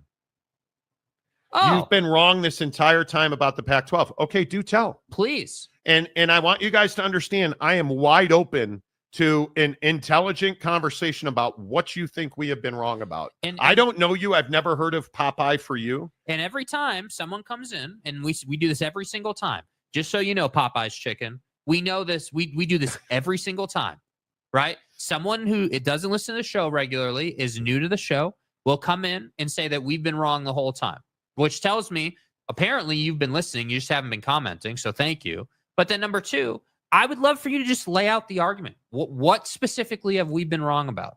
Because everybody likes to come in here and say that we've been wrong, but then somehow Pac-12 supporter. Yeah.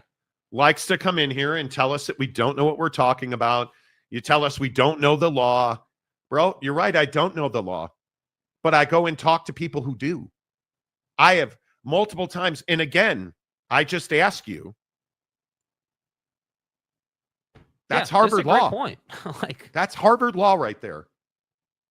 So again, I ask you, this is a good faith doctrine in contract law. Tell me who put the Pac-12 on one side of this and the Mountain West on the other side. They are parties to a contract that included poaching fees. Tell me how the Pac-12 comes out of this on the right side when it clearly states every contract imposes upon each party a duty of good faith and fair dealing in its performance and its enforcement. Moreover, the two authorities elaborate good faith in similar terms, which I am told, I went to a legal person that I know and said, what does that mean? Because I don't quite understand it. And what that means is your actions related to that contract you signed require you to act in good faith to uphold the tenets of the contract. Not only do you have a good faith requirement to execute the terms of that contract that you signed without duress, and they have no proof that they signed this under duress, you also have a good faith basis that you must act under in party to that contract. You owe that to your partner in that contract. So when you say, I don't know what I'm talking about and I've been wrong, Mr. Popeye for you, do tell. Do tell. I'm here for the conversation, my guy. Yeah. I'm here for I it. would love to hear what you think we've been wrong about. Sergeant Morhew, just merge already. We've had such a good conference with both new leagues. 100% agree. And I want to make this clear. We have asked Gloria Nevarez. We have asked Teresa Gould. We have essentially asked the commissioners from every league involved, including the AAC, to come on the show.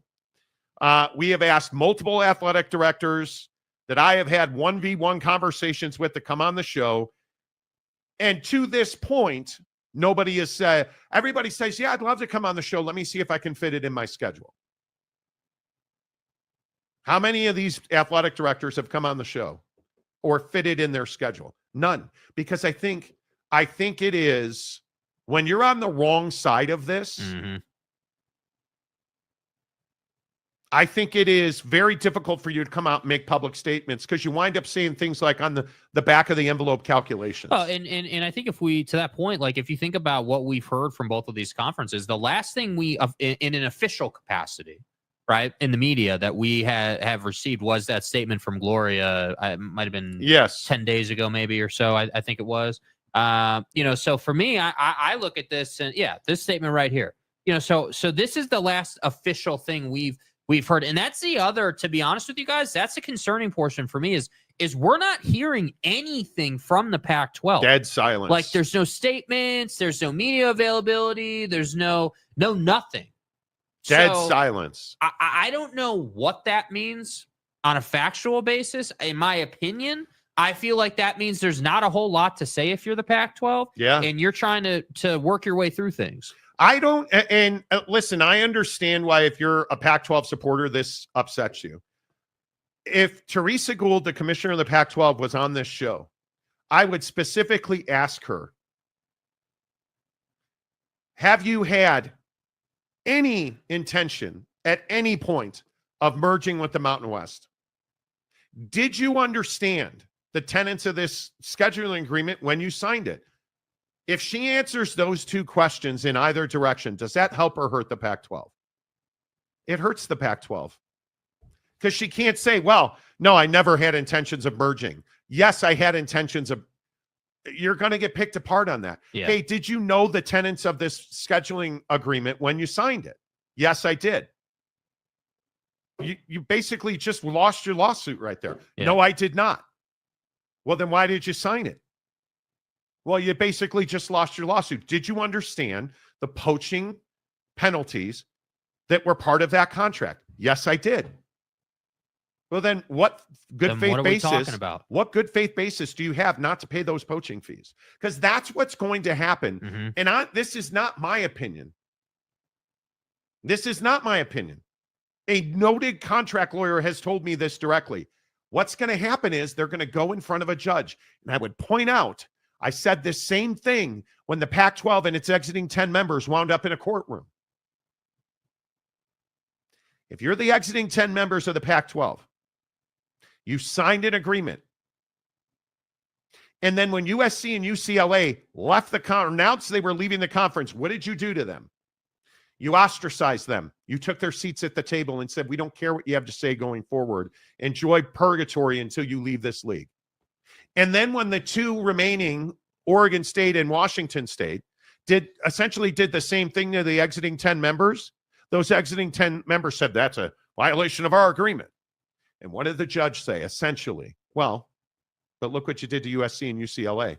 So I would ask you, I don't know if you're Fresno State and Utah State, who sources have told us were two of the loudest members in the room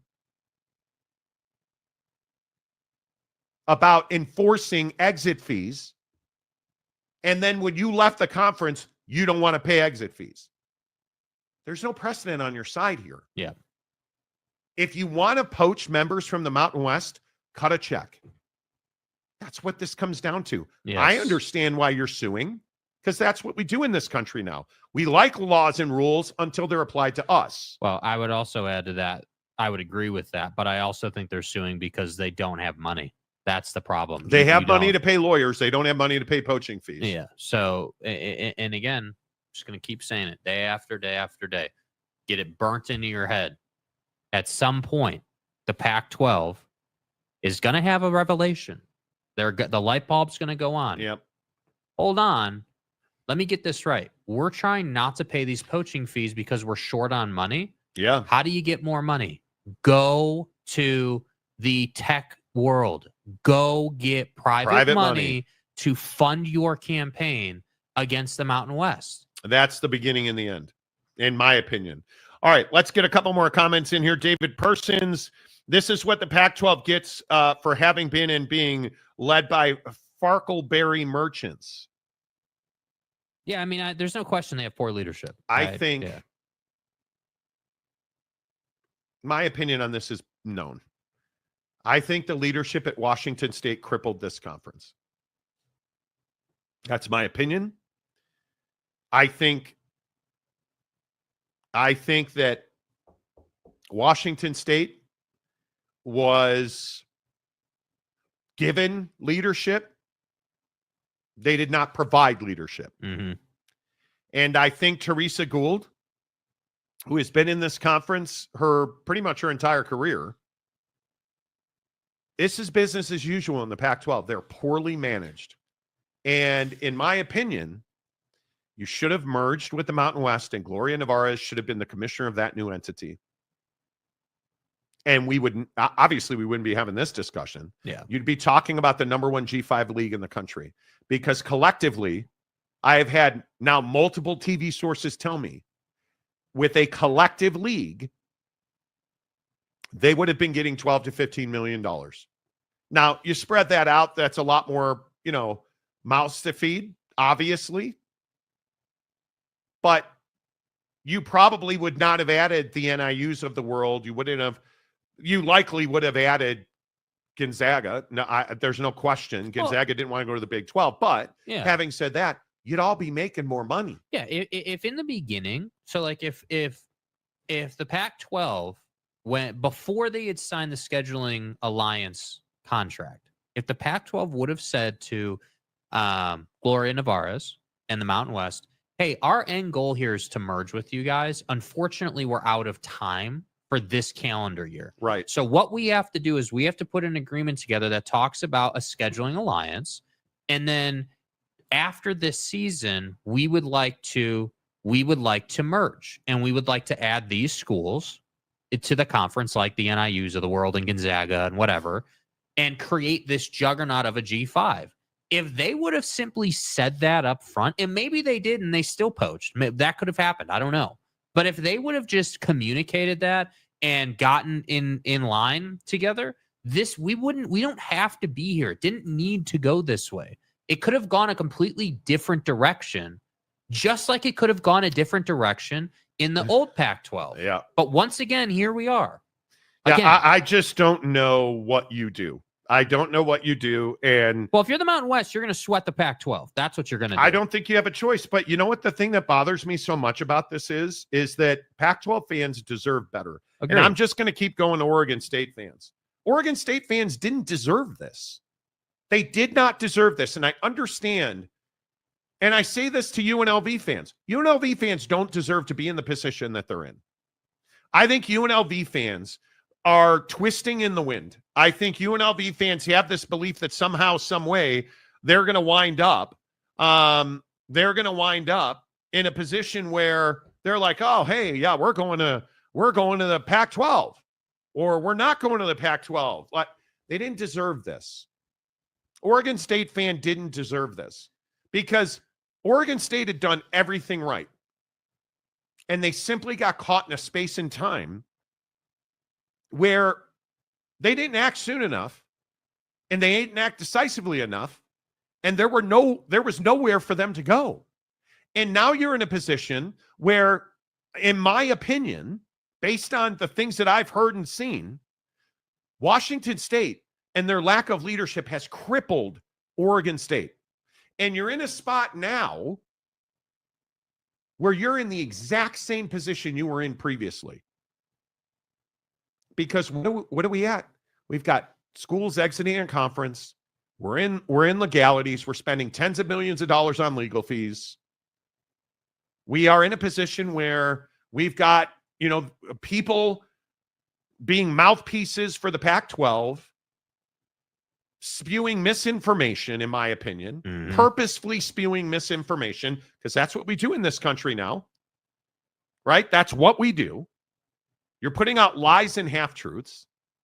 And I can tell you, talking to administrators at the highest level in these situations, it's crippling. Because you may think that your nonsense and your BS about, hey, on my Substack and I'm just the radio wizard of the Northwest.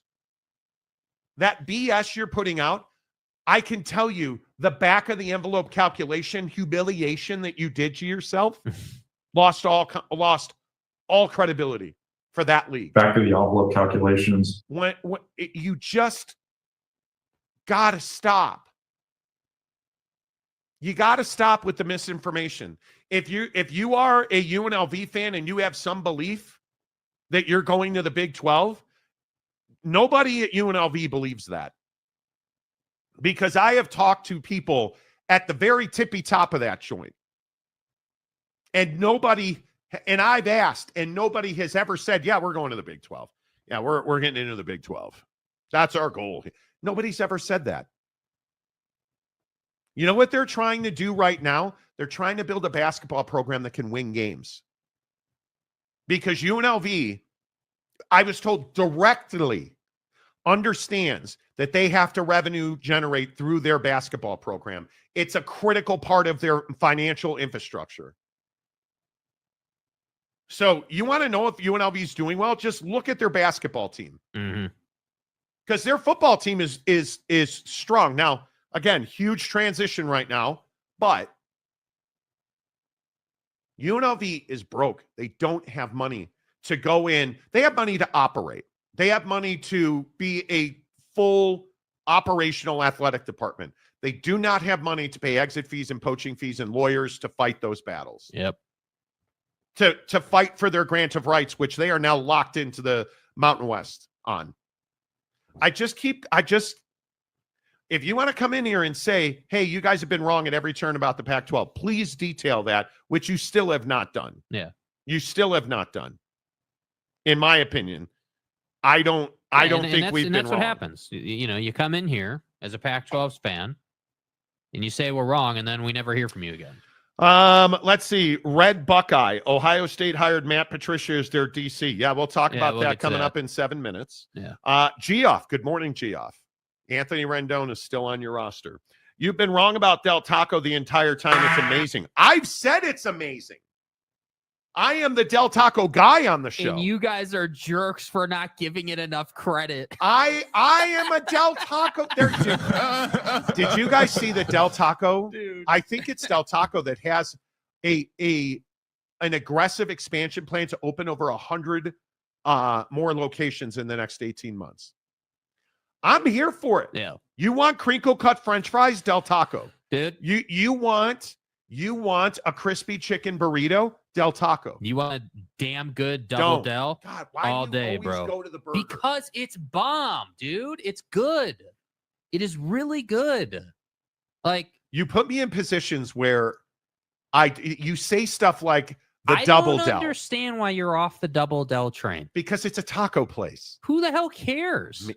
Clearly I do. Well, you're a nobody. I get it. I don't know anything about the Pac-12 Morty, or burgers from Taco The Joy. genesis of the greatness of Del Taco on the program was the double Del. It was. That's true. Can't deny that. UW fan Jim can't say you're right and wrong until we see the TV deal and the court decisions. That's fine. I'm not telling you that I've been right or wrong. I'm not the one making that claim. What I'm telling you is we've been accurate. That's what I'm telling you. We've been accurate about what was happening in the previous, because remember, Utah was never leaving. Remember, the Pac-12 was going to be fine and get a $50 million per year back of the envelope calculation deal. And they were going to get $600 million and, you know. And I warned you about that guy, and I warned you about all these podcasts who, put people with no credibility on that say they're going to get a $600 million windfall that we told you was never possible. And they were going to stand in the way of the Kirk college Schultz, football playoff committee. Kirk Schultz was going to block any movement in the college football playoff committee. He was never doing that. We told you that. They all told us we didn't know what we were talking about. We actually talk to people in the middle of these situations. Yeah. We have really good relationships. Anybody telling you that this case is going to be dismissed or thrown out, or anybody telling you that contract law is not on the side of the Mountain West, find me a legal scholar. Find me anybody who understands. And you'll know that they don't know what they're talking about, because they're not talking about like this good faith thing. I'm not the one who came up with that. Yeah. Do you think I just showed up one day and was like, oh, what about the good faith clause? I'm not a lawyer. But I know really, really powerful contract lawyers. And I know people in the middle of these situations. So I'm not telling you that we're right or wrong. I'm telling you we're accurate. Yeah. That's what I'm telling you. Jay Chapman, Pat could always bribe the judge. Right. Yeah. TJ Beck, your buddy. Yeah. Monty has been nails on the Pac-12 from day one. I've listened to all the media talking heads. Monty was right. Wilner and Canzano have been dead wrong from the beginning now. Period. New paragraph. I'm not going to be the guy that mentions names. But when you put on George Kliavkoff on your show and he just spews lies and half-truths, and you're like, oh, man. Oh, yeah. Oh, man. Georgie Poo, my guy. And you have just repeatedly been a mouthpiece with zero credibility. Yeah. For the Pac-12, you make your own decision. Pac homers always coming in with emotions and no evidence to back up their comments. Just another day on the Monty Show. It really is, and that's the funny part. Like Popeye's chicken guy hasn't commented again. Still waiting. Because they don't. Steely, you have been right about smiles and glory holes, Monty. Smiles hey, and glory holes. Did I not tell you that Matt Patricia was your guy yesterday? Mm-hmm. No, he doesn't want to work anymore. Turns out he does. A couple more, then we'll get to Matt Patricia. Knox, too tall. What if 5 Mountain West schools went to the Pac-12, wanting out of the Mountain West, not the Pac trying to take the teams? Is there a difference? Yeah, but that's not what happened in the Pac. The Pac isn't saying that's what happened. Yeah. The Pac is not saying that's what happened. The Pac is not running from what they did. No, they're the Pac is that, not trying to say that they didn't poach schools. The Pac is trying to say they're not going to pay the poaching fees because they're illegal. Yeah. Essentially. That's pretty much what they're saying, dude. And donuts. Arbitration very well could be. These lawsuits are levers of negotiation. That's all they are. They're levers of negotiation. And I just don't know this is never going before a judge. Yeah. The Mountain West, I don't know if their motion to dismiss has been adjudicated yet, ruled on. I am not 100% sure on that. Jay Beers, good morning. Why are you even talking about a legal agreement for 46 minutes? What do you mean? Yeah, what do you mean, dude? G. Lee, Monty, so what does Pac-2 fall football schedule look like for the fall? Their schedule's in place. See, and I think if you look at the Mountain West, it's not like they're not going to abide by the terms of the deal that they made, the scheduling agreement. If we look at the Pac-2,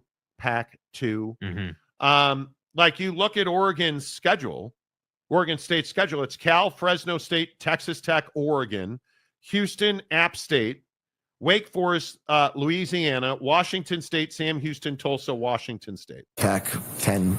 So you have a schedule. The schedule's not a question. Yeah. Aiden Cabrera, when are the courts for this lawsuit? I don't know the specific dates. I can find out for you. Knox too tall. What if Boise, Fresno, Colorado State, Utah State, San Diego went to the Pac-12? Man, you asked that before. Yeah, I don't know. That's just not the case, dude. That's not what happened. We don't do the what ifs, ands, and how about we deal with the facts of the situation. We get too far into this, but what if, because there are no what ifs. There is a contract and you signed it. No Welmanis. Yeah, there's a contract and you signed it. What are the tenets of that contract? Are you in breach of that contract?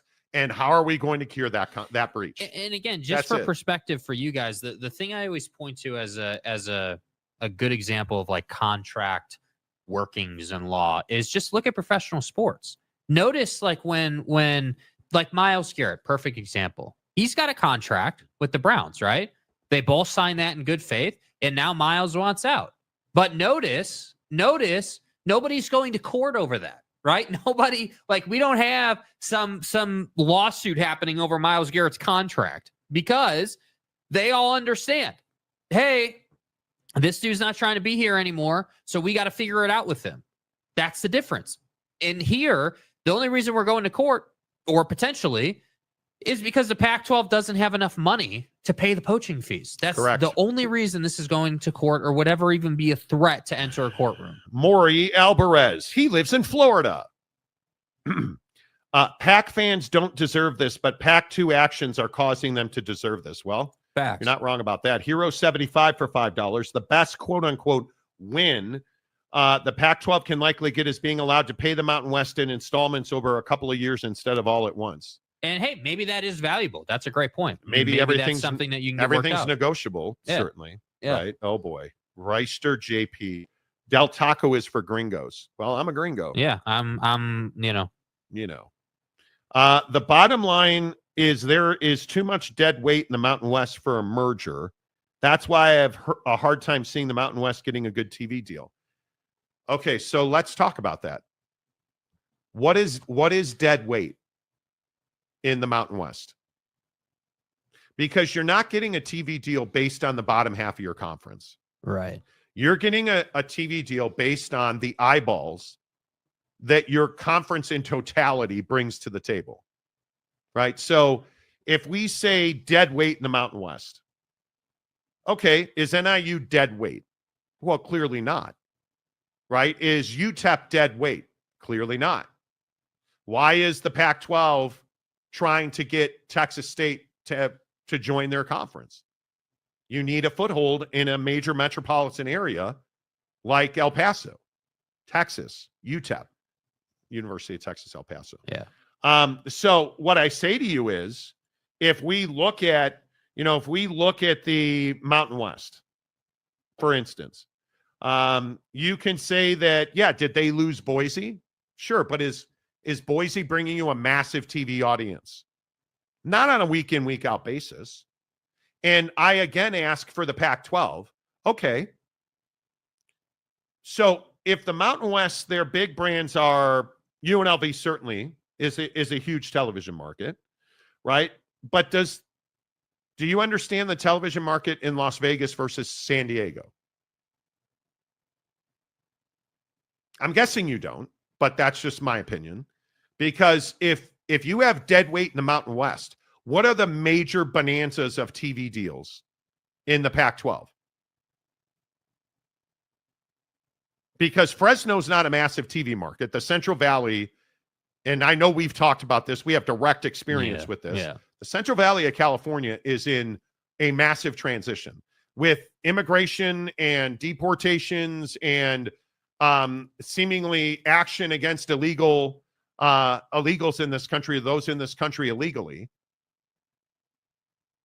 That is a core population group in the Central Valley of California, which is exactly where Fresno State is. So where is the booming TV metropolis of the Pac-12? They're very similar conferences. Yeah. And which again is why the point you brought up so many times, hey, you should merge. Yes. And then you would get a more valuable package. Because Boise and Colorado. Got news for you. Logan, Utah, it by your definition is dead weight. That is massive dead weight. If that's what we're calling it. Massive right? dead weight. So I understand where you're coming from with this question. Like, hey, if the Mountain West has these brands that are not big TV markets, how I have a hard time believing, I think you said a merger would happen or they would get a TV deal. And the point is not necessarily a conference is dead weight, because every conference has dead weight. Like, let's be on the same page about that. The big boys have dead weight. The Big Ten, the SEC. But Jake, Fort Collins, Colorado. Right? Like they all have dead weight. The question and the conversation is more, hey, what would be, if we're going to enter into a media rights contract with you, what are the biggest games that we're going to get? What's the value proposition of these matchups? And so that's the conversation you're having. And again, the other thing I would point out. That's it. The other thing I'd point out is the Mountain West already has a media rights package, signed and agreed to, and they're working on an extension. So those relationships are in place already. They've had this conversation. I think, in my opinion, they're both really good G5 conferences. One of them's going to, in my opinion, that I can't see them just talking to people in television. I can't see either one of them separately eclipsing $8 million. Yeah. I just can't see that. And again, even if they merge and you put them all in the same conference and you get $12 to $15 million, that's spread over more members. You're a G5 conference. One of you is going to survive separately or as a merged entity. One of you will survive, in my opinion, because only one of you, there's not enough money for both of you to thrive. And and again, what if they each were individually to get $18 million or $8 million, which I don't think is going to happen? That's $16 million collectively. Mm-hmm. That's not happening. Yeah, that's not going to happen, dude. It is. I cannot tell you. I talked to representatives. I want to be careful. I'm trying not to out people, but talking to people in sports television about this exact situation, everybody I talk to agrees. Yeah, one of them is going to get a deal and the other is not going to be in a good spot. It's going to be difficult for both of them to get a deal. Neither one of them is significantly better than the other. Because in the Pac-12, I honestly think the Pac-12's situation is that they've got to find a way to win basketball games. Mm-hmm. Because we keep talking about football. They've both got good football programs. Does either one of them make a good basketball league? I don't think so. I truly do not think so. And I've been telling you for a year and a half, when is somebody going to invite St. Mary's? The problem with St. Mary's is they don't have a basketball gym. Yeah. They quite literally play in a high school gym. It's tiny, which makes it very difficult to compete at a high level. revenue generation, but you've got to add basketball revenue to this league, whichever one you want to point to. The Pac-12 and the Mountain West both could use their basketball programs to go to the tournament and not go to the tournament, not go to the college football playoff, win college football playoff games, win NCAA tournament games. Yes. How you make more money. Get to the Final Four, man. But here, I can only say it so many times. And Jim, I'm not dealing with opinions. I want you guys to understand that. The opinions that I have, I am not going to inject my personal opinion into this. I am using facts and conversations I've had. Nobody believes the Pac-12 is significantly better than the Mountain West. Not one TV source, not one administrator I've spoken to says, oh, yeah, we got to get to the Pac-12 because it's significantly better than the AAC. Where's all the Memphis to the Pac-12 talk? I would remind you, Memphis signed a grant of rights to stay in the AAC. So not only UNLV, but Memphis as well. You think they want to fight that fight to go to the Pac-12? If the Pac-12 was such a honeypot, why haven't they done that? UNLV, fine, they have financial difficulties. They're really constricted financially. But Memphis isn't. Now, I'm not saying Memphis is a booming economic athletic department. They're winning basketball games. They're going to the tournament. Yeah. They're going to win tournament games because they don't want to deal with the travel. And frankly, the money's not good enough. And you lowballed them to start. So, yeah. And donuts. Pac looks good for a regional conference, which is what they are. And there's nothing wrong with that. Yeah. They're a G5. I think there is a belief that I have said here, the Pac sucks. I've never said that. Yeah. It's a G5 conference. It is what it is. The reality of the situation is people don't like that our reporting has been accurate and that accurate reporting has, reflected negatively on the Pac-12, right? Like that, hey, like whether it's the court stuff and they don't really have a legal standing, whether it's the TV portion about like what they would get. Like I remember, must have been 2 weeks ago, there was a whole meltdown on the show about, we said the Pac-12 would, reasonably would be looking at like 8 million a year, not 12 to 15. Yeah. Like, and everyone got all pissed off about that. And I'm just telling you guys, like, we're not the ones who come in here and say that we've been wrong or we've been right all the time. What we're telling you is that, hey, we have really accurate information. We understand like how the Pac-12 is viewed from as I always say, from everybody in the room, right? If the Pac-12 is sitting at the table in the middle of the room, you've got TV folks over here, you've got the judge over here, you've got Gloria Navarez and the Mountain West folks over here, you've got prospective schools in Pac-12 expansion over here. We understand how all these folks in the room view this conference. Yes. And again, that's not our opinion. That is what we have been told from those people. Like, that's what I'm trying to get you guys to understand is that we're not just sitting here saying, oh, well, we think or well, like, no, if you want my opinion is that I think the Pac-12 way overshot its reach here with trying to get these schools. The Pac-12 legitimately and wholeheartedly thought that they could go into the Mountain West under the scheduling alliance contract that they signed, and they thought that they would be able to do that contract, poach the schools, get out of the poaching fees, and ride off into the sunset. Yeah. They were mistaken. I can assure you of that. Yeah. Joey B., Fort Collins, Colorado, with the surrounding cities equals 750,000 people. Not in a DMA, it doesn't. No, it does not. A designated market area? No, it does not. Equals dead weight. Fort Collins. Okay. You got to explain it. Do you guys know what a DMA is? A DMA basically is your broadcast area. When you're negotiating TV rights deals, like you're like, okay, Colorado State, their DMA is split between Denver and Cheyenne. And the biggest rub and the reason they're such massive rivals, who pulls more of the Denver DMA? Boulder or Fort Collins? and it's not close. Mm-hmm. It is Boulder. It is Colorado. And when you look at Fort Collins, and I would have to look up, and I'm not trying to be a red ass. I think Fort Collins is somewhere around, what is their population? Somewhere around 150,000, 170,376 as of 2023. You're not, as a TV entity. I don't know the people of Fort Collins, and they're all terrible people. I'm a business guy. I'm talking about business. The Fort Collins DMA, you don't get to just say, well, we're a Denver TV market.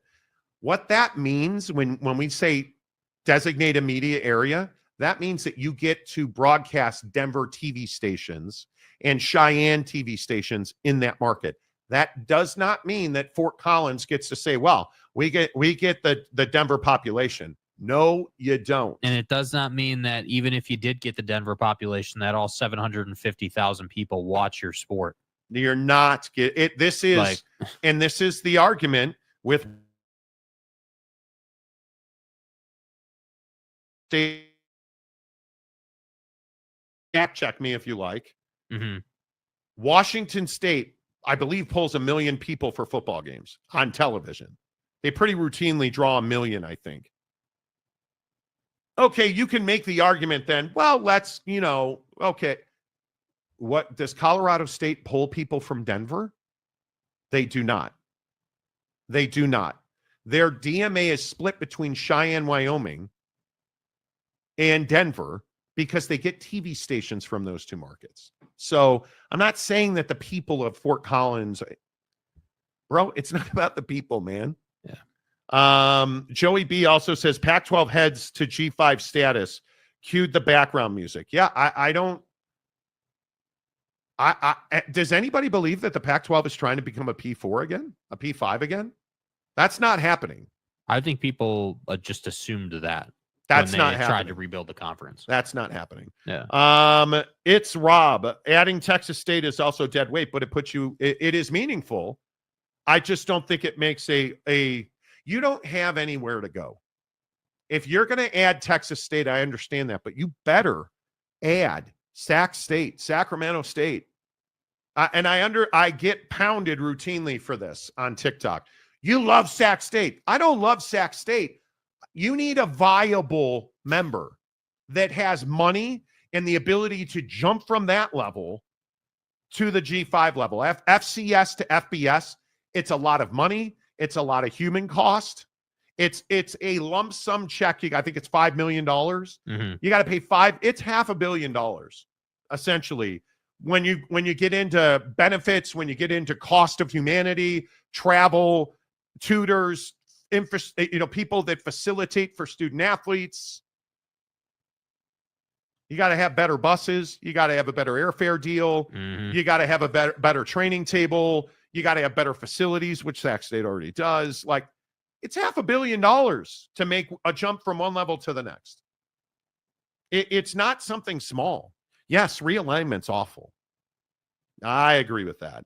I'm not saying the Pac is a power conference. Just what's left in the Mountain West is not good. See, that's the difference, though. You're Jim. You're having an opinion, or you're having a conversation based on what you think these schools are Correct. worth. We're having a conversation about what a TV entity would look at and what that valuation would then equate to. I'm not talking about whether San Jose State is a quality football program. They're not.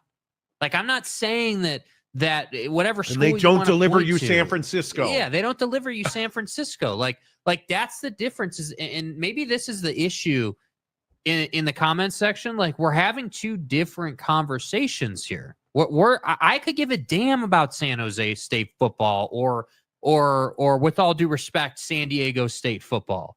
Neither of them are relevant in any sense of the word. They may strap the pads on. They may run plays. I don't know that they do because I don't watch their games, because I don't have a need to watch their games. That's the reality of it. So ultimately, I'm growing a little bit fatigued on this difference of like perspective on the conversation. We're not saying these schools and these football teams suck. It's not about the people in Fort Collins. But Jim's another guy that wants us to be wrong, which I'm okay with fine. that. They That's want fine. us to be wrong. We're accurate. I'm not here for your emos, dude. Like, I mean, you can want the Mountain West to suck. They don't. You can want the Pac-12 to be elite. They're not. They're both really solid G5 conferences.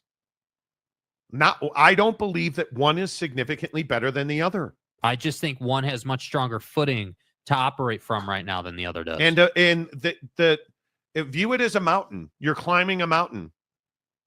Where on the mountain is the Pac-12 versus the Mountain West? Be well. Where the Pac-12 is significantly further down the mountain than the Mountain West is. So is what it is. Why would the UNLV move to the Pac-12? Because I think there's a belief, and I ask this question when I speak to people at UNLV regularly. I've asked, what's the upside of the Pac-12? And the answer I routinely get from UNLV is there's a belief that the money would be better in the Pac-12. A belief. And so I said, well, what do you have to back that up? The conversations that we've had with the Pac-12. So they're telling you the money is going to be better, but they have no way to back that up. They're basing, and again, when we talk about opinion versus reality, I can tell you multiple athletic departments have told me, hey, we were promised $12 to $15 million of revenue in the Pac-12. Again, pipe dream. We were told that we were going to get a lump sum payout day one of the new Pac-12 because they're going to win the poaching fee lawsuits and they're going to dramatically reduce the exit fees, which that money is then going to be. But if you're Boise State, okay, so let me get this right. You're going to negotiate to lower your exit fee, and then you're going to give whatever you negotiate, whatever you saved in those negotiations, you're going to give to the Pac-12 conference? No, you're not. No, you're not. Why would you do so? You're going to pay them to pay you to pay. That doesn't make sense. It makes no sense that, okay, well, I said the exit fee is $10. I negotiated it down to $5, which I then paid the Mountain West. I took the $5 I saved and then gave it to the Pac-12, who then gave me $7. That doesn't make sense. No. So the reason that UNLV believes that there's more money in the Pac-12 is because they're being told that. Check that against Dr. Ed Scott, the athletic director at Memphis, who we've asked to come on the show, and he's declined because they don't want to talk about the Pac-12 because I think they're worried about getting sued. He straight up said, and I don't know if we still have the bite or not, he straight up said they lowballed him. You're trying to get Memphis, who most people believe is some kind of savior. Mm-hmm. You're trying to get Memphis, and your argument is, well, Memphis, why don't you come here and take far less money than we're going to give everybody else? And yeah, you know, you'll be better off traveling and doing that. You really went to Memphis and lowballed them.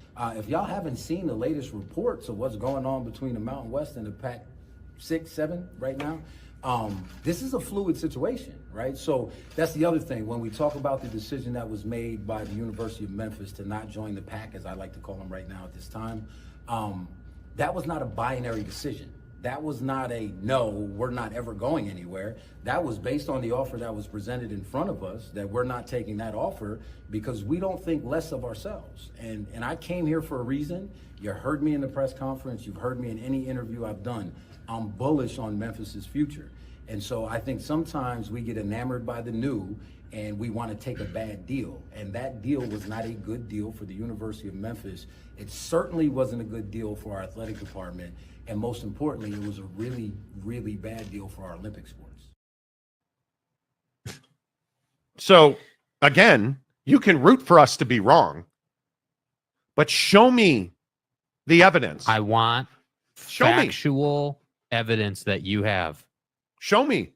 Because I'm not talking to my friends who are begging me to mouthpiece for them. I'm telling you, Yeah. There's nothing that says the Pac-12 is a dramatically better situation for anybody. For anybody. Well, unless you ask the Pac-12, and then yeah. All right, a couple more because then I really want to get to Matt Patricia. Aiden, what is New Mexico University's DMA? Aren't they 500,000 people? I don't know. Albuquerque? We don't. 560,274 is Albuquerque's population. They're their own DMA. And I do not believe they are dead weight. Albuquerque's a good market. Monty, hey, Mike Smith. Monty loves the sack. Hey, man. Sacramento. Hello, Elk Grove. Hello, Rockland. Hello, Granite Bay. It's a damn good area. Sacramento's phenomenal. Aiden, what's New Mexico University's? Are they? No, they're not dead weight. Sac versus Fresno. You'd have riots at those games. I think that would be a phenomenal rivalry. I really have heartfelt care for the people of the Central Valley. I have great concern about their ability to survive.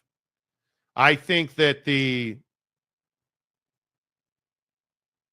ag business is going to take a beating. Agriculture in this country is going to change. And I feel so much empathy. I have so much empathy for those folks because that's a difficult life. Ryan Dooley, do you think the leadership of the Pac-12 lied to the incoming schools to keep their job? No, I don't think they lied. I think lying is an emo comment. Did they overstate their position based on their belief? Maybe.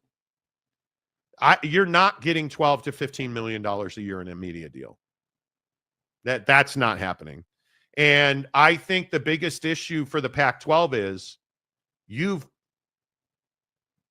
got to win those lawsuits, because what you sold was, we're going to save the poaching fees. Like, take that $255 million war chest that they got from the exiting 10 members. I think it was 250, 255, whatever it was. Let's call it 250 million. You take the 250 million that the exiting 10 members left behind. Do you think that it's still 250 million? It's not, because you've been spending that money. You have now massive legal fees because your retainer ain't cutting the mustard for your legal fees. As somebody said that the other day in our YouTube comments. Well, they have them on retainer. What's it matter? Do you guys know what's a retainer? Hey, pay us $10,000 a month, whatever your legal retainer is. My guess at a Pac-12 level, it's 6 figures a month. Pay me $100,000 a month. Do you guys know what that is in a year? That's $1.2 million a year. That's your legal retainer. Do you think they've spent more than $1.2 million in legal fees? Yes. Come on. How would you not? How would you not? I don't believe they lied. No. Mike Smith, Memphis would have to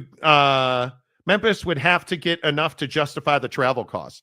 And what Dr. Ed Scott, the athletic director at Memphis, was saying there is, it's not even the money on its own that was insulting that you lowballed us. You have to consider, we have to travel. Okay, better buses, airfare, all of that. But we need tutors. We need mental health professionals. We need a better cut of technology, because now we're going to be on the road longer and we still have to execute academically. Right? What was Colorado's big win this year? Hey, the football team averaged 3.0 for the first time ever at Colorado. Yes, academics still matter. I know it's crazy, which you guys still don't believe me on that. Academics matter. They do. UW fan Jim, I don't hate the Mountain West. I don't want you to be wrong. I just think you are, but we will see in the end. Okay. What have we been? And I can't, this is the part that you're a Washington State or a Washington fan. Yeah. What track record do I have? And again, Jim, I think you're a bit of an antagonist, which is fine. Even on Roma Dunze's route running and what he was going to be with the Bears, I think I was pretty flipping spot on about that. Even on And I again, I'm not going to tell you, we talked to the top of the totem pole at Washington. And they called us. And they did call us. And it started as a Pier 6 brawl, right? With the people at Washington. That started as a brawl. Yeah. They called us and lit us up.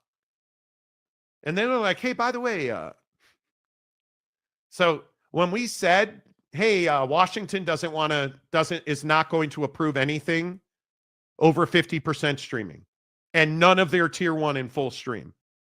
And Washington fans all said, you guys don't know what you're talking about. And then it turned out that Washington was one of the people that didn't want the new media deal because it was like 75% streaming and all of their tier 1 was going to be on stream. Mm-hmm.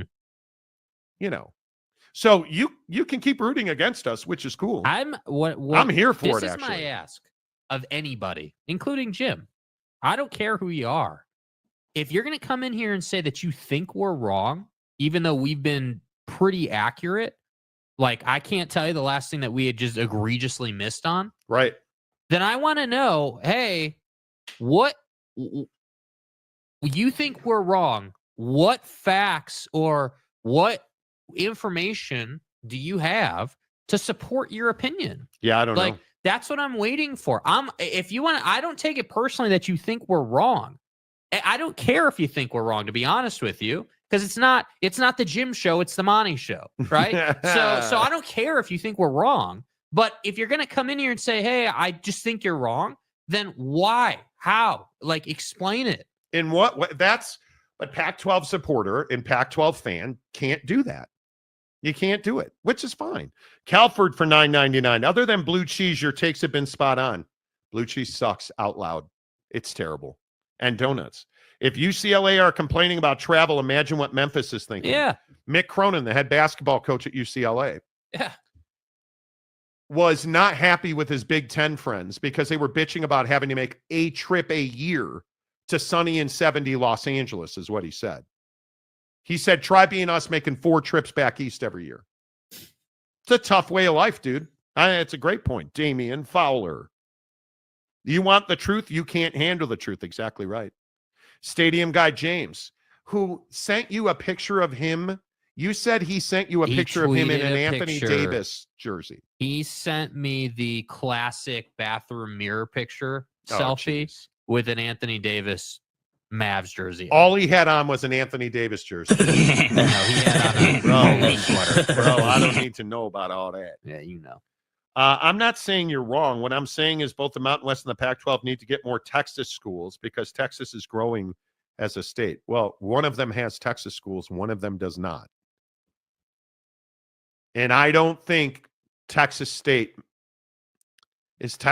difference making.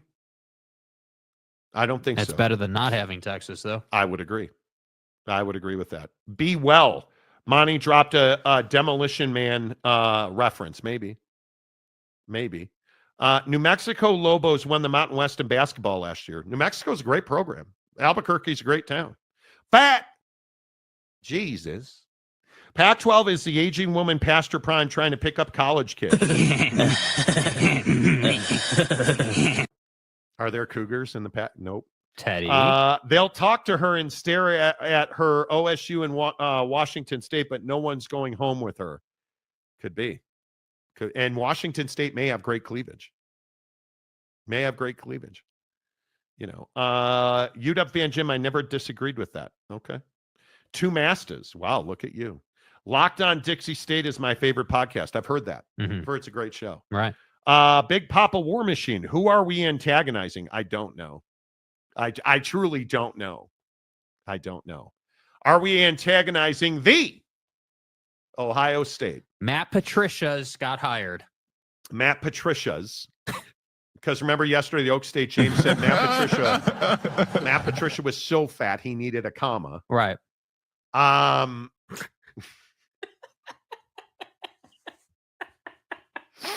Well, Monty, Matt Patricia's going to get hired. Matt Patricia's are going to get hired. And then the Ozempic pictures came out.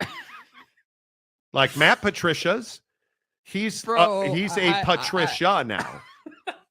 There's Matt Patricia's. Right. That's the apostrophe. That's the guy that's let it get away from him, right? That's the guy who doesn't give a rat's ass what he puts on in the morning. Right. That's the guy that's like, yeah, screw it, I'm not shaving the day. Yeah. We've all had those moments. He's like a week away from just cutting off the sleeves and not caring at all. Right. And he's not going to groom the beard, and the wife's going to be like, hey, what are we doing with the beard? He's like, whatever I want.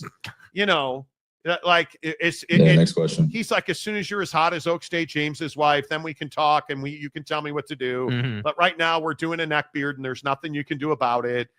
She's like, hey, you might want to put on a button-up shirt. No, we're doing a windbreaker. Right? He's saying, and then his wife won out and he trimmed the beard and he took off the ball cap. And now all of a sudden he's got a well-pressed and starched button-up shirt. And he's not Matt Patricia's anymore. He's lost so much weight, the comma doesn't apply. And now, Matt Patricia is the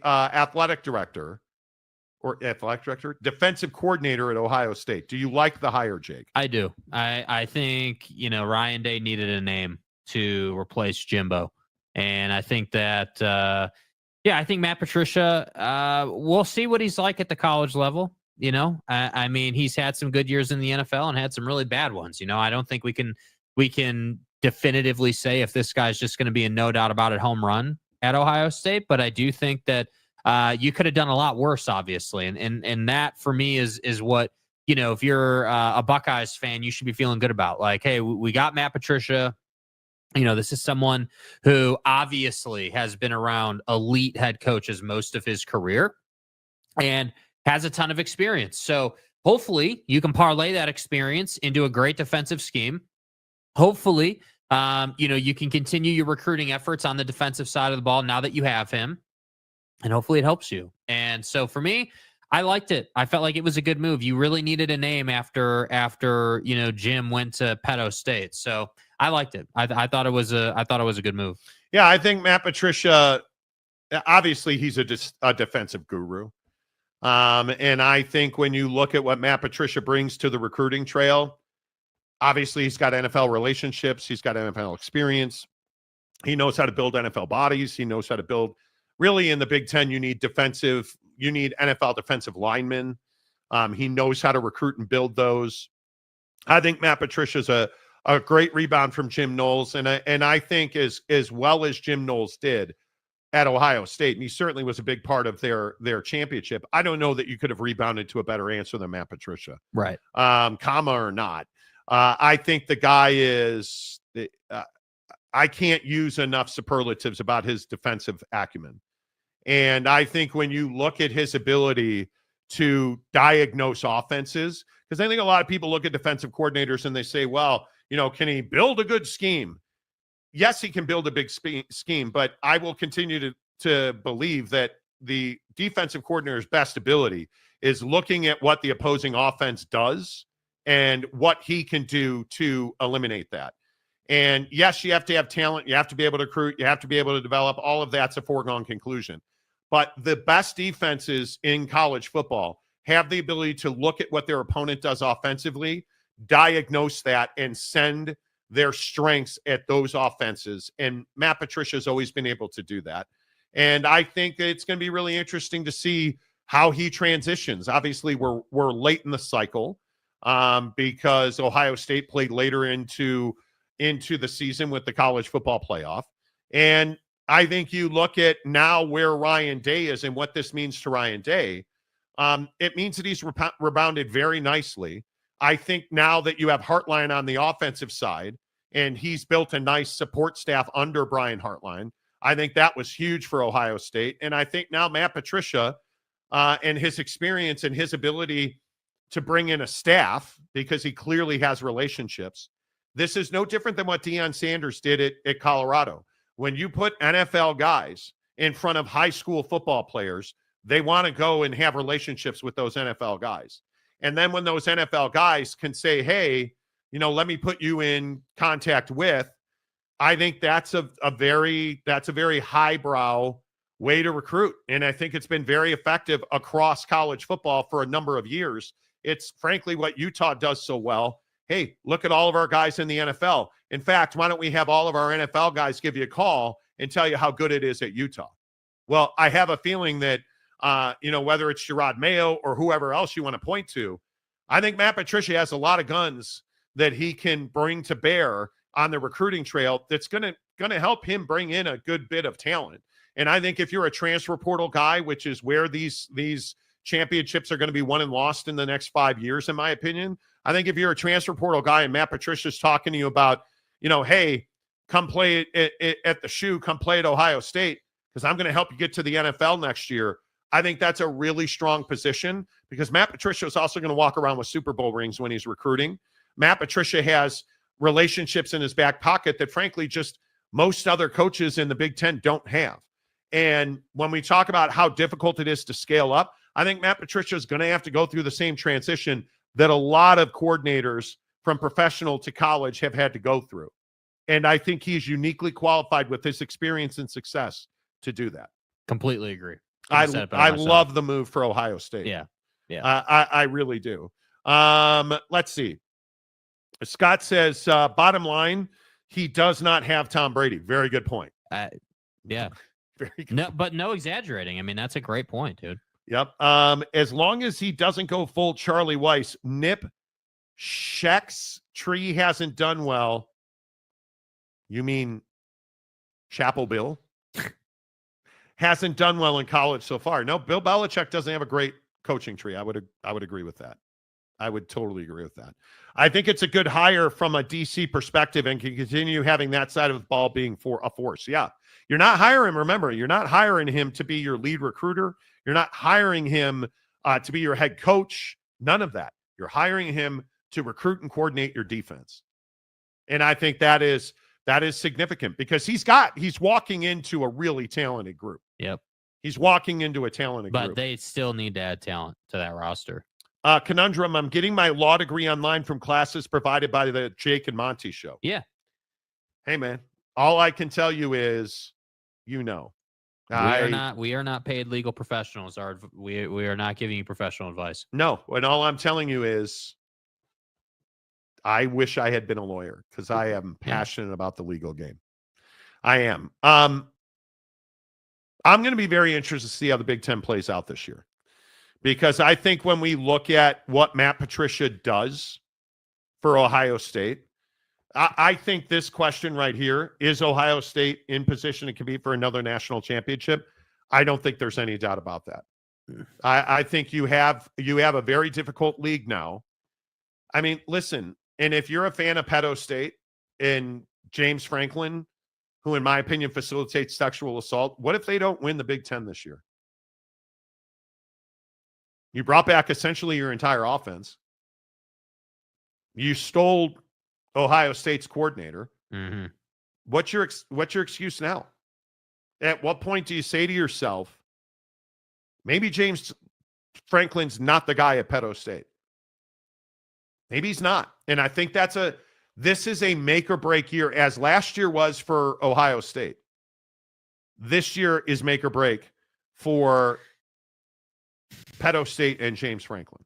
Yeah, I mean, I think that I would agree with that. I think I'm not going to sit here and say that Ohio State is primed to repeat yet. I think we need to see what Julian's saying is. We need to see what the offense is on the field. Obviously, they've got a ton of talent. I don't dispute that. They have enough talent to win a national championship. Don't dispute it. But what we know Ohio State to be is a program with gobs of talent. With great coaching, and oftentimes they can't win the game they need to win.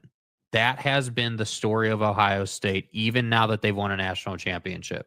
So for me, I look at this and I say the big questions are, what kind of scheme is Matt Patricia going to run on defense? And what does that scheme ask his players to do? Is it going to be more of putting a safety in the middle of the field that anchors your defense and letting him make decisions? Is it going to be a transition to more of a zone scheme?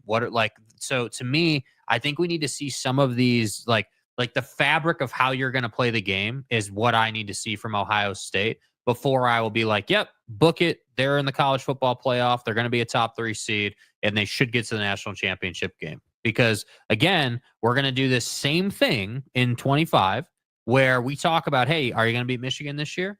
Did they actually beat Michigan this year? Did they lose to Michigan? Yeah. Like, we're going to do that same thing this coming year. So yes, I think they're capable of it. Do they execute? And does Matt Patricia actually work out? And does Ryan Day exude confidence in the first 3 weeks of this season? We'll see. We'll see. But I don't think we can throw them in the natty conversation until we see that.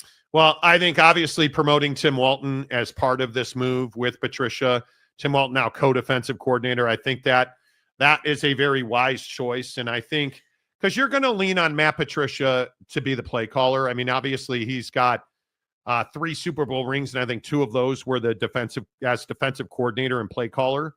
And he was not the defensive coordinator when he started calling plays in New England, something that Bill Belichick routinely did to build guys.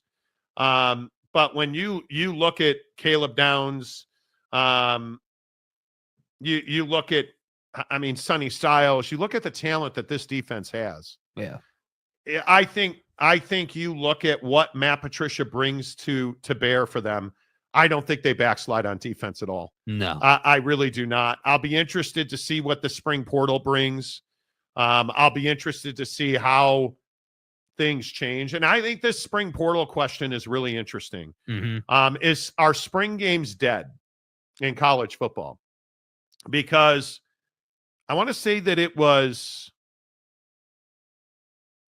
one of the national guys had a story about something we talked about several weeks ago, ending spring games and doing much more of an OTA style kind of program where you have the same amount of practices, but you don't play a spring game so that you can develop and recruit during that time. And you can install things during those times, your core values as a football program. But then you don't have a spring game. Because the other thing you could do is close those practices and scrimmage. It doesn't mean that your guys won't jump in the portal after the spring game. That doesn't change. But what changes is, the ability of your opponents to see your spring tape, which has been a major bone of contention. I think spring games are going away. Yeah, and I want to go back to what Matt Rule said, because Matt Rule spoke on this, and I feel like he was kind of the catalyst to what, to this whole conversation here about like, hey, we're not about to have our kids putting out a bunch of tape for the rest of the country to see, so that they can all go ahead and jump in the portal after this spring game. Last year we're one of the more televised. We were one of the more televised spring games, and I dealt with a lot of people offering our players a lot of opportunities after that. So to go out and bring in a bunch of new players and then showcase them for all the other schools to watch, that doesn't make a lot of sense to me. The word tampering doesn't exist anymore. It's just absolute free, open, common market, and so I don't necessarily want to open up to the outside world. I don't want these guys all being able to watch our guys and say, wow, he looks like a pretty good player. Let's go get him. So, to me, that makes sense. Yeah, it's perfectly said. And Oak State James will tell you, IPFs are now a major thing on every campus on top of their upper deck. They put them balanced on top of their upper deck so they don't fall off. And there's a bunch of roller food inside of them. And stuff. Yeah. So I think with the advent of OTA style systems, don't they do OTAs in the NFL? No, college football's not going to the NFL model. Anyway. So wait, and again, because I know that we're dumb and we're always wrong. No, we're just wrong about everything. And our sources have agendas. Trust me, bro. And we don't know anything. No. They don't have agendas. We don't have sources. Right. We don't have sources. We talk to our shadow in the Trust basement. me, bro. Right. And so I know that 8 months ago, 6 months ago at the beginning of the football season, I know we don't have a clip of Kyle Whittingham saying that college football is going to an NFL minor league system, right? Like that never happened. Kyle Whittingham would never say such outrageous, just inflammatory, things like that, right? Like Kyle Whittingham is somebody who we all respect and know and love. And this dude at Big 12 Media Days literally told you that stuff like this was going to happen. So much change already, and there's more on the horizon. I can tell you that we're not done. I think it's ultimately going to get to 2 super conferences and their own playoff system, and probably break away from the NC2A and do have a commissioner and all. An NFL minor league model, I think, is where we're heading in that regard. Thank you to 365 Sports for the clip. So again, when we talk about changes, Jake, we don't know what we're talking about. Yeah, we're dumb. It's fine. Just because people say it months after we said it, Anyway, they don't even watch pepperoni and olive pizza with blue cheese crumbles. We don't watch nothing, man. Yeah, Vexes me. When this show ends, there's a switch on my back. They just turn me off. Right, which is different than turning you on. Right. Right. Yeah. Do spring games make money for schools? Well, on a certain level. Television, it provides content for your partners. Obviously, it's going to promote merchandise sales, concession stands, all that stuff. So I think on a certain level, yeah. Monty gets all his info from the ghost lady. That's right. That's right. Yeah, when she decides to show up. You have bad source. You have bad sources are always wrong. That's why I watch every day. I know. I understand, dude. That's the untrained eye. I get it, dude. I get it completely. War Machine, Texas Tech and Baylor spring games won't make money. Baylor did 7-on-7s indoors last year, as you should. Yeah, the spring game situation is just like anything else in college football. Some schools sell out their whole stadium. Like we remember Deion's first year, the whole stadium was sold out, right, for their spring game. We all remember that, And I just think that stuff like this is the evolution of college football, man. And I respect Matt Rule for being so blunt about it and being so open and honest. And just saying, hey, yeah, we don't want our opposition seeing our players just so that they can call them and offer them a bag. We want to retain as many as we can. Yeah, certain friends of the program want me also to remind you guys I'm fat, old, and Mormon, and I'm dying soon. Yes, that's correct. Yes, that's right. Thank you for the text message during the show. It's fine. I think the spring game thing is real. I think it's the right thing to do. I think that... one of the things I really like is the barnstorming that ESPN does. Like, hey, we're in Boulder for the spring game. We're in your mom's house for her, whatever. I will, if that goes away, I hope ESPN finds a way to do that because I think they do a great job with it. Yeah. And it's really compelling content. I think OTA style practices are far more impactful than a spring game. And I think that if you look at, BYU is a great example last year, having Jake Retzloff, and let's not forget we were completely wrong about Jake being the starter. Yeah, we have no idea. With Gary, don't call me Jerry, Bohannon. Right, yeah. And everybody said that Bohannon was going to start, and he's the guy, and you guys are idiots. Dude. And, right. I think you look at spring games and spring practices, and you need competition. Football teams thrive in competitive atmospheres. That doesn't change when you have OTAs because you got to win your job still. You got to win your job in 7-on-7s. You got to win your job in live reps. Like that's not going to change. That is the essence of football. You're going to still have injuries in spring because the majority of injuries come in practice, not in game. Yeah. So that stuff is going to happen. There was a lot of people saying eliminate the spring game and causes injuries. Football hurts, man. Yeah. Football hurts. You know what you're signing up for. Yeah. Football hurts. It is what it is. Wait, you're dying? Well, Jeremy, no. The thing is, now that I can't do 51 push-ups and I don't have a Ragnar sticker. Pull-ups. Same thing. Right. I was really proud of myself that at the gym on Sunday and then yesterday, I had a little frustrating period of my day yesterday. Hire good accounting people. Yeah. Do I want to share this story? I probably don't.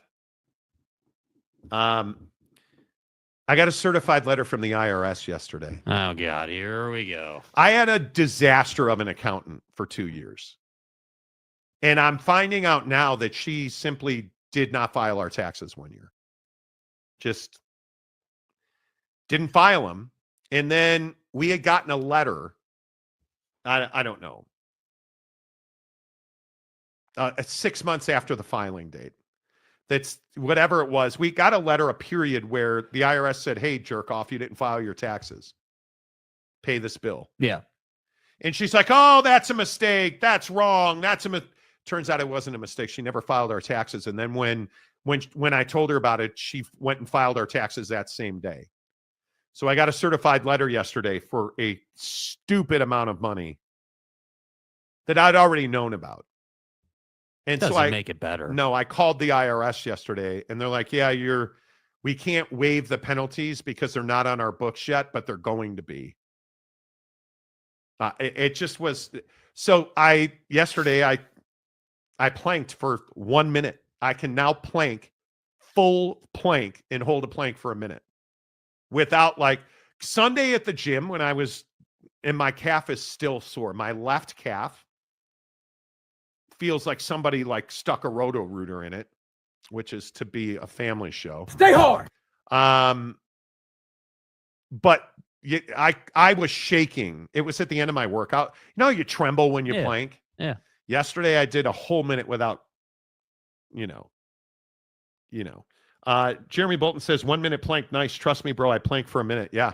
You have to do core. I am really focused on my legs and my core right now because I want to hit bombs. So, we'll see. Let's see. It's amazing what a person can do when they're pissed off, dude. Yeah. Channel that energy the right way. So, like, I'm down here grinding my ass off yesterday in the studio. Right. And, I go home, I'm eating some lunch, and you get that really loud knock on the door. Like that boom, boom, boom. Most people just, hey, asshole, ring the doorbell, right? And it's my mail carrier. Right. Who's like, and I don't ever open my door. I use my Ring doorbell. And I don't know that she could have said it more loudly. I have a certified letter from the IRS.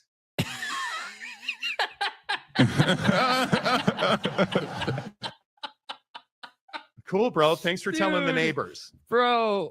You couldn't have leaned into the, hey, I have a certified letter from the IRS. Can you please answer the door? You're so fucked. You better come and get this letter because you're going to hell. You're ruined. That's right, T. Instead of, just tell the whole block. So, this, the fortunate thing is I talked about this earlier. Like the HOA, it's been a rough 3 months financially. 100%. So much money going out. So much money going out. And is there any sense of like when this stuff with the old accountant's going to stop? This should be it. Like the frustrating part about the IRS, I'll tell you, it's a $14,000 bill. Like, my God, dude. I called to pay it yesterday. I got the letter. That's what I said. After I was done MFing and, I'd have been upset too, bro. I don't blame you at all. I called the IRS. First thing I did is I messaged my current accountant. Then I called the IRS, and the guy on the phone was like, I don't see this in your account. Read me there's a document number. So I read him the document number. He goes, oh yeah, you can't pay that now. It's not, you have to acknowledge you got the letter. You have to acknowledge you owe the tax. And then you can pay it. So you can't even pay it because it's not not a bill. You were saying that because it's not in your account, they can't waive the fees. Does that mean that they will waive the fees? He said there's a chance. He said there is a chance because there is the fees on this thing, you guys, are $3,500 of the $14,000 is fees. They charge you $1,900 if just a flat fee for not filing your taxes. Yeah.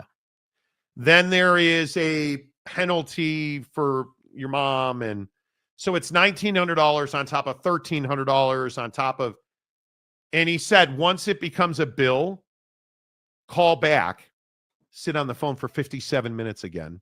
Because I ain't got anything better to do. Sit on the phone, ask for a penalty abatement. 57 minutes? 57 minutes. Dude. 57 minutes. That's so incredibly frustrating. To talk to somebody at the Internal Revenue Service. Like, just come on, bro. It's just, dude. Conundrum. $14,000. That's the Houston Cougars athletic budget. Dude, I know. It's a lot of money. I know. And it's more than the Pac-12 TV deal. So, Jake, you're going to piss off UW fan Jim. Yeah, if who wants us to be wrong and reserves the right to disagree. Stadium guy James for $10. IPFs exist so teams can't spy on practices. No, they actually don't. They don't actually. Do you know why they exist? They exist because it's cold weather and hot weather. The Arizona Cardinals don't have an indoor practice facility because they don't want other teams to spy on them. It's because it's 1,000,000 degrees outside. Like Utah, BYU, they practice outdoor regularly. If they don't want people to spy, they close their practices. Nobody's flying drones or helicopters above spring practice to figure out what you're doing. James, and I'm being genuine here. Is this a serious take or are you trolling? When I was an usher at Oak State games, we had state high school games at BPS, Boone Pickens Stadium. Oak State did practice in between. We had to chase people out so they couldn't watch. That's different than an IPF. That's called a closed practice. And most programs' practices are closed. Yeah. At Utah, they have a gate. It's their outdoor practice fields when they don't practice at Rice-Eccles Stadium. Their outdoor practice fields are gated, and they have, like that blind on all their fences. The cloth. The cloth. Yeah. Canvas thing. When it's open availability, it's called the open portion of practice. They open the gate. You can walk in and stand on the sideline. Everybody, that is common practice everywhere. NFL, college football. IPFs do not exist, so you have a shroud of secrecy. They exist for climate, period. Fat Jesus. Isn't paying it an acknowledgement that you owe it? It is. But the IRS is weird that way. Like I've dealt with some of this too. And the IRS will send you paper, but you can't see it digitally. You can't act on it. Yeah. Like if I logged into my IRS account yesterday, there's no bill due. There's nothing that says, hey, you owe this money. Because again, all the IRS is interested in is making sure that on paper somewhere they have a date that says they notified you. That's all they care about. Then you're on the clock. Yeah. And I think I do owe it. I've seen what the detail on it is. My previous accountant, in my opinion, all she did was take my W-2s, send them to the IRS, and say, okay, this is what they owe. I think that's what she did. It's so incredibly upsetting on so many levels, dude. And now I have an elite accountant. I have a really good accountant. You guys don't care about this. My books are done every month. So she has access to it. I am very regimented. I use one business card. I use another card for all my travel. I have a different business account. She has access to all of my credit cards, all of my bank accounts. They do accounting every month. She sends me emails and messages. Hey, what's this charge for? Like when we put in the golf facility in my backyard. She was like, well, tell me what you're doing with that. Hey, I create content on it. One of my vehicles is a business only vehicle, so I don't drive it very much. Yesterday, she was like, how much tax did you pay for the year? Here's how much tax I paid for the year. Yeah. Like, I have a really good accountant now. Funny enough, what did I get yesterday as well? Hey, we received your tax filing. Because it turns out yesterday she filed my taxes. So, Steely, that's a chunk of money. That's a chunk of money, Monty. The IRS are crooks. Yeah, they're not. I don't think they're crooks. I don't think they're crooks, dude. I think that. I don't even know. You put a foot wrong. You put a toenail wrong. Bro, I don't want to get into the politics and Doge and all that. I don't want to get into that today. But I will say I do think that I like in theory, hey, we're gonna go through our government, and we're gonna see where we can get better. In theory, I like that. I do too. I think it's a pipe dream to think that, hey, like the nonsense about eradicating the IRS and like, you're not doing that, dude. The government is funded by tax dollars, and I'm all down with making sure that our tax dollars aren't paying for some random ass thing that none of us want. But let's stop saying that the IRS is like trying to screw people. The IRS is simply an instrument that the president uses to execute a tax plan. That's all that is. And I'm really hoping that they'll waive the fees. $3,500 is not a small amount of money. Dude. That is not a small amount of money. Yeah. UW fan Jim, I really didn't mean to offend you guys. Nobody's Bro, like you take it personally. We don't take it personally. I'm not taking. Listen, dude. You don't. Here's the thing. With all due respect, like you and several other people in the history of this program want to come in here and want to say that we're wrong, and you disagree with us, and again, I don't take that personally. No. But the difference is you want to be let off the hook for that.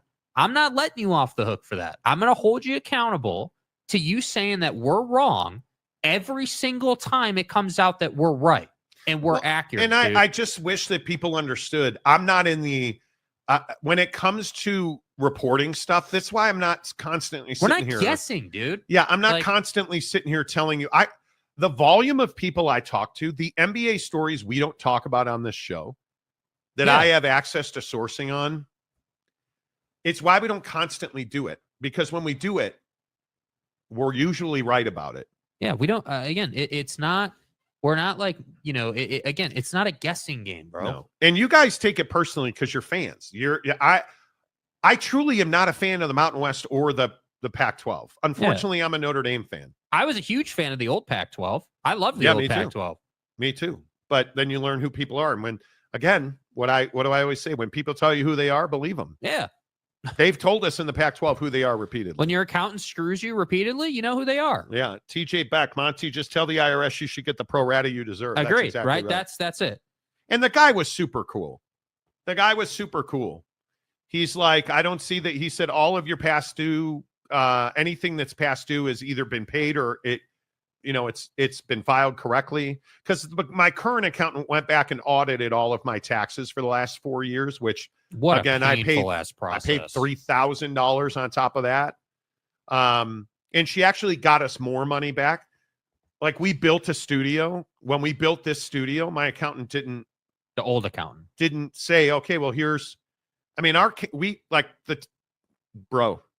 like 50 grand to build a studio. No, and we're just not going to put that on your taxes.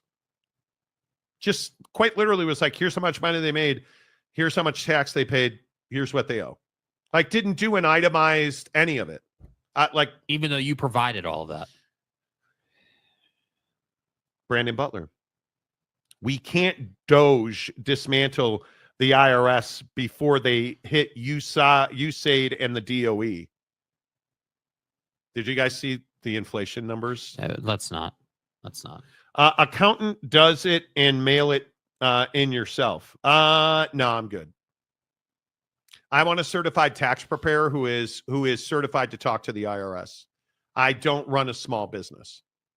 I run a business that actually revenue generates. Yeah. And I am not mailing anything in myself. See, that's the difference. We're not in the business of trying to get out of taxes, right? We're in the business of running a proper business and paying the tax that we should owe. Not like, oh, hey, we're just going to file a half-ass return and then you're going to get piped with taxes for the next 2.5 years. No, not doing that. Like, come on, bro. Not doing that. Like, I'm not interested. One of the things in today's world that drives me nuts is that you pay for a service, and I don't care what the service is, a tax preparer, an oil change, whatever the hell it is, guy doing pavers in your backyard. You pay for a service, and then that service doesn't get delivered to you properly, so you wind up having an oil leak, and then you got to take it back in. You wind up having pavers rise up out of the ground because they weren't laid properly. You wind up getting truly piped with taxes for the 2 years following that work that was done. Yeah. It drives me nuts. Yeah, D-Rock, and your former account was paid for you by her services. Yeah. And that's money. It's the HOA assessment. You don't get a refund on that. It's the HOA assessment, right? You're never getting that money. I paid $30,000 to my HOA. Now, have they started working on my house? No, they haven't. Were you made aware that it was going to be a $30,000 assessment 5 years down the line? Nope. No, they're not. Nope. Government has their hands so deep in my pocket, they might as well jerk me off. Jerk it for me. Probably too much. No, you're not Jakey Two Shakes, so Ferris, you have one comment that's all. What did you do? Like, you guys. Bro, how? Ferris has already been here. You've been here 5 minutes and you're filtered already. How do you screw it up? You guys are still totally wrong about the bum Alex Caruso. I know. Dude I know. Can't even hide weed properly. How is he supposed to play defense? I know. He's a total amateur, dude. Yeah. Total amateur. I listen every morning because I genuinely believe all y'all do your homework and tell the truth. In the chat room, however, one needs body armor. Yeah, totally. Dude, you're not wrong, bro. Because people don't know how to separate facts from opinion. Yeah. Just a reminder, Monty and Jake, my nephew, Nizea Hunter, who played wide receiver at Cal, was plucked out of the portal by Matt Rule and the Huskers.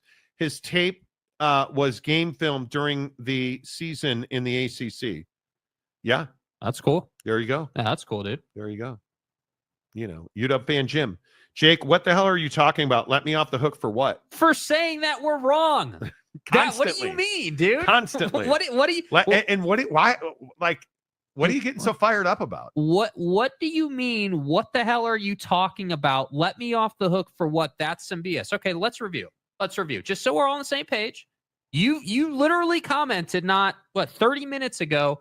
I don't think you guys are wrong about everything. I just think you're wrong about this, and I reserve my right to disagree. Okay, so I've yet to hear any. There's nothing wrong with that, but what is wrong is I haven't heard any facts. What have we been wrong about? But like I haven't heard any facts from you about why you think we're wrong. Facts supporting your argument, and then you're like, hey, well, I didn't mean to offend you guys. You haven't offended me at all. But if you're going to come in and say we're wrong, I'm going to hold you accountable to that take. Yeah, I think weren't you talking about how the Mountain West sucks and the Pac-12 has better brands? The dead weight. The dead weight comment. Yeah. Yeah, I just think it's oh, well, Teddy Wayman. Teddy, dude, we have sneaking good news in for a quick hello and have a great day, y'all. We have good news for you coming up in a couple of weeks. We have some good news. We have some really good news.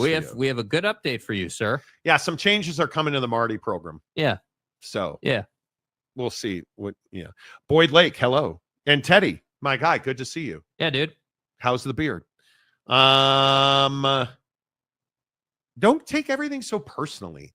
You guys, we're not solving major crimes, or we're talking about sports. Don't take it so personally, man. Like I think we all tend to be more passionate about things we care about. I'm more passionate about the Cubs not signing Alex Bregman. Do you guys, again, I say this all the time. You understand I have nothing good in my sports fandom. Nothing. Not watching the World, the Hockey 4. Watching great hockey between Sweden and Canada last night. Did you guys see Connor Bedard and the goalie scored in that game? No, because he's not on the flipping team. The Blackhawks are so bad that Connor Bedard is not on the Canadian national team. Sidney Crosby was unbelievable.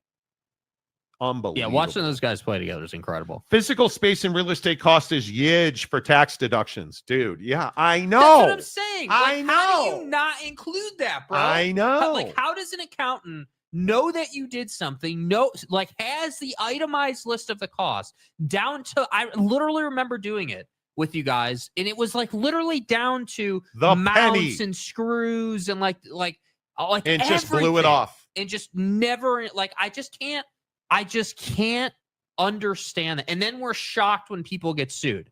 It's crazy. Never. My accountant the other day, I bought a bunch of new equipment for the studio this year, and it was all Apple. The computer that we use to execute the show, and we upgraded that computer. We upgraded the iPad we use to control the show. We upgraded, we bought a bunch of computer equipment. Program. I get 0% on my Apple card. Do you know that she chewed my ass over that? Yes, she's did. My accountant said, do you want to get audited? Is that what you're telling me? She said that to me. You want to get audited? That's what you're telling me. Because I didn't use my corporate card. I used my Apple card. And she's like, put it on one credit card. All your business expenses, your cell phone bill, your new cell phones, your new computers, go on your I have an Amex Platinum. So it doesn't have any limit on it. But I was telling her, well, I want to finance at 0% and pay it over time. And she's like, please trust me. Yeah. So yeah, it is, And that's the unfortunate part of taxes and doing things a certain way is that you don't, you don't get those little nuanceical benefits of 0% and you have to do it a certain way. Yeah. Look at everybody happy to see Teddy. I think sometimes chatters chat too much and don't listen carefully to you guys. Could be. Yeah, it could be. I mean, whatever. Damian Fowler. Okay, everybody now. Goose Fraba. Okay. And what's our boy Teddy saying, bro? The Cougar Slayer. The Cougar. Damian Fowler. Teddy Wayman, is your beard getting longer than that picture? His beard is goated. Yeah. Sup, chat. Sup, Teddy. Yeah, dude, are we in short beard mode or long beard mode, bro? Teddy, we were talking about you the other day, speaking of spending $14,000. We were talking about you the other day because my wife is dead set on redoing our kitchen counters and putting LVP in, luxury vinyl plank. So what's the update? Is there a timeline that's been set yet? Or I don't want to do it. I don't want to do it. I don't want to do it. That's not what we're about. I don't want to do it. I have no desire to do it. None whatsoever. I don't want to do it. Yeah. And I'm going to wind up doing it. The counters, I think, would probably be easier. It's smaller the floor project. That's the pain in the ass. Dude. It is because we would have to. is- And I think probably what we would wind up doing is renting a pod, putting it in front of the house, clearing the living room out. Yeah. Because I just bought a new couch. My wife did, by the way, get rid of the couch. A coworker of hers is taking his son just bought a new house, and so he needs a couch. Because his son actually procreates with the opposite sex. His son is actually successful, unlike you know. Like he plants the seed in the garden, it germinates into a baby. His son is married and has kids and doing everything, but doesn't have a show and has only has a 9-to-5 and doesn't have all those time constraints. But we're not going to talk about that, and can't afford to buy a couch. Yeah. But the point is, so we're going to wind up moving all that furniture out. So the plan is, hey, we got to hire some movers to move all that stuff for you. I don't want to. Right, but you're going to because the wife wants to. I don't want to. You're going to. I don't want to. Well, I don't. You still laying that tile in Cougar Town? Wow. Go play intramurals, brother. West Valley today, Brandon. Hey, dude, bro, did you see on the news in Salt Lake there was some shooting in West Valley yesterday? No. Yeah, I know. I can't believe it. I know, dude. I know. I love my friends in West Valley, but Teddy, that Cougar ain't the same Cougar. Sketchy ass town, bro. That Draper with all Cougar, due respect. that Draper Cougar a little different than that West Valley Cougar. Yeah, you know dude. what I'm saying, bro? Yeah, bro. Yep. Ain't enough raincoats in the closet for you. Careful out there. Yeah, exactly right. Seriously. Zona Tucson. UW fan Jim coaches Jed Fish. Say enough about him. There you go. I don't know what that means, but okay. UW fan Jim says Zona, retards for lesser programs are risky. Wow. Retreads. Wow, I read that wrong. Bro.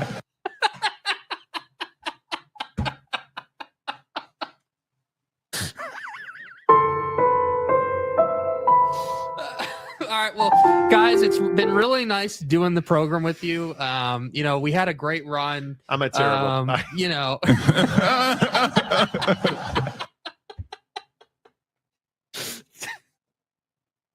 Hey, certain such as in like.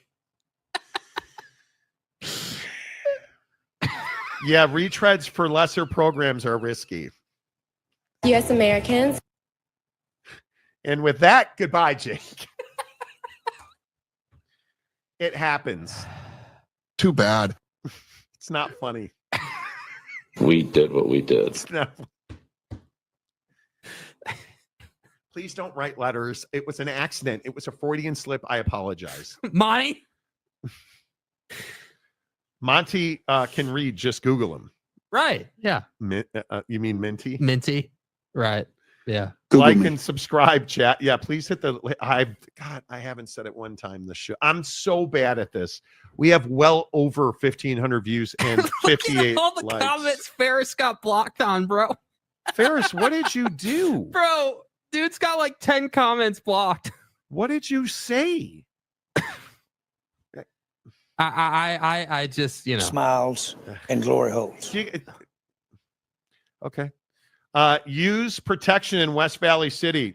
Kevlar. It's a Kevlar issue. Yeah, it's a Kevlar issue. Yeah, it is. Old Tatanka, Monty.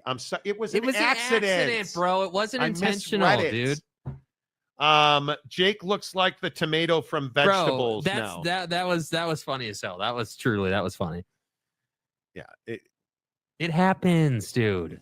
It happens. And stuff. Okay, real quick.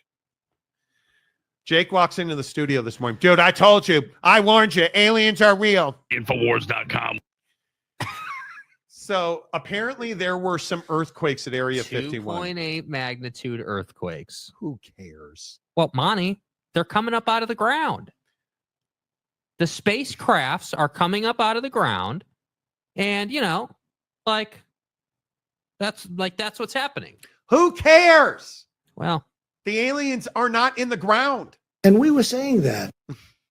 I have sources, according to UW Van Jim, that say aliens are not in the ground. Well said.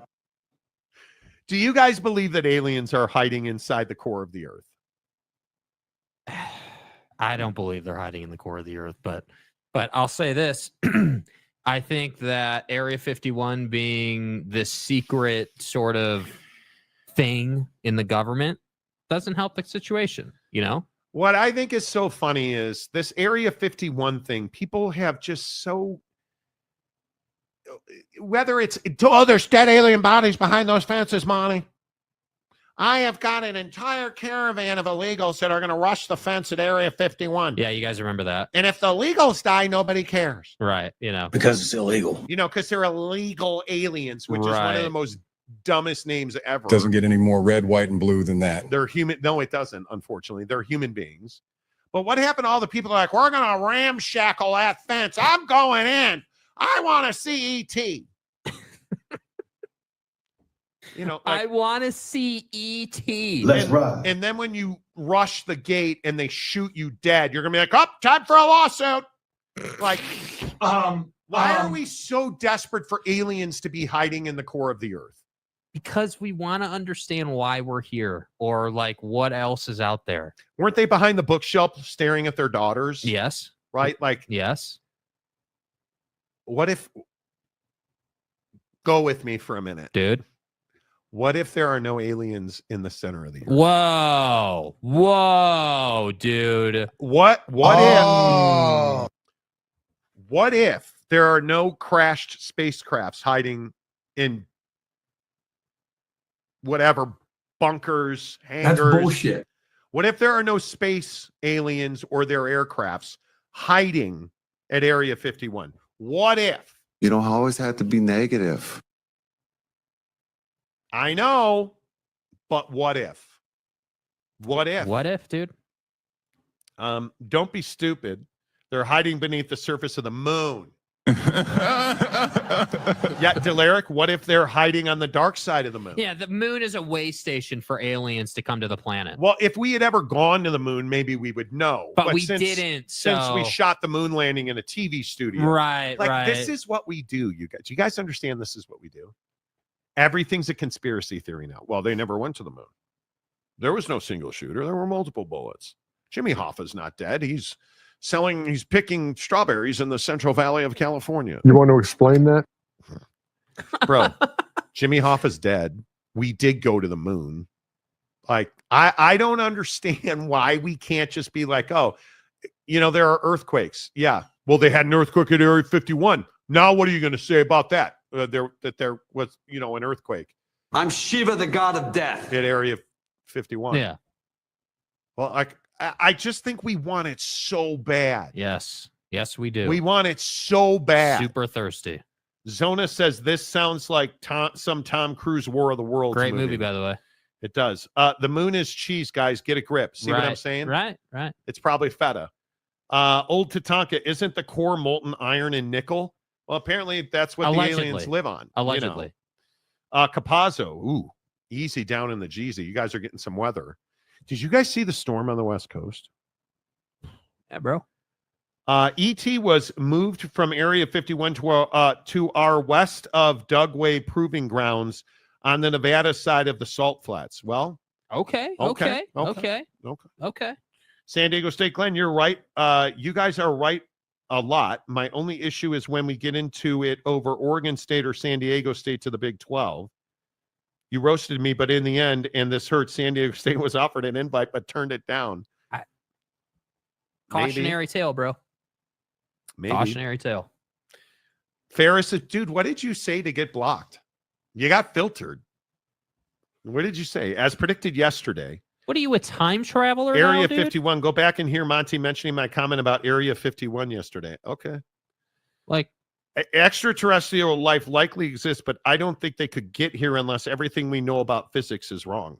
well, that's the theory, right? That the aliens have a better, like, they operate at technology. Yeah, they have better technology or a better understand. Like, yeah, they do things that we simply can't comprehend. Delaric, the CIA guy went to Hollywood, asked about faking the moon landing, and was told it would be cheaper to shoot it on site. There you go. Yeah, there you go. Gumby, Area 51 needs an upper deck and better concession. I agree. Well, Monty, we need to build an IPF right around Yeah. where the UFOs are going to lift up out of the ground. Listen, and we need to provide roller food. ET and all the kids riding those bikes, they need somewhere to rest. That's what Yeah. an IPF is for. Yeah, man. Undercover privacy. Yeah. Privacy. Can't have any cameras on them, Monty. I was sending, and her name just went right out of my head. I sent Jake a Saturday Night Live bit that I think is just so hysterically Hilarious. funny. Where is it? Let me see if I can. We text far too much. Yeah. Holy cow. It's called SNL Close Encounters. And I can't remember her name, the actress's name, but they talk about how, they got abducted by aliens, and Yeah. it's a whole series, and it is so funny. I went down the rabbit hole. And it's amazing. Yeah. It is so good. Kate McKinnon. Mm-hmm.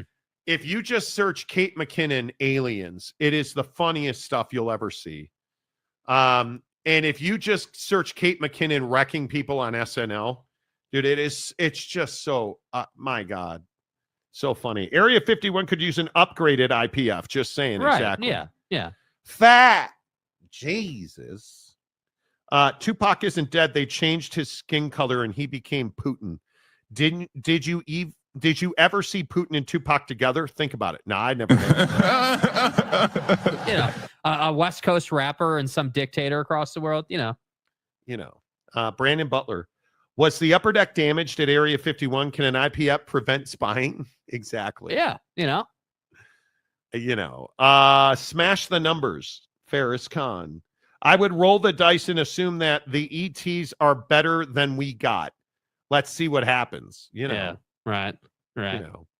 Justin Mills, where did either of you get your law degree? Okay, this should be a good comment. It's very suspect how you can talk so definitively about contract law when you don't know anything about. Look up law, doesn't even. Guy, welcome to the show, by the way. I straight up said, I don't know the law, which is why. Hold on. Get ready. Rocket science moment here. We reached out to contract law experts. Whoa. Who sent us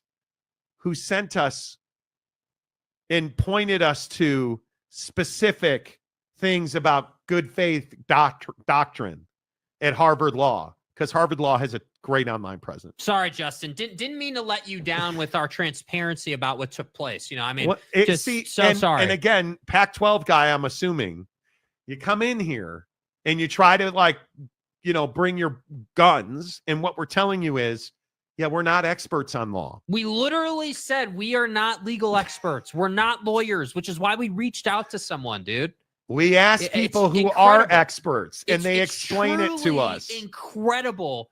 Every time we talk about the Pac-12 and Mountain West, dude comes in here, whether his name is Justin or Popeye's Chicken or whatever, comes in here trying to do this. Like, bro, just listen to the show and you'd know. Additionally, I know lawyers who think it'll go either way. unless you've read the full contract, we have, and have studied contract law, I think you're out of your depth, and it makes for bad reporting. Oh, well, man. Dude, I mean, we're just so thankful for the depth of your contribution today. My goodness. I mean, should we just change this to what's your name? To the Justin Mills show? Is that what we should do? I mean, it's so wild to me. Like, that you're quite literally saying exactly what we said. And you We're think not that lawyers. you're tearing us down. We're not legal experts, which is why we go and talk to contract law experts.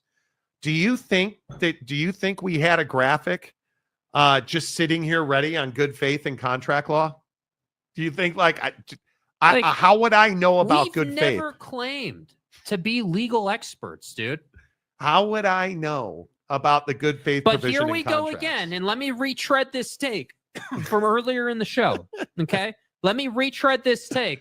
Hey, by the way, guy, I'm still waiting for you and any other Pac-12 supporter to come on this show and give us a factual argument as to what we're wrong about. I am still waiting for it. Like, it's amazing. Because all you guys do is come in here and try to tear us down. Like, you're making yourself look stupid right now, dude. We literally said we're not legal experts. Like, are you and then you're going to say we're out of our depth? It's the Pac-12 brand. It's what they do. It's incredible. You can't make it up. Like, and finally, Sal Capone, what is for lunch today, Monty? Man, I don't know, dude. There's a lot of different options today. Bro. I have a little bit more chicken breast. I did a quick pot chicken breast. I went to Costco, got a pack of organic chicken breast. Yeah.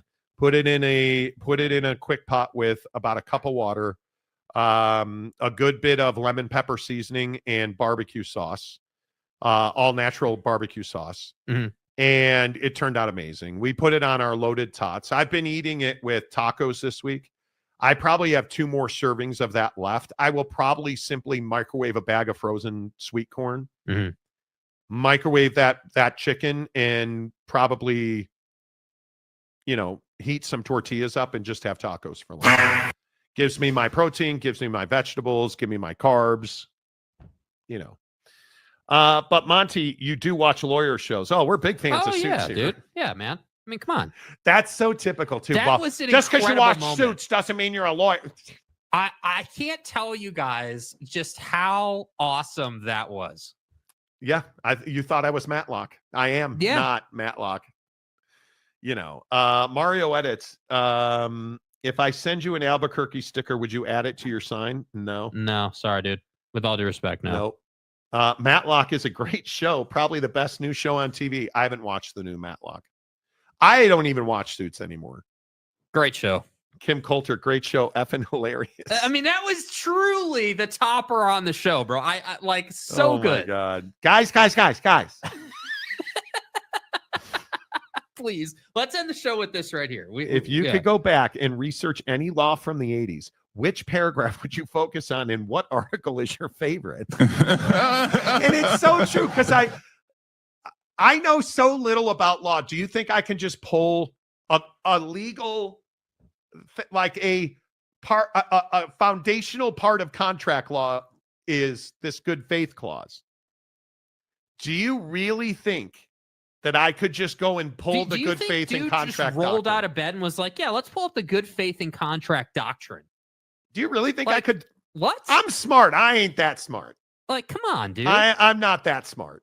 I am truly not that smart. And as much as I'd like to be, yes, Boyd, guys, you're not lawyers, Like, okay, dude. Right. Come on, bro. Oh, it's so good. It is so good to be right. Excellent week on the program, fam. Excellent week, dude. We will be back on Tuesday. We're off Friday and Monday for President's Day. Well, I'm off tomorrow because I want to sleep late. Yeah. Off tomorrow, off on Monday, back on Tuesday. And here, I will redouble our efforts to get Teresa Gould, the commissioner of the Pac-12, on. Yeah. We will try to get, I'll even ask Ed Scott, the athletic director at Memphis, to come back on. We will we'll see if we redouble can our efforts on Gloria Navarez. Yeah. Let's see what we can get. We'll ask Brett Yormark to come back on. Happy to do it. Yep. The Monty Show is always presented by The Advocates at theadvocates.com. Simply put, the best injury attorneys in the business get clear, risk-free advice. 24/7, 365. You can chat with an injury attorney online at The Advocates, who are not contract lawyers, they're injury attorneys. Right. Get it right. And really good ones. Theadvocates.com. Until Tuesday, say goodbye, Jake. Goodbye, Jake.